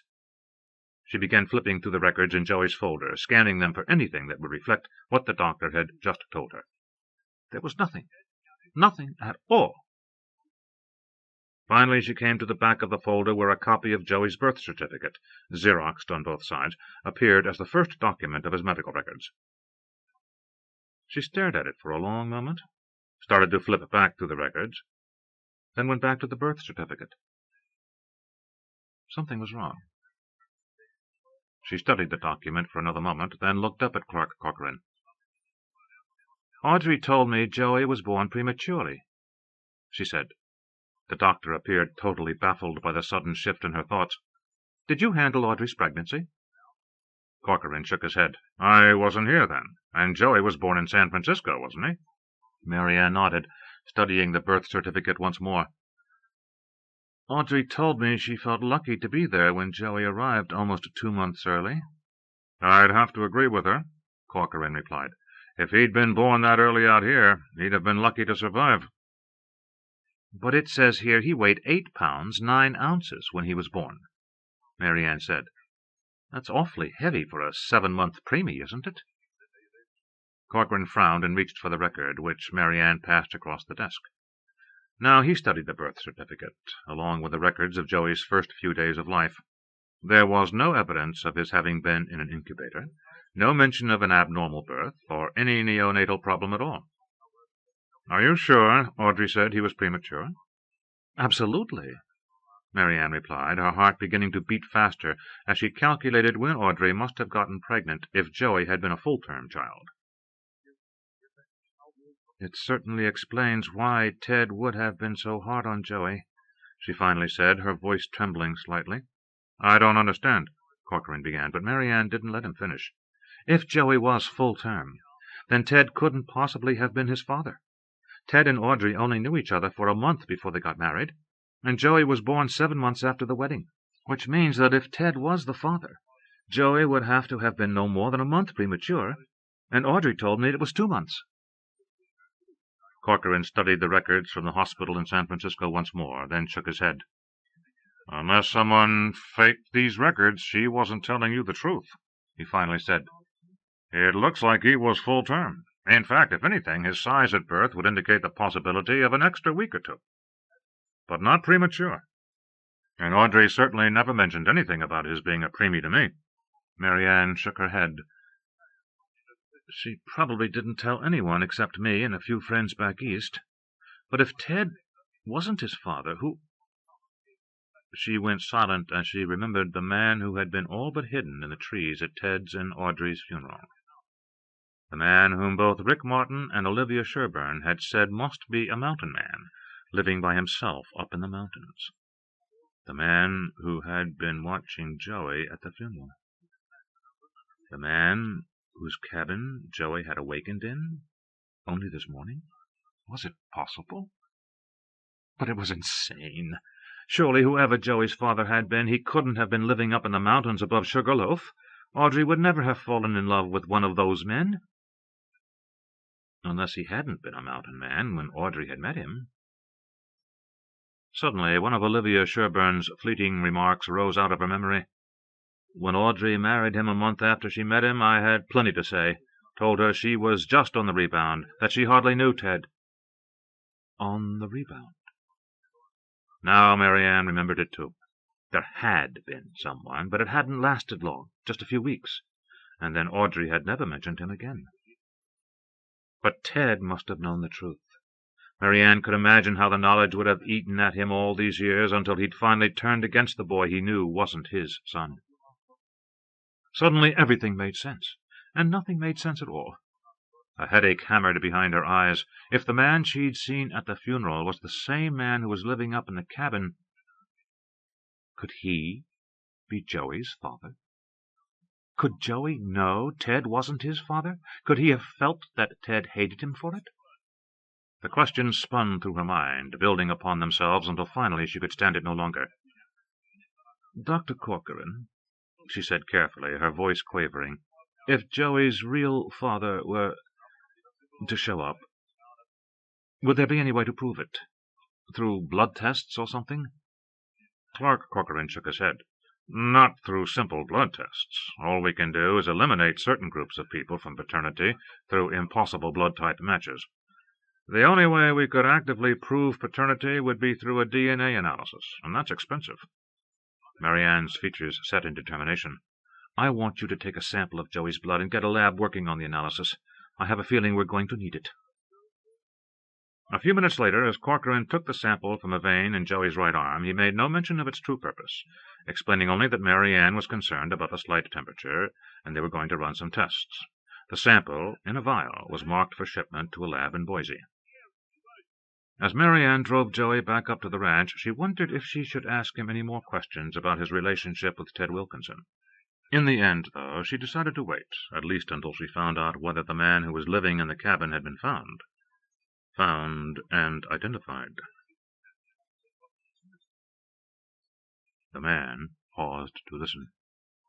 The dogs were still far away, but they were getting closer. He'd been stupid. Right from the start. He should have stayed near the cabin, listened to what the deputy had said. Instead, intent only on staying well out of sight, he had slipped away into the forest, climbing up the cliffs to crouch on a ledge, the wolf growling softly beside him, until he had seen the man and the boy, his boy, working their way back down to the valley. Only then had he returned to the cabin, certain that he would find it in ruins, possibly even burned to the ground. It had been untouched. After he'd built up the fire, knowing there was no longer any point in concealing his presence by burning the stove only at night, he'd eaten his fill of boiled potatoes from the store in the cave behind the shack, and fried rabbit from last night's kill, for now, during the hours of daylight, the hunger for raw flesh was not upon him. When at last he'd stretched out on the bed, he had intended to have no more than a few minutes' rest while he decided what to do. The cabin must be abandoned, he knew that. Surely the deputy would be back, bringing more men with him, and dogs. The same dogs that had been out last night, tracking Joey, losing his scent only when they came to the spot where he had found the boy wandering in the woods. His eyes glazed over as he moved through the trees, following what? A voice inside himself, that only he could hear? An instinct deep within him, imprinted so strongly that he had no choice but to obey when the urge came upon him? The madness had been in Joey since the day he was born. Even when he'd been nothing but a toddler, lurching around the yard of the house the Wilkinsons had built in the valley, the man had seen the yearning in the boy as he'd watched from the ledges above. He'd seen Joey start toward the shelter of the woods, his eyes fixed on the trees and the shadows they cast, his soul already seeking the solace that only the wilderness could provide. The man had known what the boy was feeling, even known the cycles of his madness. How many times had he gone down to the valley when the hunger and the thirst came upon him, in the years when the urges were still weak enough for him to control, and felt Joey's own need, seen him at the window of his room, staring longingly out into the night, even felt the mind of the child reaching out to his own. Two minds with a single instinct. Were there more of them? How many might there be? How many like him, prowling in the darkness, fighting the hunger, resisting the thirst, only finally to lose the struggle against their very nature? People were dying now. Was it only happening here? Or were there others like him, living in other cabins on other mountains? In other places, in cities where they would hide during the day in cheap apartments, creeping out only at night, foraging for food in the dumpsters as he himself foraged in the campsites, struggling against the demons inside them. Struggle as he had struggled. As Joey Wilkinson had just begun to struggle. Now the cabin had been found. He had to abandon it and find a place to hide. To hide before they came to kill him. For that was what they were going to do. Surely anyone who looked upon him would know him for what he was. Know him and hate him, as they would come to hate Joey too. With Joey, though, it was barely beginning, the change within. No one else would see it yet. To the others, the people unafflicted with the sickness, Joey would still seem normal. No, they wouldn't see it until it was far too late, until Joey himself would finally be unable to resist the urges within him. He'd closed his eyes for a moment, trying only to blot out the vision of Joey turning into the monster he himself had become. But his body, exhausted from the night before, had betrayed him. He had fallen asleep, awakening only when the wolf issued a warning growl. It had been too late to do anything but flee, and he had been running ever since, the wolf at his side. Now he was tired, exhaustion weakening his muscles, seeping into his bones. Soon he would have to stand and fight. Fight or die. He glanced around, his sharp eyes scanning the landscape, searching for a place of sanctuary. Then, high up, he saw it. Above the timber line, where the granite surface of the mountains was fully exposed to the wind, he saw a cleft. A narrow cleft, which would give him protection on three sides. Give him protection, but trap him too. He stared at it for a moment, making up his mind. Then began climbing, the wolf scrambling ahead of him, as if it knew where he was going. Below him, the baying of the hounds grew louder. "Unleash one of them," Tony Milano said, as an icy rain began to fall from the leaden sky above. Frank Peters stared at the deputy. "You nuts? How long do you think we can keep up with him? He'll be gone before—" "We're close enough," Milano interrupted. "I can almost feel him.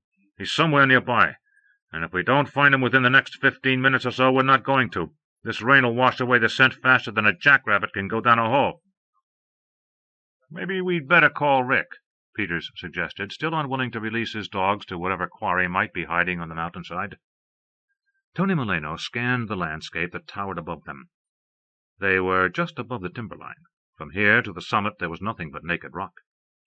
Broken rock, shattered by a millennium of rain seeping into the cracks of the mountains, then freezing and expanding through the long winters, slowly working their way deeper, until at last huge chunks of the mountain broke free, tumbling downward, clearing great swaths of timber as they fell, the masses of rock disintegrating into rubble studded with enormous boulders, piled at the bases of sheer cliffs. Everywhere there were clefts in the rock. In any one of them the man for whom they searched could be hiding. A dog, though, could find him within minutes, and from where they stood they would be able to watch until the last few seconds of the hunt. "Let Rick sleep," Tony replied, making his decision. "He's not here, and we are." Reaching down, he unsnapped the leash from the collar of one of Frank Peters's hounds. The dog leapt forward, his eager baying rising to echo from the cliffs as he followed the scent of the creature he was tracking. The hound moved quickly, for the scent was strong and unlike anything it had smelled before. There were no false trails, no similar odors mixed in with the pungent aroma it had picked up from the bed in the cabin.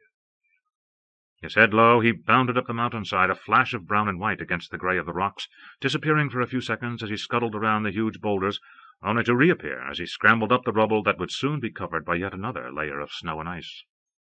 The man braced himself. One of the dogs was close now, very close.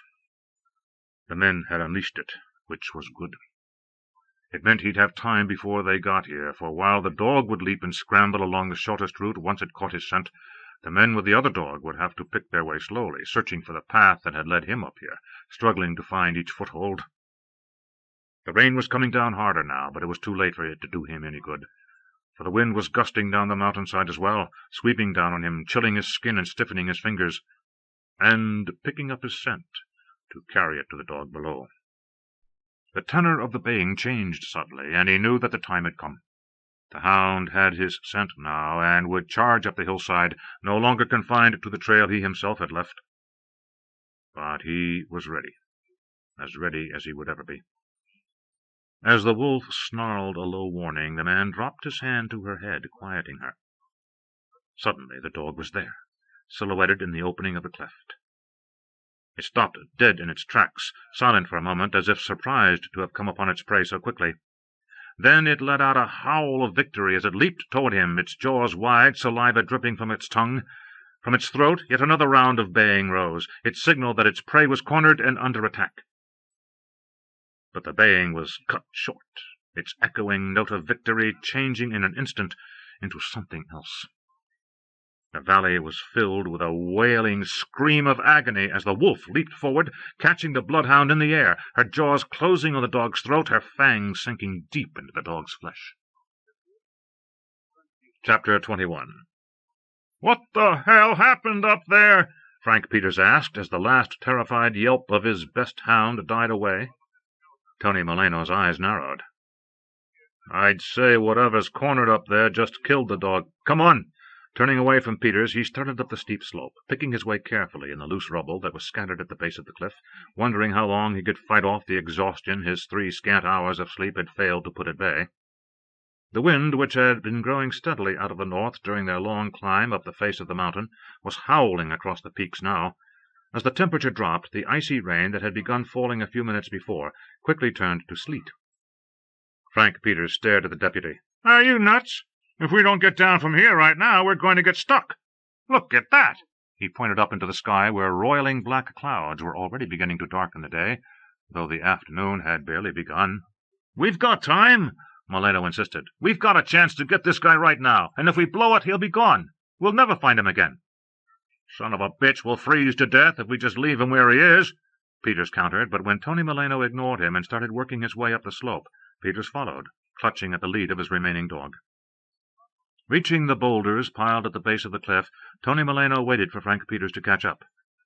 "How the hell did he get up there?" Peters complained, turning his back to the driving wind and wiping the sleet from his face with the sleeve of his parka. He reached into his pocket, pulled out a pair of heavy gloves, and shoved his hands into them. "Looks like he must have gone up over there." Moreno pointed to a place 20 yards to the right, where a jagged gash in the granite bluff seemed to lead the way to a wide ledge above. Somewhere on that ledge the cleft that concealed the mountain man lay. He began working his way around the boulders, envying the dog who only a few moments ago had dashed into gaps far too small for Moreno himself to wedge through. He moved slowly now, for below him the ground had sheared away into a steep slope that ended at the lip of one of the stone ramparts that reared above the tree-tops like the lookout tower of some great castle. The rock glistened. Already the sleet was forming a thin layer of ice that would be even slicker than the mossy rocks lining the bottom of Coyote Creek. A slip here would lead to far worse than the sprained ankle Tony had suffered the previous spring on his first fishing expedition of the year. Steeling himself, he edged around one of the boulders, feeling for secure finger-holds before groping with his toes for the narrow ledges that would bear his weight. After what seemed an eternity, but was no more than a minute, he ducked into the relative shelter of the great gash in the face of the cliff and waited for Frank Peters to catch up. For Peters the going was even rougher, for he realized too late his mistake in pulling on the thick gloves. He edged around the boulders slowly, warring against the temptation to look down the steep slope that yawned below him, knowing that if he so much as glanced at what lay below, a wave of dizziness could destroy his already precarious sense of balance. Suddenly he felt a tug at the hound's leash. He dropped it instantly, as the dog, far more sure of its footing than Frank himself, leapt from one boulder to another, then scrambled the last few feet, its claws finding a purchase on the bare rock where Frank could see no crevices at all. Turning his back to the steep grade, he pressed close to the boulder, knowing he should take the thick gloves off before proceeding to scuttle crabwise around the great rock, but his fear of heights began to close in on him. Still, with the gloves hindering his fingers, he'd never be able to find a purchase on the increasingly slippery rock. Finally, he released the grip his right hand held on one of the boulder's protrusions, and began pulling the glove off with his teeth, finger by finger. As soon as his hand was free of the constricting object, he spat it out, then went to work on the other. "Okay," he yelled to Tony Moreno, whom he could no longer even see. "I'm coming." He stretched his right hand out as far as it would extend, feeling the stone cold against his fingers. At last he found a tiny crevice, slid his fingers in, and curled them tight. His right foot was next. He moved it slowly, probing for a purchase, found one, tested it, then began easing his weight from his left foot to his right. He had just released the grip of his left hand when he felt something give beneath his right foot, and suddenly he lurched, his fingers slipping out of the crevice. Instinctively he dropped into a crouching position and rolled over onto his back, bending his knees to try to use the soles of his shoes as brakes, but the rubble beneath him began to move. All at once he was sliding toward the precipice 40 feet below. "Tony!" His shout for help dissipated instantly into the wind. He rolled over again, scrabbling against the broken rock, searching in vain for something, anything, to hang on to. From above, Tony Moreno watched in hopeless horror as Frank Peters slid downward. The whole hillside seemed to be moving now, and Peters almost seemed to be trying to swim upstream against a river of pebbles. "Tony, do something!" But it was far too late. Even if Moreno had brought a rope with him, he wouldn't have had time to throw it to his friend. Unable to tear his eyes away, he watched as Frank rolled over one last time, tried to stand, finally managed to lurch to his feet, only to plunge over the edge of the cliff. His scream of terror as he fell rose above the wind for a moment. Then it, like Frank Peters himself, was gone. Tony Moreno took a deep breath. Still staring at the spot at which Peters had disappeared over the abyss, he took his radio from its holster and flipped it on. Shouting to make himself heard over the steadily growing wind, he reported to the dispatcher in Chalice what had just happened, and described the cliff upon which he stood. "I'm not sure I can get back down," he finished, "so I'm going on up." At last he turned away and started grimly up the rock face at whose base he now stood. Above him the second hound was baying excitedly. Tony redoubled his efforts, scrambling up the slippery rock, finally coming to the ledge that formed a narrow shelf running for 100 yards along the sheer face of the slope. At a sudden change in the tone of the hound's baying, he dashed forward, his gun drawn, but he was still 10 yards away when the dog darted into a cleft in the rocks and a moment later uttered the same brief howl of pain that Moreno had heard only minutes before. Moreno slowed his pace, moving carefully, until he was only a yard from the deep cut that sank into the cliff. Squatting down, he picked up a rock, then threw it into the opening, listening carefully for a reaction from the man he knew was hidden inside.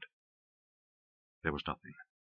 At last Moreno edged closer, unconsciously held his breath, then sprang out to the center of the cleft, his gun braced in both hands, his finger ready to squeeze the trigger the moment he found a target.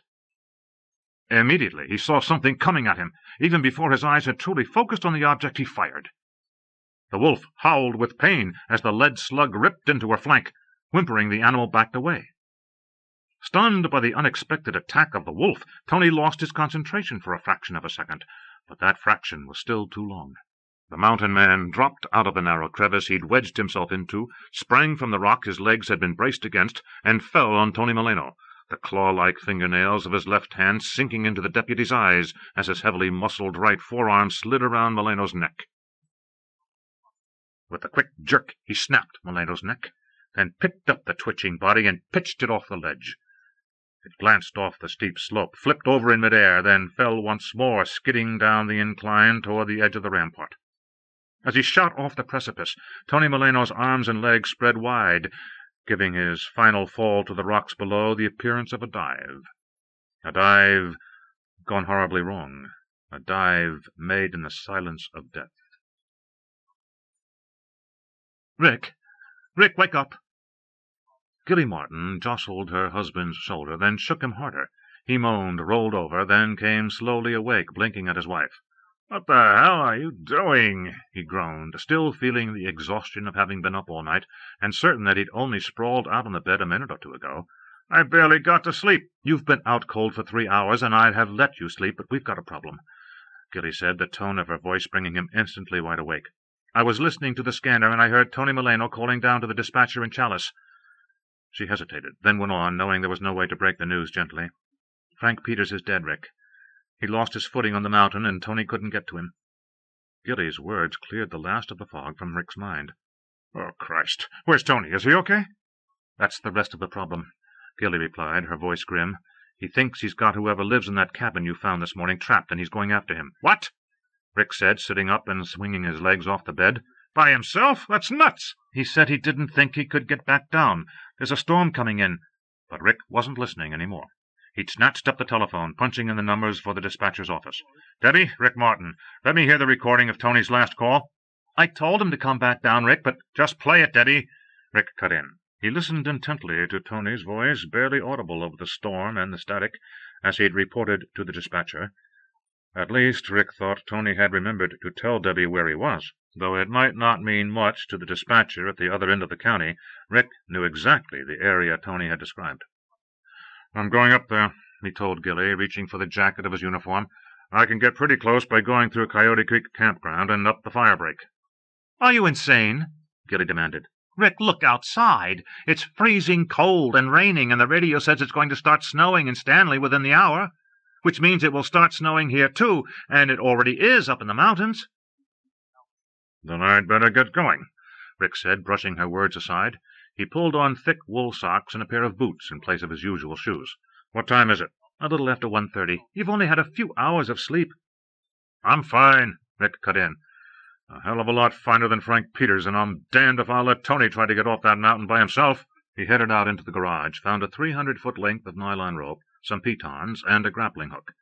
Gilly followed him out to the car, still protesting as he tossed the mountaineering equipment into the back seat. "Don't worry," he told her. "I'll be all right."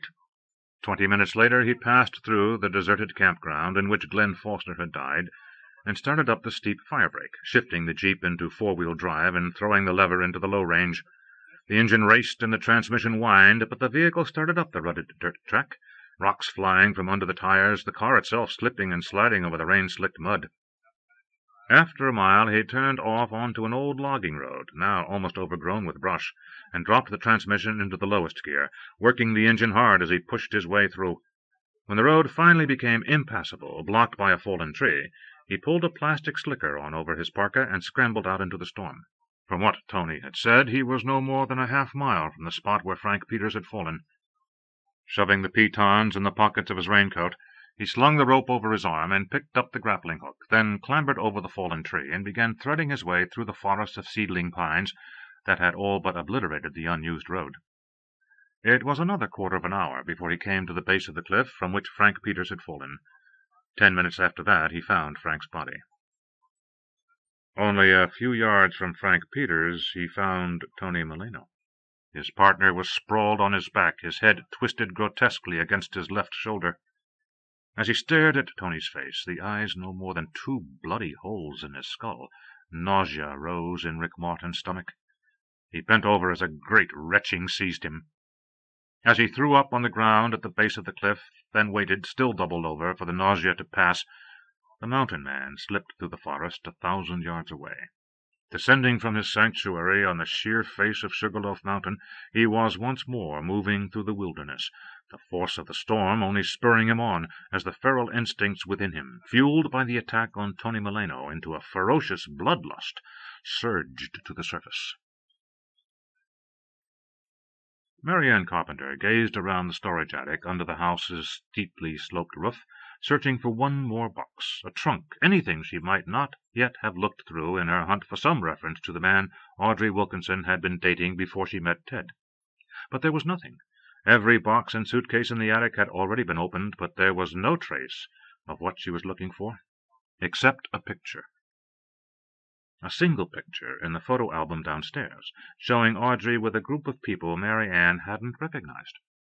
The snapshot was blurry, but Audrey had been standing next to a tall, broad-shouldered man with heavy features, whose arm was draped over her shoulders in a way that could have meant they were no more than casual friends, or could have signaled something else entirely. So she had kept searching, hunting for a diary or a hidden packet of photographs Audrey might not have wanted Ted to see, anything that might have given her a clue to the identity of Joey's real father. But there was nothing. Brushing her sleeve across her eyes in a futile effort to free herself of the dust that had been swirling around her for the last 3 hours, she finally abandoned the attic and went back down to the desk in the den. Knowing another search of its drawers would prove futile, she picked up the phone and dialed Olivia Sherburne's number one more time, once again getting only the veterinarian's answering machine. "Call me as soon as you get this message," she said, essentially repeating the same message she'd left twice already. "Olivia, I have a weird idea about who the man up in the mountains might be, but I can't remember his name. If the man is who I think he is, he might have thought he had a reason to kill Ted, and maybe even Audrey too. I know it sounds nuts, and I hope it is, but please call me as soon as you can." Hanging up the phone, she glanced at her watch. It was almost 3, time for her to go pick up the kids at school. And she'd take Joey with her, since she'd already made up her mind not to leave him alone until she knew exactly who the man was the police were hunting for.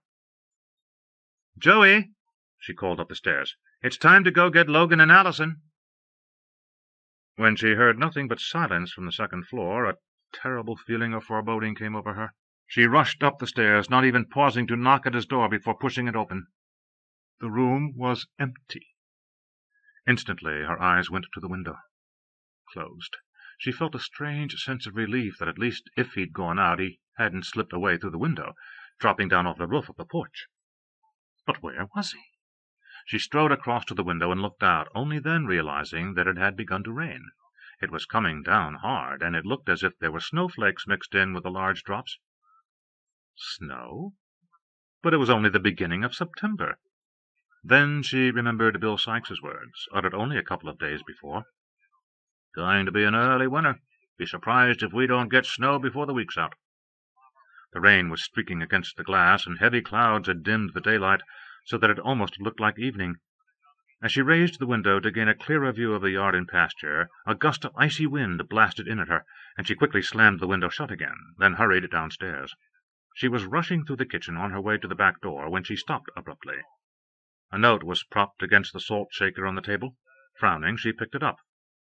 "I'm out in the barn," she read in neatly blocked letters. "The horses need to be fed and the stalls have to be mucked out, and I didn't want to bother you." It was signed Joey, and at the bottom he'd scribbled a P.S. "Don't worry, I'm okay." The fear that had gripped her when she'd realized Joey wasn't in the house released its hold, and she dropped into one of the kitchen chairs, a brittle laugh rising in her throat as she realized how close to panic she'd been. As her nerves calmed, she went to the closet behind the stairs and pulled the heavy shearing jacket off its hook. Buttoning it all the way up, she fished a knitted cap off the shelf above the coats, donning the cap and turning up her collar as she went back through the kitchen.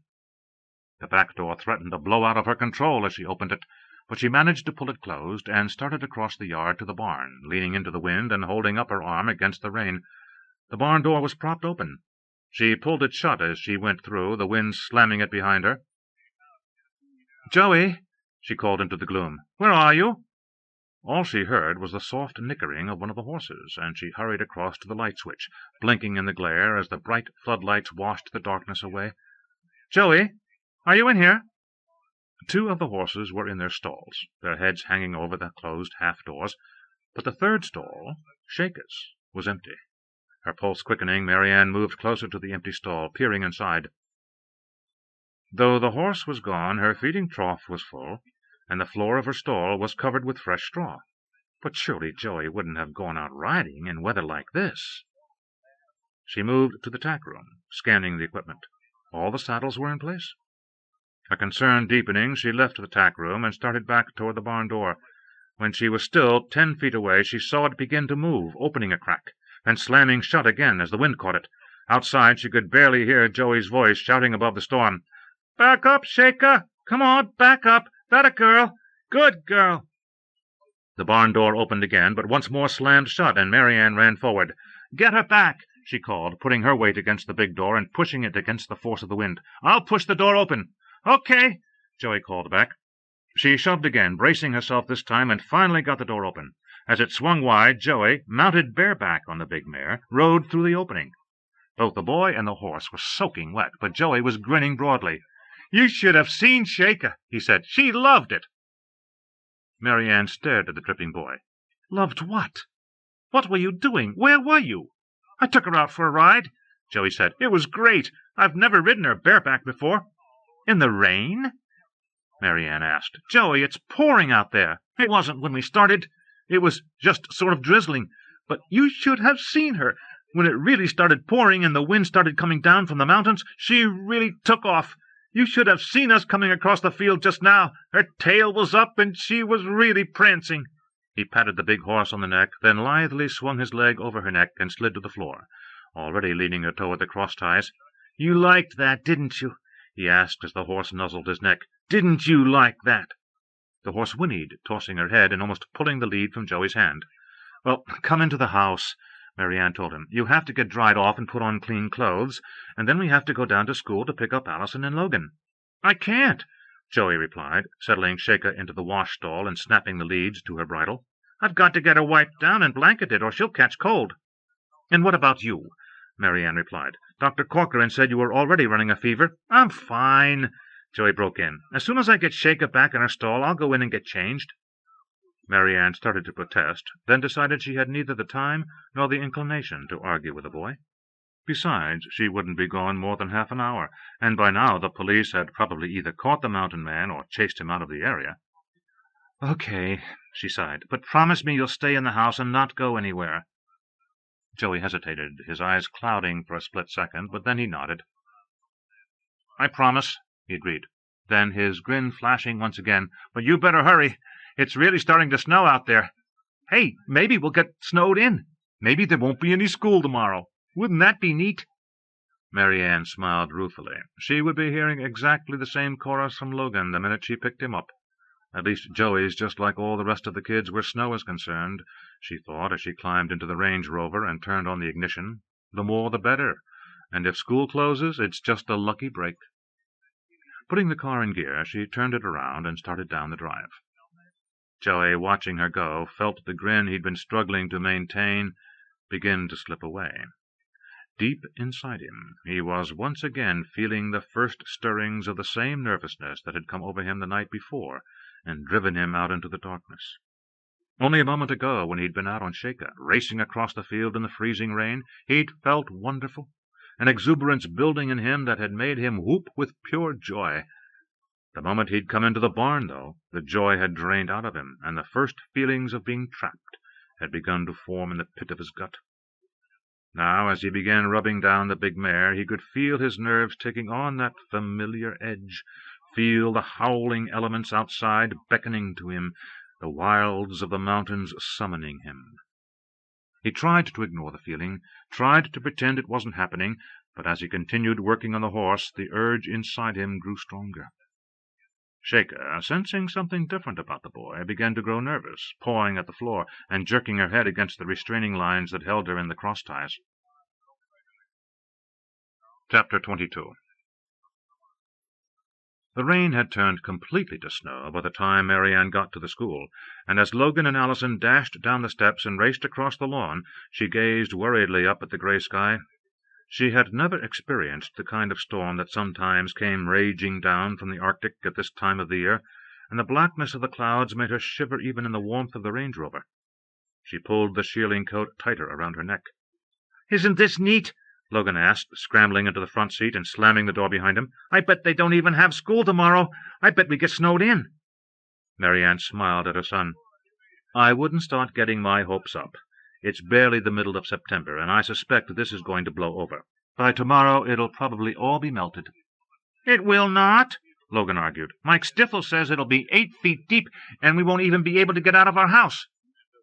He says—" "It sounds like what he says might be just a little exaggerated," MaryAnne cut in, pulling away from the curb and turning up the windshield wipers to clear away the thickening snow.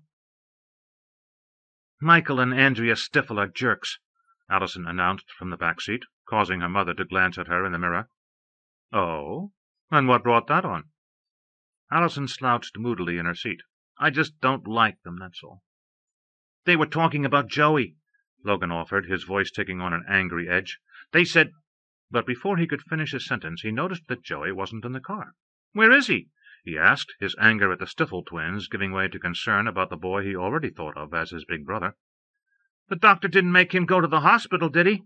Though he wasn't exactly sure what kind of hospital Joey might have been taken to, he still remembered how frightened Joey had been this morning that he might have to go to one. "He's fine," MaryAnne assured him. "He's at home taking care of Shaker." Mollified, Logan's 10-year-old mind immediately shifted gears again. "I wish I could have stayed home and taken care of the horses today." "Oh, really?" MaryAnne drawled. "Well, let's see. All you would have to do was muck out the stalls, then get some hay out of the loft, then feed all 3 of them. Then after that you could have started grooming them, and there's a lot of things to do in the tack room. The saddles need to be polished, and—" "He didn't have to do all that," Logan interrupted her, finally figuring out that his leg was being pulled. "What did the doctor say?" Allison asked from the back seat. "Is something really wrong with Joey?" MaryAnne hesitated, wondering just how much she should tell Allison and Logan about what Dr. Corcoran had said this morning. They were on the edge of town now, and as they headed up the valley, she could see that the snow was sticking to the pavement ahead. It seemed to be coming down harder every minute. Her fingers tensing on the wheel, she finally spoke. "He's having some trouble adjusting to his parents dying. The doctor doesn't think it's anything terribly serious, but Joey's bound to have some times when he feels very angry about what happened." "Well, why shouldn't he be?" Allison asked, the fear of Joey she'd felt the previous night giving way to a wave of sympathy. "It's not fair. Both of his parents are dead, and now all the kids are starting to talk like it's his fault. Mom, it's really awful. The way some of them are talking, you'd think Joey was some kind of monster or something." MaryAnne felt a sharp pang of guilt as she realized that only this morning she herself had asked Clark Corcoran a question that certainly could have been interpreted in exactly the same way, and she clearly remembered the moment of panic she'd experienced less than an hour before, when she'd come down from the attic to find that Joey was not in the house. If she herself was starting to wonder if Joey's problems went much deeper than the grief he was feeling, what must everyone else be? She felt the car lose its traction as she started into a corner, and she automatically stepped on the brake, then remembered that was the worst thing she could do, and just as quickly released the pressure on the brake and steered into the skid. An eternal second later, the tires caught again. As she slowed down to a crawl, she expelled a sigh of relief. "Watch out, Mom," Logan complained. "You almost went off the road. Dad always says women can't drive in snow." "Your dad's not here to do the driving, is he?" MaryAnne snapped with more annoyance than Logan's comment had deserved. "I'm sorry," she said, "but I didn't go off the road, did I?" As Logan lapsed into sulky silence, MaryAnne focused her concentration on driving. A few minutes later they pulled into the yard in front of the house, which was already covered with an inch of snow. She steered the Rover around to a spot near the back door, and all 3 of them piled into the kitchen. Outside, the snow was falling harder. The wind coming down from the mountains was churning it across the field, and low drifts were already forming against the storage sheds beyond the barn. "It makes me cold just to look at it," MaryAnne said. "Allison, why don't you build us a fire in the living room, and I'll make some hot cocoa?" Call Joey down from his room, will you, Logan?" She was just starting to heat milk for the cocoa when Logan came back. "He's not up there," her son reported. "He's not here at all." Struggling to conceal her sudden panic from Logan, MaryAnne quickly pulled the shearling coat back on, added a knitted cap, then wound a scarf around her neck and lower face. Finally, she opened the back door and ran out to the barn, opening the door just far enough to slip inside. Shaker was back in her stall, but there was no sign of Joey. "Joey!" she called out, her fear rising. "He couldn't have taken off. He just couldn't have. He'd promised to stay in the house. Joey!" She heard a movement from the loft and peered vainly upward into the darkness above. "Joey, are you up there?" "I'm coming down," she heard him call, and instantly her panic began to subside. But when he scrambled down the ladder a moment later and turned to face her, she gasped. Joey's face, and the front of his clothes, were covered with snow. "Joey?" MaryAnne breathed. "What on earth—" The boy moved toward her, his step slow, almost uncertain. "I was watching the snow," he said, so quietly that MaryAnne could barely hear him. "I opened the door up there. You can see all the way up into the mountains." He frowned, as if puzzled about something. Then, sounding worried, "I was just standing there, Aunt MaryAnne. I wasn't doing anything." His voice changed again, and MaryAnne thought he seemed frightened. "I really wasn't doing anything wrong." "He's afraid," MaryAnne thought. "He's afraid of me." She went to him, slipping her arms around him. "Of course you weren't. But look at you. You're all covered with snow. You must be freezing." She could feel him shiver as she hugged him close. "Let's get you inside. We're going to build a fire and have hot chocolate, and you can take a nice long hot bath. How does that sound?" Silently, not trusting himself even to speak as the terrible sense of panic began to close in on him once more, Joey nodded and let MaryAnne lead him back to the house. As they stepped out of the barn, though, and MaryAnne pulled the shearling tight around her throat, Joey felt himself begin to relax again. And he wasn't cold, he realized. Despite the driving snow and sub-freezing temperature, he wasn't cold at all. Joey stared at the steaming bathtub.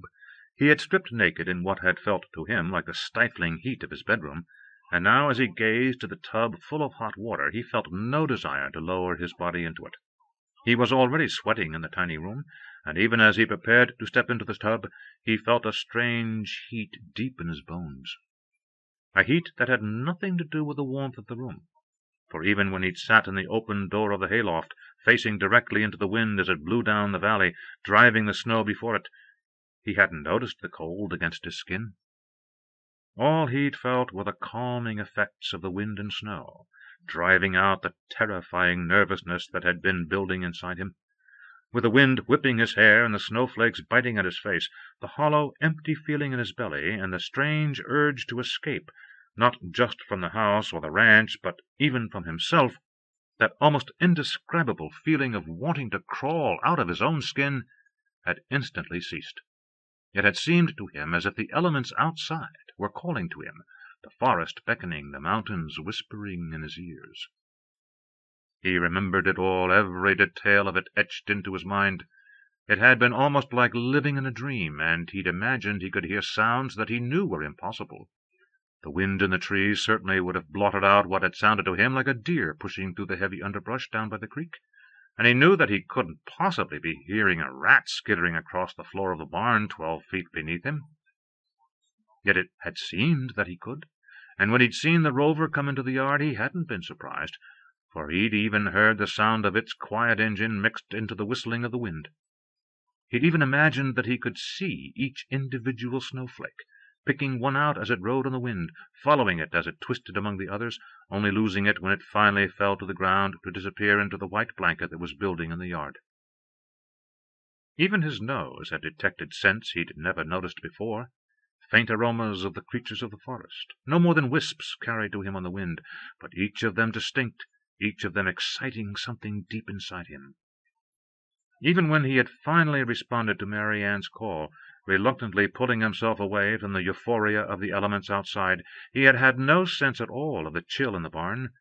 Now, as he sat in the tub, the heat of the water against his skin combined with the peculiar warmth that radiated from somewhere deep inside him to make him feel almost faint. Sweat was pouring from his forehead, and his mouth kept filling with saliva. Leaning forward to turn on the cold water tap, he cupped his hands under the icy stream spewing out of the faucet, poured the water over his head, then picked up the bar of soap and began washing his hair. As he worked the lather into his scalp, he realized that something about his hair seemed different. He could feel a slight roughness he'd never noticed before.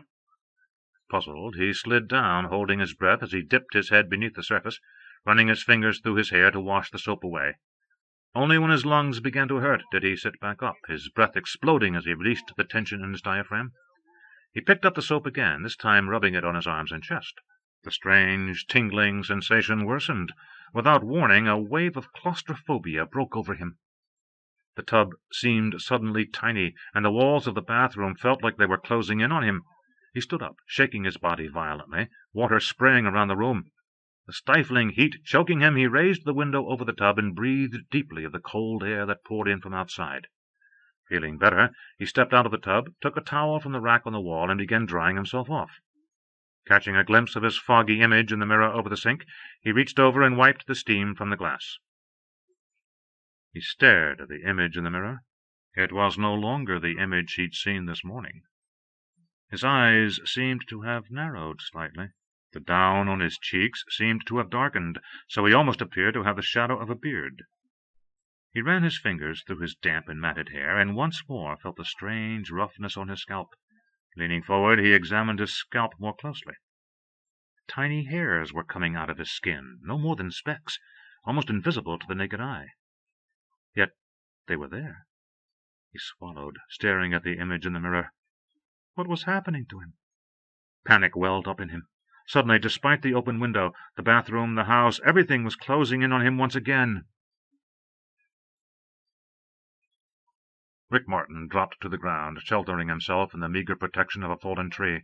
The snow was deepening rapidly, and drifts were starting to build as the wind churned down the slope, picking up the icy crystals almost as soon as they touched the ground, tossing them back into the air to mix with the thick, fluffy flakes that seemed to drop out of an invisible sky. He should have been back in the jeep half an hour ago, but he'd taken a wrong turn somewhere, and now he knew he was lost. The quickly building blizzard had cut visibility down to only a few yards. Should he keep looking for the jeep? If he did, and couldn't find it, he could end up lost in the forest, with no protection against the storm. If that happened, he knew what the end of the day would bring. He could wander in circles for hours, telling himself that he was getting closer and closer to the safety of the jeep, but never finding it. Eventually the cold would begin to affect him. Sooner or later, possibly not until dark, he would sit down to rest, and with his energy drained, fighting panic as well as exhaustion and hunger, he would feel the urge to sleep. Not for long, only for a few minutes that would turn into eternity. Abandoning thoughts of searching for the jeep, he considered that he could move upward, hoping to find a cave, or at least a deep enough cleft in the rocks, in which to hole up until the blizzard passed. If he was protected from the wind, and blocked himself inside with a wall of snow, he would have a fighting chance of surviving through the night. Then in the morning, with the storm over, he would recognize where he was, and either go back to the jeep or simply make his way down the mountainside into the valley. His other option was to try to walk out now. He rehearsed it in his mind, trying to picture the route he might have taken since he'd left the bodies at the base of the rampart. How far had he come? Half a mile? 2 miles? No matter which direction he looked, everything looked the same now. A blanket of white. Snow swirling among the trees, the wind wailing forlornly through their tops. Nothing looked familiar, and he knew it wouldn't, not as long as the storm lasted. Snow changed everything. The contours of the mountains, the look of the forest. He could no longer even trust the footing beneath him. As the snow deepened, it covered rocks and filled crevices, turning the whole mountainside into a minefield through which he would have to thread his way carefully, testing every step before risking transferring his weight to his lead foot. Better to go back up and try to find shelter. He stood up, shaking the heavy snow from his boots, and started off, his head low, working his way back up the hill. He moved steadily. The slope was relatively gentle here, and the underbrush not so thick that he couldn't make his way through it with reasonable ease. He sensed the base of the cliff before he came to it. for as he worked his way into its lee, the wind began to ease, and he was able to stand straight up without having snow driven instantly into his eyes and nostrils. He paused for a moment, stretching the muscles in his back, then moved on. Finally, out of the snow, a black wall of stone slowly emerged, and he felt a surge of hope that renewed his energy, letting him push forward until he was close enough to actually rest his weight against the vertical surface. The snow was already more than a foot deep at the base of the cliff, and falling steadily, drifting down gently here where the wind could not seize it. Though he could still hear the howling gale, its roar was muffled by the snow. It seemed to be coming from a great distance, and he could almost forget how it had felt only a few minutes before, when it had driven the snow at him with the force of 1,000 needles, stinging his face whenever he'd lifted his head to try to get his bearings. But where was he? He tried to visualize a cliff such as this, but his heart sank as he realized that Sugarloaf Mountain, indeed every mountain in the range, was studded with sheer rock faces exactly like this one. He could be anywhere. He started moving along the cliff, carefully working his way over the rubble that had sheared off its face. Somewhere there was bound to be a cleft, a deep overhang, something that would offer him shelter. At last he found one. Nothing more than a shallow gash in the rock, but offering him some protection if the wind shifted. He knelt down and began building a rough wall out of snow, then groped for fallen branches, shaking the snow loose from them and piling them in the gap between the face of the cliff and the wall he had built. If he could find enough dry wood and get it lit with a stock of matches he always carried in a waterproof container in his pocket, he had a better than even chance of surviving the blizzard. He'd begun ranging farther and farther from his rudimentary shelter when the toe of his right boot touched something that gave slightly. He knelt down and brushed away the snow that covered the object, and looked into Tony Moreno's savaged eyes. He swore softly. For all his efforts he had only circled around, coming back to the spot from which he'd set out how long ago? An hour? 2 hours? A wasted eternity. Then, as suddenly as the hopelessness had washed over him, it receded, for he realized that at least he knew where he was. Pulling the radio from the holster on his belt, he switched it on, and a moment later began talking to the dispatcher in Chalice. Gilly would be listening in on the scanner at home.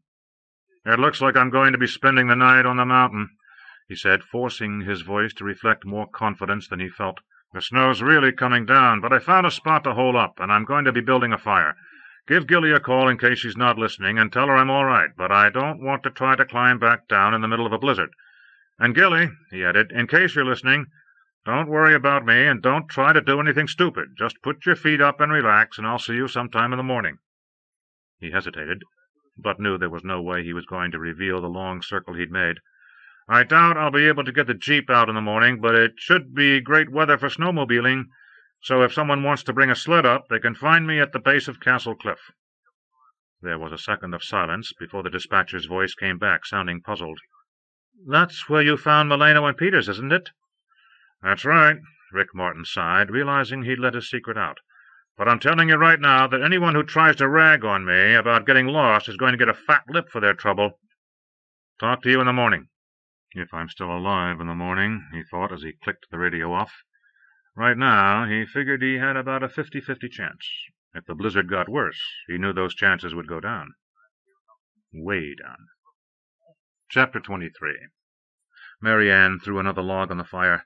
As the pile of burning wood shifted, the flames leapt up, already licking at the fresh fuel, and MaryAnne held out her hands to absorb the warmth. "Now this isn't so bad, is it?" she asked. Outside, the snow was falling so heavily that it seemed to form a white shroud around the house, and even as she spoke, MaryAnne wondered if her words had been intended to reassure Allison and Logan, or herself. "It's cool," Logan replied. "It never snowed like this at home. I bet we get snowed in for a week. Wouldn't that be neat?" "Not if I don't have enough food in the house," MaryAnne thought silently. "And what if the electricity goes off? What if the pipes freeze? What if something happens and we can't get out?" They were questions that had never even occurred to her in New Jersey, where even in the worst of storms the streets were always cleared within a few hours, and there was a store only a block away.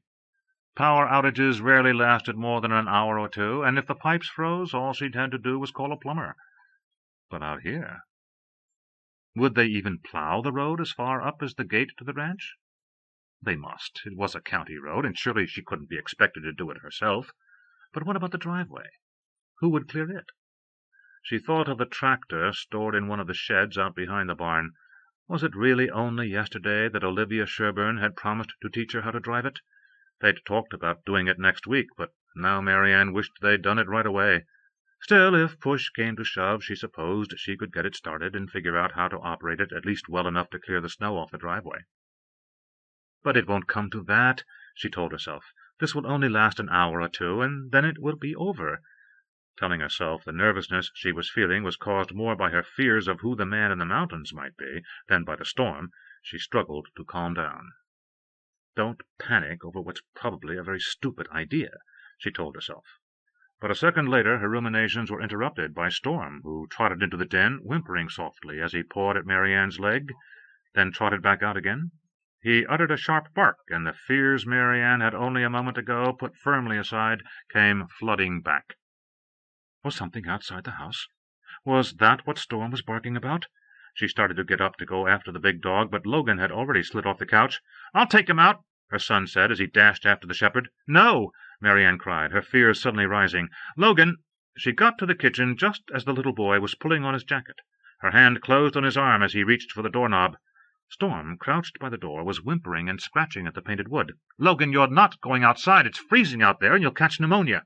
"I will not," Logan objected. He pulled the door open just far enough for Storm to slither through, but then his mother pushed it closed again. "Ah, Mom, I never get to have any fun at all," Logan wailed. Just then the telephone began to ring. MaryAnne glared at her son. "Open that door, and you'll spend the rest of the afternoon in your room. Is that clear?" Logan's eyes narrowed angrily, but he made no move to go outside, instead moving over to the window, where he could watch the dog, who was now standing in the yard a few yards from the house, his head up, one paw lifted as he sniffed at the wind. A moment later he broke into a loud baying, then raced off around the back corner of the house, disappearing from view. "Hello?" MaryAnne said distractedly, picking up the phone even while keeping a watchful eye on Logan. "MaryAnne?" Olivia Sherburne asked anxiously. "What's going on up there? You sounded terrified when you left those messages." "Olivia!" MaryAnne cried. "Thank God! Tell me, what do you know about—" She hesitated, seeing Logan watching her, listening to every word she said, then sent him back to the den. Only when he was gone did she explain her strange idea to Olivia. "Olivia, Joey wasn't premature at all, so Ted can't be his father." There was a silence at the other end of the line, and for a moment MaryAnne wondered if the connection had broken. Then Olivia spoke, her voice hollow.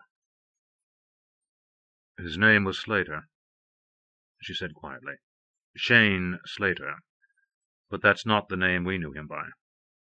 MaryAnne's blood ran cold. "Olivia, what are you saying?" Another silence. Then, "He was a strange man, MaryAnne. He showed up in Sun Valley in the spring that year. He told everyone his name was Randy Durrell. Everybody liked him, and Audrey was crazy about him. I mean, really crazy about him. And then he disappeared one day." "Just disappeared?" MaryAnne asked. "We found out why the next day," Olivia went on. "2 FBI agents showed up looking for someone named Shane Slater. They had pictures, and there weren't any mistakes. It was the same guy Audrey had been seeing." "Dear God," MaryAnne whispered. "What had he done?" "I don't know," Olivia replied. "They never told us. They just told us he should be considered very dangerous, so I've always assumed he must have killed someone." There was a long silence, which MaryAnne finally broke. "They never caught him, did they?" she asked. "If they did, we never heard about it," Olivia told her. "But it was nearly 14 years ago, MaryAnne. It couldn't be the same man. Why not?" MaryAnne broke in. "What if he just disappeared up into the mountains and has been living in them ever since? What if he knew Audrey was pregnant? What if he knows Joey's his son?" "MaryAnne, calm down," Olivia interrupted, as MaryAnne's voice began to take on an hysterical edge. "It's all just speculation. You don't know—" "I know Ted wasn't Joey's father, and I know he abused him," MaryAnne shot back. "I know everyone around here looked the other way, and I even know why. Ted was rich. So rich no one would blow the whistle on him. But what if Joey's real father was up in the mountains, and he knew what Ted was doing? What would he do, Olivia? What would you do?" MaryAnne's outburst was met with a long silence, but when she finally spoke, Olivia Sherburne's tone was quietly somber. "I would have killed Ted, I suppose. And I might even have killed Audrey for letting Ted abuse my son." "Which is exactly what I'm thinking." MaryAnne said, her voice trembling. Almost feeling MaryAnne's fear coming over the wire, Olivia spoke once more. "MaryAnne, until we know exactly what's going on up in the mountains, I think you'd better pack up the kids and bring them down here. It's starting to look like this is turning into a real blizzard, and I don't like the idea of you getting stuck up there. Even if you're completely wrong, which I have to say I think you are, you're going to be terrified if you get snowed in." MaryAnne gazed out into the darkening yard. If anything, the snow was coming down faster than ever. Already she could see it drifting deeply against the side of the barn. "I wonder if I can even make it," she said. "It looks like it must be a foot deep already." "If you leave now, you shouldn't have any trouble," Olivia assured her. "That Range Rover is built for weather like this. I've got plenty of room, and—" "Mom!" Allison yelled from the den. "The roof's leaking!" "Oh, God!" MaryAnne groaned. "Olivia, let me call you back in a couple of minutes. Allison says the roof's leaking." Olivia groaned. "Want me to come up and give you a hand?" "I'll call you back," MaryAnne repeated, then dropped the phone back on the hook and followed her daughter to the den. By the time she got there, both children were staring up at the ceiling, where a damp stain was spreading across the cedar planks and water was starting to drip down to the floor. "Get a pan to catch the drip, Allison," MaryAnne told her daughter. "I'll go see if I can find out where it's coming from." Trying to picture which room was above the den, MaryAnne ran up the stairs, then instantly knew. The children's bathroom. Though its door was closed, she could see a dark water stain spreading across the carpet. She dashed down the hall, calling out her godson's name. "Joey! Joey!" There was no answer. She knocked loudly on the door. "Joey! What's going on in there?" She tried to turn the doorknob, found it was locked, and banged on the door once again. "Joey! Answer me!" She could hear water running now, the sound of a steady stream pouring into the bathtub, which obviously had begun overflowing. Why didn't Joey answer her? Suddenly she had a vision of him lying in the bathtub, his head under the water, his skin the horrible gray of death. Could he have slipped, lost his footing, his head banging against the hard edge of the porcelain tub as he fell? But he would have yelled, wouldn't he? Surely they would have heard him, even with a storm raging outside. Then she saw another vision of him, this time as she'd found him early this morning, wrapped in the bearskin, huddled on the edge of the cliff from which Audrey had fallen. His arms wrapped around his legs, staring mournfully over the abyss, almost as if he wished— Oh, God, no! "Allison!" she screamed. "Logan, come and help me!" She tried to twist the knob again, willing it to turn in her hand, but it held fast. As she heard her children pounding up the stairs in response to her cry, she slammed her weight against the door. The wood of the frame creaked, but held. "Mom, what's wrong?" Allison asked as she raced down the hall. "The door's locked," MaryAnne cried, her voice rising toward hysteria. "Joey's locked himself inside, and the tub's running, and he won't answer me, and—" "I'll get the axe!" Logan yelled. He raced down the stairs, coming back a moment later with a small hatchet that stood on the hearth, ready to be used for splitting extra kindling. Her fear for Joey far outweighing her reluctance to ruin the door, MaryAnne snatched the tool out of Logan's hands and swung it at the door. The blade sunk deep into one of the panels, sticking tight, but MaryAnne twisted it free, then lashed out again. On the third blow, the panel finally split and shattered. MaryAnne reached through the smashed plank, fumbled for a moment, then found the inside knob, giving it a quick twist. The lock clicked, and the door swung open, releasing a blast of icy air into the hall. With Allison and Logan pushing in behind her, MaryAnne stared at the overflowing tub. Joey wasn't in it. He wasn't in it! Relief energizing her, she bent down and spun the water valves, cutting off the flow into the tub, then reached down into the cold water and pulled the plug out of the drain. Cold water? Why would he have— The thought unfinished, she looked up at the open window, shivering as more wind-driven snow blew in. "His room, Allison," she commanded. "See if he's there. Now!" As Allison turned to dash down the hall to Joey's room, MaryAnne leaned forward over the tub, struggling to pull the window closed. But her awkward position made it impossible, and the window held fast. Then Allison was back. "He's not there, Mom. His clothes are all piled up on the floor, but he's gone." MaryAnne felt a wave of panic rising in her once again, and as she glanced frantically around the little room, her eyes fell on Joey's bathrobe, still hanging on a hook on the back of the bathroom door. No, it was impossible.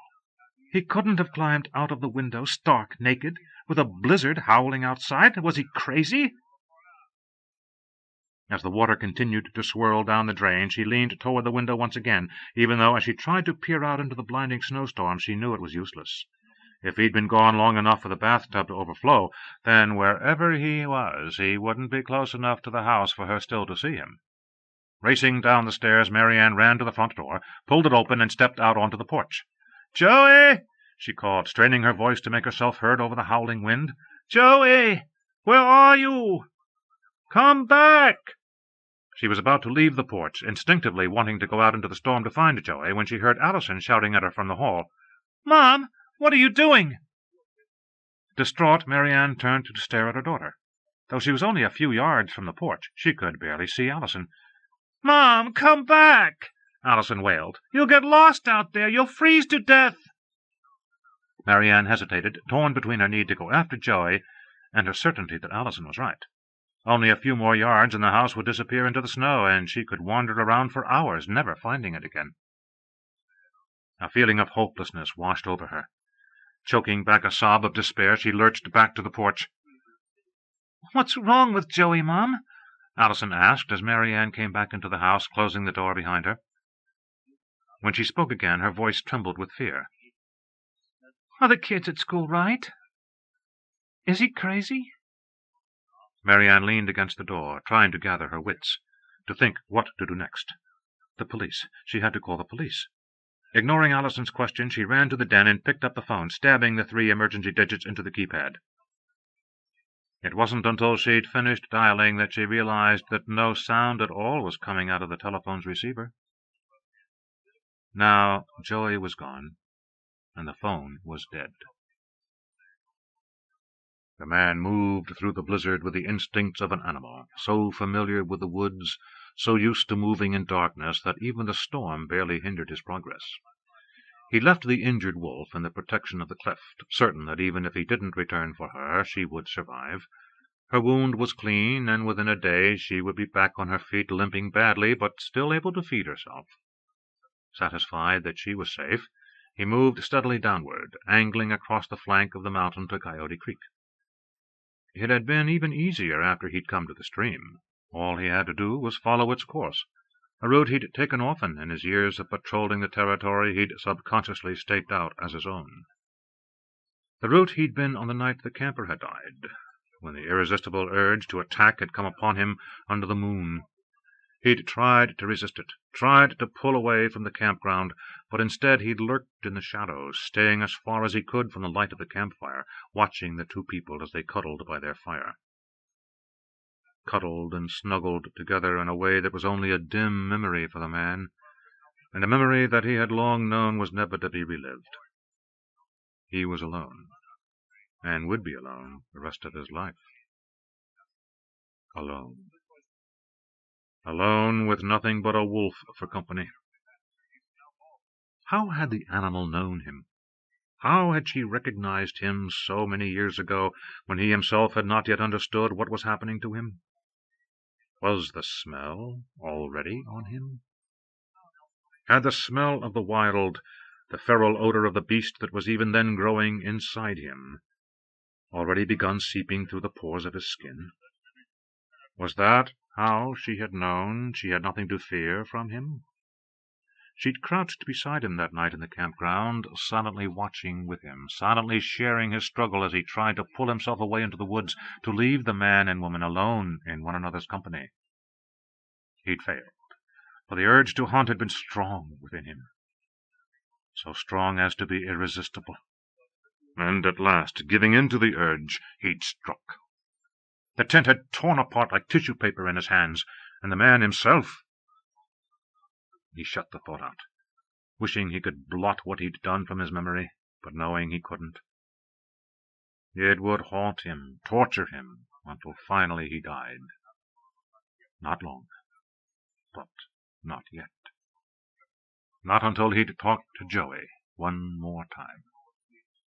He passed swiftly through the campground and moved on down the stream until it spilled out of the mountains into the valley floor, its water slowing as it drifted gently along its winding course. It was beautiful in the gray light of the afternoon, a silver cut through the mounding snow driven by the wind, every branch of the trees along its banks laden with sparkling crystals. No tracks showed in the freshly fallen snow, for even the forest animals had hidden themselves away from the force of the storm. When it passed on and the air was still again, they would creep out of their holes, scampering across the fluffy white surface, leaving deep tracks, trails so clear that any predator could stalk them easily. He turned away from the stream at last, slipping through the trees toward the house. Only 40 yards away, it was totally masked by the swirling snow. He was still 20 yards from the building when he heard the cry from the house. "Joey! Joey, where are you? Come back!" He broke into a trot, moving toward the sound, and finally the outline of the house took shape, lights glowing in the windows, the front door open. He paused, still concealed by blowing flakes, unwilling to move close enough to risk being seen. He watched as MaryAnne Carpenter lurched back to the shelter of the house, helpless against the force of the storm. As the front door closed, he understood what had happened. Somewhere in the gloom of the afternoon, Joey was searching for him. The man crouched low, his senses alert, his body tense as he searched for some hint of where the boy might be. At last he began moving again, circling the house slowly, staying just far enough away to conceal himself from anyone who might be watching from within. Finally he came around to the yard between the house and the field, and the barn loomed ahead of him. The barn with one door ajar, held open by the drifting snow. Knowing now where Joey was, the man silently loped across the yard with animal grace and slipped through the space provided by the open door. His eyes adjusted instantly to the dim light. In their stalls, the 3 horses backed away from the half-doors that separated them from the wide aisle down the center of the barn, instinctively wanting to distance themselves from the being that had just invaded their domain. As Buck and Fritz whinnied nervously, Shaker reared up, snorting, her forehoofs striking out at the danger she sensed. The man ignored the horses as his nose picked up a scent drifting down from the hayloft. Joey. He moved forward silently, mounted the ladder, and a moment later was in the loft. Crouched by the doors at the end of the loft, Joey was nestled deep in the hay, his knees pulled up to his chest, his arms wrapped around his legs. As the man approached, the boy looked up, his head cocked, his eyes frightened. The man dropped down next to him, reaching out with his gnarled hand, touching Joey's cheek, just as he had this morning when Joey had come to him in the woods near the cabin. "Don't be frightened, Joey," he said, his voice low. "I won't hurt you. I'll never hurt you." Joey looked up at the man, his eyes wide as he stared into the distorted face. Joey's whole body was trembling, though he was neither frightened of the man who crouched in front of him, nor shivering from the cold in the barn. The trembling was caused by something else.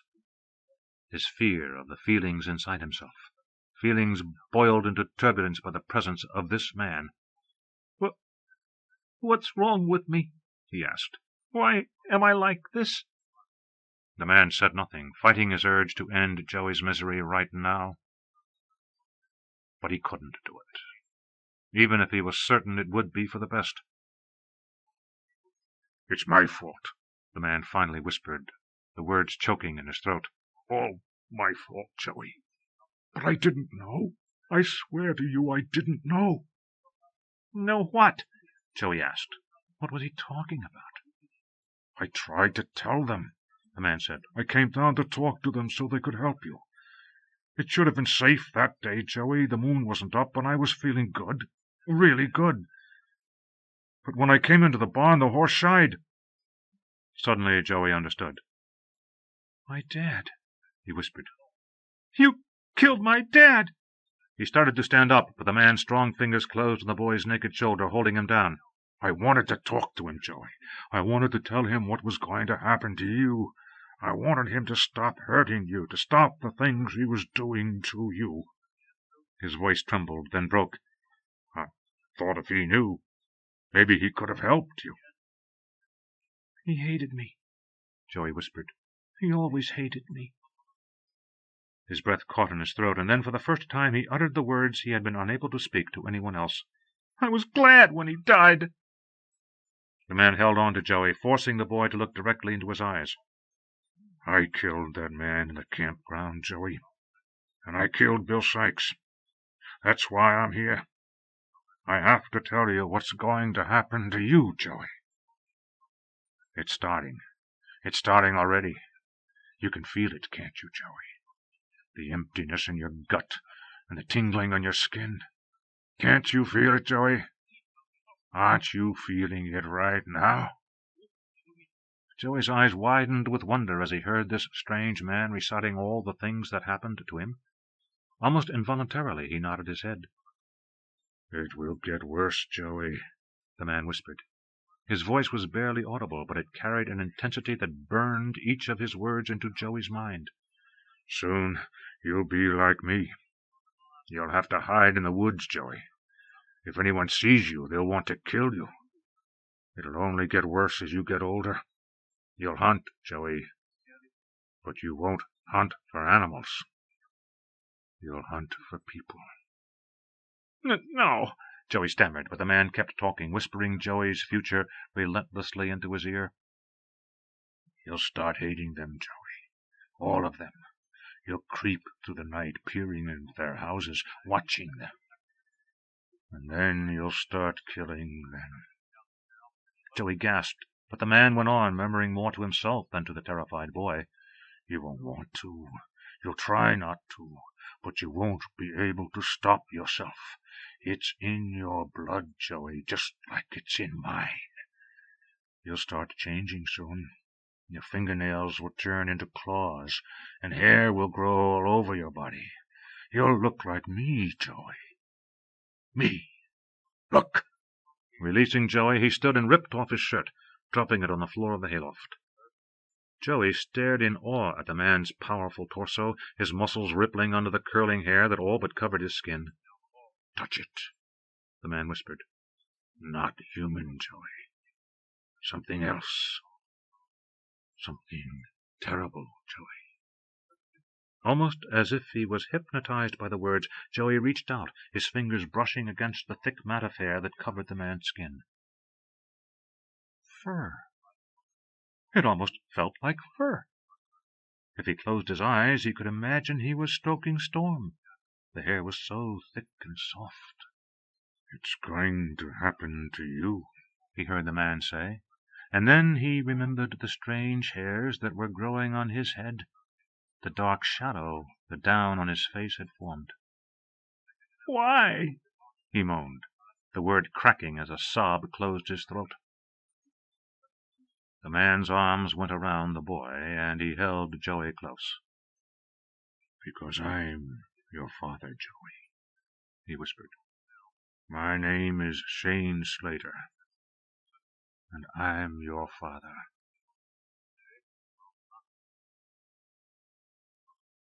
His mind churned, and he could feel insanity rising inside him. It would be so easy to end it for Joey, right now, so easy to close his fingers around Joey's throat, a squeeze, a quick jerk, crushing the bones of the boy's neck, and it would be over. So easy. He felt his fingers tightening, felt Joey stiffen as the pressure grew. All he had to do was move his hands, slide them up to Joey's neck. In a split second, it would be over. No! The word rose out of Shane Slater's throat in an anguished howl. He hurled Joey aside, staggered to the hayloft door, and threw it open. A second later he was gone, disappearing into the storm so quickly that it was as if he had never been there at all. Yet his words still hung in the air, etched in Joey's memory, echoing in his mind.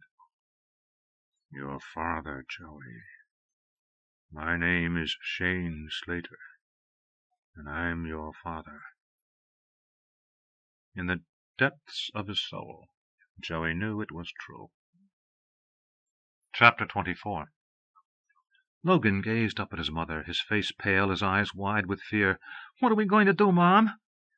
MaryAnne stood trembling by the desk in the den, the dead telephone still in her hand, a tide of hysteria rising once more, threatening to overcome her.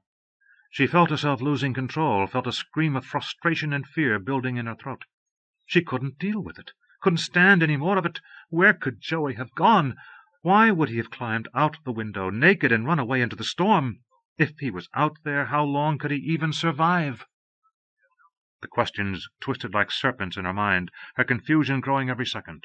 All she could think of was that she had an overwhelming urge to give in to her tears, to collapse into the sofa, to close it all out of her mind. Her eyes began to sting with the threatened tears, but she knew she had to put the hysteria aside, had to keep going, had to at least appear to be in charge of the situation, if not for the sake of her own sanity, then for Allison and Logan. They were watching her expectantly, Logan with the trust of his 10 years, but Allison clearly seeing the panic inside her.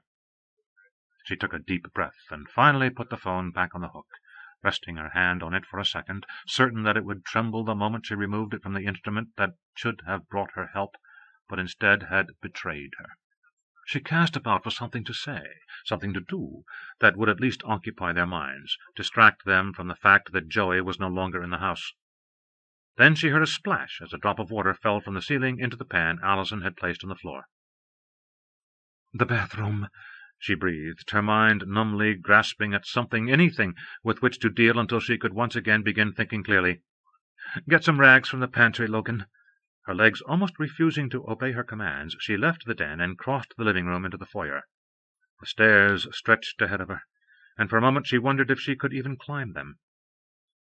Then she heard Allison's voice behind her, trying to offer her comfort. "It's not your fault, Mom, and we'll find him. I know we will." Nodding, but unable to speak, MaryAnne mounted the stairs. As his mother and sister started up to the second floor, Logan went through the dining room into the kitchen, and was just starting toward the pantry when he thought he heard something at the door. A scratching sound. Storm. Or maybe even Joey.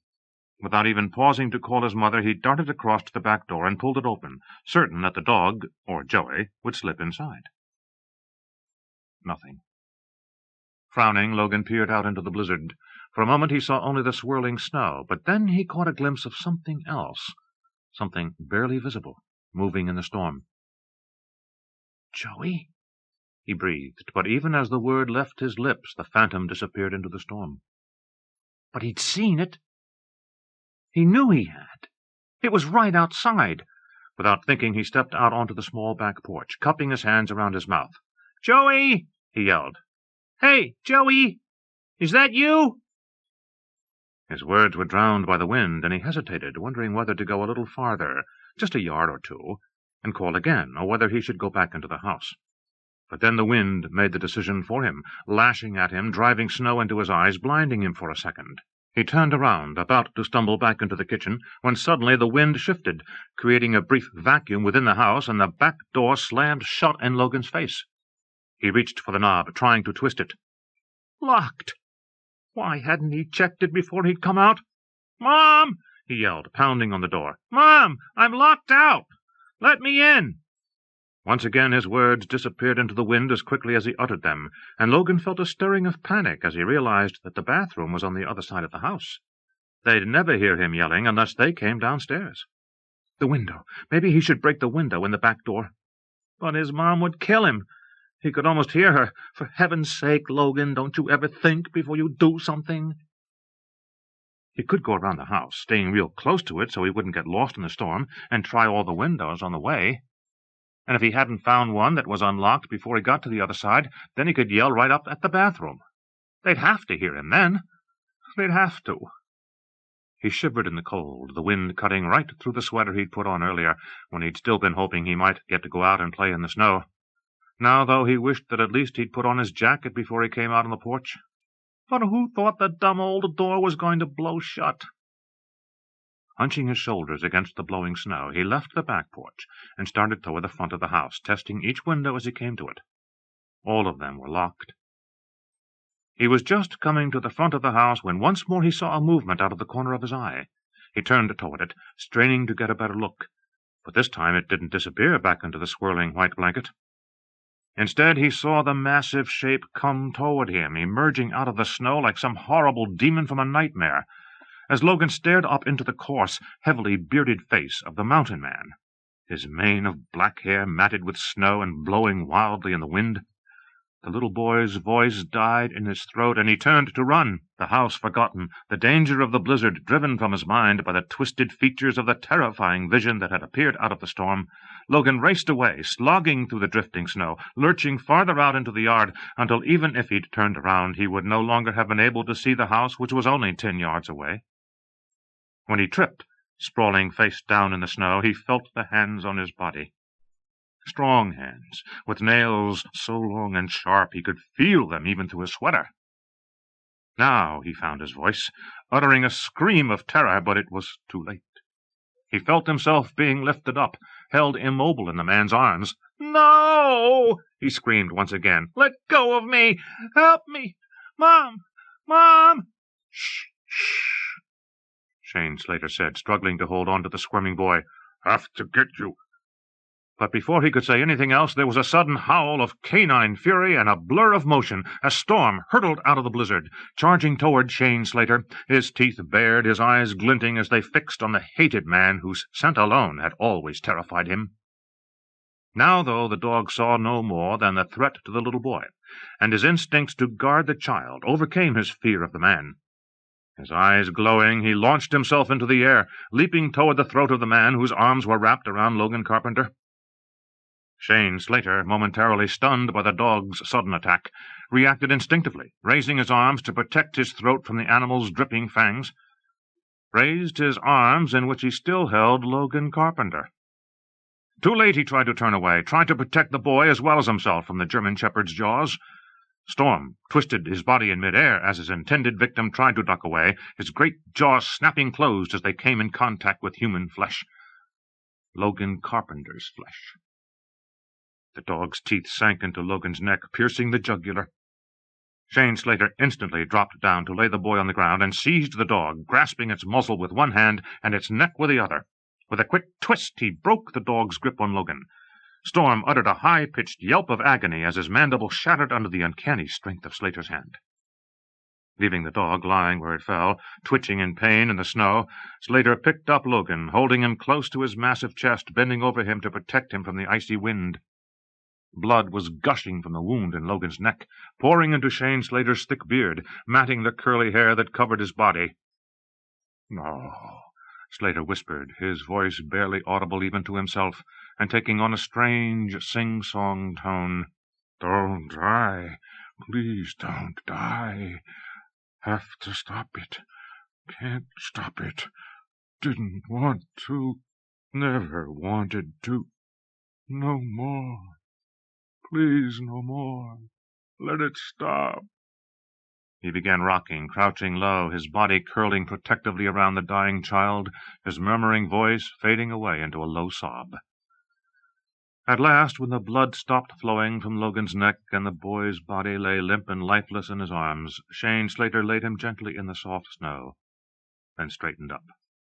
He knew what would happen when they found the boy. They would blame him, for they would never understand that he had been trying to protect the child, trying to save him from freezing to death. He staggered away into the snow, his lips moving, though no sound was any longer emerging from his throat, for his mind was beginning to fail, fragmenting into tiny pieces. Once more he began circling the house, peering in through the windows, seeing the fire dancing on the hearth, the comfortable furniture, the brightly lit kitchen, filled with the kinds of food he hadn't tasted for nearly 14 years. Almost 14 years since he had been in a house like this. 14 years since he had seen the men who had come to town looking for him, and had chosen to disappear into the mountains, rather than let them take him away and lock him up again. Tonight, one more time before he died, he would go into the warmth of a house. A real house. This house. Chapter 25. Olivia Sherburne paced nervously in the small living room of her house down the valley from El Monte Ranch, moving to the window every few seconds to gaze out at the raging blizzard. Was it wishful thinking, or was the wind starting to slack off a bit? Probably my imagination, she decided. The snow was drifting in distinct patterns, for the wind was coming out of the north, sweeping down the slope across the valley from Olivia's house, so that, though the front of her house was already banked with drifts that came nearly up to the window-sill, the small fenced pasture that extended from the back of her house out to the narrow band of aspens and cottonwoods that edged Coyote Creek as it wandered along the border of her property was still relatively clear. She tried to visualize the road, running almost straight up the valley floor. Most of it would still be passable, though drifts would be building on the south side. The north lane should be open. Twice she'd picked up the telephone to call MaryAnne Carpenter back, but both times it had been busy. Now, though, when she tried a third time, her phone was dead, and she realized what must have happened. MaryAnne's phone hadn't been busy at all. It had just gone out before her own. But if her phone was out of order, why hadn't MaryAnne simply put the kids in the car and come down? As she glanced out the window once more, Olivia thought she knew the answer. Surely MaryAnne would stay in the house, rather than risk getting stuck in the car with the 3 children with her. Especially if she thought Shane Slater might be somewhere in the vicinity, possibly looking for Joey. Was it really possible? The idea seemed so far-fetched. And yet, as she remembered back 14 years, was it really that long ago? Olivia began to wonder. She'd never warmed to Slater, even by his alias, Randy Durrell. Even when she'd first met him, she hadn't been able to put the name together with a person. Randy had always seemed like a warm, boyish sort of name to her, but Randy Durrell hadn't fit her image at all. From the very beginning she'd seen something in his eyes, a strange, hard glitter that made her wonder if he was quite sane. He'd been big and quiet, but not the kind of quiet that instilled a sense of calm and comfort. Rather, it had been a tension within him, as if a spring somewhere inside was being wound tighter and tighter, and every day he was getting closer to flying apart. But Audrey had been wild for him, and when she found out that he was being hunted by the FBI, she'd simply closed down. Had she known even then that she was pregnant? More important, had Shane Slater known? Even if he hadn't known Audrey was carrying his son, he might still have been the kind of man who'd enjoy disappearing into the mountains, depending only on himself, while he thumbed his nose at the men who were trying to find him. He would have seen it as a challenge. And a further challenge, Olivia now realized, would have been to stay in the area and watch Audrey. Watch her and become obsessed with her? Perhaps even to try to come back to her once the hunt for him had died down? If he had, then MaryAnne's theory wasn't so far-fetched after all, and as that realization came into Olivia's mind, her concern for MaryAnne and the children grew into genuine fear. Even if they stayed safely locked in the house tonight, the problem would come in the morning. Assuming the blizzard had spent itself by dawn, Olivia knew that the town plow would be up as far as her house by 8 or 8:30, but El Monte Ranch would undoubtedly be ignored completely. Ted and Audrey had usually taken responsibility for the last mile or so of the road themselves, attaching a snowplow to the tractor and pushing their way out in half an hour. MaryAnne didn't even know how to operate the tractor yet, let alone hook up the snowplow, which meant they'd have to try to hike out. Better, Olivia thought, if she just took her truck up there right now and led them down herself. Her 5-year-old pickup had made it through a lot worse snow than this. She brought her heaviest coat down from the closet upstairs, a bulky wool one lined with down, which she usually didn't need much before December, pulled her gloves on, then wrapped a muffler around her neck and head. Parked behind the house, sheltered from the worst of the storm, the pickup was covered with only a couple of inches of snow, but beneath the snow Olivia found a layer of ice. Starting the truck, she held her foot on the gas to speed the warming of the engine, then turned on the powerful defroster. A blast of cold air, quickly heating up as the engine began to warm, blew against the cold glass. As she waited for the ice on the windshield to melt, Olivia turned on the cellular phone and called the Sugarloaf deputy's office. When no one answered, she punched in Rick Martin's home phone number. Gilly answered on the first ring, which told Olivia as much as did Gilly's frightened voice. "It's Olivia Sherburne, Gilly. What's wrong?" "Oh, God, Olivia, it's awful. Frank Peters is dead, and so is Tony Milano, and—" Her voice cracked as a sob choked her throat. "Where's Rick?" she asked. "He's up in the mountains," Gilly told her. "He went up to help Tony, but by the time he got there—" Another sob cut off her words. Several seconds went by before she managed to regain her self-control. "Something terrible is up there, Olivia. I tried to call you a few minutes ago, but all the phones are out. I tried to call everyone in the valley to tell them to come into town. It's not safe up there, Olivia. If—" "Gilly, listen," Olivia cut in. "MaryAnne Carpenter and I think we know who it might be. If we're right, his name is Shane Slater, and he's probably been up there for years. The FBI was looking for him in Sun Valley 14 years ago. "What?" Gilly demanded. "Olivia, what are you talking about? 14 years ago?" "Look, just let the sheriff know, okay? The name is Shane Slater," she repeated. "We're probably wrong, but if we're right, at least the sheriff will know who he's looking for. And I'm heading up to El Monte right now. I'll stop at the Stiffles on my way and warn them to leave." "Are you sure you can make it?" Gilly asked. "If you get stuck—" "I won't get stuck," Olivia replied. "And even if I do, I'll be all right. I've got the phone, and I'll let you know what I'm doing." The cellular signal began to break up, and all Olivia could hear was static crackling in her ear. "I'll call you back, Gilly," she shouted into the microphone that was tucked away in the headliner above the rearview mirror.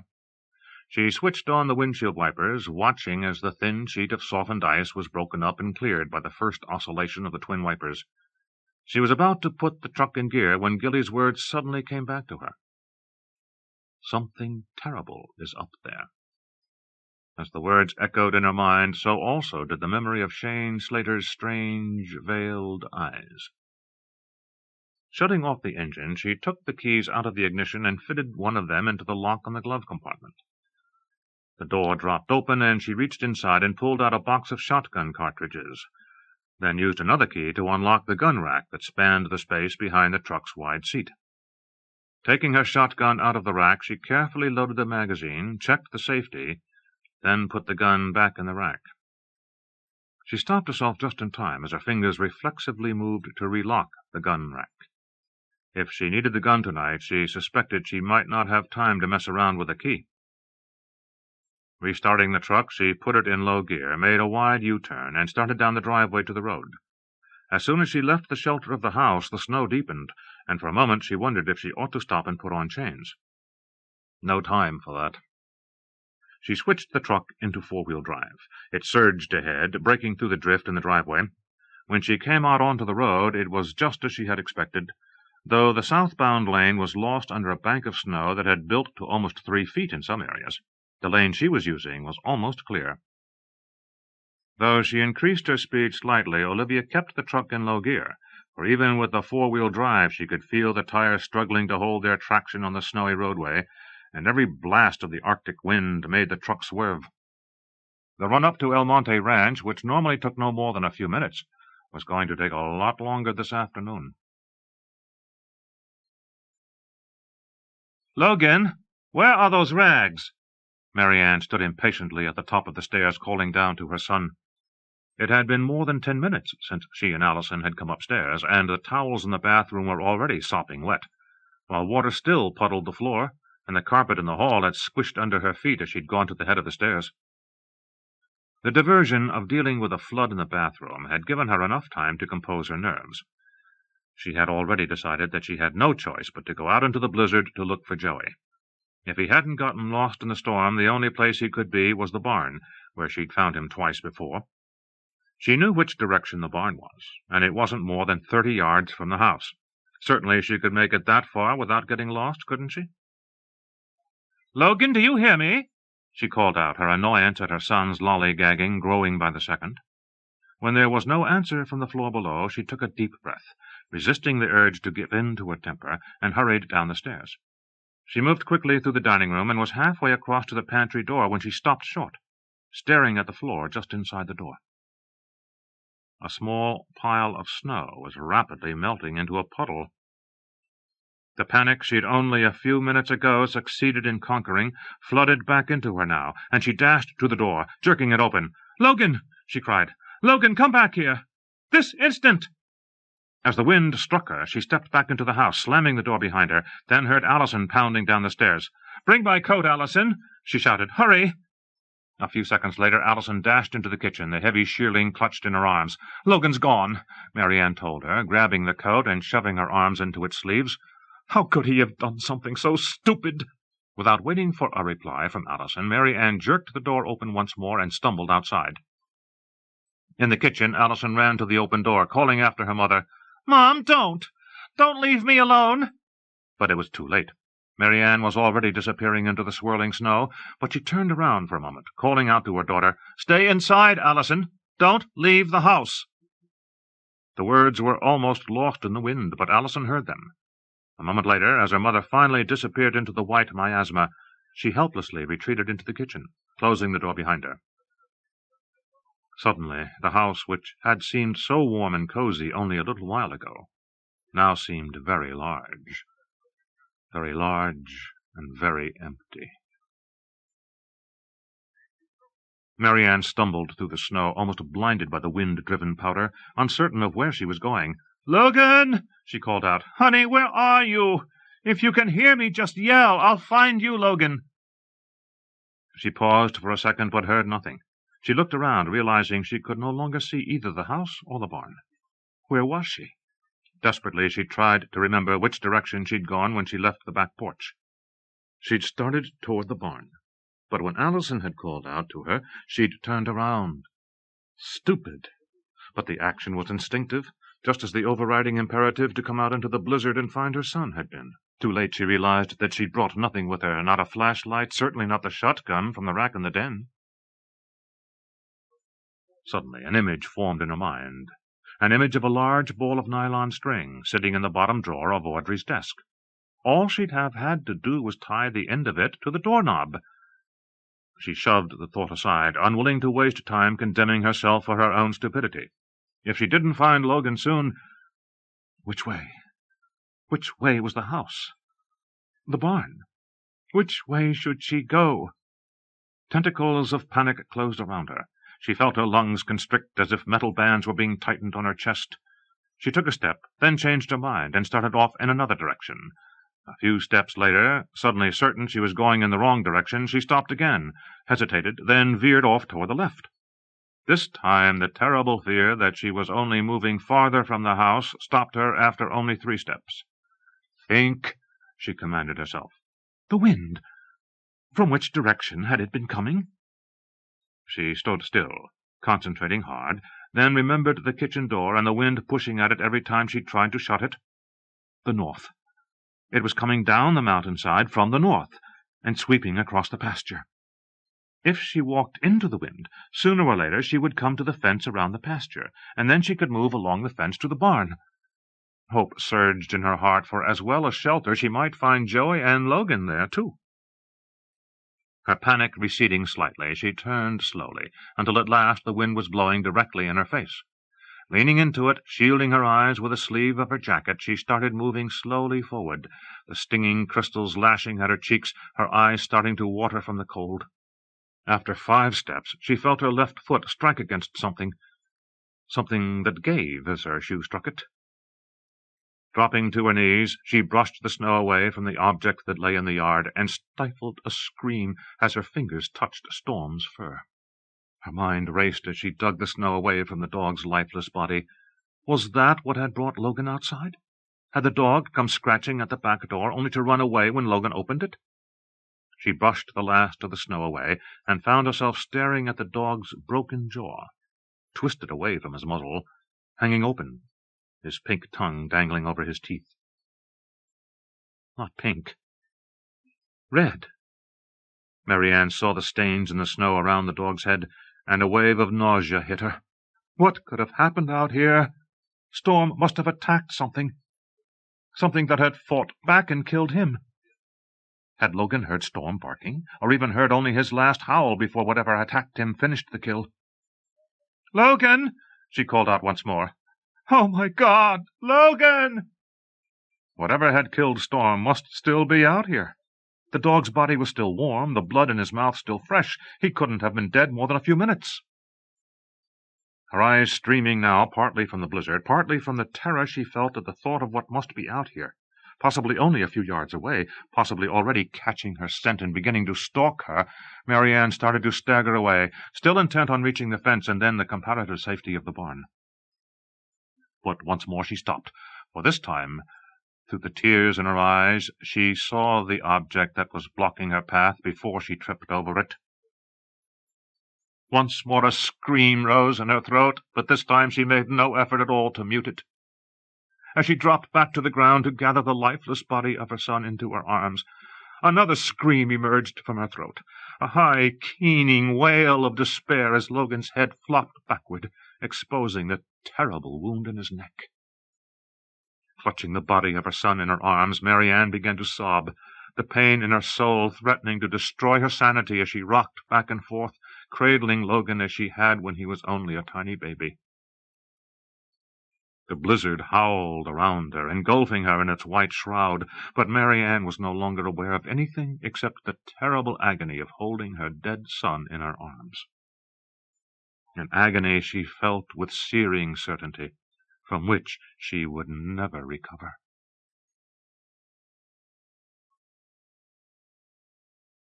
Olivia Sherburne was easing around the bend in the road, slowing almost to a stop as she prepared to turn into the Stiffles' narrow driveway, when she saw their car, a small Subaru station wagon, making its way toward the road. Pulling over as far as she could, she waited until Mark Stiffle had swung around in front of her, then rolled the window down just far enough to be able to talk with him. "We're heading into town," Mark called, raising his voice to a shout to make himself heard above the wind. "I was coming up to check on you," Olivia called back. "Can you make it in that?" Mark nodded. "I've got chains on all four wheels." "Okay. I'm going up to El Monte to get MaryAnne and the kids. We'll hole up at my house if we can't make it all the way into town." Mark glanced uncertainly into the rearview mirror of his car, past the twins, who were giggling excitedly at the prospect of spending the night with friends in town, to the trackless, snow-covered road leading up toward El Monte Ranch. "You sure you can make it?" he called. Olivia nodded. "I'll be fine, but MaryAnne's scared stiff, and her phone's out." Her eyes narrowed. "Did you hear about Frank Peters and Tony Milano?" Now Margaret Stiffle leaned forward to peer past her husband. Olivia glanced at the kids in the back seat of the little station wagon, and when she spoke again her voice dropped slightly. "Gilly says they're dead, and Rick's trapped up in the mountains." "Jesus!" Mark Stiffle exclaimed. "What the hell's going on around here?" "I bet it's Joey," Michael Stiffle said from the back seat. "I bet he's finally gone totally nutso." Margaret Stiffle glared at her son, but Olivia chose to ignore the boy's accusation. "I don't think any of us is going to find out until this blizzard's over. Just be careful. If the car breaks down, stay with it, okay?" "Don't worry about us," Margaret told her. "Just take care of yourself." Olivia nodded, rolled up the window, and waved to the twins in the back seat as Mark slowly pulled the car away, following the tracks Olivia herself had cut in the snow on the way up. Putting the truck back in gear, Olivia continued up the road, but the farther she went, the deeper the snow got. She shifted the truck down into its lowest gear, and the engine surged as the vehicle began creeping forward once again. She was still a quarter of a mile from the entrance to the ranch, steering more by the feel of the road under the tires than by any ability to see the pavement in front of her, when suddenly she felt the right front tire leave the pavement. Instantly she moved her foot from the accelerator to the brake, stepping hard on the pedal before her winter driving instincts kicked in. As the brakes locked the wheels, they lost their traction on the ice that had formed beneath the snow. Moving as if in slow motion, the truck slewed around, drifting into a four-wheel skid that took it completely off the road. Olivia's hands tightened on the wheel as the truck tipped steeply to the right, both wheels on that side now leaving the road and sliding into the deep ditch that paralleled the road. The truck jerked to a stop, throwing Olivia against the steering wheel. For a moment she did nothing at all, silently cursing herself for being stupid enough to apply the brakes in snow like this. Finally deciding there was no point in wasting any more energy kicking herself, she put the transmission in reverse and tried to back the vehicle up, turning the wheel to the left so that the front end would swing around and force the right rear tire up the steep incline. A moment later, 3 of the truck's 4 wheels were in the ditch, and Olivia furiously slammed her fist on the dash. Getting out of the truck, she went around the front to see how badly she was stuck, and knew instantly that there was no hope of getting the pickup back on the road without the help of a tow truck. Sighing with disgust, she climbed back in the cab and picked up the cellular phone. No bars were showing on the screen, and the two words, "No service," seemed to taunt her as she stared at them. What good was the damned thing if it didn't work when she needed it? She sat for a couple of minutes, wondering if she should stay in the truck or walk on up to the ranch. All her common sense told her to stay where she was, to run the engine only often enough to keep the cab warm, and to make sure the snow didn't pile up under the exhaust pipe to the point where it blocked it. The last thing she needed was for the snowplow to find her dead in the truck sometime tomorrow.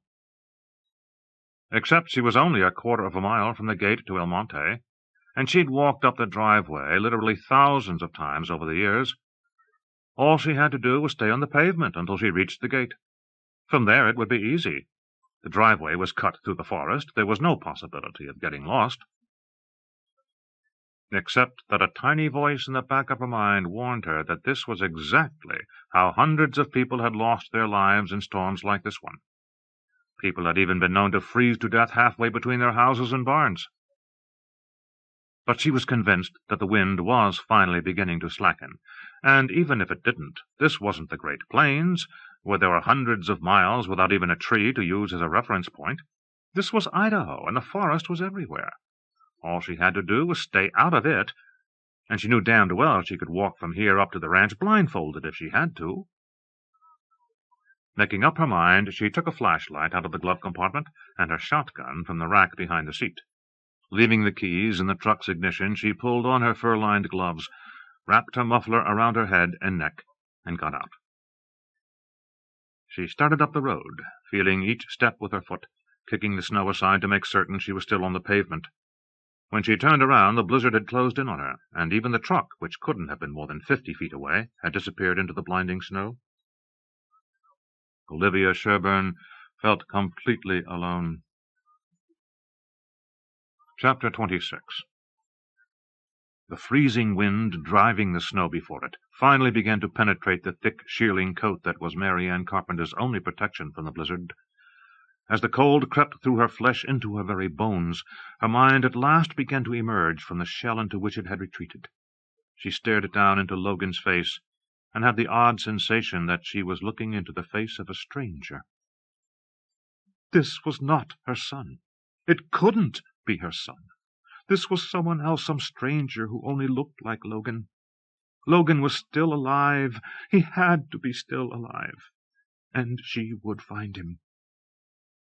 She would carry this child, this stranger she refused to recognize as her own flesh, her own blood, into the barn, and then she would go on looking for Logan. She staggered to her feet, stumbling as she struggled to clutch the body in her arms closer to her chest, and something deep inside her reminded her to walk into the wind. A few moments later she came to the fence and paused, leaning against it for a moment as a great sob racked her body. She shuddered, her knees weakening, and for a second thought she might collapse under the load she was bearing. And why not? Why not give in to the impulse to simply lie down in the snow, which suddenly seemed to her as soft and inviting as a warm blanket, and go to sleep? Not for long, just for a little while, just for a few moments, to give herself time. Time for what? Time to die? The words galvanized her, and she knew with perfect certainty that they were true. If she lay down, even for a moment, she would die. And Allison would be alone in the house, alone with whoever was out here, hidden somewhere in the blizzard. But who was it? Who was out here, concealed in the blinding whiteness, striking out with a viciousness that had killed her son? A stranger named Shane Slater? A man whose name she'd never even known until a few minutes ago? She must be wrong. She must have simply grasped at a straw, invented a story to fit what was happening, but mask the truth of it. Joey. Could it possibly be that her own godchild had done this? She tried to imagine it, but her mind refused to entertain the thought. And yet, Joey had been out the night the man in the campground had died. He had been out the night Bill Sykes had died, too. and he'd had reason to hate his father. Memories, cruel memories, flickered in her mind, quick visions of Joey glaring at her furiously, his temper suddenly flaring, a frightening darkness coming into his eyes.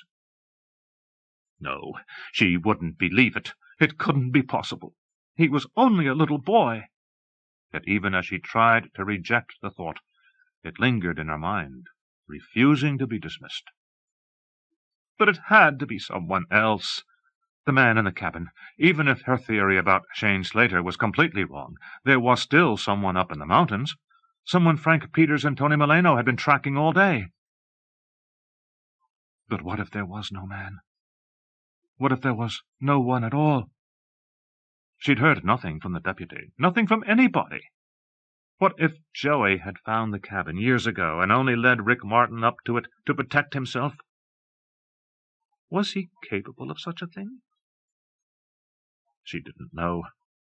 She didn't know what he was capable of, or even what he might be thinking. She didn't know him at all. But if it was Joey, who would he strike out at next? Allison? Herself. He could be anywhere, stalking her, circling around her, even as she stood by the fence, pressing herself against it, as if it alone could somehow protect her. Steeling herself, she willed the rising panic away, then felt a surge of strength course through her body. No more. Whether it was Joey or something else who was out here, she wouldn't let herself fall victim to it. She would survive. She and Allison both would survive. She moved quickly now, her step more sure, following the fence to the barn. Then she was there, holding Logan's body tightly as she fumbled with the door latch with fingers already gone numb from the cold. Inside, she thought. Have to get him inside. Can't leave him out here. Can't leave him to be buried in the snow. The latch finally opened, and she pulled hard on the door, forcing it open against the mounding snow, just wide enough to wriggle through. Her eyes darted around the gloomy interior of the barn, and she heard one of the horses nicker softly. Carrying Logan's body with her, she hurried past the stalls the horses occupied, and opened the latch of the fourth one. It was here that only a few nights ago she had found Joey sleeping on a bed of straw. Now she gently laid Logan's body on the floor, kneeling beside him, her hand resting on his cold cheek, her eyes fixing on his face. But for the terrible wound in his throat, she could almost imagine that he might be only asleep, might awaken at any moment. Suddenly the horses began moving restlessly, and then Buck, in the next stall, whinnied loudly. A second later, MaryAnne heard a sound behind her. Whirling, she saw the wrought iron latch of the door that led from the stall directly into the pasture move, and realized what had spooked the horses. Someone was outside, trying to get in. Joey. It had to be Joey. No, the horses had never been afraid of Joey. As whatever was outside gave vent to a terrifying howl, MaryAnne's heart began to race. Panic once more welled up inside her, and this time she was powerless to put it down, powerless to regain control of herself. She fled from the stall, her feet pounding on the wooden floor of the barn, as she raced toward the door. Shoving it open against the wind that had blown it closed, she dashed outside, oblivious now to the wind and the snow, her only goal to reach the safety of the house. The unearthly howl rose over the wail of the wind in the trees, then died away, choked into silence by the driving snow. Olivia Sherburne stopped in her tracks, a violent shudder passing through her, her skin crawling as the cry faded into the blizzard.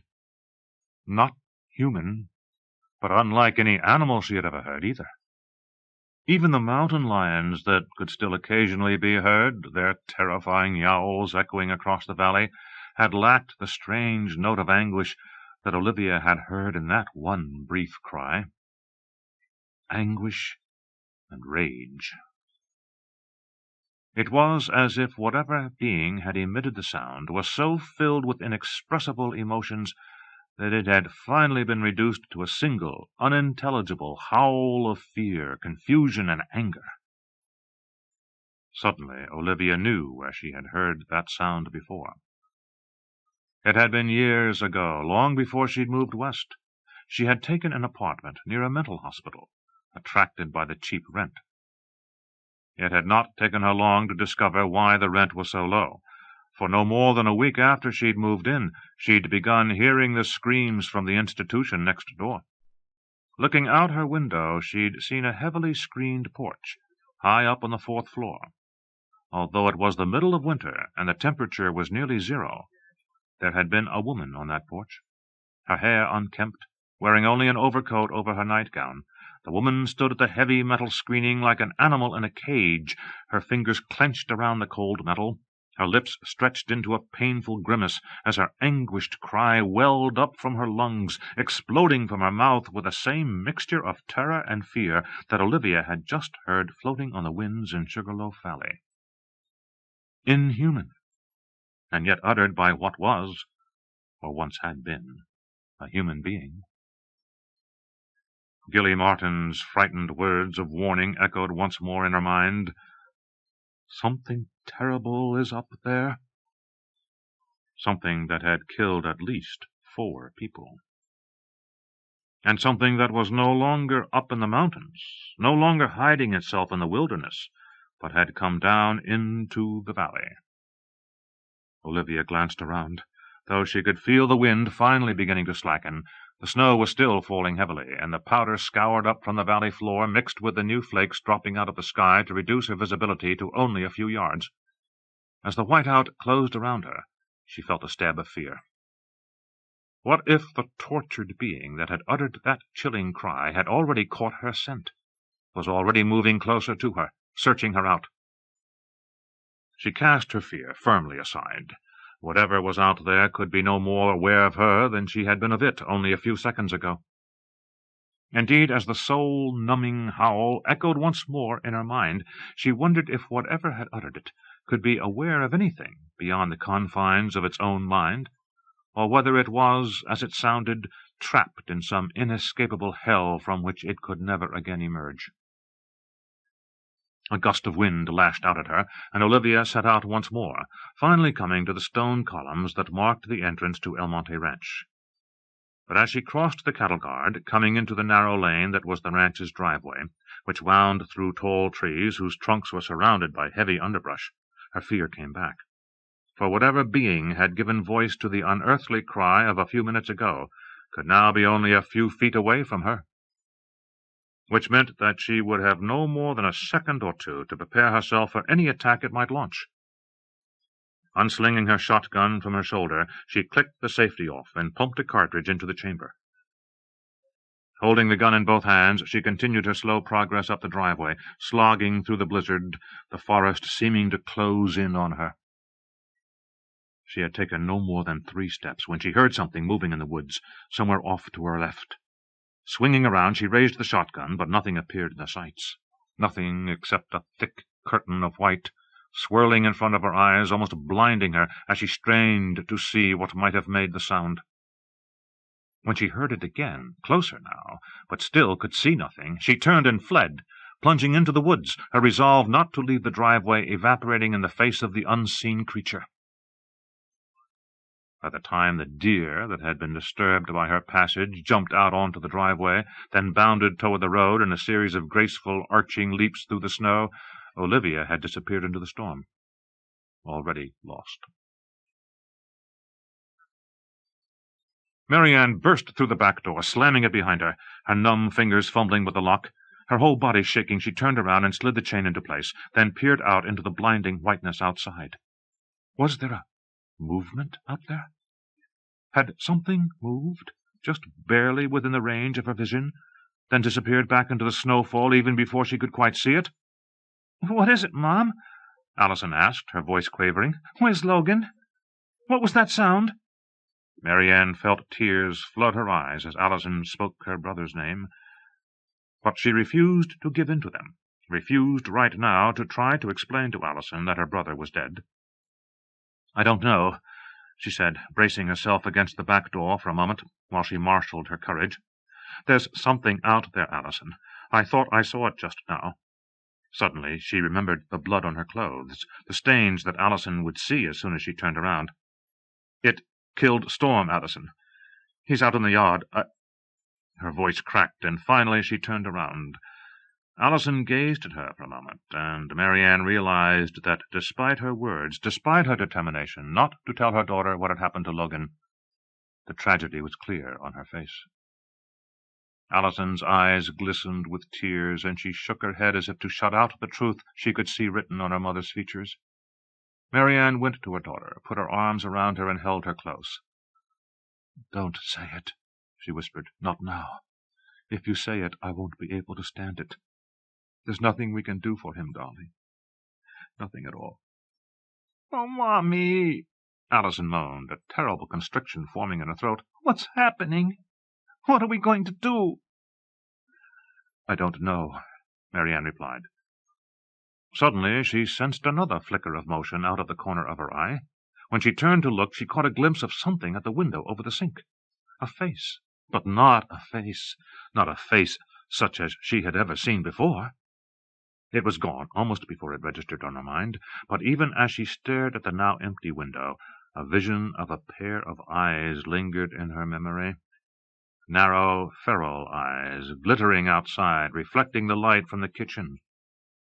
Eyes that had fixed on her, bored into her, filling her with terror. "Help me," she said, her voice taking on a hard edge of urgency as she pushed Allison away from her. "Don't ask any questions. Just do as I say."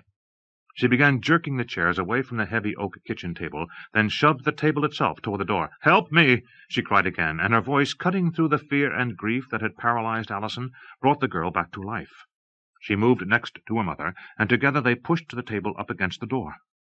"What is it, Mom?" Allison pleaded. "What's out there?" "I don't know," MaryAnne replied, her voice shaking. There was something looking in the window, Allison. I barely saw it, but—" She shuddered, once again remembering those terrible slits of eyes staring in at her. "Oh, God, it won't hold!" Her mind raced, trying to think of something, anything that might prevent whatever was outside from getting into the house. But there were too many windows, too many doors. The gun. "Come on!" she yelled. Turning, she bolted out of the kitchen, raced through the dining room and the living room, into the den. She fumbled with the door to the gun cabinet, then remembered it was locked. The key. Where was the key? Rushing to the desk, she jerked open the center drawer with enough force to pull it all the way out. Instantly, its contents cascaded to the floor. A collection of pens, pencils, paper clips, and all the other detritus that had collected in the drawer spread around her feet. She fell to her knees, scrabbling through the mess with trembling fingers, finally finding what she was looking for. "Open it!" she yelled to Allison, throwing her daughter the keys as she started jerking the other drawers open, searching for the box of shells she'd put away after Olivia had given her the shooting lesson. She found the box and opened it, her eyes widening as she saw there were only 2 left. Clutching them and throwing the empty box aside, she ran to Allison, jerking the gun out of the rack as soon as Allison opened the door. "What's going to happen, Mom?" Allison asked as MaryAnne fumbled with the gun, Olivia's instructions on how to load it suddenly gone from her mind. "It's all right," MaryAnne told her, her trembling voice belying her words. "We're going to be okay." A moment later, her mind cleared, and her fingers found the release that opened the magazine. She slid the 2 shells inside, closed the magazine, then pumped a shell into the firing chamber. "Put some more wood on the fire, Allison," she said, though she knew the chattering of her teeth and her shivering body came more from fear than cold. Allison started toward the fireplace, then froze, the color draining from her face as she stared at the window. MaryAnne's gaze followed her daughter's, and she gasped. Peering in through the window were those same eyes she'd seen only a few moments ago in the kitchen. Now, though, the rest of the face was visible as well.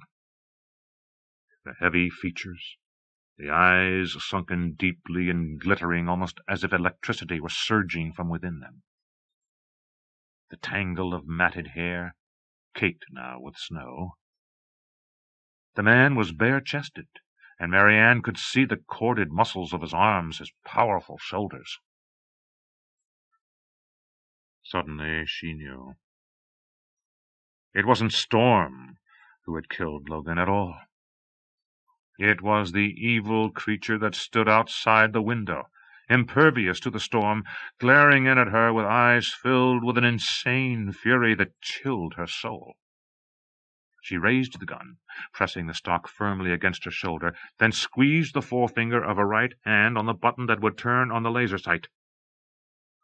An instant before the red light flashed on, its brilliant beam slashing through the storm outside, the face disappeared from the window.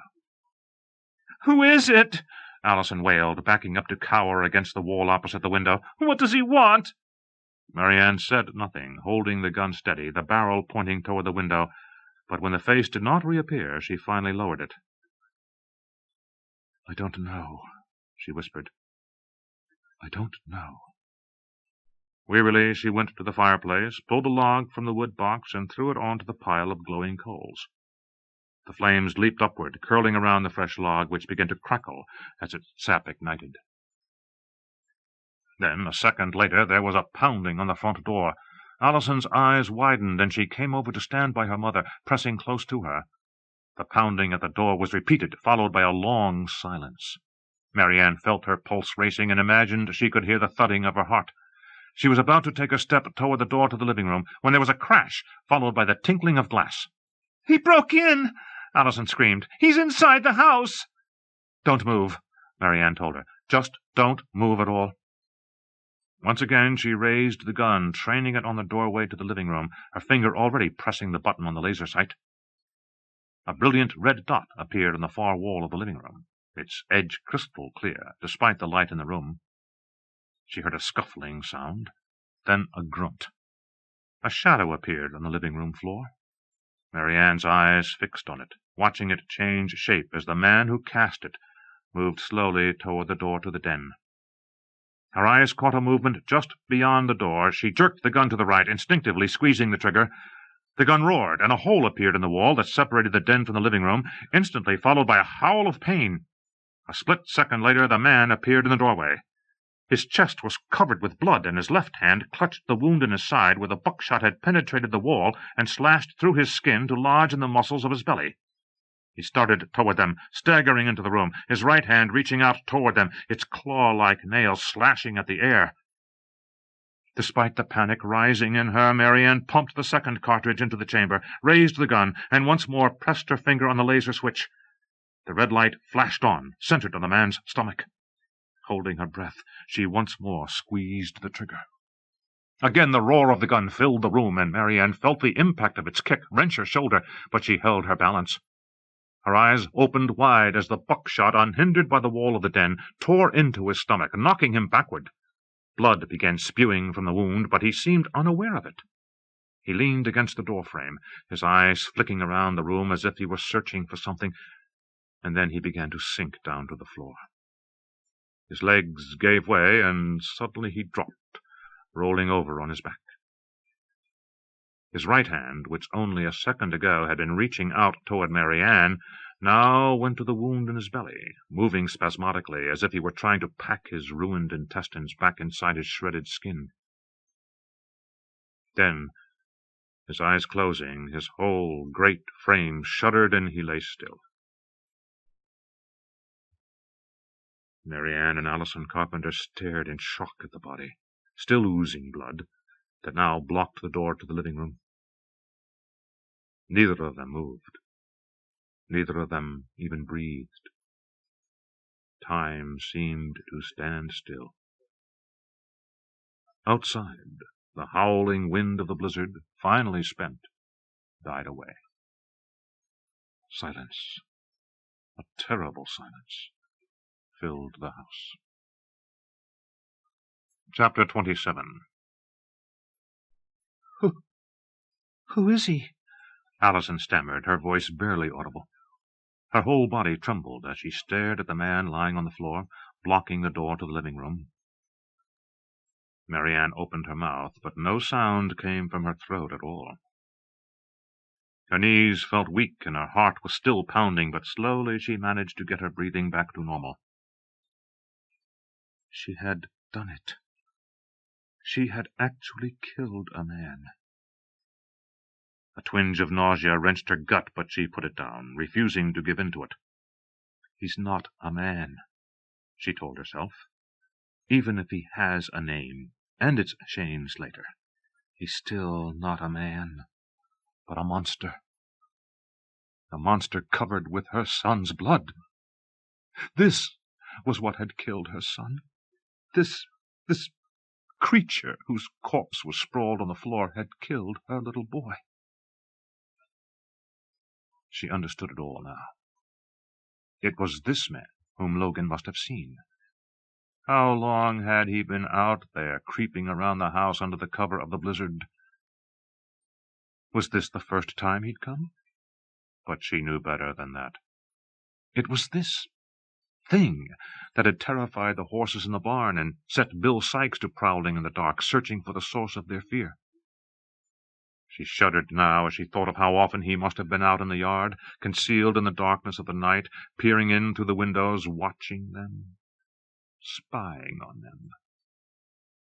Had they ever been safe from those eyes as they sat in the den or the kitchen? And what had he been looking for? But she knew why he was there, for as she gazed at him now, she was absolutely certain who he was. The man whose picture she'd found in Audrey's photo album only that morning. And now that she could see him in the flesh, even through the distortions of both his life and his death, she recognized the resemblance to Joey Wilkinson. The same strong brow line, the same firm jaw. The ears set close to the head, though Shane Slater's were large, unnaturally large. She knew why he'd come. He was watching Joey, watching his son. But what had he wanted tonight? Had he come to kill them and take Joey away with him? Or had it been something else, something she could never even guess at? She took a step toward him and stared once more into his twisted face, his open eyes seeming to be fixed on her as if he were still alive. Insane. He looked insane, and she knew he had to be, to have stayed up in the mountains year after year, keeping himself alive, while he watched his child grow up as the son of another man. At last she found her voice. "He's the man from the cabin," she replied to Allison's question, her voice sounding preternaturally loud in the hollow silence that had fallen over the house now that the wind had died away. Should she tell Allison he was also Joey's father? No, at least not now. "They must have chased him down," she said, not answering Allison's question. With an effort, MaryAnne forced herself to relax her grip on the shotgun, her clenched fingers sore from the force she had been exerting on the hard rubber of its stock. "We have to get him out of here." Allison's eyes widened with fear, and she said nothing, her mouth going dry as she thought of actually touching the horrible bleeding thing on the floor. MaryAnne leaned the shotgun against the stone chimney and took a tentative step toward Shane Slater's hulking form, then stopped. What if he wasn't dead? Her eyes darted around the room, searching for some weapon other than the empty shotgun, and finally fell on the fireplace poker, a heavy black wrought-iron rod whose end bent at a right angle, the tip of which had been forged into a sharp point. Her hand trembling, she reached out and took it from the hook below the heavy mantelpiece. "Help me, Allison," she whispered as she started once more toward Slater's prostrate form, her feet heavy, her legs threatening to give way beneath her. "For God's sake, I can't do this by myself." "Mommy, help me," MaryAnne said again, her voice rising now, taking on a sharp edge that finally penetrated the fog that had gathered around Allison's mind. Slowly, forcing herself to take each halting step, Allison moved away from the fireplace and started toward her mother. "What are we going to do with him?" she breathed. "We'll take him outside," MaryAnne replied. "We're snowed in, Allison. We can't get out of here until someone comes for us, and we can't stay in here with—" She hesitated, searching for the right word, but nothing came. "With that. You have to help me get him out of here." Allison nodded wordlessly, edging toward her mother, staying as far away as she could from the bloody stain that was still spreading across the floor. "How?" she asked. "How are we going to move him?" "We'll have to drag him," MaryAnne replied. "If we each take an arm—" A shudder passed through her at the mere thought of actually touching the bloody corpse. But what choice did she have? If she left him there, even covered him up, she would never make it through the long night ahead. When they finally found her, she would be cowering on the floor, gibbering nonsense, her mind no longer functioning at all. Even now she could feel the edges of her sanity beginning to fray, feel a terrible urge spreading through her to give in to the impulse to scream for help. Scream even though no one would hear her. They were alone, completely alone, and outside the snow was still falling, piling higher with every minute that passed. How long would it be before help could get to them, before they could get away from this terrible place forever? She didn't know. All she knew was that unless she got the body of the man who had killed her son out of the house, she would go mad. "Now," she told Allison, her voice cracking. "Let's do it and get it over with." She bent down and took one of Shane Slater's wrists. Allison, still not certain she could actually bring herself to touch the ruin of what had once been a man, forced herself to reach tentatively toward the other. Allison's fingers were still a few inches from Shane Slater's arm when suddenly he raised his hand, his claw-like fingernails closing around her wrist. Allison screamed as MaryAnne realized her worst fear had just come true. Slater wasn't dead at all. His eyes were wide open now, and as his fingers clamped down, his nails digging into the flesh of Allison's arm, his head turned and his mouth began to work. Dropping his arm, MaryAnne rose up, fury rising in her, as she glared down into the dying face of the man she thought she had already killed. Allison, immobilized, was staring down into Shane Slater's face, too. His lips worked spasmodically as he struggled to speak. MaryAnne's grip tightened on the poker. She raised it high above her head, its sharp point aimed directly at Shane Slater's forehead. As the poker began its deadly arc, Shane Slater's words finally formed on his lips. "I'm sorry," he whispered. "Tried to save him." They were the last words he spoke, for even as he uttered them, MaryAnne brought the poker down with all the force she could muster, plunging the point through his forehead, tearing his brain to shreds. As his hand fell away from Allison's wrist, the girl looked up at her mother, her face ashen. "Did you hear him?" she asked, her voice trembling. "Did you hear what he said?" MaryAnne dropped the poker to the floor, saying nothing, but when Allison repeated the dead man's final words, she shook her head. "He couldn't have said that," she breathed. "He killed Logan, Allison. He killed him. Now, let's get him out of here." Certain he was dead this time, MaryAnne bent down and grasped both of Shane Slater's arms, then dragged him through the living room and dining room. It wasn't until Allison heard her mother in the kitchen pulling the table away from the back door that she finally found the strength to go and help her. But even as the two of them dragged the body outside and across the yard to leave it out of sight behind the barn, Allison kept hearing the man's last words over and over again. "He must have killed Logan. He must have. But Joey was somewhere outside, too." Now Shane Slater's words were replaced with the ones she'd heard in school that morning. "I bet Joey did it," she heard Andrea Stiffle saying. "He's crazy, and I bet he did it." What if Andrea was right? What if Joey, not this man, had killed her brother? A shudder of purer terror went through her, and she knew that the day was not yet done.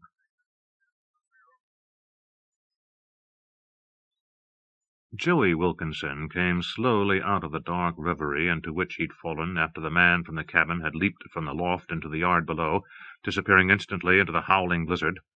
The sound of shotgun blasts echoed in his ears, but as his mind came slowly into focus, he wasn't sure whether they had been real, or whether he had only imagined them. Finally, for the first time, the biting cold of the afternoon began to penetrate his body, and he shivered, then burrowed into the comparative warmth of the thick layer of hay on the loft's floor. Burrowed like an animal, seeking shelter from the elements. A moment later, though, he heard a faint scream, and then the wind began to die away, and some voice deep inside him whispered to him that something had happened. Something terrible. He crept forward once more, but stayed away from the open door to the loft, his instincts telling him to keep himself concealed. Still almost buried in the hay, he pressed his eye to a knothole in one of the barn's heavy planks. For a moment he saw nothing, but then, as the wind-blown snow began to settle back to earth, the outline of the house began to take form. As he watched, the back door opened, and a figure emerged. Then there were two figures. Two figures backing out of the kitchen, dragging something after them. A body. The body of the man who had been in the loft with him, who had spoken to him, who had touched him, who had claimed to be his father. Could it possibly be true? Joey didn't know, but as he watched MaryAnne and Allison drag the corpse out into the snowy yard, each of them clinging to one of its arms, he felt a dark rage rising inside him. They had killed him, shot him, as if he'd been no more than an animal in the woods. As MaryAnne and Allison moved around the corner of the barn, disappearing from his line of vision, Joey slithered free from the hay and moved toward the ladder. A moment later he was back downstairs, slipping silently into the tack room. There were clothes there, clothes his mother had deemed no longer good enough for school and had relegated to the barn for him to wear as he went about his chores until either he outgrew them or they wore out. Rummaging in a trunk, he found a pair of torn jeans, a stained flannel shirt, and a thick sweater, frayed around the cuffs. He pulled them on, then shoved his feet into a pair of shoes that were already a half-size too small. Dressed, he left the tack room and moved silently toward the back of the barn, where a small door led to the outside. He paused inside the door, listening, but heard no sound. Finally, he opened the door a crack and peered out into the pale light of the afternoon. The body of the mountain man lay in the snow next to the shed where the tractor was stored. MaryAnne and Allison had disappeared. Joey could see the tracks they'd left in the snow as they started back to the house. In the silence of the now gently falling snow, Joey left the shelter of the barn and walked slowly to where Shane Slater lay, then dropped to his knees to look into the mountain man's face. His father. He tried to deny it, tried to tell himself it couldn't possibly be true.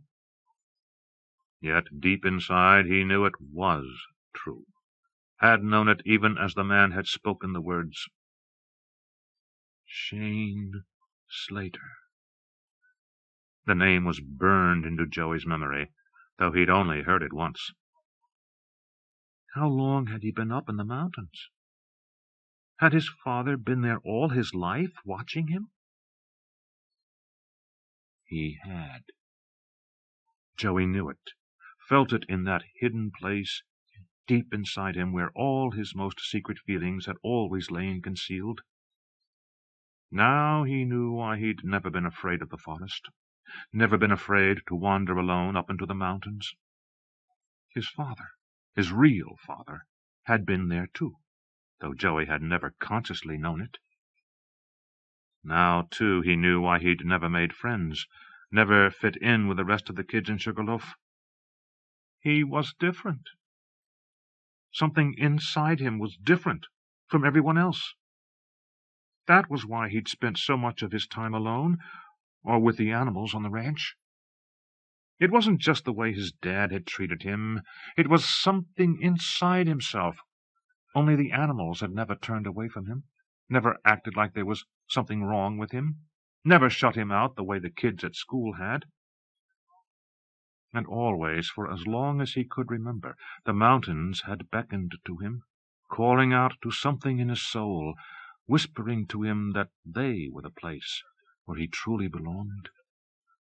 Now he understood why. The mountains were where his father was, his real father, who had been there all along, watching over him. As he knelt in the snow, Joey began to remember all the times when he'd stood at the window of his room, feeling the strange, unseen presence reaching out to him, trying to resist the urge to go out into the night. Now he knew that this man had been there, outside the house, hidden in the dark, so close by that Joey had felt his presence. He'd been there all along, watching over him. And in the end, when his mother's husband had begun beating him, His father had protected him, loved him. Even now Joey could feel the mountain man's touch on his cheek, feel the love that had warmed him as the man crouched beside him. The man who had been his father, and whom he'd betrayed. For today Joey had showed Rick Martin where his father lived, led him up the mountainside so they could begin tracking him down. But his father had forgiven him. Even after they'd hunted him all day, driven him down from the safety of the mountains, he'd forgiven him. His father knew he was going to die, had told Joey he was going to die that very day. But still his father had forgiven him and loved him. Reaching out to caress Shane Slater's cheek, as earlier Slater had caressed his own, Joey Wilkinson opened his mouth, and out of his throat rose an unearthly howl of anguish and rage. At long last, Joey had truly become his father's son. Olivia Sherburne heard the howl rise out of the silence of the falling snow, heard it echo across the valley, no longer muffled by the wind that had driven the blizzard, then suddenly die away. The same howl she had heard before, the same inhuman venting of twisted emotions, the same painful wail that had made her blood run cold only a few minutes earlier. Could it really have been only a few minutes? It felt like hours, endless hours, that she'd spent stumbling through the snow, desperately searching for some recognizable landmark. Now, though, as the wind-blown snow that had all but blinded her began to settle, something familiar at last emerged from the whiteout. 20 yards away stood one of the white-barked pines, the strange trees that bore no resemblance at all to the tall lodge-poles that blanketed the flanks of the mountains. Its twisting branches spread from a gnarled trunk, and its oddly leaf-like clumps of needles had trapped great masses of snow, so that it looked as if it were covered with great puffs of cotton. She recognized the tree. She had seen it every time she came up to the ranch, its unique form always catching her eye as she emerged from the narrow driveway into the large clearing that was dominated by the house. But this afternoon she was approaching it from a different direction. Suddenly she understood what had happened. She had moved north through the woods, instead of west, so instead of paralleling the driveway as it wound up the valley, she had been moving across the valley floor. Still, though she couldn't quite see them yet, she knew the sheds and barn were just beyond the tree. As was whatever creature had uttered the howl of rage whose echoes still lingered in the valley. Removing her shotgun from her shoulder, Olivia checked the chamber to be certain the cartridge was ready, then started toward the ranch's outbuildings. A surge of new energy ran through her as she realized she was no longer lost, was no longer at risk of dying in the snowstorm. Her shotgun held at the ready, she pushed her way through the snowdrifts, moving as quickly as she could. Kneeling by his father's corpse, Joey Wilkinson's ears picked up the faint sound of snow crunching under walking feet. His body tensed, and he unconsciously sniffed at the air, trying to catch the scent of whatever might be approaching. A low growl rumbled in his throat, and then he scuttled away, disappearing around the corner of the shed, crouching in the shelter of the little building, all his senses alert as he watched and waited. The tractor shed was visible now, and Olivia redoubled her efforts, her goal finally clearly in sight, for beyond the shed was the barn, and beyond that she could at last make out part of the house itself. Only a few more yards. She stopped dead in her tracks, her eyes widening as she saw the pair of feet that stuck out from the corner of the tractor shed. A pair of feet, bare, their soles thick with calluses, the toes twisted and bent, ending in curving nails that looked almost like claws. Her pulse quickening, Olivia changed course, veering toward the pair of feet, and a moment later found herself staring down at a corpse. A corpse that was lying in the snow, the great gaping wound in its belly still oozing blood. 2 eyes stared up at her, gazing sightlessly from their sunken sockets. In the man's forehead was a deep wound, as if someone had driven a spike into his skull, then torn it loose again. Olivia gazed at the man's face, fear building inside her as the twisted features began to look faintly familiar. But surely she had never seen this man before. If she had, she would never have forgotten him, for the face had a feral look to it, a strange mixture of something partly human, partly animal. Suddenly a menacing snarl penetrated Olivia's thoughts. She froze, every muscle in her body tensing, then swung around, raising the shotgun to her shoulder, her left hand gripping its stock, her right forefinger curling around the trigger. A second later, Joey Wilkinson sprang at her from the opposite end of the tractor shed, his body smashing into her back with enough force to knock her to the ground. The shotgun went off, and Olivia felt her right arm rip free from its socket as the weapon kicked back into her shoulder. She screamed at the searing pain that shot out from the dislocated joint, then tried to roll over, tried to free herself from the weight of the creature that had attacked her. But even as she tried to move, she felt an arm snake around her neck, felt the pressure of it, cutting off her breath. She had to move, had to do something, anything, to free herself from her attacker. She struggled, her good arm flailing in the snow, a keening cry of pain and terror rising from her throat, but it was too late, for the pain from her right shoulder was already draining her energy, and her right arm was worse than useless in her attempts to defend herself. As Joey Wilkinson's teeth sank into the back of her neck, Olivia Sherburne was all but unaware of the new pain that assaulted her body, for her mind had already begun its inevitable withdrawal into the soft, painless darkness of unconsciousness. When his grisly work was finally done, and he felt Olivia's body lying still beneath him, Joey stood up. Fresh blood glistened on his sweater, and he wiped more of it from his face with his sleeve. His breath was coming in panting gasps, but as he stared down at the corpse of the woman he had known all his life, the woman he had just killed, a surge of heat poured through him. He felt strong and powerful, energized by the kill. His nostrils flared as he sucked in the intoxicating aroma of fresh blood, and he finally understood who and what he was. Turning away from Olivia Sherburne's corpse, he made his way through the drifting snow to the fence that separated the yard from the field and the forest beyond.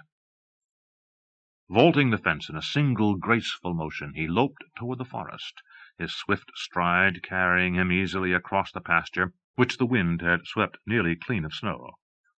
Only when he was at the edge of the forest did he stop to look back. Through the falling snow, the house was just visible, and he gazed at it for a moment, then turned away. It was no longer his home, would never be his home again. From now on, his home would be the mountains, where he would live as his father had lived, hiding during the day, concealing himself from the enemies who lived in the valley below, coming out only at night, coming out to hunt in the darkness.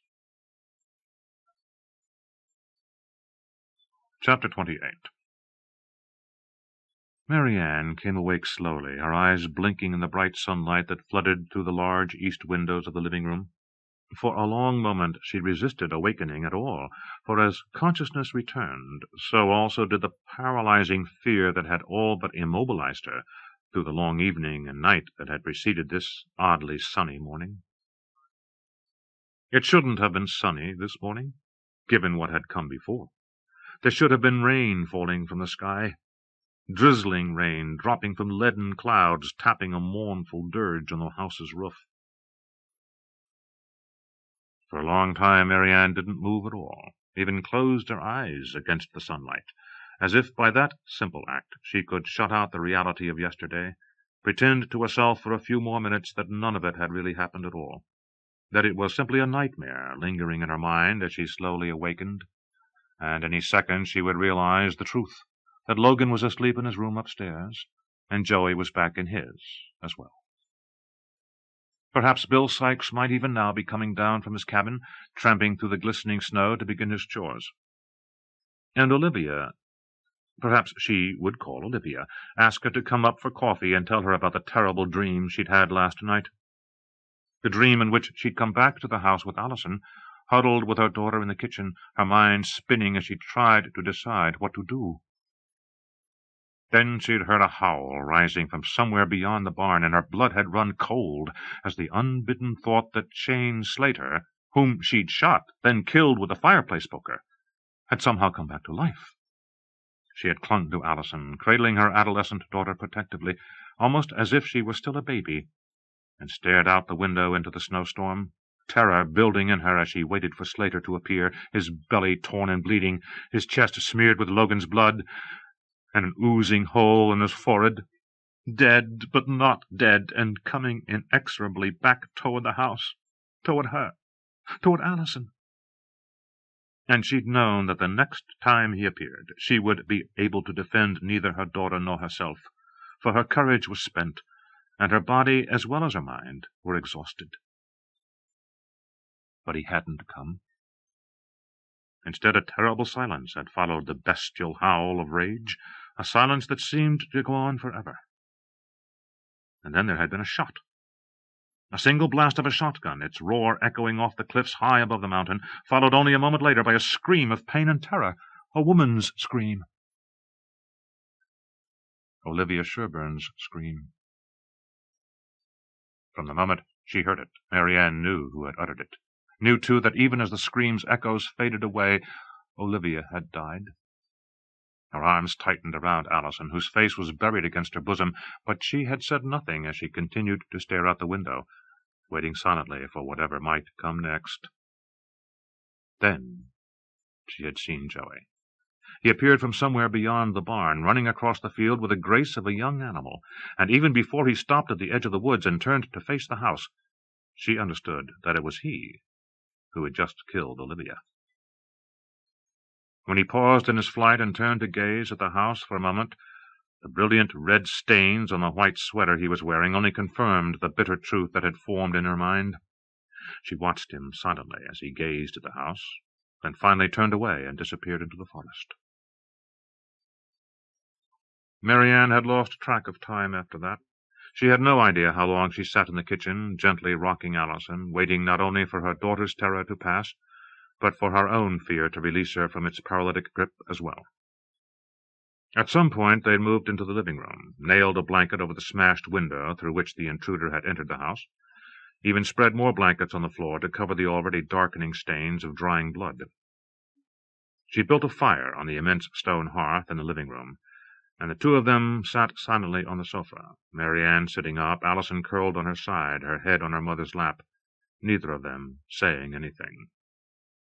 Both of them staring into the flickering flames, each of them dealing with what had happened in her own way. MaryAnne wasn't sure when they finally fell asleep, couldn't have said whether night had yet fallen when their exhausted minds and bodies gave themselves up to unconsciousness. Now, though, as she opened her eyes, at last giving up the wish to retreat back into the warm oblivion of sleep, she knew that it had not been a terrible nightmare at all. It had all happened.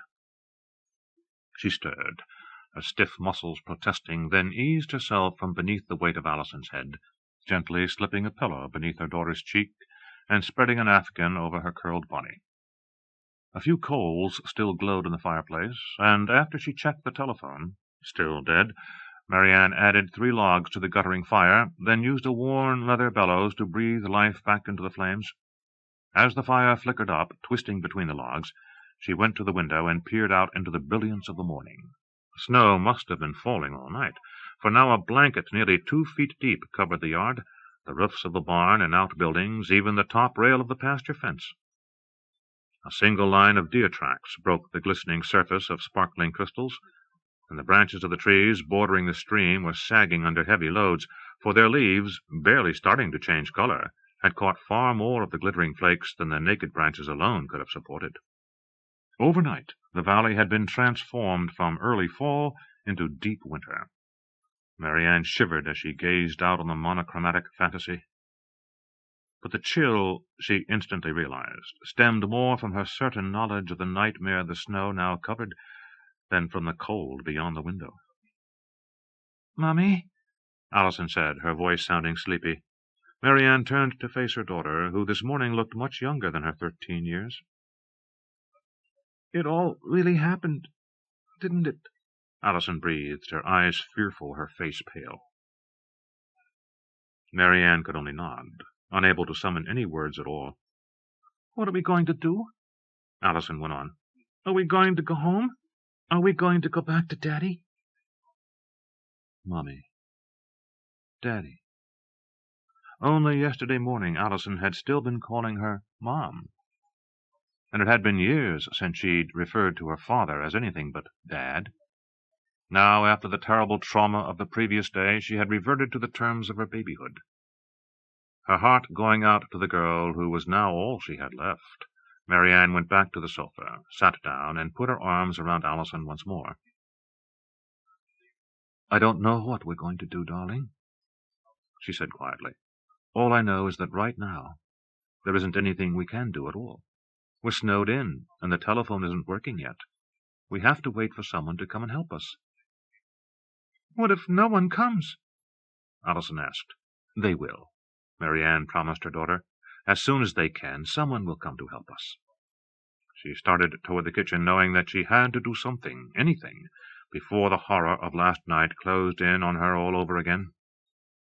But as she started fixing a pot of coffee, she glanced out the window, out across the field to the spot where Joey had disappeared into the woods. A thought came into her mind. What if Joey comes back? What if no one comes to help us, and Joey comes back? High up in the mountains, Rick Martin stirred, then came slowly awake. Every bone in his body ached with cold, but he had survived the night. The small fire he had built had long ago died away, and he shoved his hand in his pocket, feeling for the hard plastic case that contained his meager supply of matches. He finally found it, pulled it out, then realized his fingers were too numb even to unscrew the cap of the small gray cylinder. He began massaging the fingers of his right hand, then unzipped his jacket and slipped his hands inside, burying them in the warmth of his armpits. While the feeling slowly began to seep back into his fingers, and the agonizing itch of frostbite settled in as well, he glanced around for something to add to the black coals that were all that was left of last night's fire. A moment later he began with pain-curled fingers to break up one of the branches he'd used as a makeshift bed, piling the pieces carefully to allow as much air as possible to circulate through the damp pine needles. When he was at last satisfied, he struck the first match and held it in the center of the small pile. The flame burnt brightly. Some of the needles sputtered, started to catch, then died away as the match burnt down to a smoking stub. He was down to the next to the last match when the fire finally caught. He cupped his hands around the tiny flame, blowing gently on it as it spread through the needles. Only when it was burning strongly did he risk adding more fuel, but the fire held, and it wasn't long before he felt the heat begin to seep through his clothing. He broke up the rest of the branches that had both cushioned him from the hard ground and helped insulate him from the snow that had fallen through the night, adding it all to the fire, building it up until finally the heat grew intense enough that he had to stand up and back away from it a pace or two. Finally he turned away from it altogether and began kicking down the snow barrier he'd built to protect himself from yesterday's gale winds. The barrier was far thicker than he'd built it. Snow had drifted as long as the wind had blown. Its base was now almost 4 feet thick, and it rose nearly as far above the ground. But the snow was soft, and within a few seconds he had leveled the wall, freeing himself from the tiny cavern in which he'd weathered the storm. He gazed out over the valley, covered now in a thick layer of white, only the sheer granite outcropping still free of snow. Far below him, barely visible in the distance, was the village, looking for all the world like a tiny hamlet caught in a crystal paperweight, its roofs forever buried in white, candles eternally glowing in tiny painted windows. He pulled his radio from its holster and flipped it on. This morning, with the blizzard no longer turning the signal into hissing static, he could hear the dispatcher down in Chalice as clearly as if they were talking on the telephone. "Gilly's been on the phone all night long. If I don't patch you through, I think she'll drive up and kill me, even if she has to plow the road herself. Geez, Rick, do you believe this?" "It's almost 3 feet deep up where I am," Rick told her. "How soon can you get a helicopter to lift me out?" "I'll start working on it right away," the dispatcher promised. "And we have a possible ID on the man you're after. Someone named Shane Slater, who's been a fugitive for almost 15 years. Before Rick could reply, Gilly's voice came through the radio, her relief apparent. Rick, my God, are you really all right? As all right as I can expect, considering I didn't get any dinner. I missed a football game, and I might just be getting too old to sleep on nothing but a pile of branches. But I'm alive, so I guess I can't complain. How'd you make out? I'm fine, Gilly replied, except I haven't had any sleep at all. But I'm worried about Olivia and MaryAnne Carpenter. Both their phones are out, and the only thing I've been able to find out is that the Stiffles saw Olivia on their way down to town yesterday afternoon. She said she was going to get MaryAnne and the kids and take them back to her place. Then that's where they probably are, Rick told her. Olivia knows what she's doing. Gilly hesitated, wondering if she should even tell Rick the other detail that was worrying her. Before she could make up her mind, he hit on it himself. Have you looked out the back window? We can see her chimney from there. I already did, Gilly replied. There's no smoke, and you know Olivia. She won't heat any other way if she can help it. If she were there, she'd have kept a fire burning all night. Once again, Rick scanned the valley, then saw what looked like a wisp of smoke drifting up from the area where the Wilkinson house stood. I think they must all have holed up at El Monte, he said into the radio. Then the dispatcher's voice cut in. Rick, it doesn't look like we can get a chopper up to you for a couple of hours. We've got people stranded all over the place, and most of them need medical help. Can you just sit tight for a while? I can do a hell of a lot better than that, Rick replied, his voice grim. If I could get myself in here in the middle of a blizzard, I can damned well get myself out again, now that it's over. Rick, you stay right where you are, Gilly interrupted, her voice rising. You're lucky to be alive, and you know it. Just stay where you are until someone can come and pick you up. Rick shook his head, despite the fact that no one was there to see him. No way. I'll be a hell of a lot better off hiking out than dangling from a rope underneath one of those whirlybirds. They'd probably drag me through the trees and wind up killing me themselves. Talk to you later. Snapping off the radio before Gilly could argue with him, he kicked snow onto the already dying fire, then set out. He pushed his way through the drifts until he came to the edge of the forest, where the going got much easier, since most of the snow had been caught by the dense canopy of branches overhead. Here, for the most part, the ground was still nearly bare, and he started back the way he'd come, threading his way through the underbrush until at last he came back to the spot where he'd left the jeep. He circled the snow-covered vehicle, assessing the situation, and finally decided he had a better-than-even chance of driving himself out the way he'd come in, if he could just get the car turned around. He brushed the tailgate free of snow, then lifted it up. Inside, half buried under the collection of odds and ends that always seemed to gather there, he found the set of chains that he always left there, even when he cleaned the jeep out, and a shovel he carried for situations such as this one. The hard part, he decided, was going to be digging away enough snow to get the chains onto all four wheels. Once he had them in place, the rest should be easy. An hour later, after more cursing than he'd done in the past 12 months combined, and with the skin missing from at least half of his knuckles, the chains were secured. After digging as much snow as he could away from the area around the car, he got in and tried the engine. It ground for a few seconds, coughed, then caught, and he babied it along, giving it small spurts of gas to digest as it slowly warmed up, its uneven chugs slowly settling into a steady purr.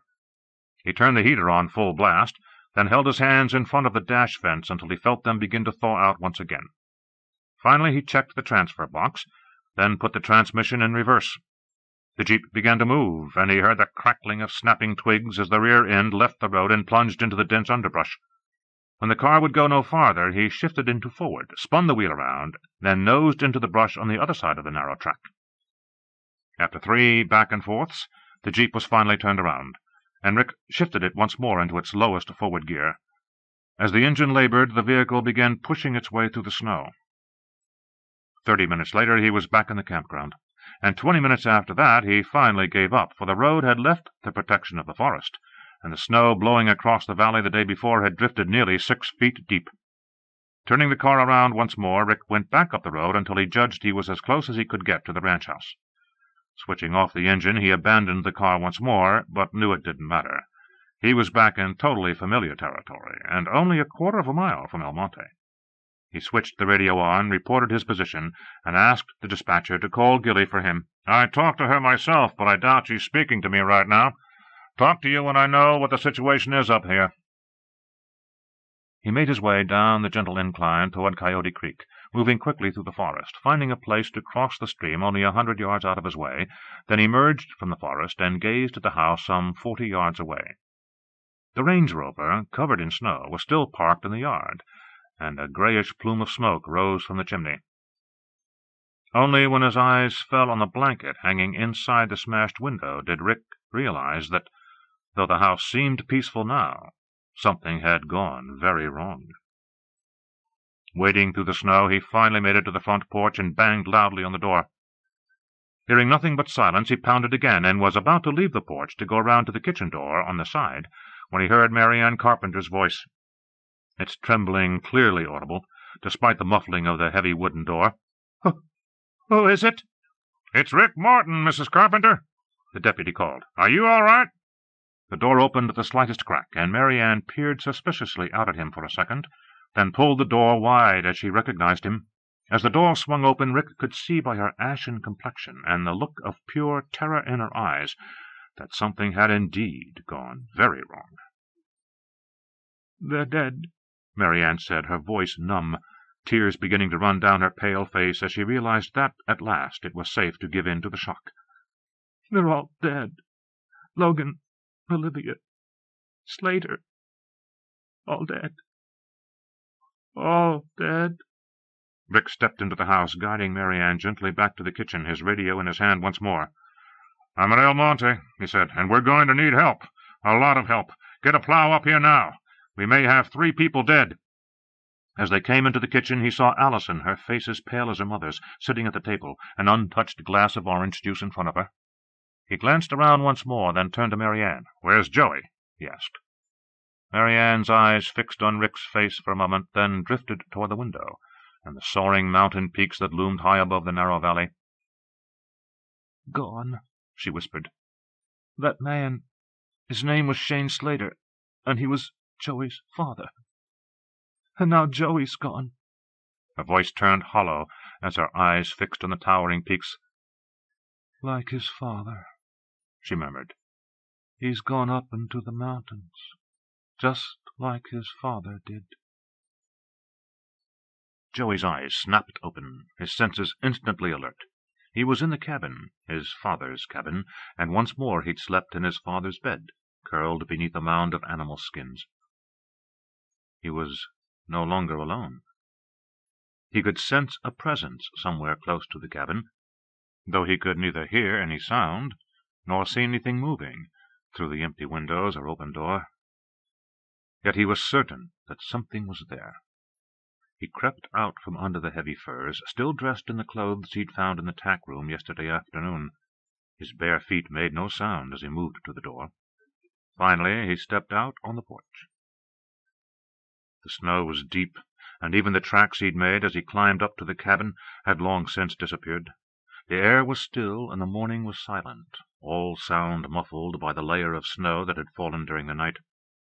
And yet Joey could still sense that invisible presence lurking somewhere nearby.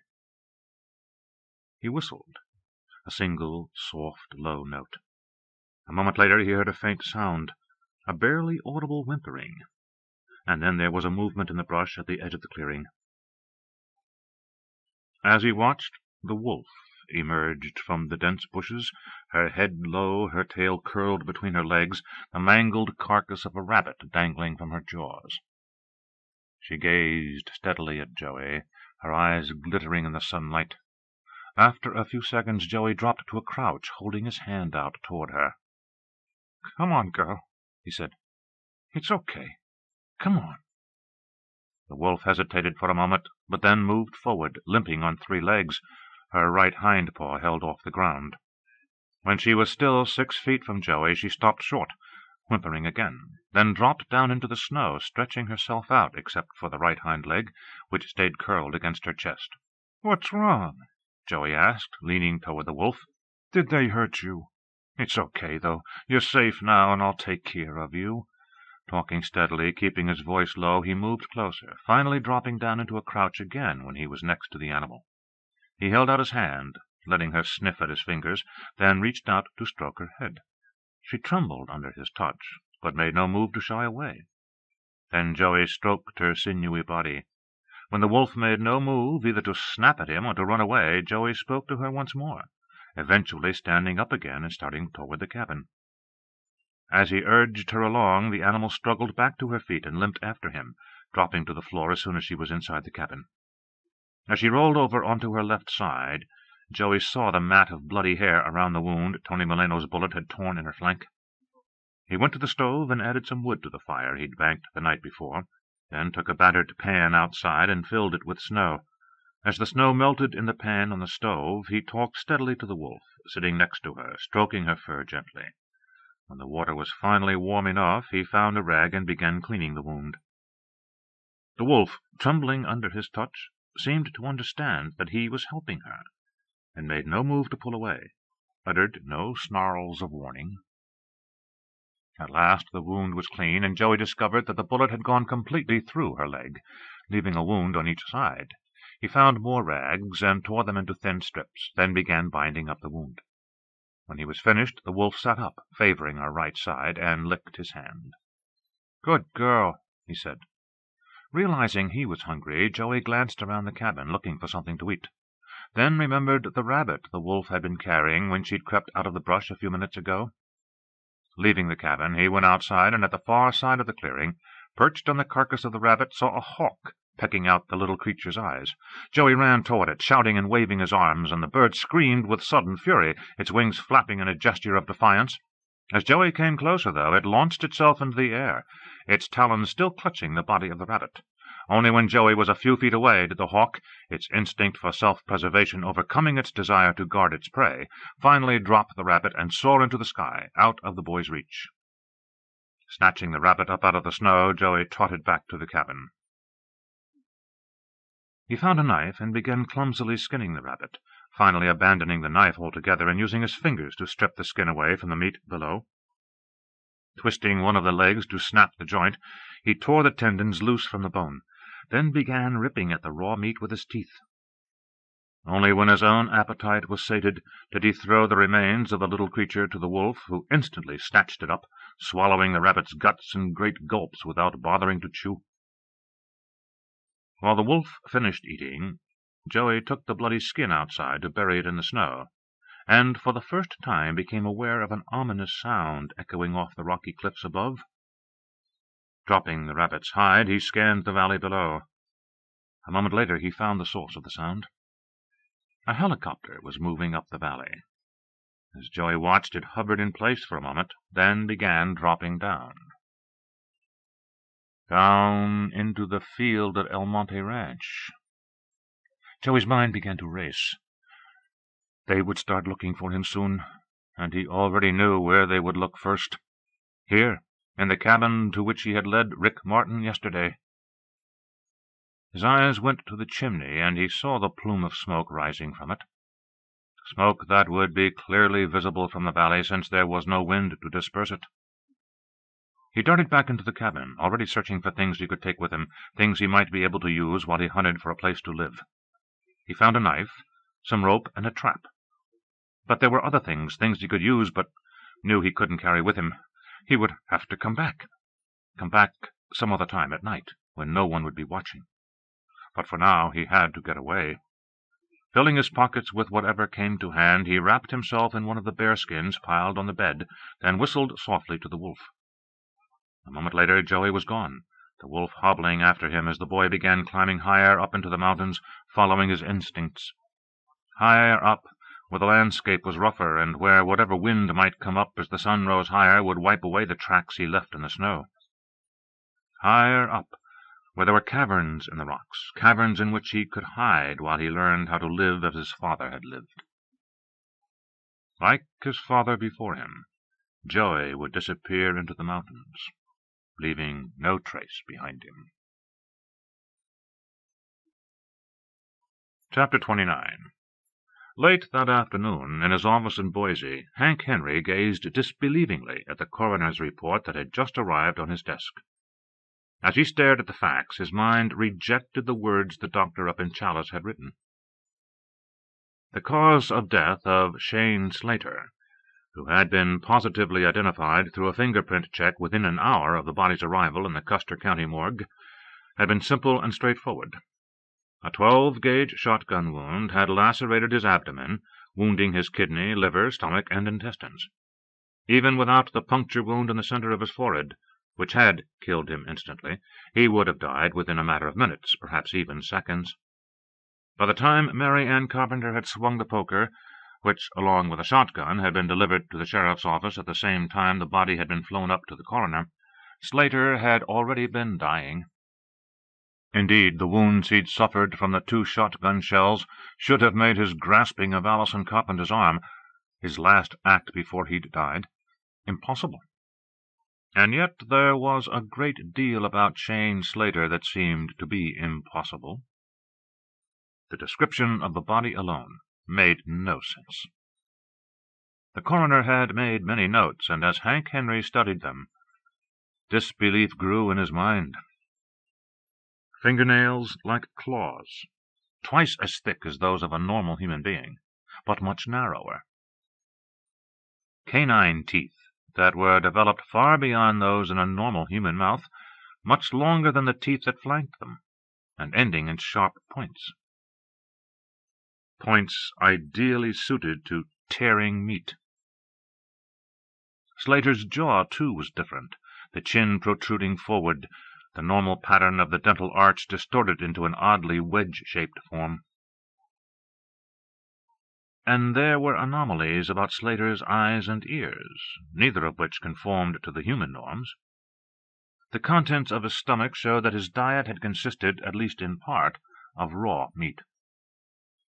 The fat content of his body was exceedingly low, and his muscles were in a far better state of development than seemed warranted for a man of his age, though that, at least, Hank Henry could dismiss. The man had been living alone in the mountains for years. His muscles damned well should have been well developed.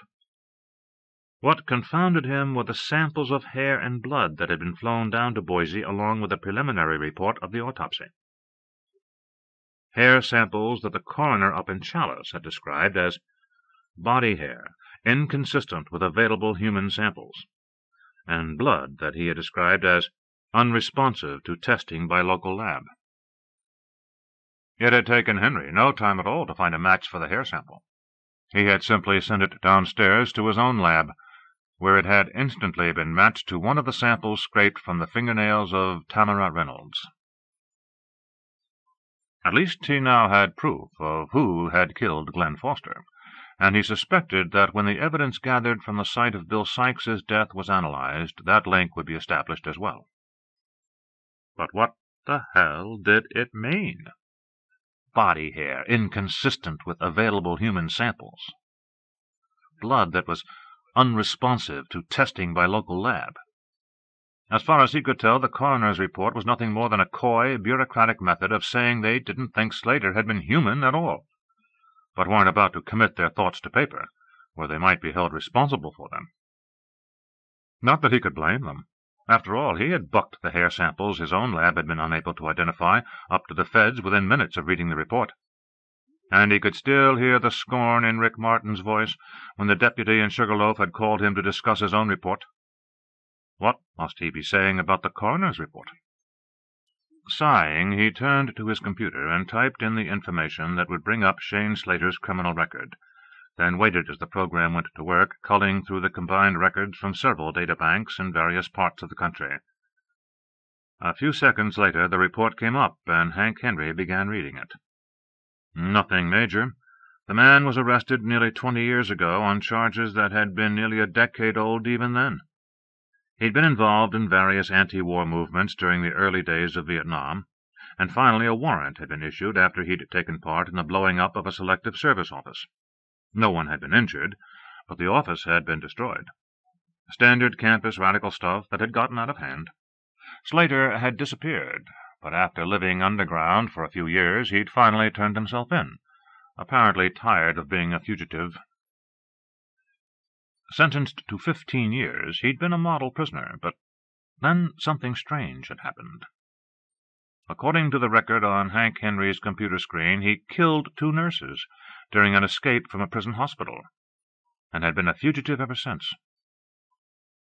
Henry frowned, then picked up the telephone and called the federal prison where Slater had been held until his escape 14 years earlier. After being transferred 3 times, he finally found himself talking to the warden. Hank Henry identified himself, then announced the reason for his call. "I've got a body up here that I have identified as being a former prisoner of yours. His name's Slater, Shane Slater." The warden was silent for a moment. When he finally replied, his voice was guarded.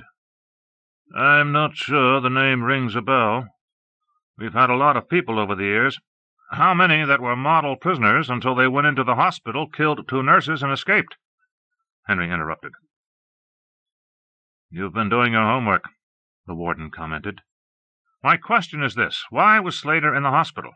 What was wrong with him?" The warden's tone hardened. "I'm afraid I can't tell you that. All the public information on Slater is in the report I assume you're looking at right now. Everything else is classified." Hank Henry's mind instantly translated the warden's words. The government was up to something, and they didn't want anyone to know what. His translation was confirmed a moment later when the computer screen suddenly went blank.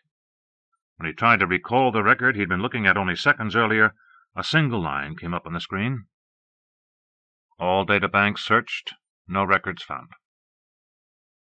Shane Slater had just disappeared from the files of the United States government.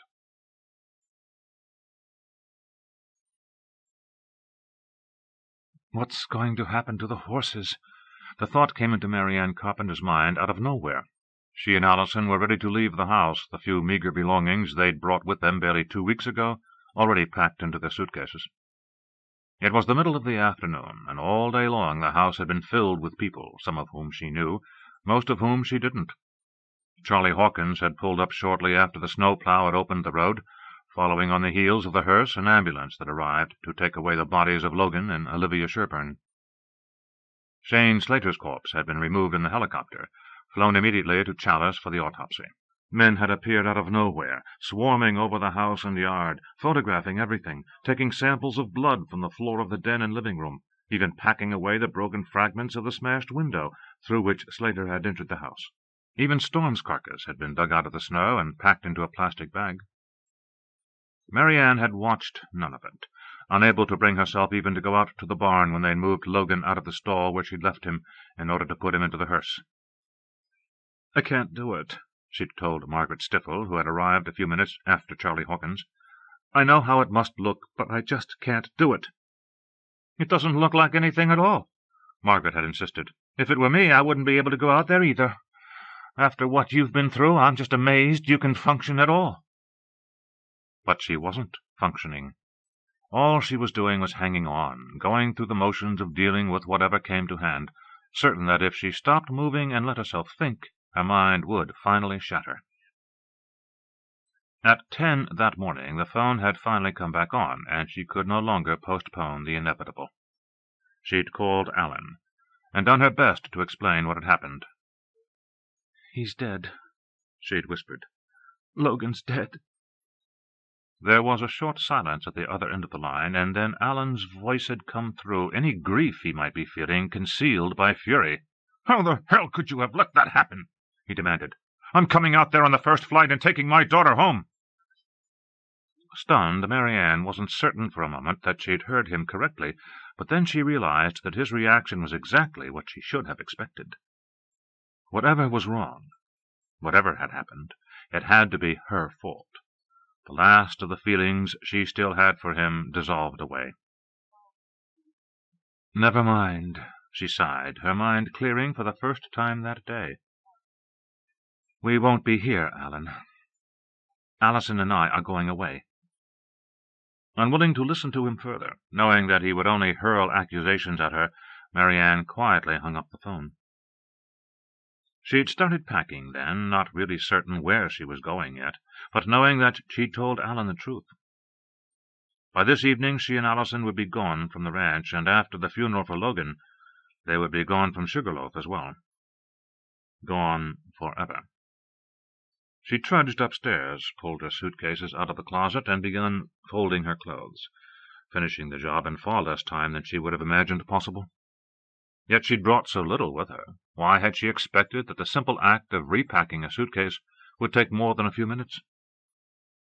She'd gone to Logan's room next, intent on packing his things too, but hadn't even been able to bring herself to open his door, let alone look at his clothes. "I'll arrange to have his things sent to you," Charlie Hawkins had told her, finding her standing outside the door to her son's room, her whole body trembling. MaryAnne had nodded, but said nothing as she struggled with her emotions. It wasn't until she was back downstairs, trying to eat a bowl of the soup Margaret Stiffel had made, that she finally told the lawyer not to send Logan's things. "I won't even be able to open the box," she said. "And there must be someone here who can use them. Just—" Her voice faltered again, but Charlie nodded. "Don't worry about a thing. I'll take care of it." He'd hesitated, then spoken again.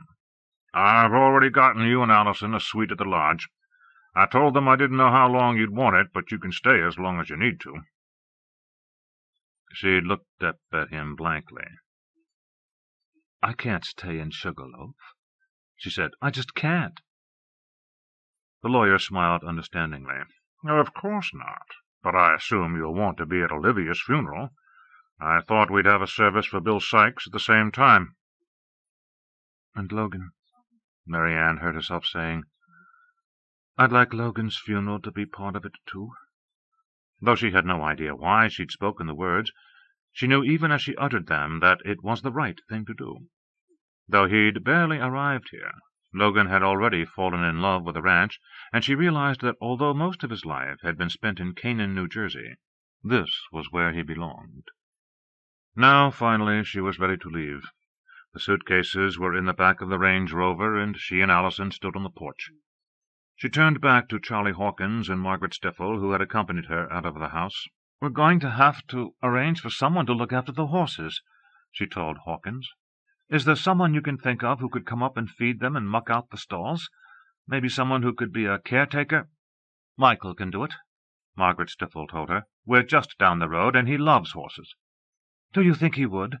MaryAnne asked anxiously. "After what happened—" Her voice trailed off, and she felt a shudder pass over her. "He'll be fine," Margaret assured her. "Of course I'll pay him," MaryAnne began, but Margaret held up her hand in a gesture of protest. "You'll do no such thing. Just let him ride them, and he'd pay you for the privilege. My goodness, what are neighbors for if they can't lend a hand?" Still MaryAnne hesitated, something in the back of her mind telling her to refuse Margaret's offer, to insist on having Charlie Hawkins find someone to move into Bill Sykes's cabin, or even the main house. And yet who would want to live here, after the carnage this house had witnessed? "All right," she sighed at last, following the path of least resistance. "Tell him he can ride them whenever he wants, and to call Mr. Hawkins if he needs anything. And I'm sure it won't be for long anyway." She glanced at the house, which only a couple of weeks ago had appeared so warm and welcoming. Now it had taken on a foreboding look. "I think we'll probably be selling the ranch as soon as we can, won't we, Charlie?"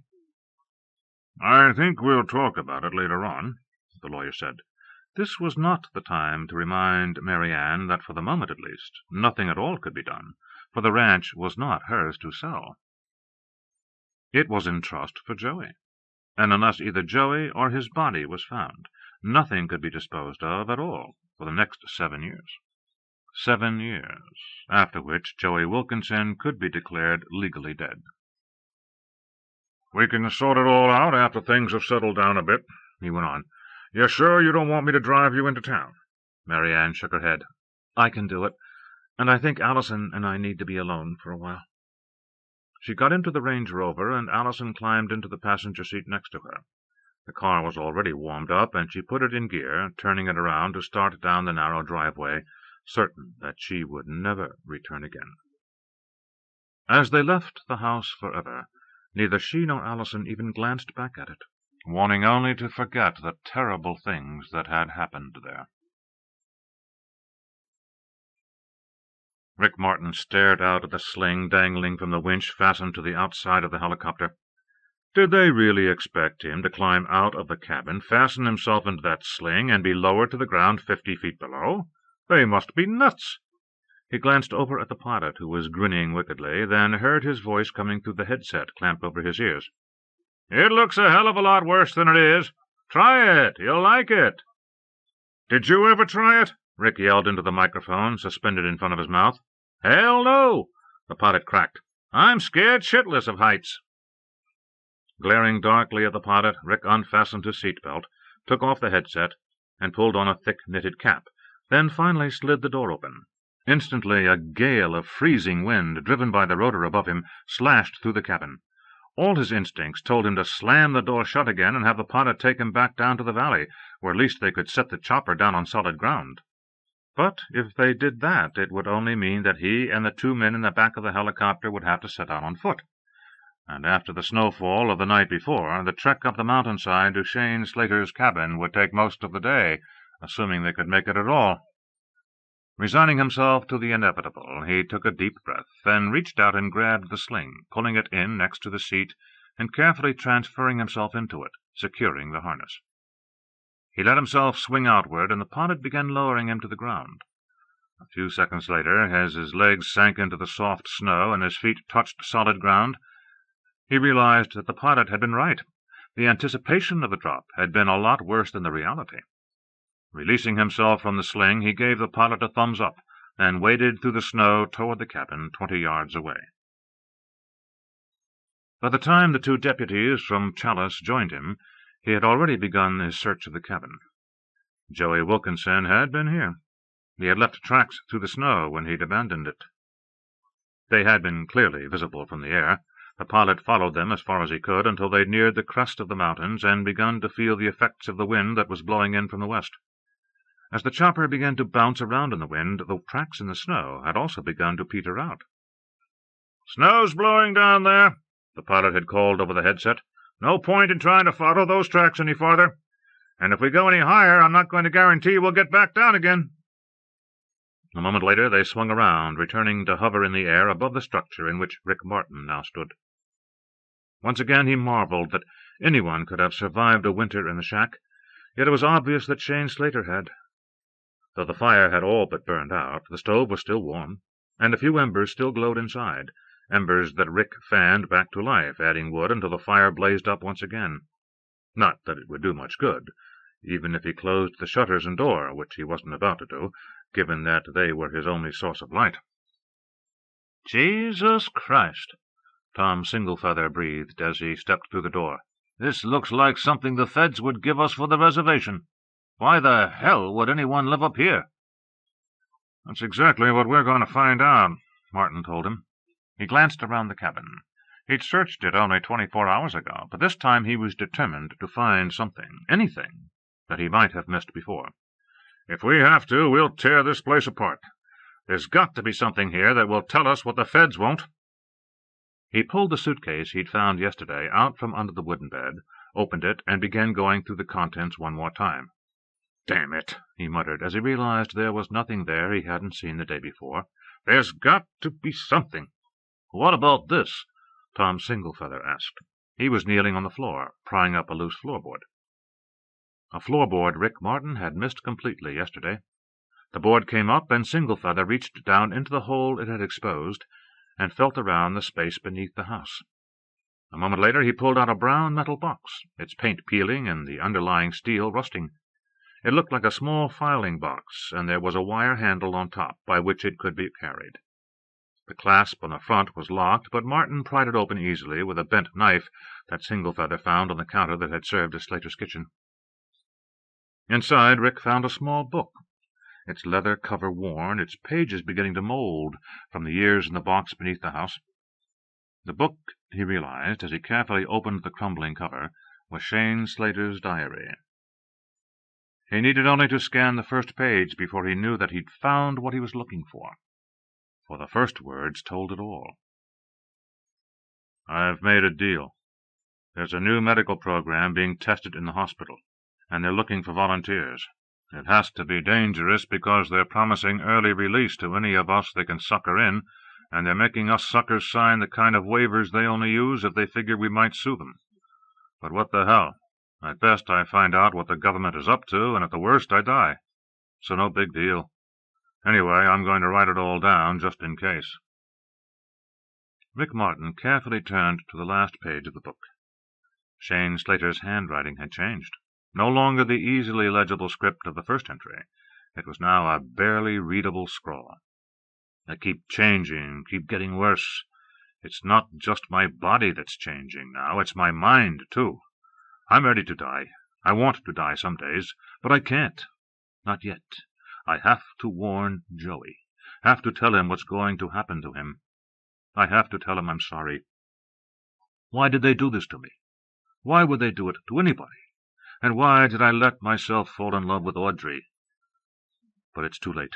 I can't change any of it, and I know I won't be able to kill Joey, even though I know I should. I think I could kill anyone now, except him. I can't stop myself any more. I'm no longer a human being. When the night comes and the instincts take over, I have to hunt. Hunt like a wolf. Kill my prey like a wolf. I suppose I'll die like a wolf, too. Some day someone will hunt me down, and then it will finally be over. Over for me, anyway. But what about Joey? What will happen to my son? At the very bottom of the metal box there was one more envelope, containing a copy of the release Shane Slater had signed more than 15 years earlier, when he'd agreed to take part in the experiment in the prison hospital. It had authorized the injection into his system of a serum containing the DNA of a non-human species, DNA that would hopefully merge with his own, strengthening his resistance to certain kinds of disease. But it also might possibly, and the release italicized the word possibly, permanently alter the structure of his own genes. The non-human species specified for Shane Slater was Canis lupus, the timber wolf. Chapter 30. Clark Corcoran gazed at the documents on his desk, barely able to believe what he was seeing. Yet there was no question of the validity of the test results performed on tissue taken from various parts of Shane Slater's body. 2 labs had run the tests, not only on samples of Slater's blood, but of his sperm as well. Corcoran had run his own tests, too, over the last 2 days, tests it had never occurred to him to perform in all the years that Joey Wilkinson had been in his care. With every test result he'd studied, the evidence became clearer. No matter how his mind might resist the facts simply could not be denied. He sighed and leaned back in his chair, scanning the faces of the 3 people gathered around his desk, then taking off his glasses to polish them, knowing that the gesture was merely a way of giving himself a few extra moments to organize his thoughts. MaryAnne Carpenter was sitting between Charlie Hawkins and Rick Martin, her face pale, her fingers twisting at a handkerchief that had already been crumpled in her hand when she'd come in with Hawkins 10 minutes ago. Hawkins himself, his face drawn, was doing his best to maintain a certain judicial impassivity, but Corcoran wondered exactly what thoughts must be going through the attorney's mind this morning. It was obvious that Hawkins hadn't slept much the night before. Not, he suspected, that anyone in Sugarloaf had slept well last night. This morning it was apparent that all day yesterday and through the night rumors had been flying. The Sugarloaf werewolf. Corcoran had first heard the term when he'd switched on the radio this morning and listened to Sam Gilman talking about the events at El Monte Ranch. Though the disc jockey's facts were sketchy at best, it had been no trick at all for Sugarloaf Sam, an appellation that had always vaguely annoyed Clark Corcoran, to inflate the story into a tale of proportions large enough to make everyone in town feel he had been lucky to survive at all. To hear Gilman tell it, Shane Slater had been prowling the village every night for years, searching out victims to satisfy his bloodlust. The fact that until a week ago there had apparently been no victims at all seemed to have occurred to nobody. Finally, Corcoran, fed up, had called in himself, suggesting that Gilman switch his nickname to the Sugarloaf Ghoul. Gilman, uninterested in talking to anyone who wouldn't feed the flames of his rumor-mongering, had promptly cut Corcoran off, and the doctor had retaliated by shutting off his radio. A Pyrrhic victory, at best, since whether he listened to them or not, the rumors were going to go on. And once the reports on his own desk were made public, which he knew they would be, it was only going to get worse. A lot worse. Rick Martin, his eyes rimmed with red from lack of sleep, finally stirred in his chair. "Well," he asked, "what's the verdict?" Corcoran cleared his throat, then leaned forward, choosing his words carefully. "I'm not sure what to say," he began, though he knew all too well that there was no way of avoiding the truth. "I wish I could tell you differently. But there's no question that MaryAnne was right. Shane Slater was Joey Wilkinson's biological father." MaryAnne nodded grimly. "I got the impression from Olivia that Audrey felt really stupid about the whole thing. Apparently she had no idea about Randy Durrell at all. She didn't even know his real name, but she was crazy about him, according to Olivia." "Except it turns out Slater was the one who was crazy," Rick Martin said. No one in the room even chuckled. "I suppose that's why she fell in love with Ted so fast," MaryAnne went on. "She was on the rebound, and at least she knew exactly who Ted was. I thought she'd made a mistake, a terrible mistake, but—" "She did," Clark Corcoran interjected. "She'd already gotten pregnant by Shane Slater." MaryAnne's gaze slowly lifted from the faded photograph of Audrey and the man who had called himself Randy Durrell. "But you said Joey is all right," she whispered.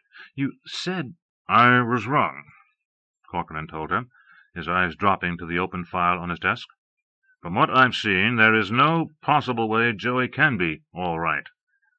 When they experimented on Shane Slater, they actually succeeded in altering his genetic structure. His genes aren't those of a normal human being, MaryAnne. A great deal of them are. But there are differences, too.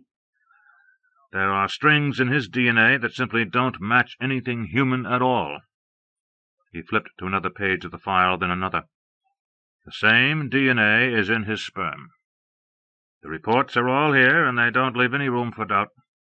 Almost certainly he passed some of his—" Corcoran hesitated, searching for the right word, unwilling to use the one that came instantly to mind. A man of his education simply didn't use the word werewolf. "He would have passed some of his mutations on to Joey," he finished. MaryAnne's lips tightened, but she said nothing. "Which ones?" Charlie Hawkins asked. "Are you saying we have to consider him to be as dangerous as Shane Slater was?" "For Christ's sake, Charlie, we already know he killed Olivia Sherburne," Rick Martin shouted. "But Clark said—" the lawyer began, his voice taking on an edge of desperation. "I know what I'm going to do," Rick stated, standing up. His eyes went to the window, narrowing as he saw the thick layer of snow that was not yet showing any signs of melting. "As soon as this thaws out, I'm putting together a team. We're going to search those mountains until we find him, and when we do—" He cut his own words short just in time, knowing that if he'd uttered them, they not only would have sounded like a line from a grade B movie, but they would have incriminated him as well. Officers of the law, he knew, simply did not set out to gun down a 13-year-old boy on sight. But that was exactly what he intended to do. And it might happen a lot sooner than anyone thought, if the hunch that had been growing in him all morning long was right. As the meeting in Corcoran's office broke up, Rick Martin got into his Jeep and headed up to El Monte Ranch. Joey would come back there. He was almost certain of it. He might be Shane Slater's son, but he wasn't like his father yet. He didn't know how to live in the woods, didn't know how to take care of himself in the wilderness. So he'd come back to the ranch. He'd come back, if for no other reason than hunger. By now he must be very hungry indeed. Michael Stiffle gazed at the deep snow burying the trail that began at the edge of his family's pasture and wound through the woods to come out at the driveway of El Monte Ranch. He'd been using the path all his life, and knew every one of its turns so well that even on the night when he and Andrea had gone out to scare Joey Wilkinson, he'd never felt even slightly lost. It wasn't the snow that kept him from using the trail today. In fact, all morning long he'd been thinking about how much fun it would be to get out his snowmobile and race through the woods, then streak across the big pasture at El Monte, making figure eights in the fresh white blanket that would still be almost unmarred even by grazing deer. But every time he thought about it, he also remembered what had happened up at the ranch 2 nights ago, and remembered, too, the shadowy figure he and Andrea had seen up at the ranch the night before that. Had it been Shane Slater? Michael shivered with excitement every time he thought about it. He could hardly wait until school started again to tell everyone what he'd seen. And he had been the only one to see the werewolf, despite what Andrea might say. He could remember it perfectly, and she'd stayed close to the house, too scared even to go out and throw some rocks at Joey's window. She might have seen something, maybe a shadow or something like that, but only he had seen the monster that killed Logan. And maybe even Dr. Sherburne, too, with his own eyes. Of course, he'd heard that it was Joey that killed Dr. Sherburne, but he didn't believe that. Joey was nuts, but he just wasn't strong enough to kill someone with his bare hands. So the fact that Shane Slater was dead should have made the trail through the woods less scary. Yet when he was finally ready to go up to El Monte Ranch and feed the horses, and check out for himself the place behind the barn where they'd found Shane Slater and Dr. Sherburne, he felt no temptation at all to take the trail, with or without his snowmobile. In fact, he wasn't supposed to be going at all, since his folks had made him promise to wait until they got back from town, when his father would drive him up there and wait while he did his job. Wait, just like he was still some 10-year-old kid who couldn't take care of himself. And his father, he knew, wouldn't let him go anywhere near where they'd found the bodies. But his folks wouldn't be back from town for at least an hour, and he had plenty of time to get up there, take a good look, feed the horses, and get back. He set out walking, moving quickly down his driveway to the main road, then turning right to head up toward El Monte. The road was plowed, and there had been enough traffic going back and forth that the pavement was clear. In less than 10 minutes he had come to the driveway. It wasn't until Michael was halfway up the drive, and the forest had begun to creep in on him from both sides, that he began to feel nervous. The thick snow covering the trees and ground seemed to cast an unnatural silence over the forest, and suddenly he felt as if he was being watched. The hairs on the back of his neck stood up, and he felt goose-flesh forming even under the heavy sweater and jacket he was wearing. Glancing around, half expecting to spot Andrea hiding behind a tree, ready to jump out at him, he scanned the woods on both sides, but saw nothing. Finally, when he was certain there was no one there to see him lose his nerve, he broke into a trot and ran the rest of the way up to the ranch, not stopping until he burst out of the mouth of the driveway into the yard. He stopped to catch his breath, then gazed around. Over by the shed behind the barn he could see the bright yellow strips of plastic that marked the area where they'd found the 2 bodies. Michael immediately headed over to take a look, feeling vaguely disappointed when he found that there was nothing much to see. The snow around the shed was trampled down, and he wasn't even sure where the bodies had been lying, except that some of the snow was stained with what he figured must be blood. He shivered as he stared at the reddish stains, but finally turned away and started toward the barn. But as he approached the enormous looming structure, he began to wonder if maybe, after all, he should have waited for his parents to come back from town. Though the sun was shining brightly, and the sky was clear overhead, the barn seemed somehow forbidding. Then he remembered. It was inside the barn that they had found Logan Carpenter's body, his throat torn open, blood soaking his clothes. His heart pounding, Michael slowly moved around the barn until he came to the 2 huge doors. Maybe he shouldn't go in at all. Maybe he should just go home and come back later with his father. Chicken, he told himself. You're just being a chicken. There's nothing in there except some horses, and maybe a few rats. Putting down the fear that was threatening to make him turn and flee, Michael resolutely lifted the latch and pulled the barn door open. As the hinges creaked, the horses inside began to snort and paw restlessly at the floors of their stalls. "It's okay," Michael called loudly, more to steady his own nerves than anything else. "It's only me. I'm going to feed you." But he made no move to go into the barn yet. He stood at the door, poised now to take off if he heard anything from inside that didn't sound quite right. But, except for the horses, he heard nothing, and finally he slipped into the barn, leaving the door standing open. 10 minutes. Just 10 minutes, and he would be done, and he could go back home. Then, at school tomorrow, he could tell everyone what he'd done and what he'd seen. And he'd tell them he hadn't been scared at all. Joey moved silently through the woods, slipping from tree to tree, darting across the open places only when he was certain there were no human eyes to see him.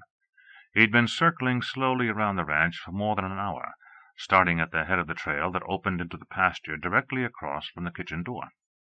Even when he'd descended the trail, he'd been careful to avoid the small clearing adjoining the pasture itself, staying a few yards into the shelter of the forest, crouching low in the snow as he watched the house, unaware of the cold wetness seeping through his clothes. Finally, he'd changed his position, moving to the west, finding a vantage point from which he could survey the back of the house as well as the side facing west. When he'd still seen no signs that anyone was there, he'd moved on, working his way through the forest, keeping himself concealed, patiently examining the house from every angle, satisfying himself that it was indeed deserted. Now he retraced his steps until he was once more at the back of the house, screened by the large log building itself from the mouth of the driveway and the barn. He crouched at the base of a low white-barked pine, nearly invisible in the shelter of its twisting branches. He sniffed at the air, searching for any trace of a scent that would betray the presence of someone hiding inside the house, listened for any sound that might be made by someone waiting within. Nothing. His muscles tensed, and at last he made his move, darting from the shelter of the tree to sprint across the snow-covered yard, ducking into the sanctuary of the house itself. Pausing for only a moment, he slipped around to the west side and scuttled to the broken window through which his father had entered the house 2 days ago. 2 days. And more than a full day since he'd left the cabin, climbing high into the mountains, until at last he'd found a cave that had offered him shelter. He'd crouched inside it, watching unseen as the helicopter had flown above, searching for him, then nestled down into the bearskin he'd brought with him from the cabin, sleeping fitfully through the night. But this morning he had woken up hungry, his stomach growling, a cold knot of pain lying sullenly in his belly. He'd eaten some snow, but while his thirst had been satisfied, his hunger had not, and as the morning wore on he thought more and more about the food in the house. More food than anyone needed. And surely no one would be there. Not after what had happened. Leaving the still crippled wolf in the cave, he'd started down the mountain, his hunger growing with every step, but never driving him past the limits of caution. Now, though, he was there, and as he'd thought, the house was deserted, except that someone had nailed a sheet of plywood over the broken window. He reached up, working his fingers under the edge of the plywood, and tugged at it. It held fast for a moment, but then he felt one of the nails give way, and a second later the gap was wide enough for him to slip the fingers of both hands into it. He pulled again, and the corner came loose. Then all 4 of the nails along the bottom of the plywood sheet gave way, and he was able to pull the wood far enough from the window frame to slither over the sill and drop to the floor inside. Once again, like a wary animal, he crouched where he was, listening. The house was silent. He rose to his feet and moved quickly into the kitchen, pulling open the refrigerator door. On the bottom shelf, still on the plate where MaryAnne had left them, were the 5 steaks, wrapped in plastic. Ripping the plastic off one of them, Joey began tearing the raw meat into small chunks, shoving them into his mouth, swallowing them almost without chewing them. The knot of pain in his stomach eased, then disappeared entirely as he finished the first steak and started on a second. His hunger sated, he turned away from the refrigerator, leaving it open, and moved into the dining room, then to the bottom of the stairs. He started slowly upward, his nose filling with familiar odors, scents that stirred emotions within him. He came to the door of his own room, but passed it by, moving on to another door. The door stood ajar. Inside the room, the odor of its occupant was still strong, and he breathed deeply of it, an odd warmth spreading through him as he inhaled the scent. Allison, who had always been kind to him, even after he'd attacked her. He went to the closet door and pulled it open. The closet was empty. All her clothes were gone. His eyes darted around the room, finally coming to rest on a scarf that hung over the footboard of the bed. The scarf that he'd chosen for her himself. He snatched it up, holding it to his nose, breathing in the smell that clung to it. Finally, he wrapped the plaid cashmere around his neck, comforted by the scent of the girl who had been the one friend he'd ever had. A minute later, he was back downstairs, throwing as much food as he could into a large plastic bag. When he'd filled the bag, he slipped out through the back door and was about to head back toward the creek and the safety of the mountains when he saw the barn door standing part way open. He hesitated, almost turned away again, then sniffed at the air. A breeze was wafting up from the direction of the barn, and Joey could smell the scent of the horses, their familiar odor triggering memories of days that now seemed a lifetime ago, when he'd spent endless hours with them, feeding them and grooming them, training them and riding them. Days that were gone forever. He breathed deeply of the comforting smell, wanting to capture it in his memory, but then his muscles tensed. There was another odor coming from the barn as well. An odor he'd never truly been aware of before, but which now filled him with sudden rage. Michael Stiffel. Michael Stiffel was in the barn, and his scent, unfamiliar as it was, still triggered memories in Joey. Memories of Michael taunting him, telling him he was crazy, whispering about him when he didn't think he was listening. More memories welled up out of his subconscious, and suddenly Michael Stiffel seemed to personify every slight and insult he'd suffered at the hands of his classmates for as long as he could remember. His fury building, Joey dropped the bag of food to the ground and started toward the open barn door. Michael Stiffel was pouring feed into the trough in Shaker's stall when the big mare snorted, tossed her head, and began backing away from the door, her hooves drumming on the wooden floor, her eyes wide. "What is it?" Michael asked, looking up from the trough to gaze quizzically at the horse. Only a moment ago the mare had been nuzzling at his neck, trying to nose him aside in her efforts to get to the fresh food in her trough. Now, though, the horse looked terrified, and when Michael reached up to pat her neck, she shied away with a loud whinny. She backed farther, her rump finally coming to a stop as it hit the stall's far corner. She started, then reared up, her forehoofs striking out, forcing Michael to duck out of the way. "Jesus Christ!" the boy burst out, scrambling toward the stall door. "What the hell's wrong with you?" Keeping his eyes on the still rearing horse, Michael groped behind him for the latch to the stall door, finally found it and twisted it. As the door swung open, he slipped out into the wide aisle that ran in front of the stall and slammed the lower half of the door shut, even though Shaker, still in the far corner of her stall, made no move to try to bolt. Now Michael realized that it wasn't only Shaker who had spooked, for Buck and Fritz were also pawing nervously, and suddenly Fritz reared up, his hooves striking out to crash against the planks that walled his stall. A moment later, Buck followed suit, and then Shaker, too, joined in the melee. "What the hell's going on?" Michael asked out loud. Then he knew.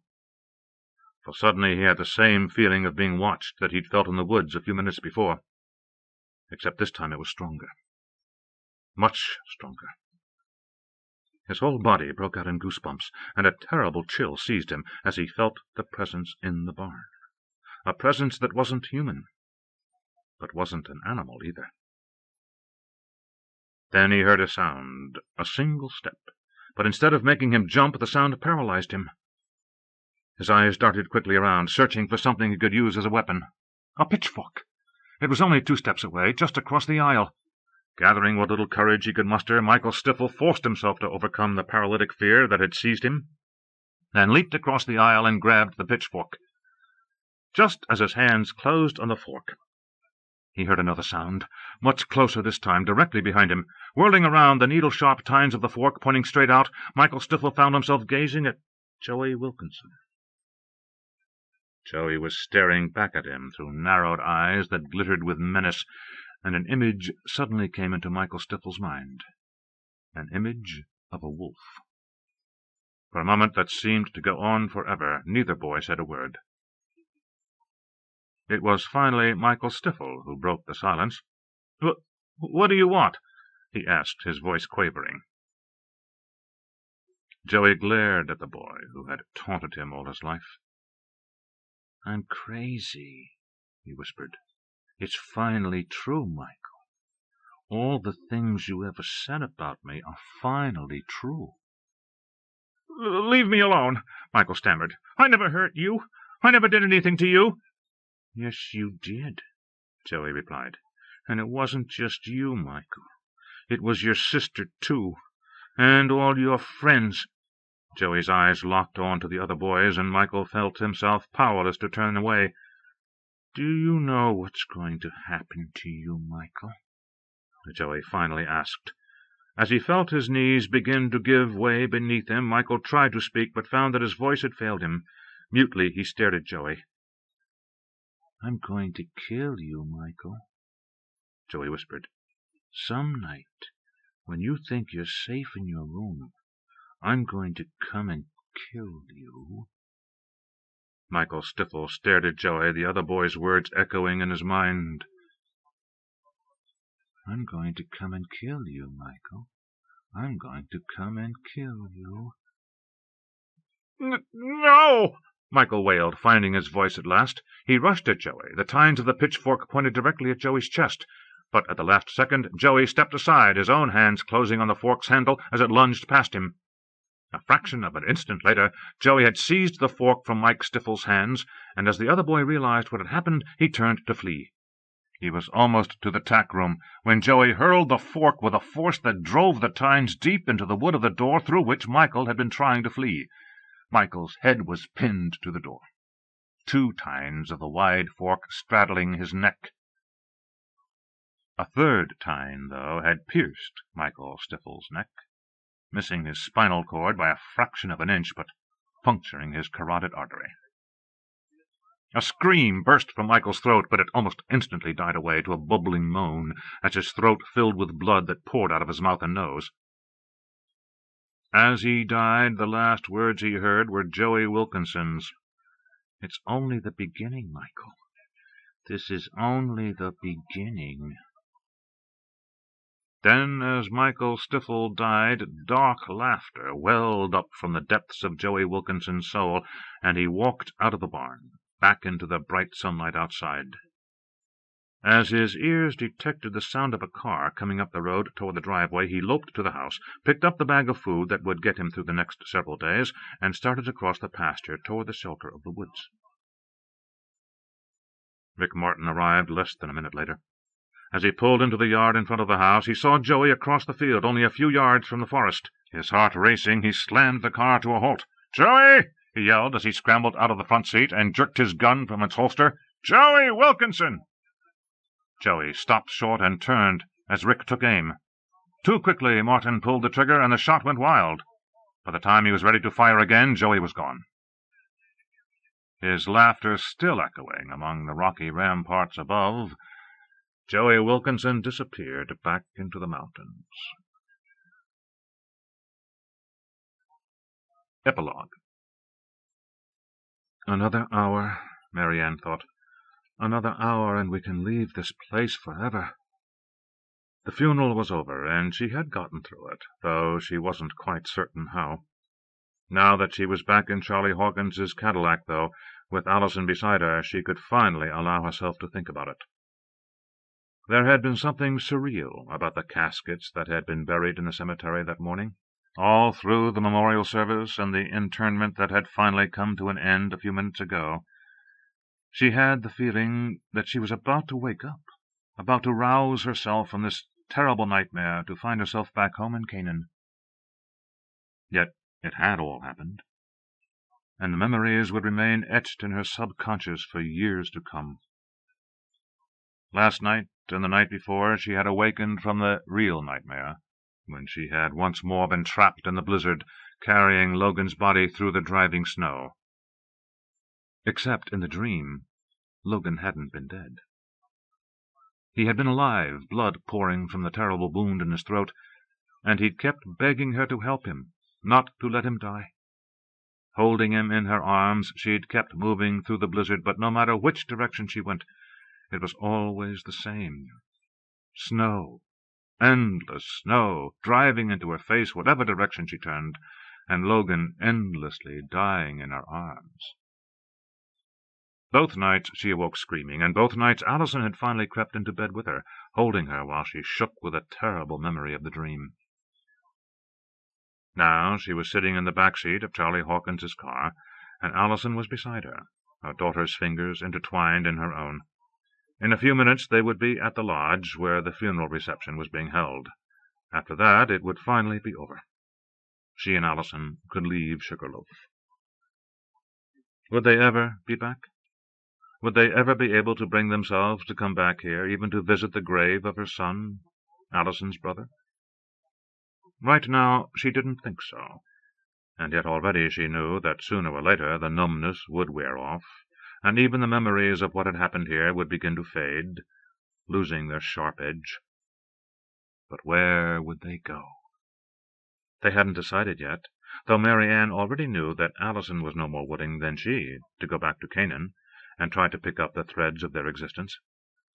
The memories of Logan would be too strong, for everything either of them saw, everything they touched, would remind them of the little boy and renew the pain of their loss. "But what about your father?" MaryAnne had asked when they discussed it last night. "Don't you want to see him?" "He's not even coming for Logan's funeral, is he?" Allison had asked bitterly. "He can't afford it," MaryAnne reminded her, but Allison was unmoved. "He could have gotten the money if he'd really wanted to." She'd smiled, but there was no joy in the expression. "I guess I'm finally figuring out why you don't want him back." They'd left it at that last night, both of them knowing they didn't want to go back to Canaan, but neither knowing where she did want to go. Now in the car, Allison asked, "Mom, where will we go?" It was as if the girl had read her mind. Coming out of her reverie, MaryAnne turned to look at her daughter, who had stood beside her throughout the long service, their hands grasped in mutual support. Suddenly Allison seemed older. Her eyes had changed, had lost their childish innocence, had darkened with a new maturity. It's not just her brother she's lost, MaryAnne thought. It's her childhood, too. "I haven't even thought about it," MaryAnne said. "Well, I have," Allison told her. "You remember how Logan always wanted to go to California? How he was always talking about going to Disneyland and learning to surf and all that stuff?" MaryAnne felt her heart breaking a little more as she thought of all the things Logan had been looking forward to, and now would never experience. Not trusting her voice, she could only nod mutely. "Let's do it for him, Mom," Allison said. "Let's go out to California and do all the things Logan wanted to do." The car came to a halt, but MaryAnne made no move to get out. She sat quietly, thinking about what Allison had just said. Could they do it? Could they set out alone, just the two of them, and build a whole new life for themselves? Charlie Hawkins spoke from the front seat. "You can leave right now, MaryAnne. You don't even have to think about it. All you have to do is pack your bags and put them in the Range Rover, and you can take off." MaryAnne suddenly felt disoriented. "But I can't.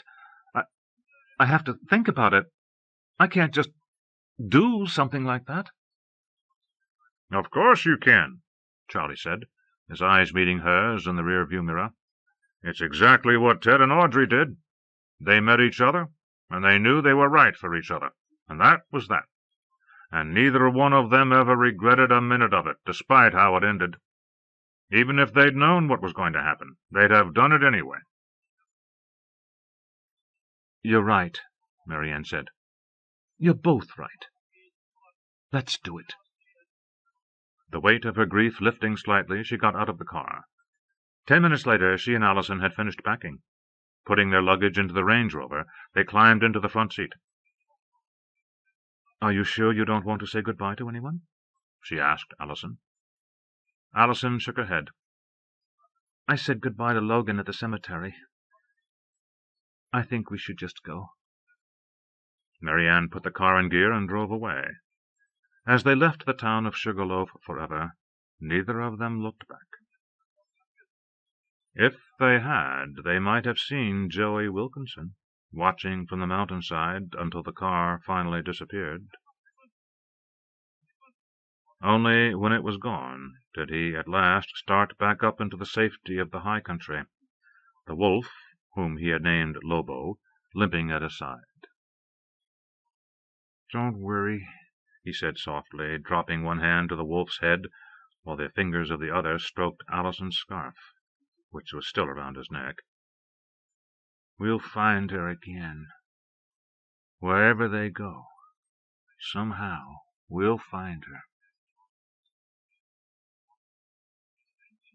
End of Guardian by John Saul. Read by Roy Avers in the studios of the American Printing House for the Blind, Louisville, Kentucky, for the Library of Congress, October 1996. For special distribution as authorized by Act of Congress under Public Law 89-522, with the permission of the copyright holder and the publisher, Fawcett Columbine, Valentine Books, a division of Random House. New York, New York, 10022. End of book.